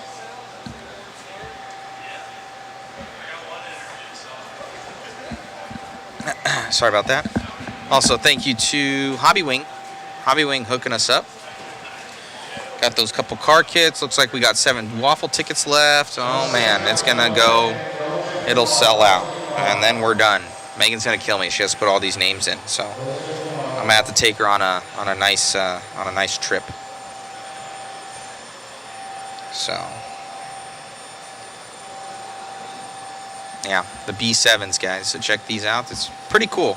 I'm gonna make it up really nice. We're gonna have a nice frame for it. They'll all go in there. I'm gonna see maybe if I can have a custom sticker made saying the B7s. But yeah, thank you so much to these guys, all the pros, you know, hooking us up, and we're getting all these guys pictures. Like you'll see, we are printing some out. Here's one without a signature, as well as this. So we're going to give to those guys. They like the, a nice studio shot of their car. So pretty sweet, pretty sweet. Okay.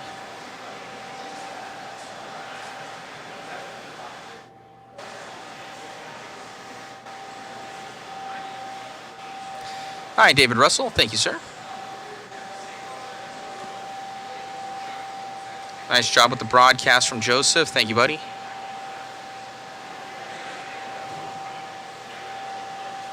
Now let me go to the other side here, guys. I'm going to start working on that, so I can't do anything up here. There's no connection to all my stuff that I need.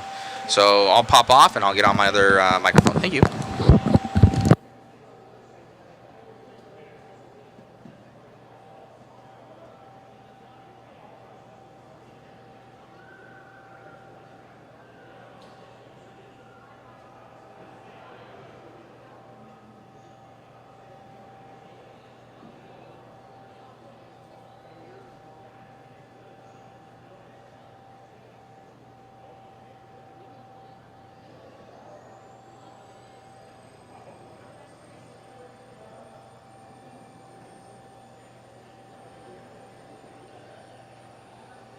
Okay, guys, sorry about that. We had to redo the math on the modified.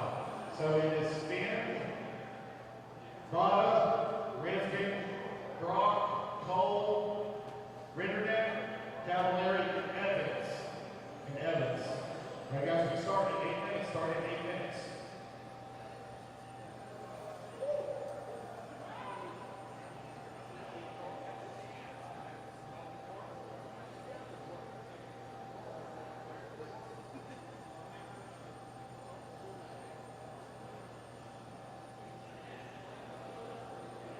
Again, guys, two-wheel drive, Phoenix, Davey, Spencer, Brock, Cole,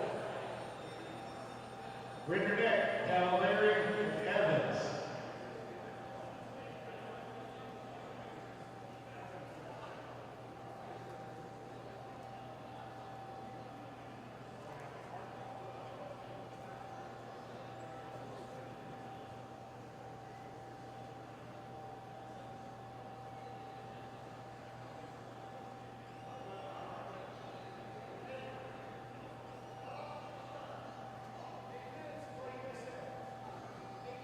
All right, good luck, guys. Good luck.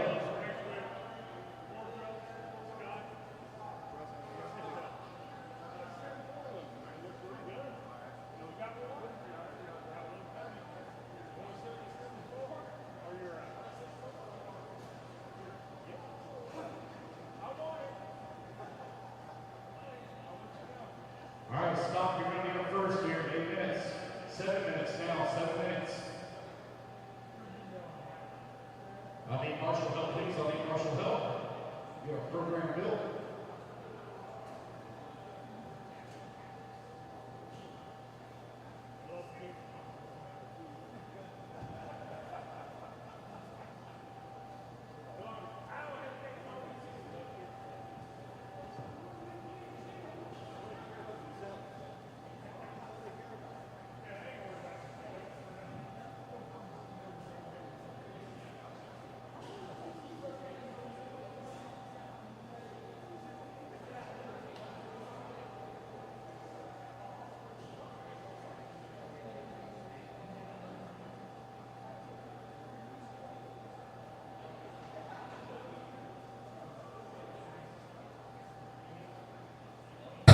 Alrighty, guys. Hello, hello.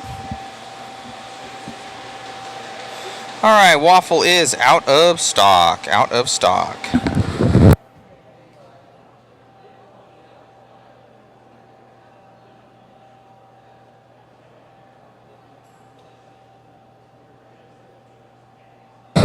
So waffle is done, guys. Waffle is done. I gotta set up the... Alright, I need to get in here. Oh no.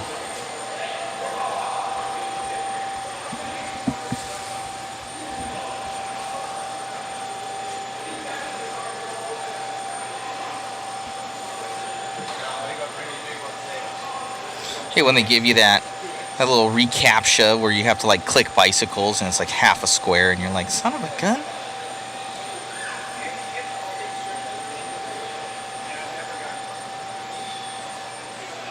I don't know why it says live for 5:45 unless we had it drop.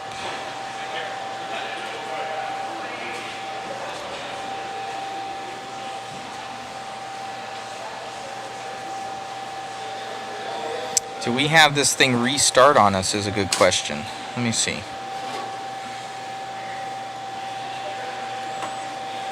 I'm going to check here, at least on the Facebooks.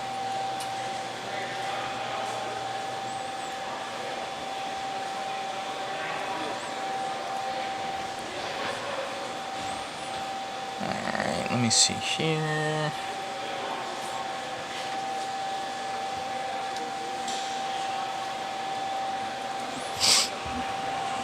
Thank you all for tuning in. I still have to see, I have no clue, lethal goalie.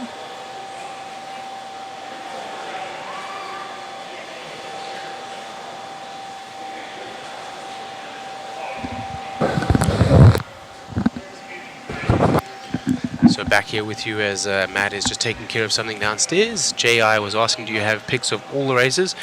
I mean, we took pics of as many races as possible. We do have all the V7s as well, the B7s, Beta 7. I know, you should have. I already resorted them back in, but I showed everybody the That's B7s. super cool, The dude. only one I was missing was Davey. Oh, really? But we'll, I'm sure we we'll can get a have it. signature No, from we Davey. got Davies. Well, you have to got get his Davey. photo of his car. Oh, the photograph of his car. But Okay, Davey's yeah. actually staying with us, guys. Yes, So yeah. he's cool. He's cool. Yeah, he's cool. Sammy soft 7 Moran and Davey hard 4 Barter. Oh my God. No, you're gonna get us canceled, man. I don't know what you're talking about. You're gonna get us canceled, bro. Soft 7 is the very soft tires, the compound he's using. Lord have mercy. Thank you so much for tuning in today, guys. And have we done the waffle? Did you do the waffle? No. Okay, good. It's at the very end. We're going to do it at the We very end. Right so after we'll save the podiums. best for last. Yes, exactly. All right, guys. So we're gonna time out here. We're already at 7:52 for time frame. So everybody on Facebook, I'm gonna shut it down and restart it for everybody on Facebook. YouTube, you guys are good. So Facebook brothers, we're gonna see you guys soon. So Facebook, just give me about 2 to 5 minutes because I have to update the titles. So we will be back, and everybody else, stay where you're at.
Sorry guys, we got our guys on here. I'm starting up. JConcepts is coming back. I have to edit each one of these. We're going to many different Facebook channels.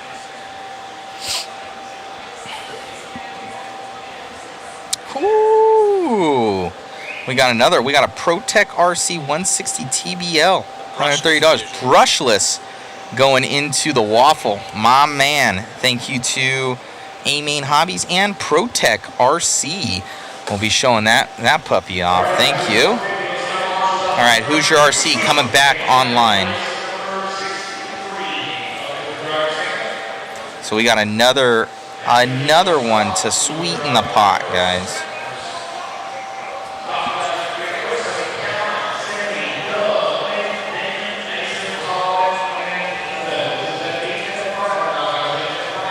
Mod Live Media, back online.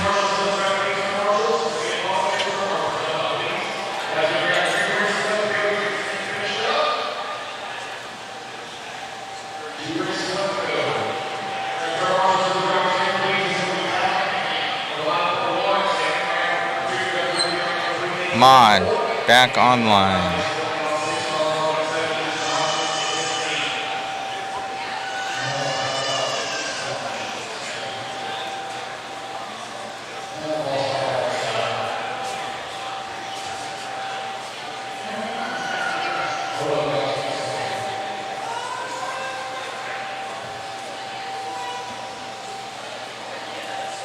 RCGtiming.com on Facebook, back online. We got our lone guy in Twitch right now. I think that's Big Buckarama. We got one person on there. All right, everybody, you are back online and good to go here for the Clash of Champions. Let me jump up here with my co-host, Mr. Shane. What was that? Mouton. Really mouton, but as we were talking in the chat, that's a French surname, and how I pronounce my name is as such. So hello and welcome as we get ready for the Clash of Champions race. Yeah, so guys that are just tuning in or coming back on, how this works is they take it's a points total from your finishing order. They take your best. It's who's ever, the best of the best. And I don't think it's very many. It's not even 10. I don't believe. So this is going to be a race. Our boy Sammy Moran up there, he's trying to make this happen. Our winners from last year were Dakota Fenn and Doug Leverrier. Yeah, absolutely. So the winner of this race is the Clash of Champions champion. Yes, exactly. And they have their own individual championships that they get. And it's only two-wheel drive. So two-wheel drive is the only class that's raced for the Clash of Champions, and it looks like it's 1, 2, 3, 4, 5, 6, 7, 8. Looks like it's 8. It's going to be gnarly, guys. And thank you to Shane, ProTech RC, and A-Main Hobbies. We're going to throw that in, guys. So Shane just hooking it up right there. So amazing, right? Thank you, sir. Absolutely. My man. So we're going to put that in there also. It'll be 17 winners, guys. 17 winners. Megan's getting everybody input. We really appreciate you guys and all your support just for everything. I think this is one of our most successful streams ever, other than the Worlds event. But that was awesome. Worlds. Yeah. Other than that, I think for sure this is up there, and best ever. So, and this commentator, he's the best ever. So we're going to crown a champion right now here, Shane. Righto, yeah. I mean, this is for all the marbles right here, right? So literally you can go from the 10 to the front, or you can clip a wall from the 1 and be gone. You got it. Yeah. So thank you so much, buddy. We're going to get this going. Thank you to ProTech RC and letting this guy come out and talk with us. All right, we're going to line him up. I'm going to jump down there to the command station. Thank you very much. Have a good one. As we get ready here for the first race, I think we're going to go with the this is going to be the stock race first. Let's get ready. I think Talon Henley will start in the 1, Sammy Moran in the 2, Doug Riviere in the 3, Nate Sutherland in the 4. It's going to resort there. Damon Smith in the 5, Templeman in the 6, Colin Clark in the 7, and Ethan Hoskins in the 8.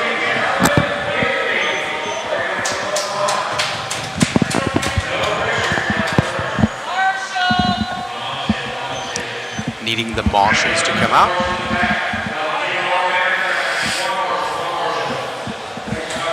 Shameless plug, my two boys right there, Talon Henley, Sammy Moran with the puck systems. All right. Lining up 1 and 2. Let's see if they can be champion of the Clash today. Last year in 3rd would be Doug trying to defend his championship. So it's this one working out. Be pretty sweet. Yeah, if he could get it while it matters from the third place there, that would be for all the marbles. Here we go, less than 5.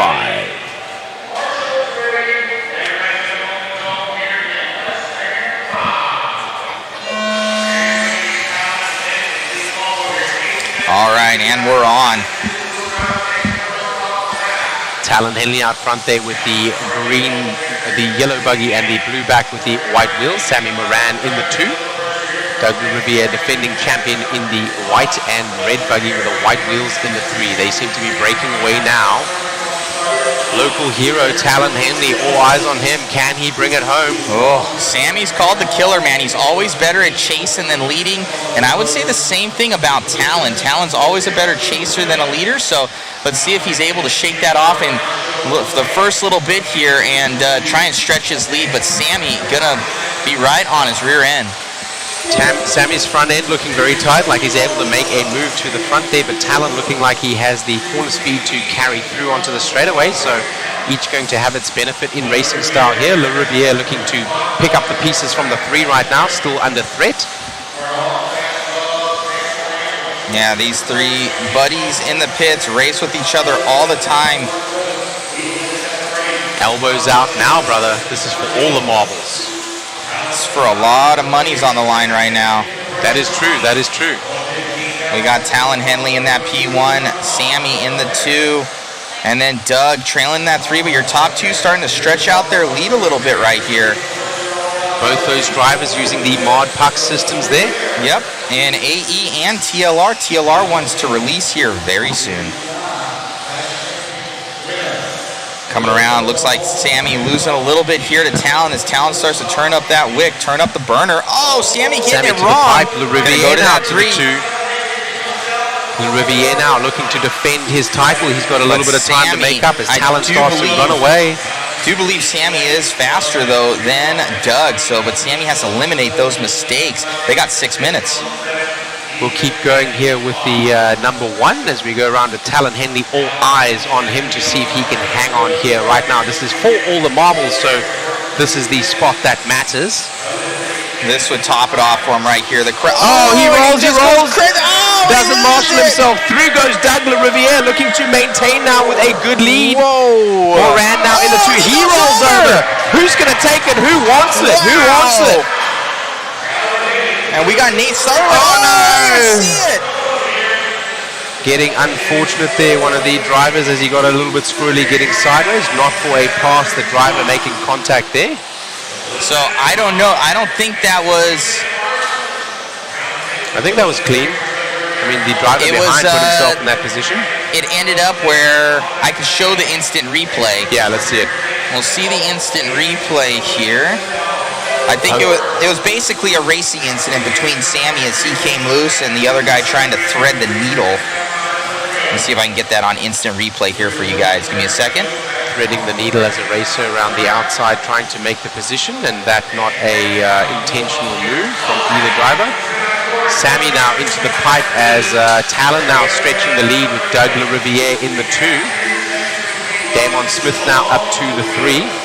So this for the overall kudos. Only 4:30 remaining. We should be able to show you guys this. Oh, great. Split screen. Okay, on that right-hand side, the race is still live on the left. So you're going to see Sammy come down. He's going to wash out a little bit right in that corner. Looks like Sutherland comes on the outside, threads it. Sammy trying to get straight. There was no space. He had nowhere to go. Getting pinched into a wedge and Sutherland losing out there, unfortunately. So it looks like a racing incident there. So Talon Henley now in the lead. It's on a 22.804. He is later due gone right now. Oh, it looks like Sammy going back to the 2 ahead of Damon Smith. Hometown hero as well. Talon is out of here. Sammy on the move. He has a commanding lead. Talon Henley right now. Let's drop back to that battle for the 2 right now. Let's see that. As right now Damon Smith is being usurped by Sammy, and Damon Smith rolls up onto the concrete on the side there, gets caught by the fan. So looks like Sammy Moran now getting out. We'll drop back to that 3rd and 4th place battle. 3rd and 4th place battle. So there they come now across the stripe. That'll be Damon Smith battling now with Doug LaRiviere. Doug LaRiviere now taking that spot back. Doug Damon goes down to the 8th, so it's going to be Doug and Mason Templeman. Mason Templeman, excuse me. Thank you very much. It is Doug LaRiviere in the red and white body with the white wheels, sponsored by NorCal Hobbies. Shout out to Eric Vasuti. And now I thought it was Sammy Moran, but very similar paint scheme as we see with Templeman there. Templeman also red, white, and blue, but in a different order. Sammy has blue in the front. Mason has blue in the rear. So that battle is the closest on track right now for the highest position. It is right now Henley from Moran, from LaRiviere, from Templeman, from Hoskins, from Clark, from Damon Smith, who got unlucky there, and as did earlier Nate Sutherland. So Talon out and gone in this one with only 2 minutes left to go. Sammy looking good as well. Doug and Mason Templeman looking hot going down that straightaway. Pretty much 1, 2, and 3 not changing positions from where they qualified. And Templeman on the binders there. So issue for him. So we're back on with Talon heading down the straightaway. 1:45 to go in between him and Ultimate Victory. He's won 2-wheel. He's won 4-wheel. He's about to take it here at the Clash of Champions. This place will erupt. Absolutely. We're about 1:30 away from a very popular victory here for the TLR driver.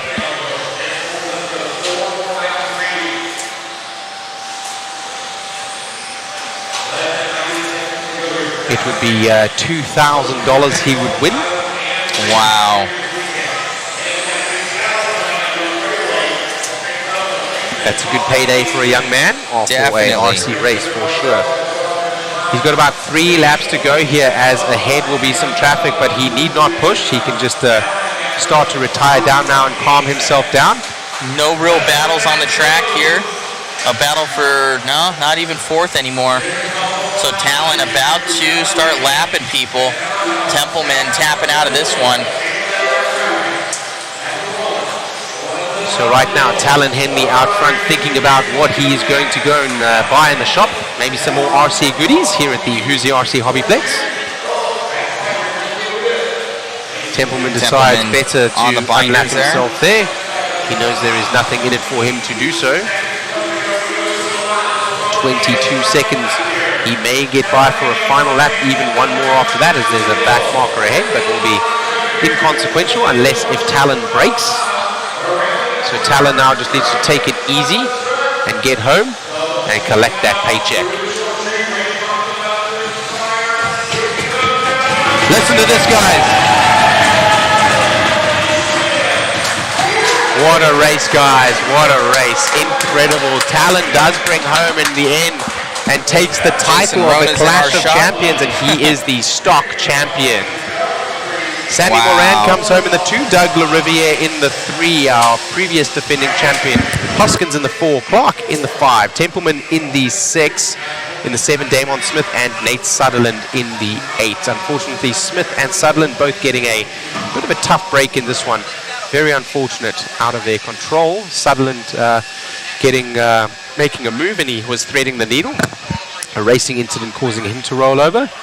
And the other driver that I mentioned getting stuck on the concrete turnpike on the side. These guys are happy down here, guys off screen. They're hugging. What a race. Hugs between father-son combo. Oh, man.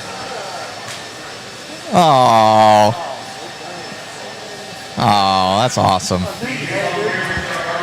I knew you had it in you. Oh, damn. I can see the tears. I'm almost tearing up right now, dude. Oh. We're good. Very sketchy. Was not prepared for that. Got pushed a little bit harder than I was anticipating. And I'm so fortunate for all the incidents that happened in there, because I'm scared that I would have folded there. I'm scared. But I'm very happy that I got away with it. 2-wheel, four-wheel, now the Clash of Champion here. Emotions running high. I got a tear in my eye, dude. Amazing run out there, my friend. You deserve every bit of it. You had a good, clean lead, good, clean racing the entire time, and everything's paid off. Congrats on starting a perfect 2024 for you, and congratulations to yourself, your family. It doesn't get any sweeter than that. I appreciate everything you do, Matt. Great job, buddy. Great to job. have you next year. We will be here. Great job, my friend. Great job, Talon. Sammy. Oh, my man right here. Like little protege. Sammy, you were driving so well out there. You just had one or two too many mistakes there. It looked like you were strong behind Talon. It looked like you had the pace. You did have the pace. It was just... Yeah, just a few little mistakes. I tried to push it a little too hard, and the car diffed out in a few spots coming out of the corner, but yeah, it's a good run. It looked great out there, man. Running the mod goodies as well. Dude, it's not too bad. You got the truck win. You got second at the Clash of Champions here. You're going home with some coin. I think it's a pretty successful weekend. Definitely. Been loving the new Team Associated 1-Up rides, and yeah, I want to thank everybody for all the support, and yeah. Great job, my friend. Thank you. Doug, our last year's champion here. You were looking to do it again. Lead us through what happened up in that right-hand corner. It's just so hard to see that from the driver's stand perspective, honestly. It's a blind pipe, and it's one of those things where you just can't really see and judge it, and I misjudged it and turned in early, and my mistake. Hey, man, well, it looked good out there. You were hungry. The car was working awesome. The car was working awesome, man, and, dude, nothing to be ashamed about finishing in that P3 position with a bunch of other podiums the rest of the class. Yeah, it was a good weekend. I mean, it definitely started off a bit rough, so to turn it around a bit is good, but definitely a little bummed that we couldn't defend the title, but we'll be back. There's next year. Yeah. Congratulations, my friend. Great job, and who would you like to thank? All my sponsors, Team Associated, JConcepts, Team Powers USA, Ultimate Racing, NorCal Hobbies, Auburn RC, Cheater Racing. I'm sure I'm forgetting someone. You're so funny. Bradley Fineland Designs, and sure, we'll shout Matt out. Matthew Gonzalez, Team Glitch, and then also Russ Johnson for all the motor help as well. Great job, my friend. Thank you. Back to you in the booth, Shane. Very cool, very cool. Talon Henley, local hero, son of the owner and operator here of the track at Hoosier RC HobbyPlex in New Albany, Indiana, winning that one. The stock Clash of Champions champion. Race number 64 of 64, mod two-wheel drive Clash A main. We're coming up now with the final race.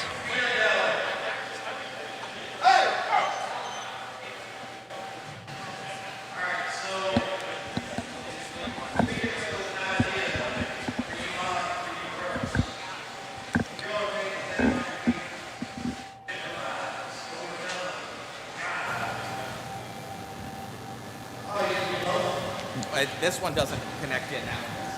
So now I look really silly. So, for you guys, I've been trying to hide that down there and say it was a pipe change and this and that. Guess what you all get? Joker lane. One use, Joker lane. That's See that yellow jump? Believe me, it's got traction. Get it on camera, The loop Chris. is already in. Tell Chris to get it on camera. Chris, look down the left-hand side. Show us the Joker Joker lane. lane's coming, boys. That is the Joker lane right there, Now, opening up right now where the drivers This are is why standing. we wanted you to hold your cars. You all are getting 4 laps. 4 laps to run and check it out. Hit it different ways, whatever. Dustin loves I that. can Look tell at you Dustin's this, face. my beat up mod Spencer doesn't wheeler, look super happy. it would fly up to the uphill. I don't think a 2-wheel will, but Lance is going to announce Dakota's that like, you I don't cannot know. hit it I don't know for the what's first going on. 2 laps. 2 Pollard laps looking at will it not too. be open. Cavalier's 2 not complete sure. laps, and then he will announce that it's open. It is on the loop, so it will count, and Brock he had will know a if you do it smile more on than his once. face. Spencer's uncertain. Dustin's loving it. Dustin digging it. 8-minute race. He's I'm like, gonna let Lance say all that again. He's like, yeah, Rinderneck's up there as well. That is the big surprise, the big reveal that we've been talking about, and we did actually Elmer's glue that a little bit earlier, so I think there is traction on it as well. That Joker lap will be something that is now going to be on the left-hand side of the track, and there is a timing and scoring loop there. They're allowed to use that once. It should be about 3 to 4 seconds faster than going around over the JConcepts hump. So those bits there where those 3 gentlemen are standing, that would be the Joker lap there.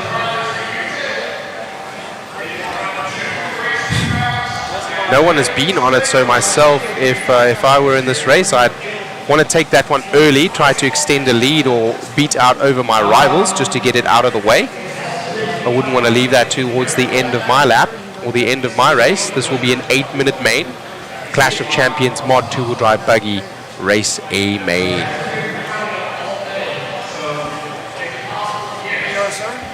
Thank you. I promise next year I'm going to do work to the speaker system so that you can hook in. Thank you. So far we have had one of the most intricate races here. The seeding was done by top 3. The qualifying was done by FMAR. The A main 1, 2, and 3 was done by Reedy Qual Points. The clash is done here now by the overall race, and then also adding a Joker lap. Cavalieri kind of looks hungry for it.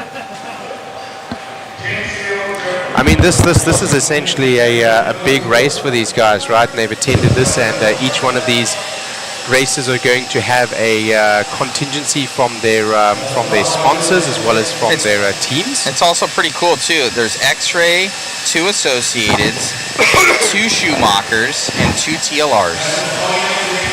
Champlin looks pretty stoked about it. We'll see. Cav now starting to laugh. Dakota doesn't look sure, although Dakota is not a very expressive gentleman normally up on the driver's stand. Oh, and I'm sorry, Davey. Why? How could I forget? Davey Bada. He was over here on the side. So 3 Associated B7s. They're going to get a couple laps as well. So Rinderneck and Evans look like they're laughing about it, having a good time about it. Some others, I'm not sure if they're just not showing emotion or.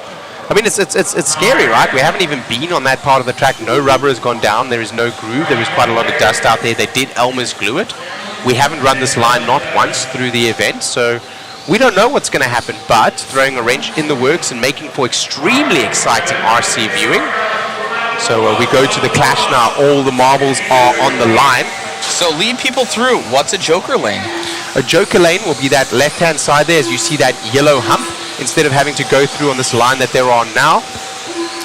There we go. Somebody just took the Joker lane.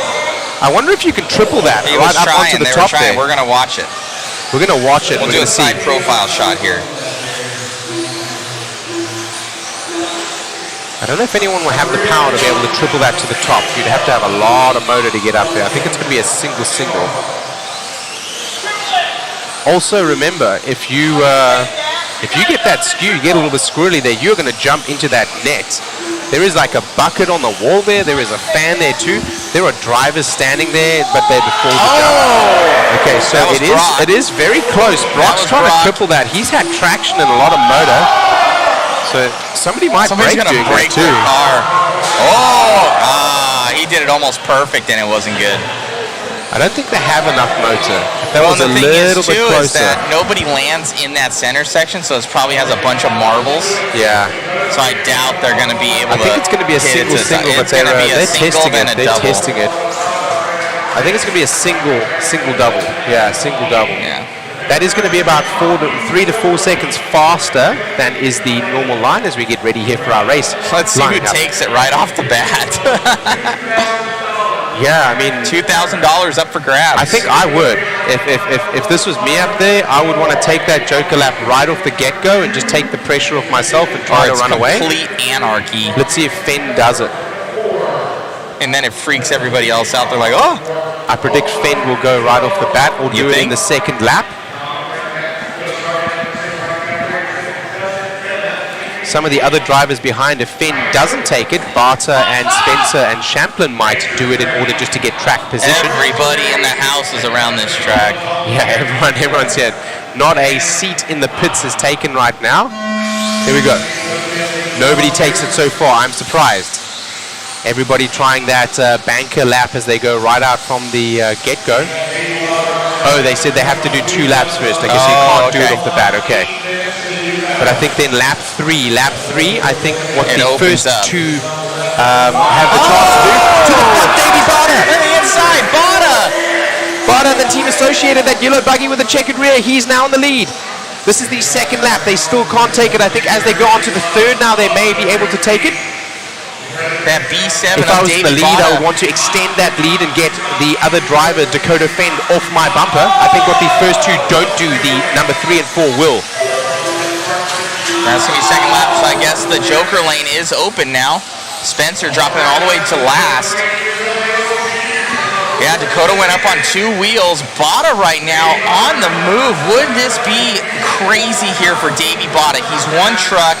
He's lined up second, looking to win $2,000 out here for Davey Bada. And that would be a trifecta for him. He had his INS win. He had a truck win. Looking at a 2-wheel drive modified win for 8 minutes at Clash of Champions. Davey Bada.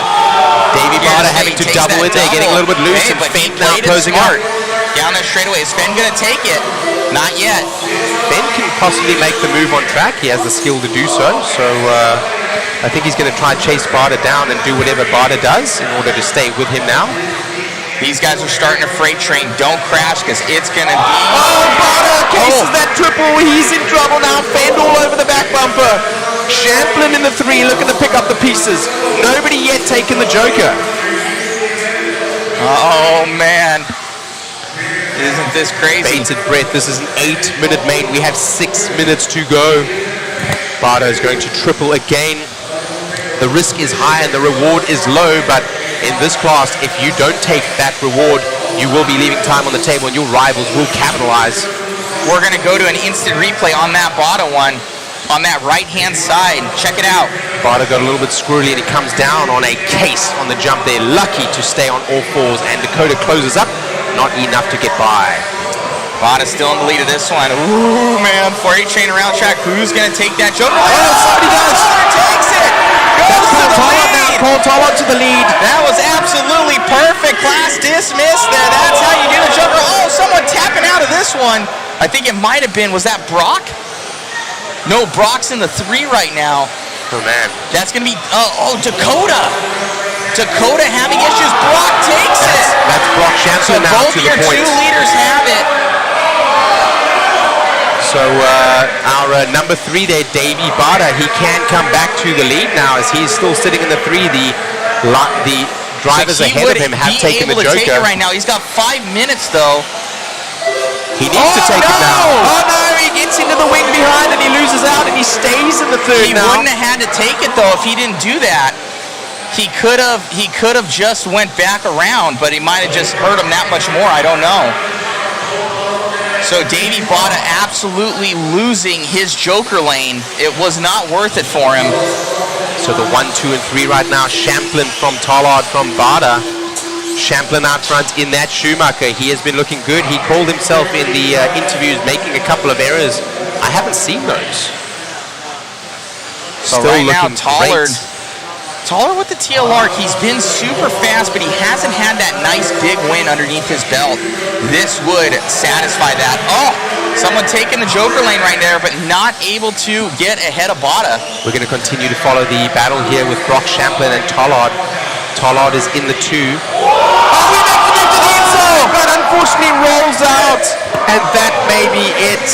That may be it for Tollard. Champlin right now out front with a commanding lead.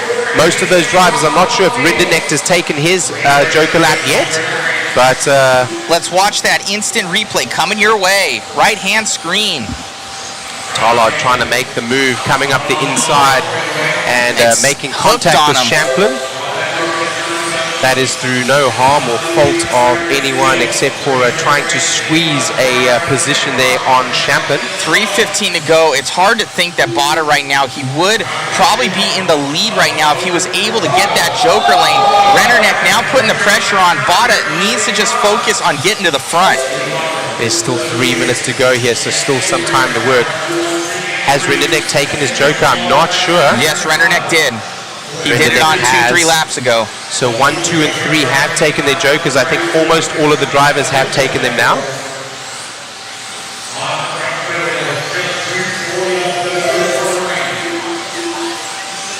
Over the JConcepts roller. In the DRC kicker onto the ProTech tabletop go the 2 and 3. In the lead still Brock Champlin in the Schumacher right now. Bada's looking hungry, man. I'm telling you, one little snap hook here from Brock Champlin, Bada's going to be there. Bada looks to be pushing everything that he has. He is giving it all to him all the while. Rennerneck right on his tail. So it's Schumacher from Associated from X-Ray 1, 2, and 3 with TLR in the 4. TLR also in the 5, the two teammates Fend and Tala.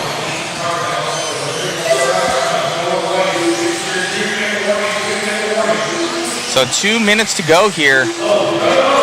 Bart's still under pressure right now, and Rennerneck now relieves that pressure as he takes the pipe a little bit, and they separate now. Champlin there with a tiny little bump on that triple, so it's not over yet. Goes up and over. He's going to lose not one, but two positions. So Bada, unfortunate for him. What happened to Fend? What happened to Fend? Tollard by and Fend. Fend his way down. He crashed a while ago. That was Fend, okay. So we're on with Brock Champlin right now. Brand new package from him. So Dakota Fend, Mr. D-Fend, looking to defend his title here, but not looking like with 1 minute to go that he's going to be able to do that. Brock Champlin here with the green and blue and black buggy with the white wheels coming through the team associated double onto the straightaway. Leading right now with 1 minute to go. Barring a breakage or failure, Rennerneck might be able to do something about that, but right now he would have to take about 2.3 seconds out in the next 3 laps. That is a big ask, although not impossible.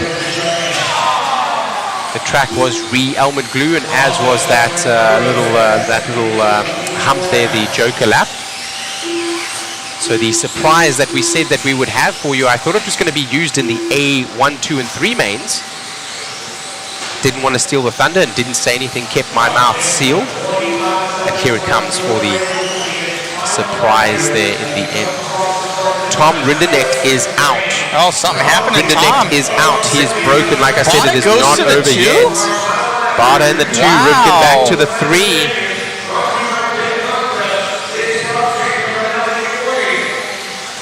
We're going to see Brock absolutely light up when he goes by the line right now.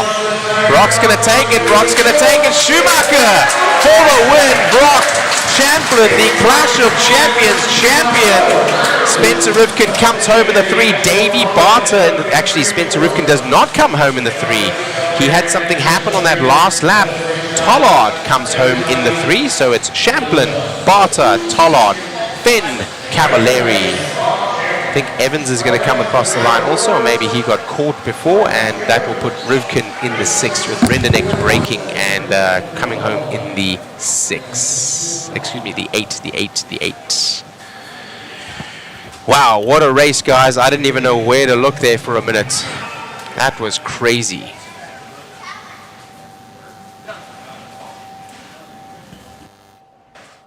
What a race, what a race. We're going to get an interview with Brock Champlin, the Clash of Champions champion, here taking the win overall.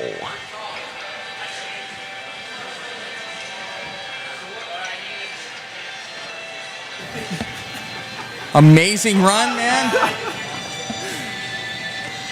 $2,000 richer, man. Honestly, dude, I mean, it makes it all worth it. It makes the day worth it. So I guess I just kept learning, and then I just wholesale a couple things. Like I changed my shocks completely. I changed some electronic stuff, and then I went out there, and that was probably the easiest car I've ever had to drive. So It looked good out there. Davey also running super well. You know, we would have almost liked to see the battle. He totally messed up on his Joker lap. You totally killed it on your Joker lap. That, I think, was the deciding factor.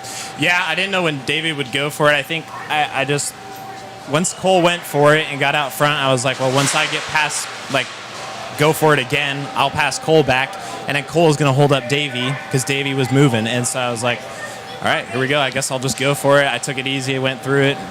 What's up, buddy? It worked out. So yeah, stoked. Congratulations on the win, man. Hey, I think drinks are on you tonight. Congratulations, buddy. Thanks. You got it. All right, Davey.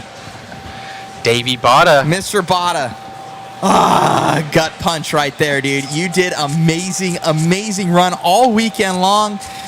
And what happened over here, man? Yeah, you've been Mr. AI this entire time with not making a lot of mistakes, and kind of the matrix changed a little bit. You didn't know how to go through the end of the straightaway. Yeah, I thought Cole was a little bit farther ahead than he actually was, and I actually clipped the back of his tire and then flew into the wall. So that was all my fault, which I kind of ruined myself there. I think I had quite a good advantage on everybody, but we'll see. I'm still happy with second place. You still did amazing, man. Absolute stellar run out there. And I was saying you almost didn't need to take the Joker right there because you slid into the wall. You could have taken the turn and done the Joker later. But in the moment, you're like, I need to go through it. I need to be gone. Dude, amazing run out there. And I don't even know what happened to Rennerneck. You were down there in 4th or 5th, and you got back up there to 2nd, my man. Yep, thank you. Congratulations. Anybody you want to thank? All my sponsors, mom, dad, all locals at home, you, Brent, Billy, Kurt, all my teammates helped me. Congrats. I see that glass is fogging up a little bit right here. Amazing job, my friend. You grabbed truck. You got 2nd in this one. Potentially could have won it. And it looks like a bright 2024 for Davey Bada. Thank you. Great job, my friend. All right. I think Cole is in the back, probably.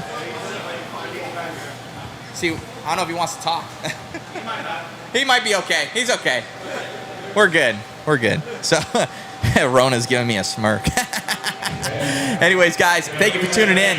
We're going to be checking out the podiums right now. Our camera's set up over there. We're going to get the waffle going. Thank you, everybody, for your support. We'll talk to you soon.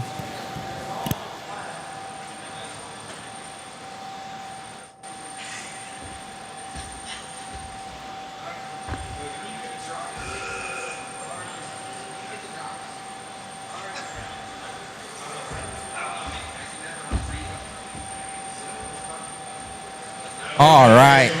What a absolute run. Wow.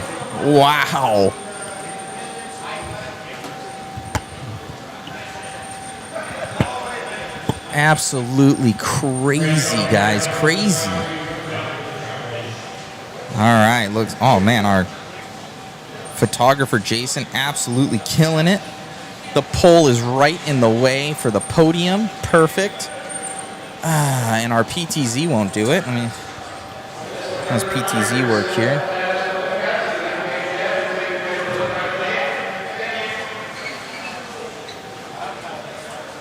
Let me see if I can have that moved a little bit, if we can move it to the side. Let me check that out, guys. It's right in the way of the camera.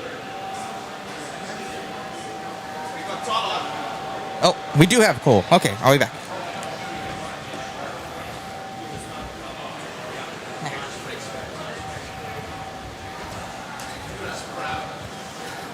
You left me with the swiftness over there, man. Dude, amazing run. You have got these TLR cars kind of back on track, dude. I've noticed last year you were just like, you had some health things going on. This year, I think it's going to be a bright future for Cole Tollard. Yeah, hopefully I've been getting closer with the guys and just keep on working on stuff. There's a lot of guys back at home, Matt Miller, Andy Krivitz, the guys at trackside that let me come and run, Dakota, Tater, all those guys, Frank. The whole team's really been working together, I feel like. I think we're just getting stronger, and Yeah, I think it's just going to be a good year, hopefully. Congratulations, my man. Amazing runs, and all your sponsors should be very proud of your performance today. Great job. Thank you. You got it. All right, guys, we'll get the podiums going. Thanks.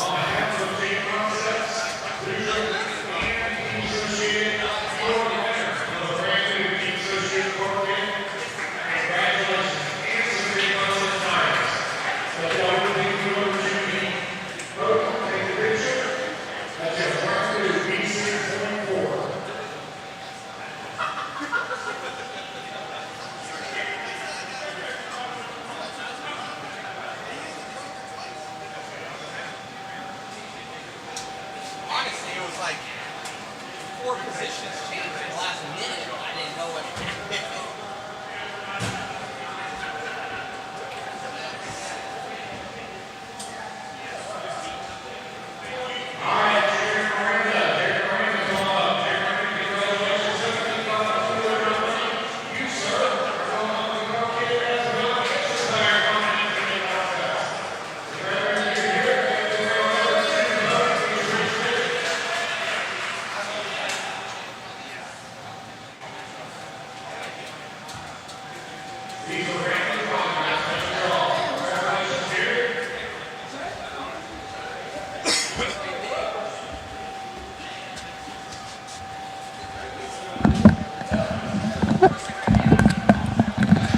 Man, oh man, what a race as we do the prize giving here. Thank you very much for joining us. Are we still live on the stream, Matt? Yes. Okay, perfecto. Still live on the stream.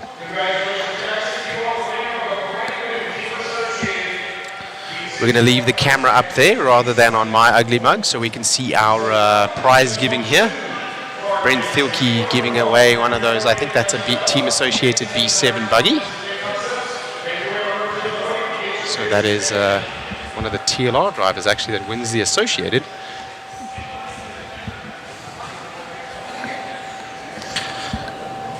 How did you guys enjoy that race? Did you guys think that that was fun? Did you think it was... get this jersey over here. It's cold again. A lot of people have been going in and out of the doors. So our seeding heat done by top 3 consecutive. Our mains then sorted by IFMAR style. Our A1, A2, and A3 then sorted by qual points, and then the overall then decided by a race all on its own, like a dash for cash style. It was a great race. Thrust upon the pros for their clash race there. Right in the end, a surprise joker lap as well, which nobody was expecting or knew about.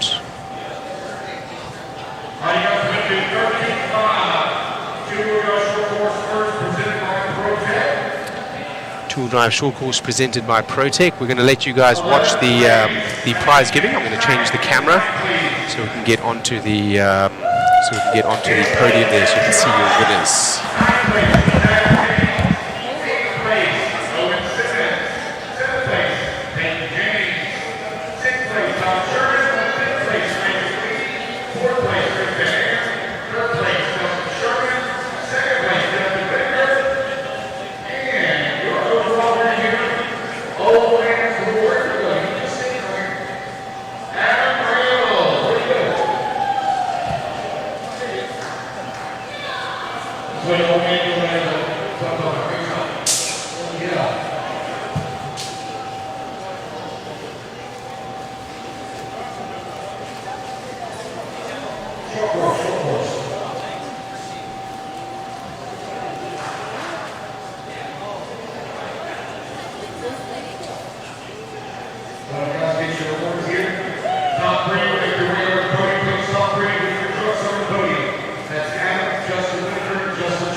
zoomed in view so you can see a little bit more of what's going on there.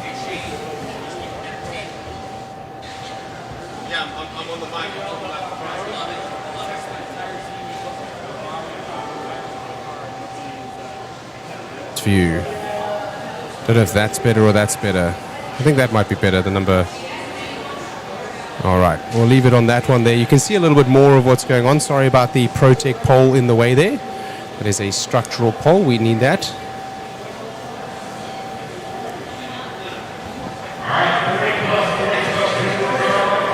That one might be better for the podium. I'll let you guys watch that.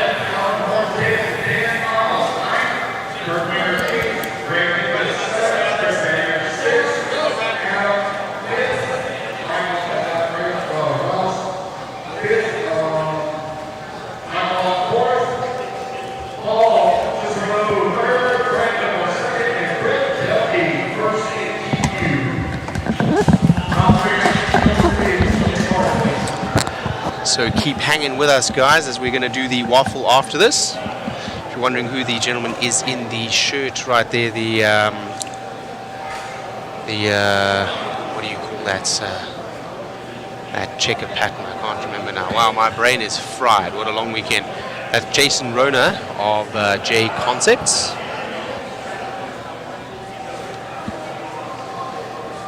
On the left there is Charlie of HobbyPlex.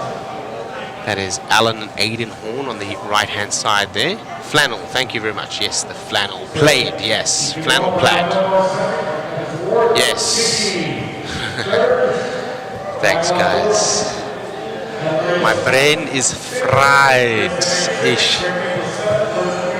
Thank you very much to you all for watching here with us, and we will do the waffle after the prize giving, just keeping everyone a little entertained now so we can get through the prize giving and get to the waffle.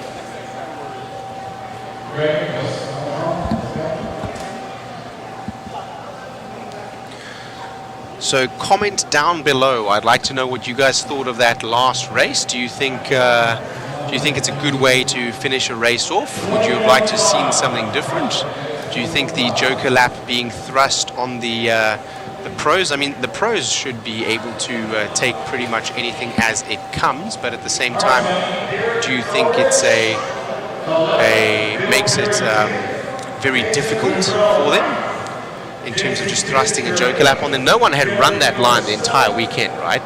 So I think it can be very fun.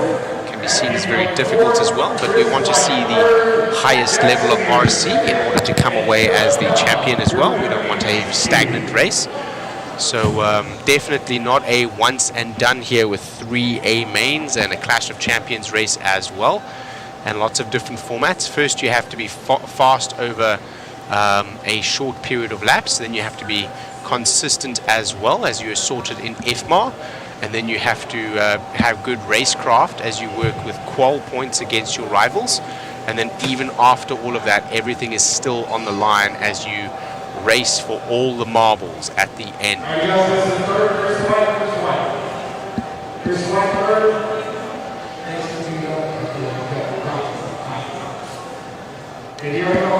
I think as we saw them up on the driver's stand, I think there's 2 things happening there. Those drivers do not show a lot of emotion themselves, as we saw many of them in the lead or battling very tightly, and they're just sort of standing there like, so what, right?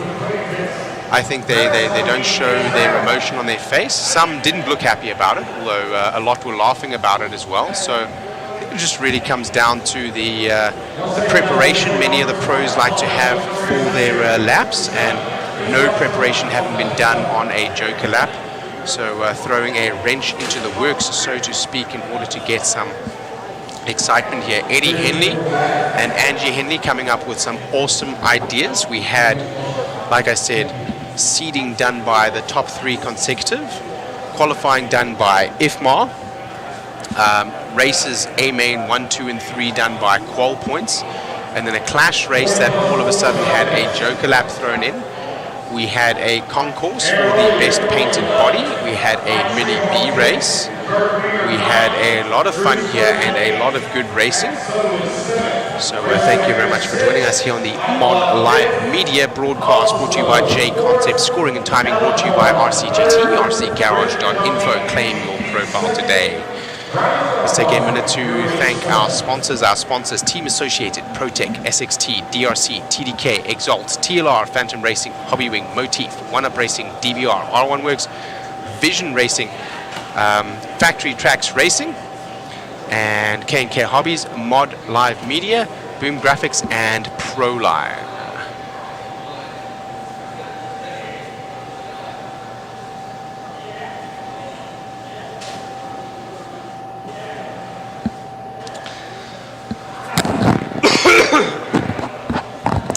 In the end, your stock champion, local hometown hero and son of the owner, Mr. Talon Henley, comes away with the win in the overall clash. And the overall winner for the overall clash for the pros in the mod class was Brock Champlin.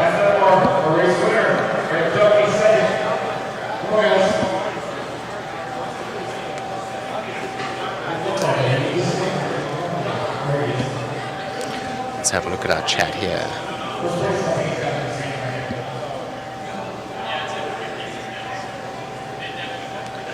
Pole being in the way probably wouldn't have been better than the people getting in the way. Can't see anything.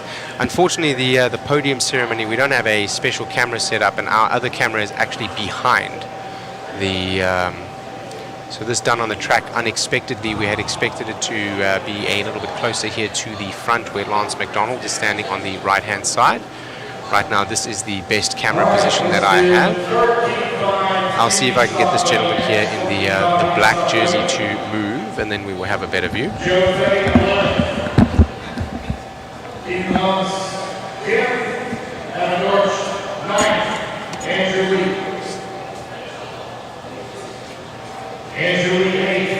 They also want to see the prize giving.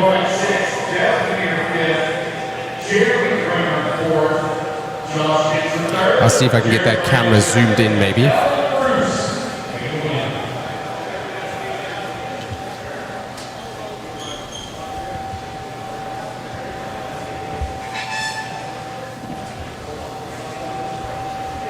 No, it's actually zip tied in here, so nothing I can do about the camera.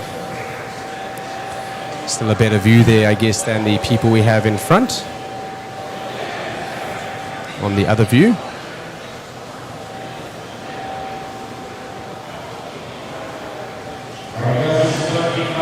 That's the best I can do right now, guys, with the pole that is there.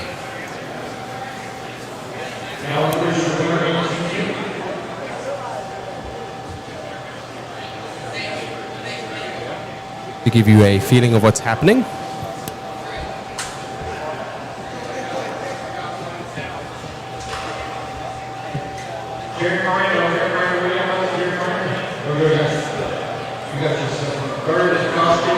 It's Mr. Lance McDonald, Angie Henley, owner and operator of the hobby shop there, right next to them. Charlie from Hobbywing, that is Gregory Tennies there from Trackside Hobbies, son of owner Jamie Tennies. We have Thilke there with Rails and Jason Rona. Jason Rona, the owner of JConcepts. And that's the best view I can give you right now.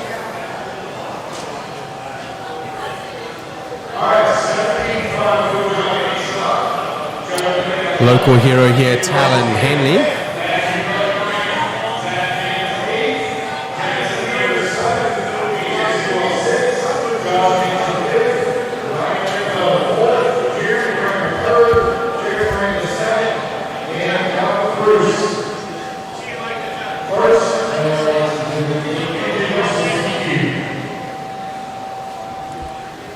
Of course, all of the photographs we will post, so you'll be able to see those podium pictures. And excuse me for my jerky camera work, I'm not a cameraman.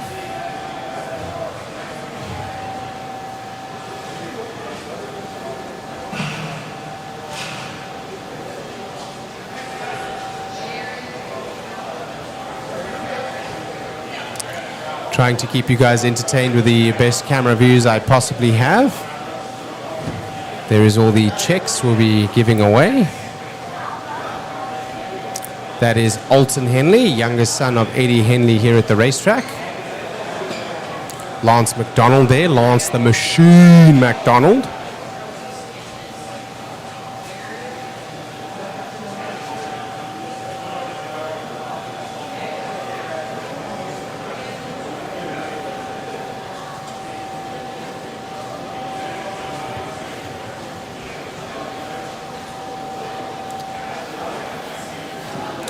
Prize giving here, and soon to do the waffle. That will be Mod from Mod Media. Matt Olson is going to come up in just a couple of minutes. They're going to go through with the prize giving, so I'll let him come up and do that.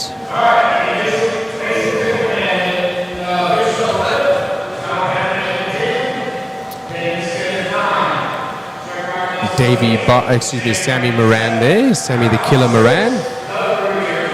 New one-up racing signing supported by Team Associated.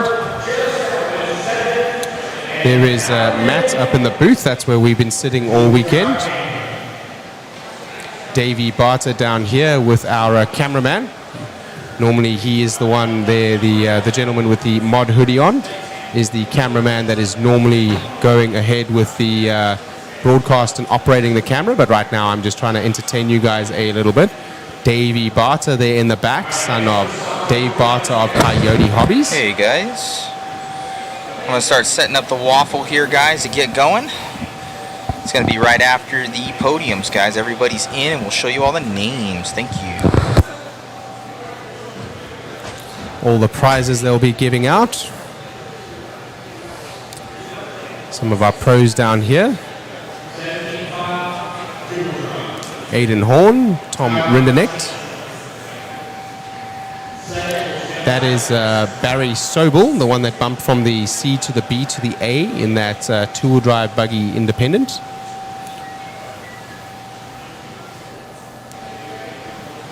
Some more prizes being given away here.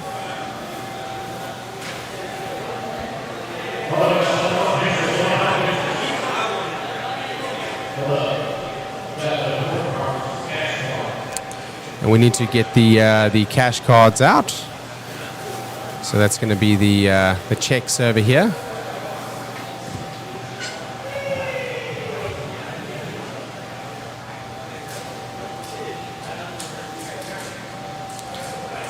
That is Angie Henley there on the right-hand side, giving them the actual physical checks, and there are the display checks. They're like, wait, how are we supposed to hold this? Talon's like, hey, I got the TQ, I got the first, let me put that down. I'm going to hold the check.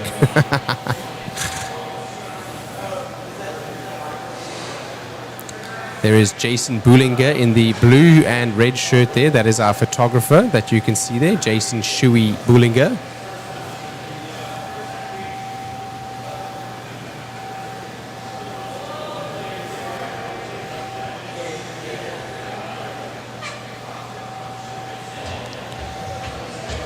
Let's see if we can see the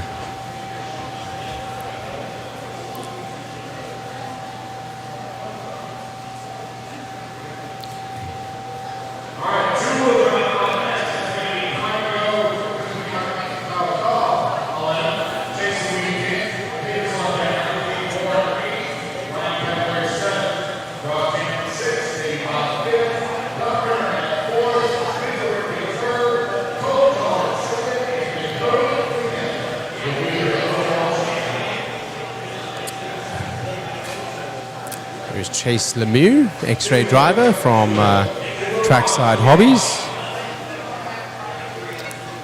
There is Mr. Kyle Hoff, as you guys wanted me to pronounce that earlier. Hoch, not go. I just wanted to make it easier to pronounce on my throat as well. There is Ryan Cavalieri, Brock Champlin. Brock Champlin, our overall Clash winner.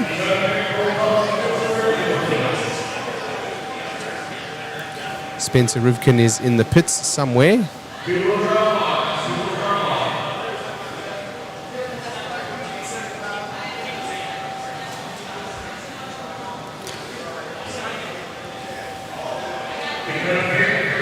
Dakota Fend over there for TLR.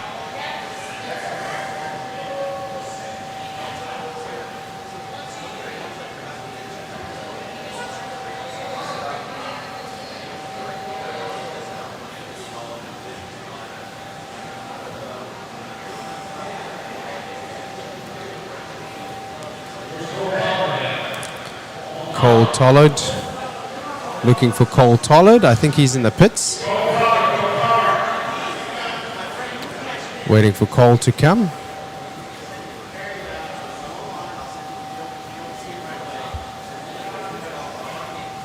Here comes Cole now.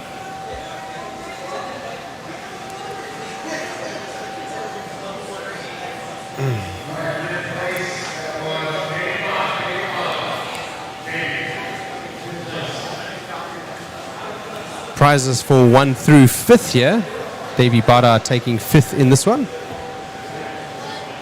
There's Bada down here.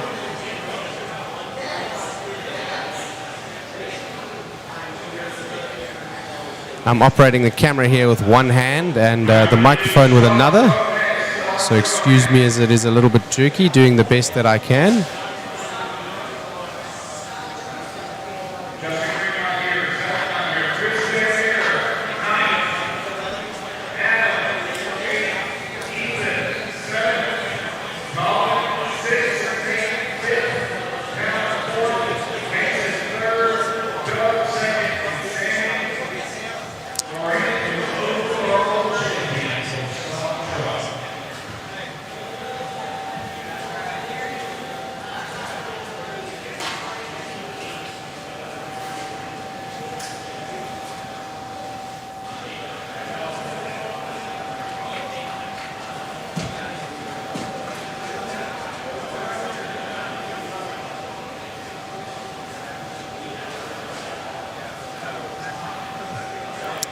Brent Thielke with a little bit of a yawn there. Long race days and a lot of energy gone into this, not only in the broadcast but also from all of your races.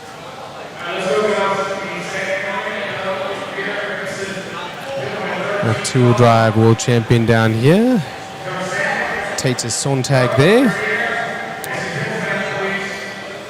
Aidan Horn, Chase Lemieux, Tom Rinderknecht.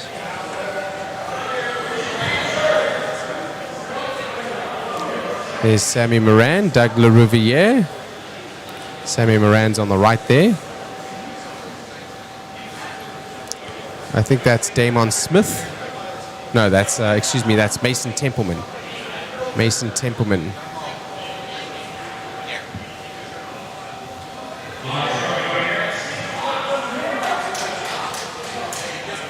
Sorry for the poll, guys. Nothing I can do about that.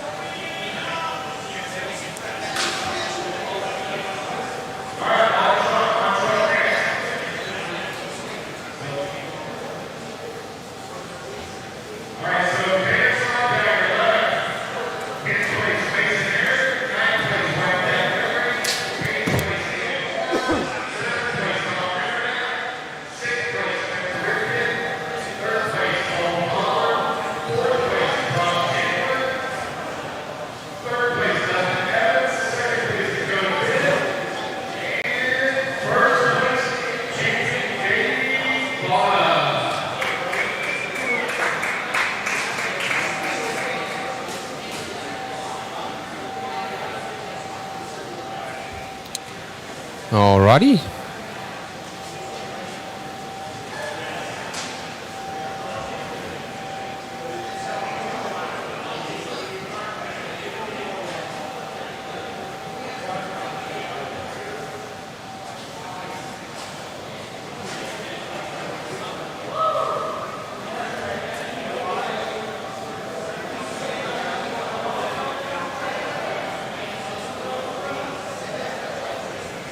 Rock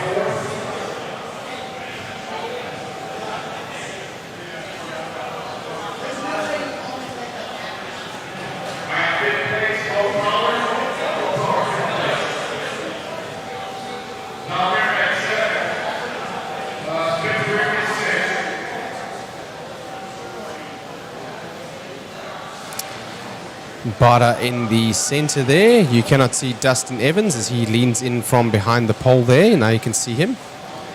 And Fend on the left there.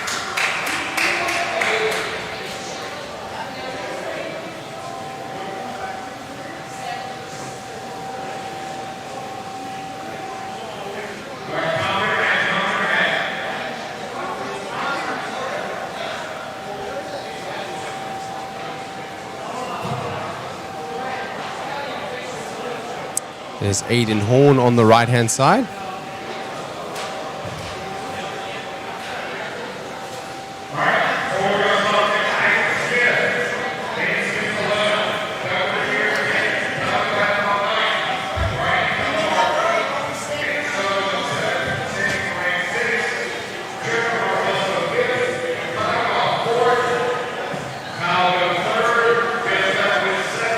Oh.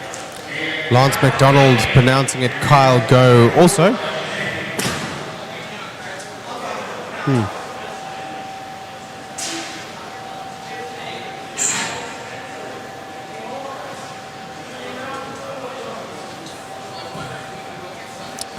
There's Kyle Go on the right-hand side there. X-ray driver Jeff Stakovitz there on the left.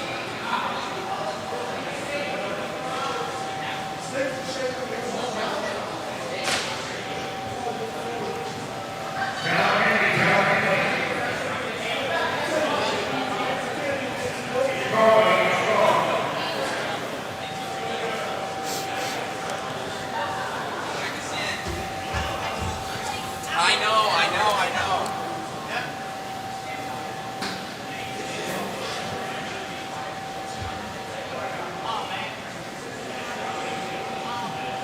Standing on in.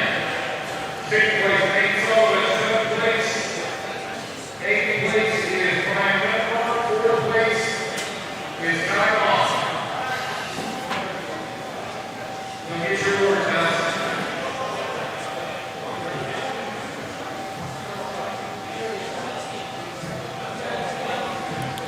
So great day of racing here. Thank you so much to all of you for joining us. Some record number streams, except for the Worlds coverage we had before, which I think is the only stream we've had as many viewers on. So this for a local race, quite a large number of races. Thank you for joining us.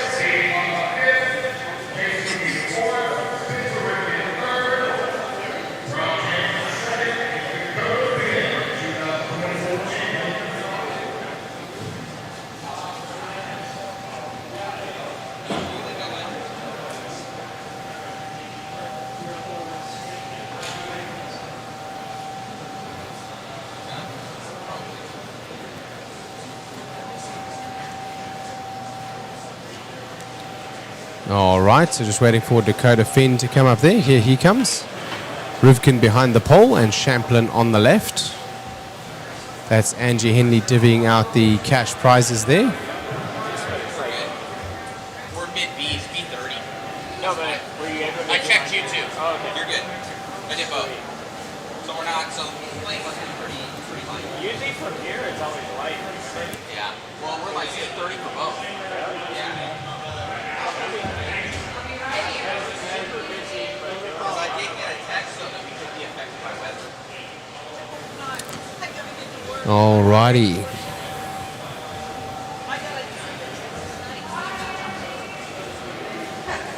Sponsors coming up to take pictures also.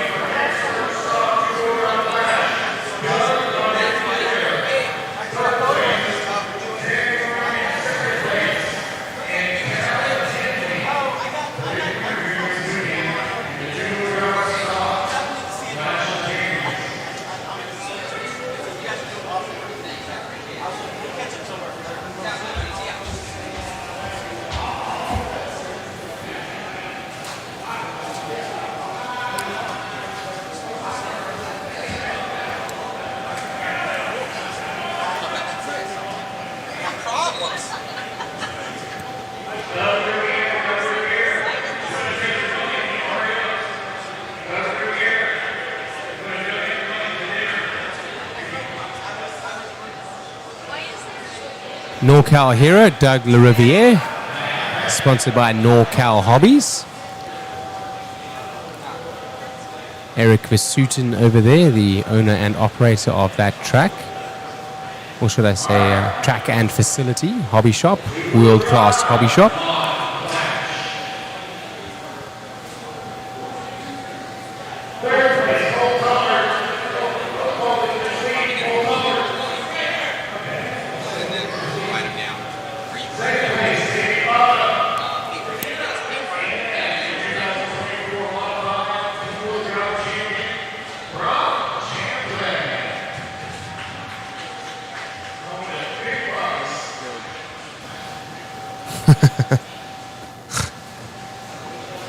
There is some of the JConcepts spread.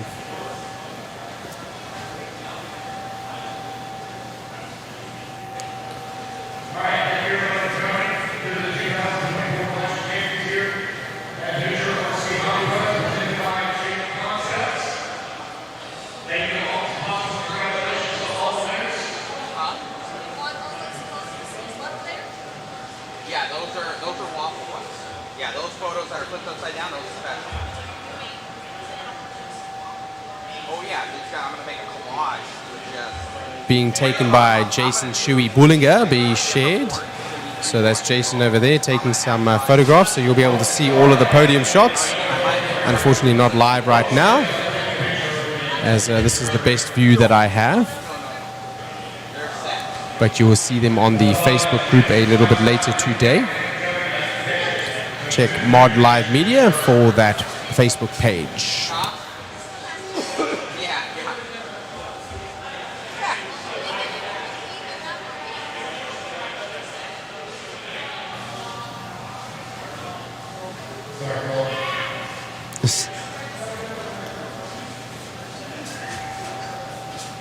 Cole looks like he had fun. Had a great race here. Lots of fun being had today. My brain is a little bit fried, so I search for words now as not much inspiration in front of me. I can't see the chat, unfortunately. I'm up on the driver's stand here trying to video for you guys.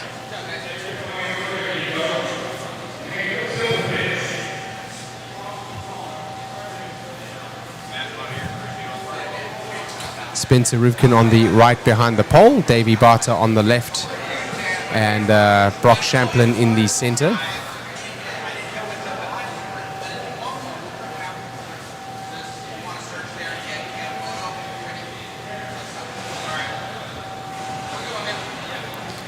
Brock Champlin announcing some new sponsors, his new electronic sponsor moving away, I believe, from LRP to Hobbywing. And driving that Schumacher car still as before. It's waffle time. Oh yeah. Oh yeah. Dun dun dun dun dun dun dun dun dun dun dun dun dun dun dun. So all those prizes being given away to all of the pros makes me hungry to give away the prizes. The prizes to you guys. Waffle time. So there is Matt. He's going to get up right now onto the broadcast. Waffle time. And he's going to take the screen over. Megan behind him. Waffle time, waffle time. Waffle time. I don't know where... Jason Rona he's still arranging some of the JConcepts cars to show their spread. Oh, let me see. See, we're checking that out. Waffle time. It's waffle time. Pretty sweet.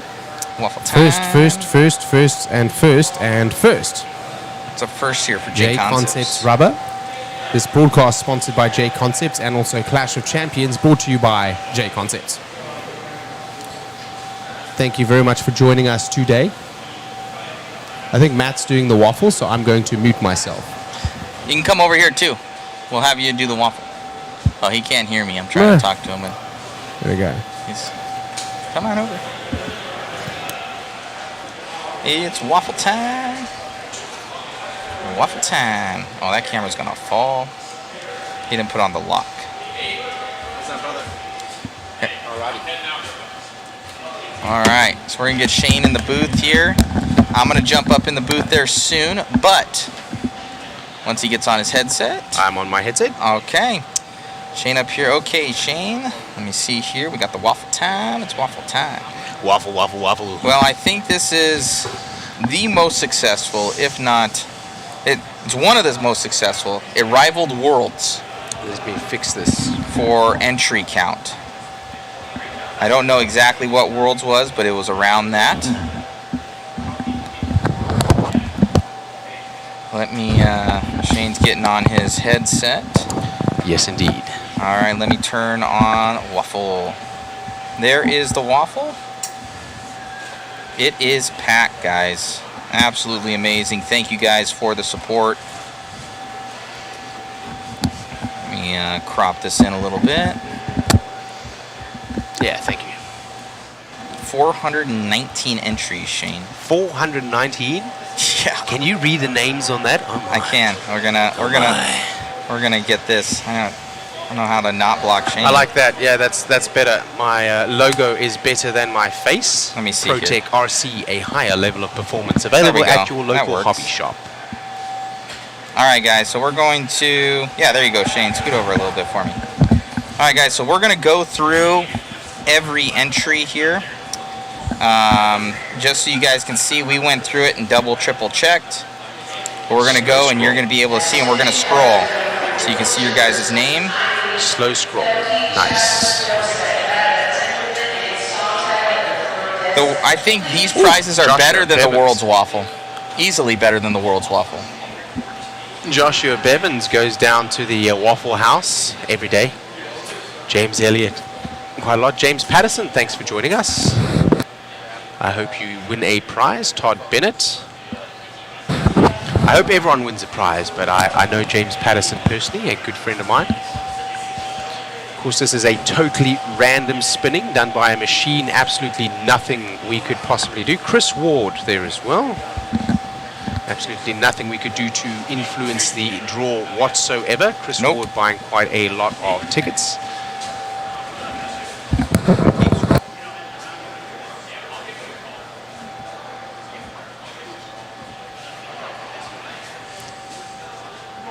ProTech RC, a higher level of performance. Alright, sorry guys, just doing some background stuff, kind of going to show you guys final. Michael Thornton, thank you for cool your support. winnings. Quite a lot of waffles as well. These are better waffles, I think. Oh yeah. Easily. How many entries? 419. 419, is that the most we've ever had? Worlds was in the 400s, I would have to check. It was low 400s. Chris Ward, some more down there. So he bought some, and then he bought some, and then he bought some.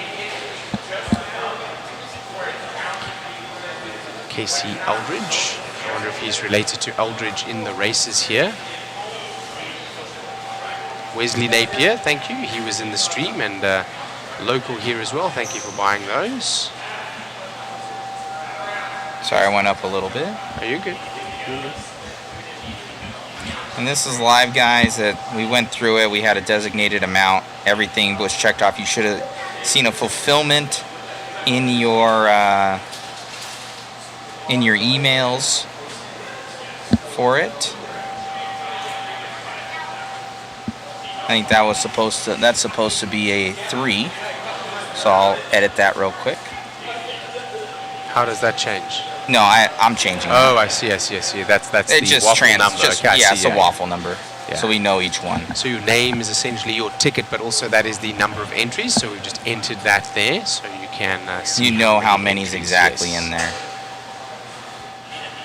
See? So 419. 419 waffle tickets. Okay.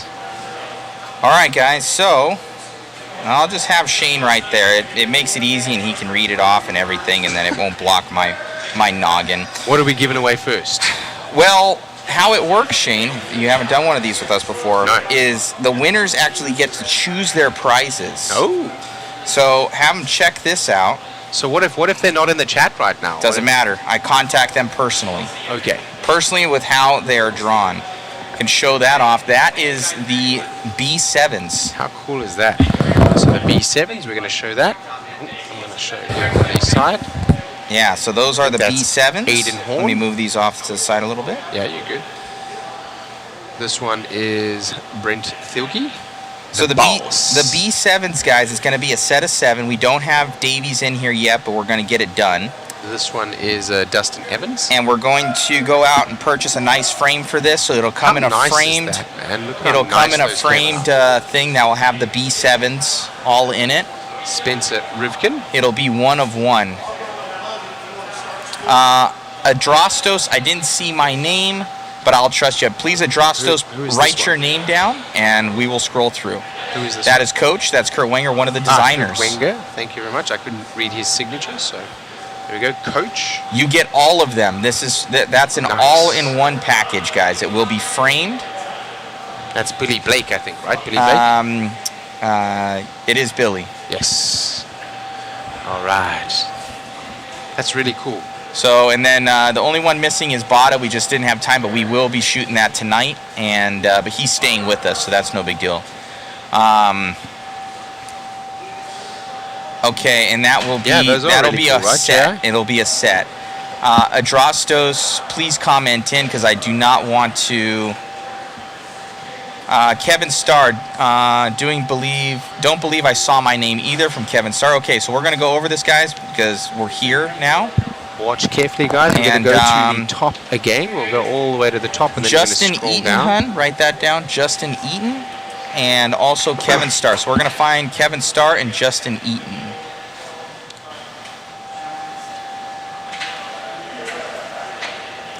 There's Justin Carey.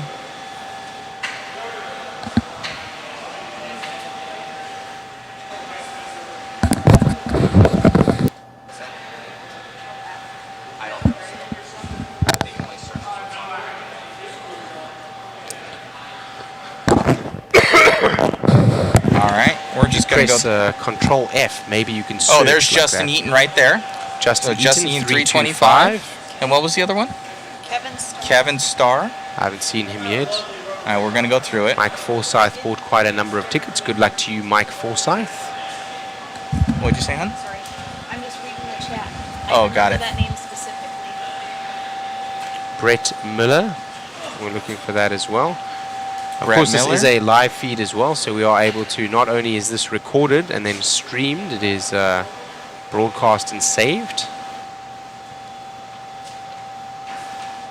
There's Greg Palfrey. He was one of the relatives to a racer here, I believe.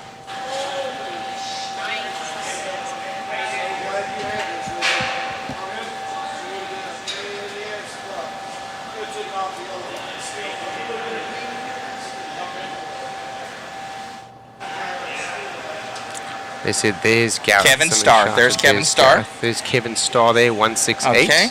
And then we got Brett Miller. Pretty sure I saw Brett Miller, but we'll do? find Okay. it again. We'll find it. We might have to scroll back down. We want to see it. Yeah, we want to see it for sure. The numbers don't mean anything, guys, that are next to it. Remember that. That's just for us to count the number of entries that we have, so we can ensure everyone was entered as we did that. Michael Marullo.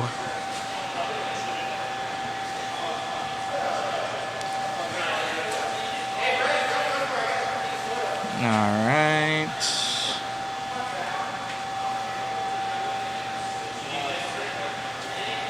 This is towards the top. Looking for Brett Miller. Brett Miller, but he could have been. See if you can press Control F. I don't know if it can. No, not coming up, eh? No, because okay. Maybe there we it go. will. There we Okay, go. hold on. Brett Miller. B-R-E-T-T. Yeah, we're just looking JI to make sure it's just fair. It's just searching in itself. It's searching all Bs. Oh, that'll.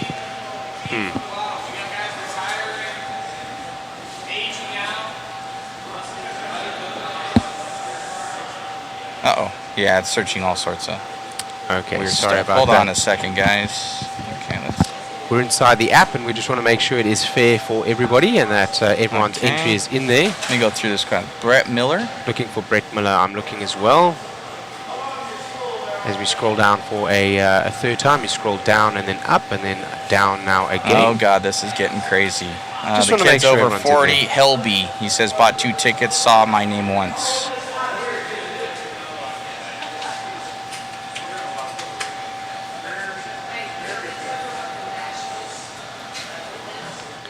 Remember, if you bought tickets, multiple tickets at a time, your name will probably be concurrent. And if you didn't, and if you bought one now and one a little bit later, you know, you'll be in two different parts there. So not sorted alphabetically, unfortunately. Are you able to highlight that and copy and paste it like into an Excel maybe? I'm not sure. We could search like that. But we want to make sure that we are equal and fair to everyone and that we have everyone in the waffle. So everyone has a chance, equal chance according to the number of waffle tickets that they have bought.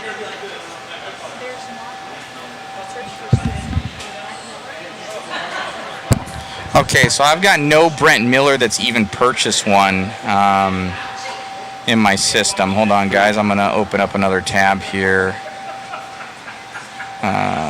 So Brent Miller. Let me go over here. Is it Geoffrey Miller? Have that. Geoffrey Miller? It says it should be under Tina Miller. I don't He see said Miller at Tina all. Miller.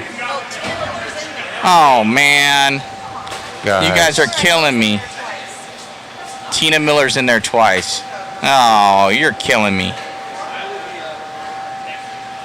Sorry, guys. Yeah, we just want to make sure. Oh, it was underneath Brett Miller. Okay, so Tina Miller is in there twice. Because we're not watching the chat, guys. We're trying to, like, look at.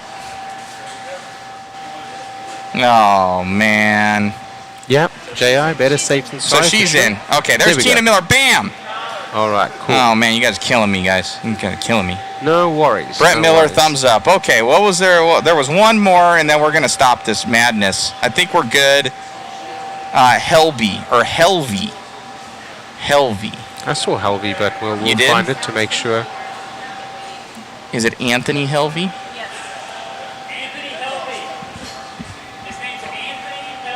Okay. He only purchased one, I think. Okay, so he says he had two, but I only see one purchased.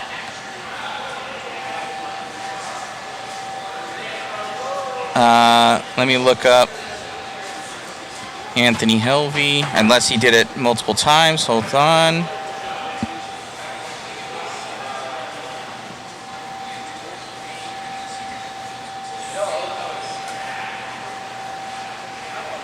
Okay, Anthony Helvey, I only have one order from you.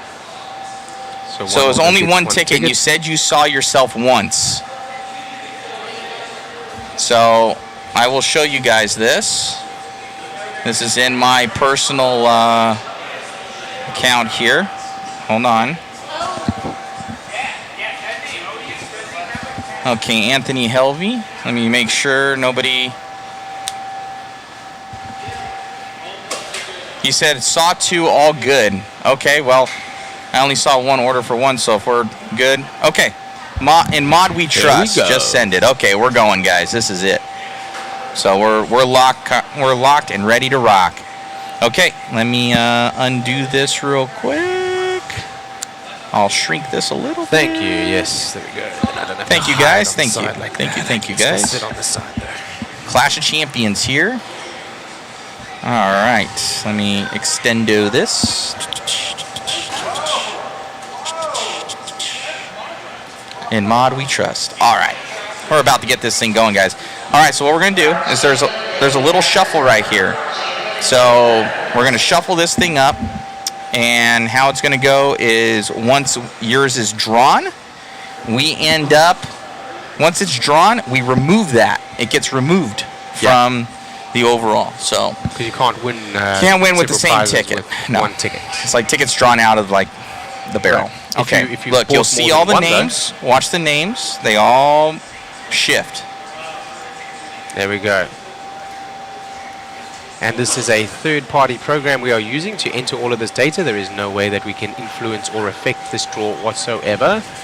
So this is the most fair way to do a draw online, and thus how a waffle is normally done when you're not there in person with a actual raffle tickets. All right. So this is this could be for the B7 or whatever else they want. Let's draw. We're going to do 17 draws, at least. Oh, yeah. Michael Cook.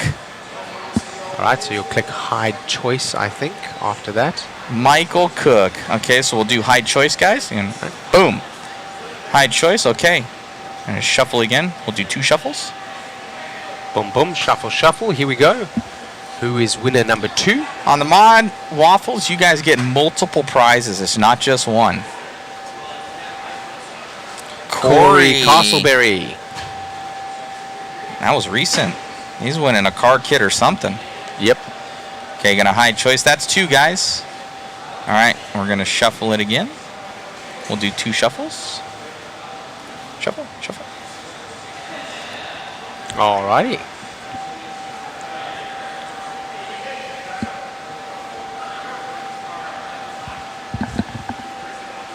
Josh Knights. Right on. Hide that choice. Shuffle, shuffle. All right, is this spin number 4? Yes. Oh. Excuse me, guys. Andrew Dake, I think is how you say that. Yes. Hide that choice. Shuffle, shuffle. Oh, man. Let's go. Greg Pelfrey. I think Isn't that one of the ones that asked? I think he's one of the guys. He's one of the racers, I think. He's either that's his second name that he uses when he races, or related to one of the races. Yeah, I'm pretty sure. Something like that. Yeah. Greg Pelfrey. Hide choice. Number 5. Ooh. And a hide choice. And guys, we've got mod goodies, puck systems. We should have gone through all the prizes, actually. We'll go through them after this, guys. We'll go through them after this. And support to all of our sponsors. Double shuffle. And a lot of this we do buy as well, guys. We will be purchasing that B7. Purchase a lot of goodies. Jonathan Orcutt. And we also have some awesome sponsors like Hoosier and JConcepts and ProTech hooking us up. Mod, hide choice. Jonathan Orcutt. All right. Shuffle those up. J.I.'s, he's on it, man. Boom. Drew Boyd, number 7. There we go. He bought early. He did. Hide choice.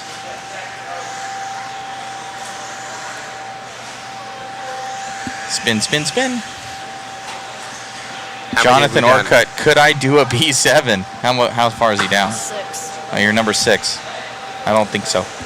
Depends on who chooses Justin what ahead Hayes. of you. It depends on what they choose, actually. But I think number 1 or number 2 or number 3 is probably going to choose that new B7 kit. Okay, I'm going to hide choice. Justin Hayes. Get that one? Yep. All right. Oh, no, I'm trying to click the thing on the screen. That's not going to work. Spin.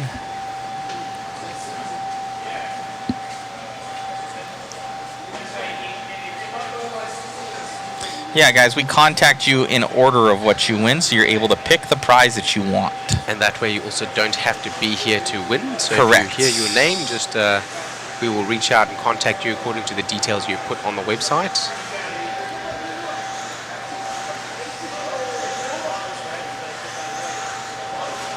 How many have we done? We are on number 10. Number 10. Any double winners so far? Anthony Ramirez, no double winners. No double winners so far. Anthony Ramirez. Hide that next choice. best, so that is 11. 6 more.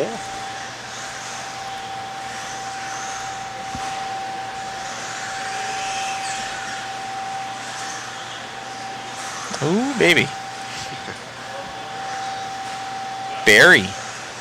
So, how do you say that last name? Soppit. Soppit? Barry Soppit.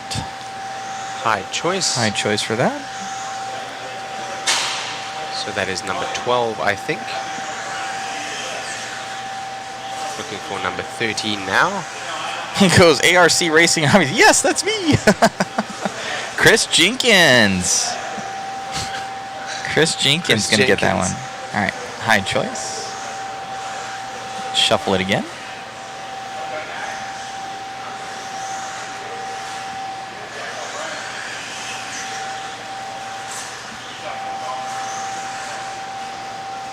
Juan Gonzalez, 179. Juan is number 13, I think. So 4 more to go, I believe.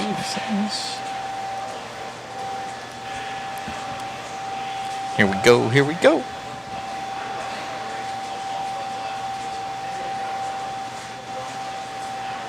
Chris Ward, is that a double? Nope. No. It's not a double, but he bought a couple of tickets, so we did see him in a couple of places. All right. Gonna hide that choice. Alrighty. Shuffle it again. Rob. Here we go. Teddy Maxwell, one of our more recent ones. Hide that choice. Shuffle those up.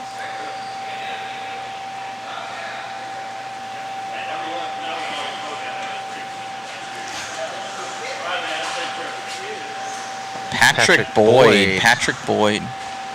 Early buyer, thank you. Yes, he was. Somebody taking pictures of us? It's probably Shu over there. I guess and so. hide choice. There's a lot of flashes. Or he's doing other stuff and he still has it connected. It just flashes on its own. Maybe. It's down here. He's down there? No, the flash. Oh, the So he's around. He's over. He's doing work somewhere. That thing's just flashing about. Kevin LaChapelle. Ooh, Early and buyer look, as well. 16. Early buyer. Hide choice. That's 17. This was so successful. We're going to be throwing more mod goodies in there and other stuff. So we're going to go up to 20. We're going to go up to 20. 20. So 3 more extra prizes. 20, guys. So we're going to throw more stuff in there. Shuffle those again. You guys are awesome. We usually do that. We'll throw more prizes in. Rick. Hand ring. Is this number 19 now? That was 18. 18. Okay, hide that choice. I need a new sweatshirt here from Dave. All right.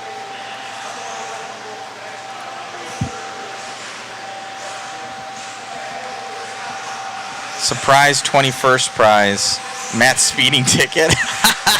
That's what you get for the 21st prize. That he just gets sent in the mail. Michael Forsyth is 19, Forsyth. and before we go to number 20, and whilst we still have a captive audience, let's take a moment to thank our sponsors: Team Associated, ProTech RC, SXT, DRC, TDK, Exalt, TLR, Phantom Racing, Hobbywing, Motif, One Up Racing, DBR, R1 Works, Vision Racing, Factory Tracks Racing, K&K Hobbies, Mod Live Media, Boom Graphics, and Proline, with your broadcast brought to you by JConcepts and Hoosier RC, and your timing and scoring brought to you by RCGT, RCGarage.info. Claim your profile today. My man, he's on it. Hired. Okay, we're going to hide this choice. All right. For those putting into the stream and into the hobby, we want to thank them. Those, of course, being our sponsors for this event.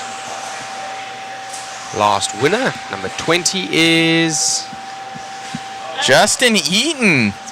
Justin And Eaton. you know what? Just because who was the wire guy? Surprise 21st prize. It's not going to be my speeding ticket, but it's going to be another mod goodie. We're going to draw one more time. I just want to give more stuff away. Okay. Last one, guys. Shuffle, shuffle, shuffle. Boom. 21. 21st century. Let's go. Bernard Hobart. All right.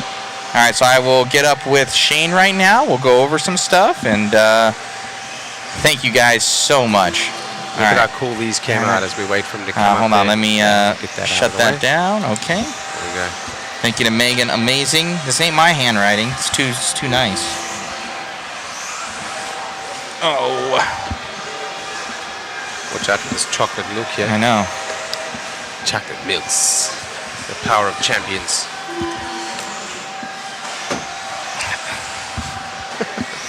So here are the winners, guys, that you can see them. They're all written. There we go. As it focuses. There we go. You can actually read that handwriting. If I wrote that, it'd be like a scribble, like a spider ran across the screen. And those are 3 we were writing down at the bottom left there that we made sure to get them. Justin Eaton, one of those that didn't see his name, and he won number 20. Cool. So that is the Clash Waffle. That's the first breath I've been able to take for the last 5 days. This was an amazing experience out here at the Clash. It was an awesome event last year. I think they topped it this year. And having you on, Shane, was integral in making this happen. Thank you so much. And some of the monies, guys, I'm going to give to this guy right here for all the hard work. He came out here and just absolutely killed it, guys. We do it on a shoestring budget as it is.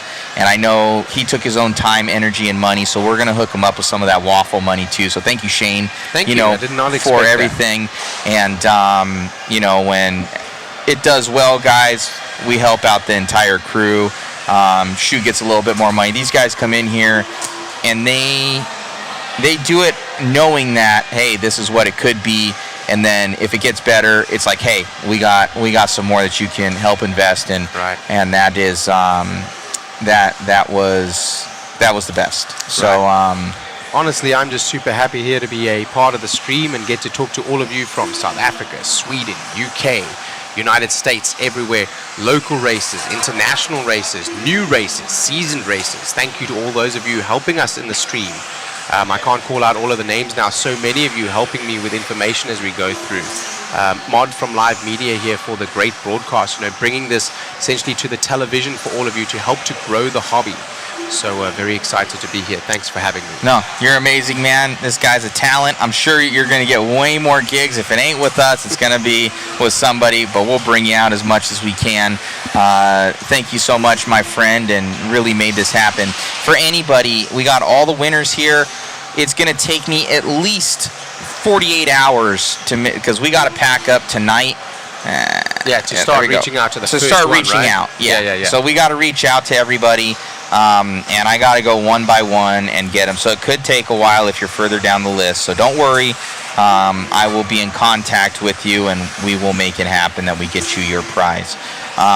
Should we continue to flash us up here? I know. Let me see. Hello, chat? Yes, hello, chat. Shane's going to be expensive. I know, man. I know. Shane's going to get expensive. Thanks for doing this. You guys are the best. Thank you so much, guys. They contact you. How do you collect? Andrew Parson asks. So what will happen is over the next 48 hours, we will pack up and get back to our home bases.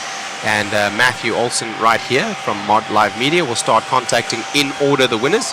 So you could win anything, although I will say probably those top ticket prizes that we mentioned right from the beginning, being the B7, being the B7 4.2D, being the YZ2 DTM3, being the Nano Sport, being the ProTech 160 TBL Servo, that tuned motor from Maddie Gonzalez and Team Glitch and Hobbywing.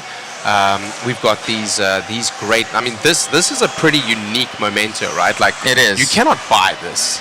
So I'll be surprised if that doesn't go maybe in the top 5. Somebody might even leave a kid on the table if they're a real fan, because these are going to be 7 of the B7s. This will be a part of history. No one else has. And this. it'll be framed. We do have another set. There is another set that'll probably go. I might make it a present for like Team Associated or something really like that. cool. And That'll be really cool, something man. like that. Yeah. So they support the industry a lot and have a lot of racers out here. And I know it's a lot of money to get these guys out here. So we greatly appreciate them and keep bringing cool race kits out. So I'm thinking we might do that. So we appreciate you guys. Thank you so much for everything. Thank you to my entire crew.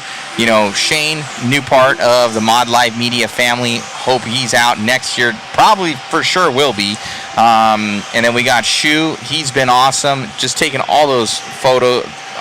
The photos are amazing. He's so good. Yeah, he's brilliant, man. we've got, and he works so hard. I think he works harder than I do when it comes to stuff. He's up just as late as I am. So we were up, what, Shane? Till 2 in the morning every night? You were already out. No idea, dude. I'm normally not able to sleep if there's like a creak in the house. I can tell you I was knocked out within 10 seconds of hitting my pillow yesterday. You guys were up for a while. I woke up, like I drink some water always before I go to bed, so I wake up after about an hour, and you guys are still awake. We were grinding till 2 a.m. every day, waking up at 7 to shower, and we have like one shower at our Airbnb, so everybody's like brushing your teeth in the kitchen and everything. Like, shower, go. Shout out to Eddie and yes. Diana Henley, the father and mother to Eddie Henley. So not of the actual. So thank you very much for letting us stay at your Airbnb. Yes, thank you so much. We appreciate it greatly. What a lovely place. And it was awesome. Thank you to Megan.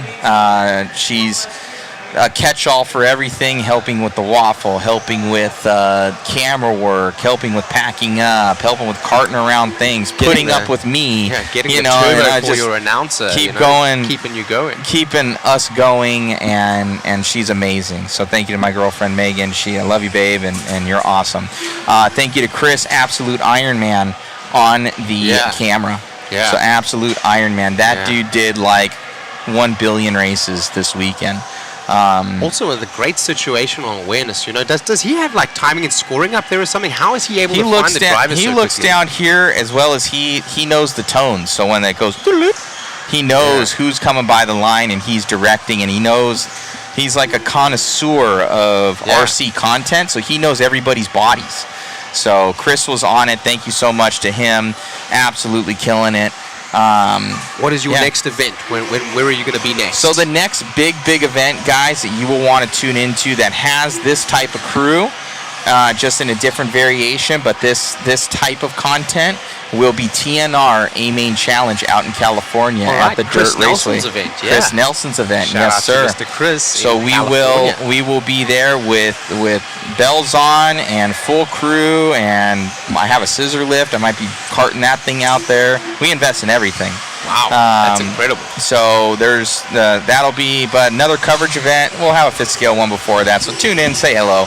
But for this type of thing, guys, you guys are going to want to check out TNR. And then after that, Walla Walla will be a good one too. But this type of crew at Chris Nelson's event at TNR A-Main Challenge. Thank you to Eddie and Angie of Hoosier.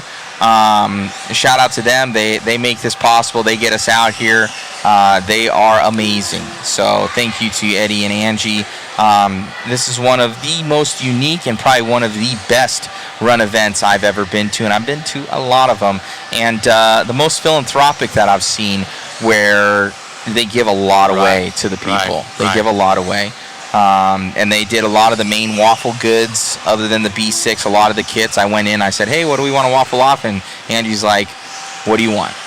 And she hooked it up. So awesome. So one of our biggest yet. So thank you to Jason Turner, my shop guy back home. Thank you to the extended family. I know Zach was tuning in, David. There's a lot of crew out there, Robbie, Rob, Wayne. So love all you guys. Thank you so much to all of our viewers. Be sure to share, like, and subscribe when we go live. Come in, chime in, say hi. And it's much appreciated, guys. And once again, I'll turn it over to Shane to kind of lead us out of this one. Righto, happy to be here with a absolutely amazing broadcast. 101 heats yesterday. We saw all sorts of racing. The coverage started with a 2-hour slash enduro. Then we went to your seeding round, which was done in your top 3 consecutive. Then we went over to qualifying done in FMAR. Then we went over to qual points. And then we went to the Clash of Champions. So if you're new to RC, you got exposed to a little bit of everything. And I just want to take time to thank you all, our stream, for joining us and for interacting as much as what you did. One last time, we're going to thank our sponsors: Team Associated, Protec RC, SXT, DRC, TDK, Exalt, TLR, Phantom Racing, Hobbywing, Motif, One Up Racing, DVR, R1 Works, Vision Racing, Factory Tracks Racing, K&K Hobbies, Mod Live Media, Boom Graphics, and Proline. And Mod. There we go. And and RCGT and RCGarage.info. Claim your guys' profile. How'd you say that the other day? There was a saying that you had with it. RCGarage.info. Claim your profile today. I'm gonna copy that one down. So Shane Mouton here from A-Main Hobbies, representing ProTech RC, a higher level of performance. Very proud to be with you guys for this particular broadcast. Signing out, sayonara, and thank you for joining us. Over to Matthew. Matt Olson here. You guys know me, hopefully, from Mod and Mod Live Media, guys. Thank you to our entire crew this weekend of Shane, Megan, Chris, and Jason. If you guys want to see more content like this, just be sure to share, like, and subscribe. If you guys have an event that you would like us to cover, just hit us up on one of those Facebook pages, Mod or Mod Live Media, and then my personal phone number is on modspeedshop.com. And hey, grab yourself a puck system, tools, or something like that. Really helps us out, because that is actually what funds everything, as well as you guys make it possible. I've got some money to spend to make it even better, because I was not happy with like these headsets. These things are about $250. I'm gonna be getting one of those. It's much nicer for doing the multitasking. Right. So thank you so much, guys. We'll see the chat. Amazing job here by all. Thanks from Sweden. Interesting event. Talk with the live host. Thank you. So it looks good. Nothing crazy, and this is a good one, guys. So thank you so much. We appreciate it. Class of Champions 2024. We're done for 365 days. Thank you, guys. We will see you at another one. Until next time, goodbye.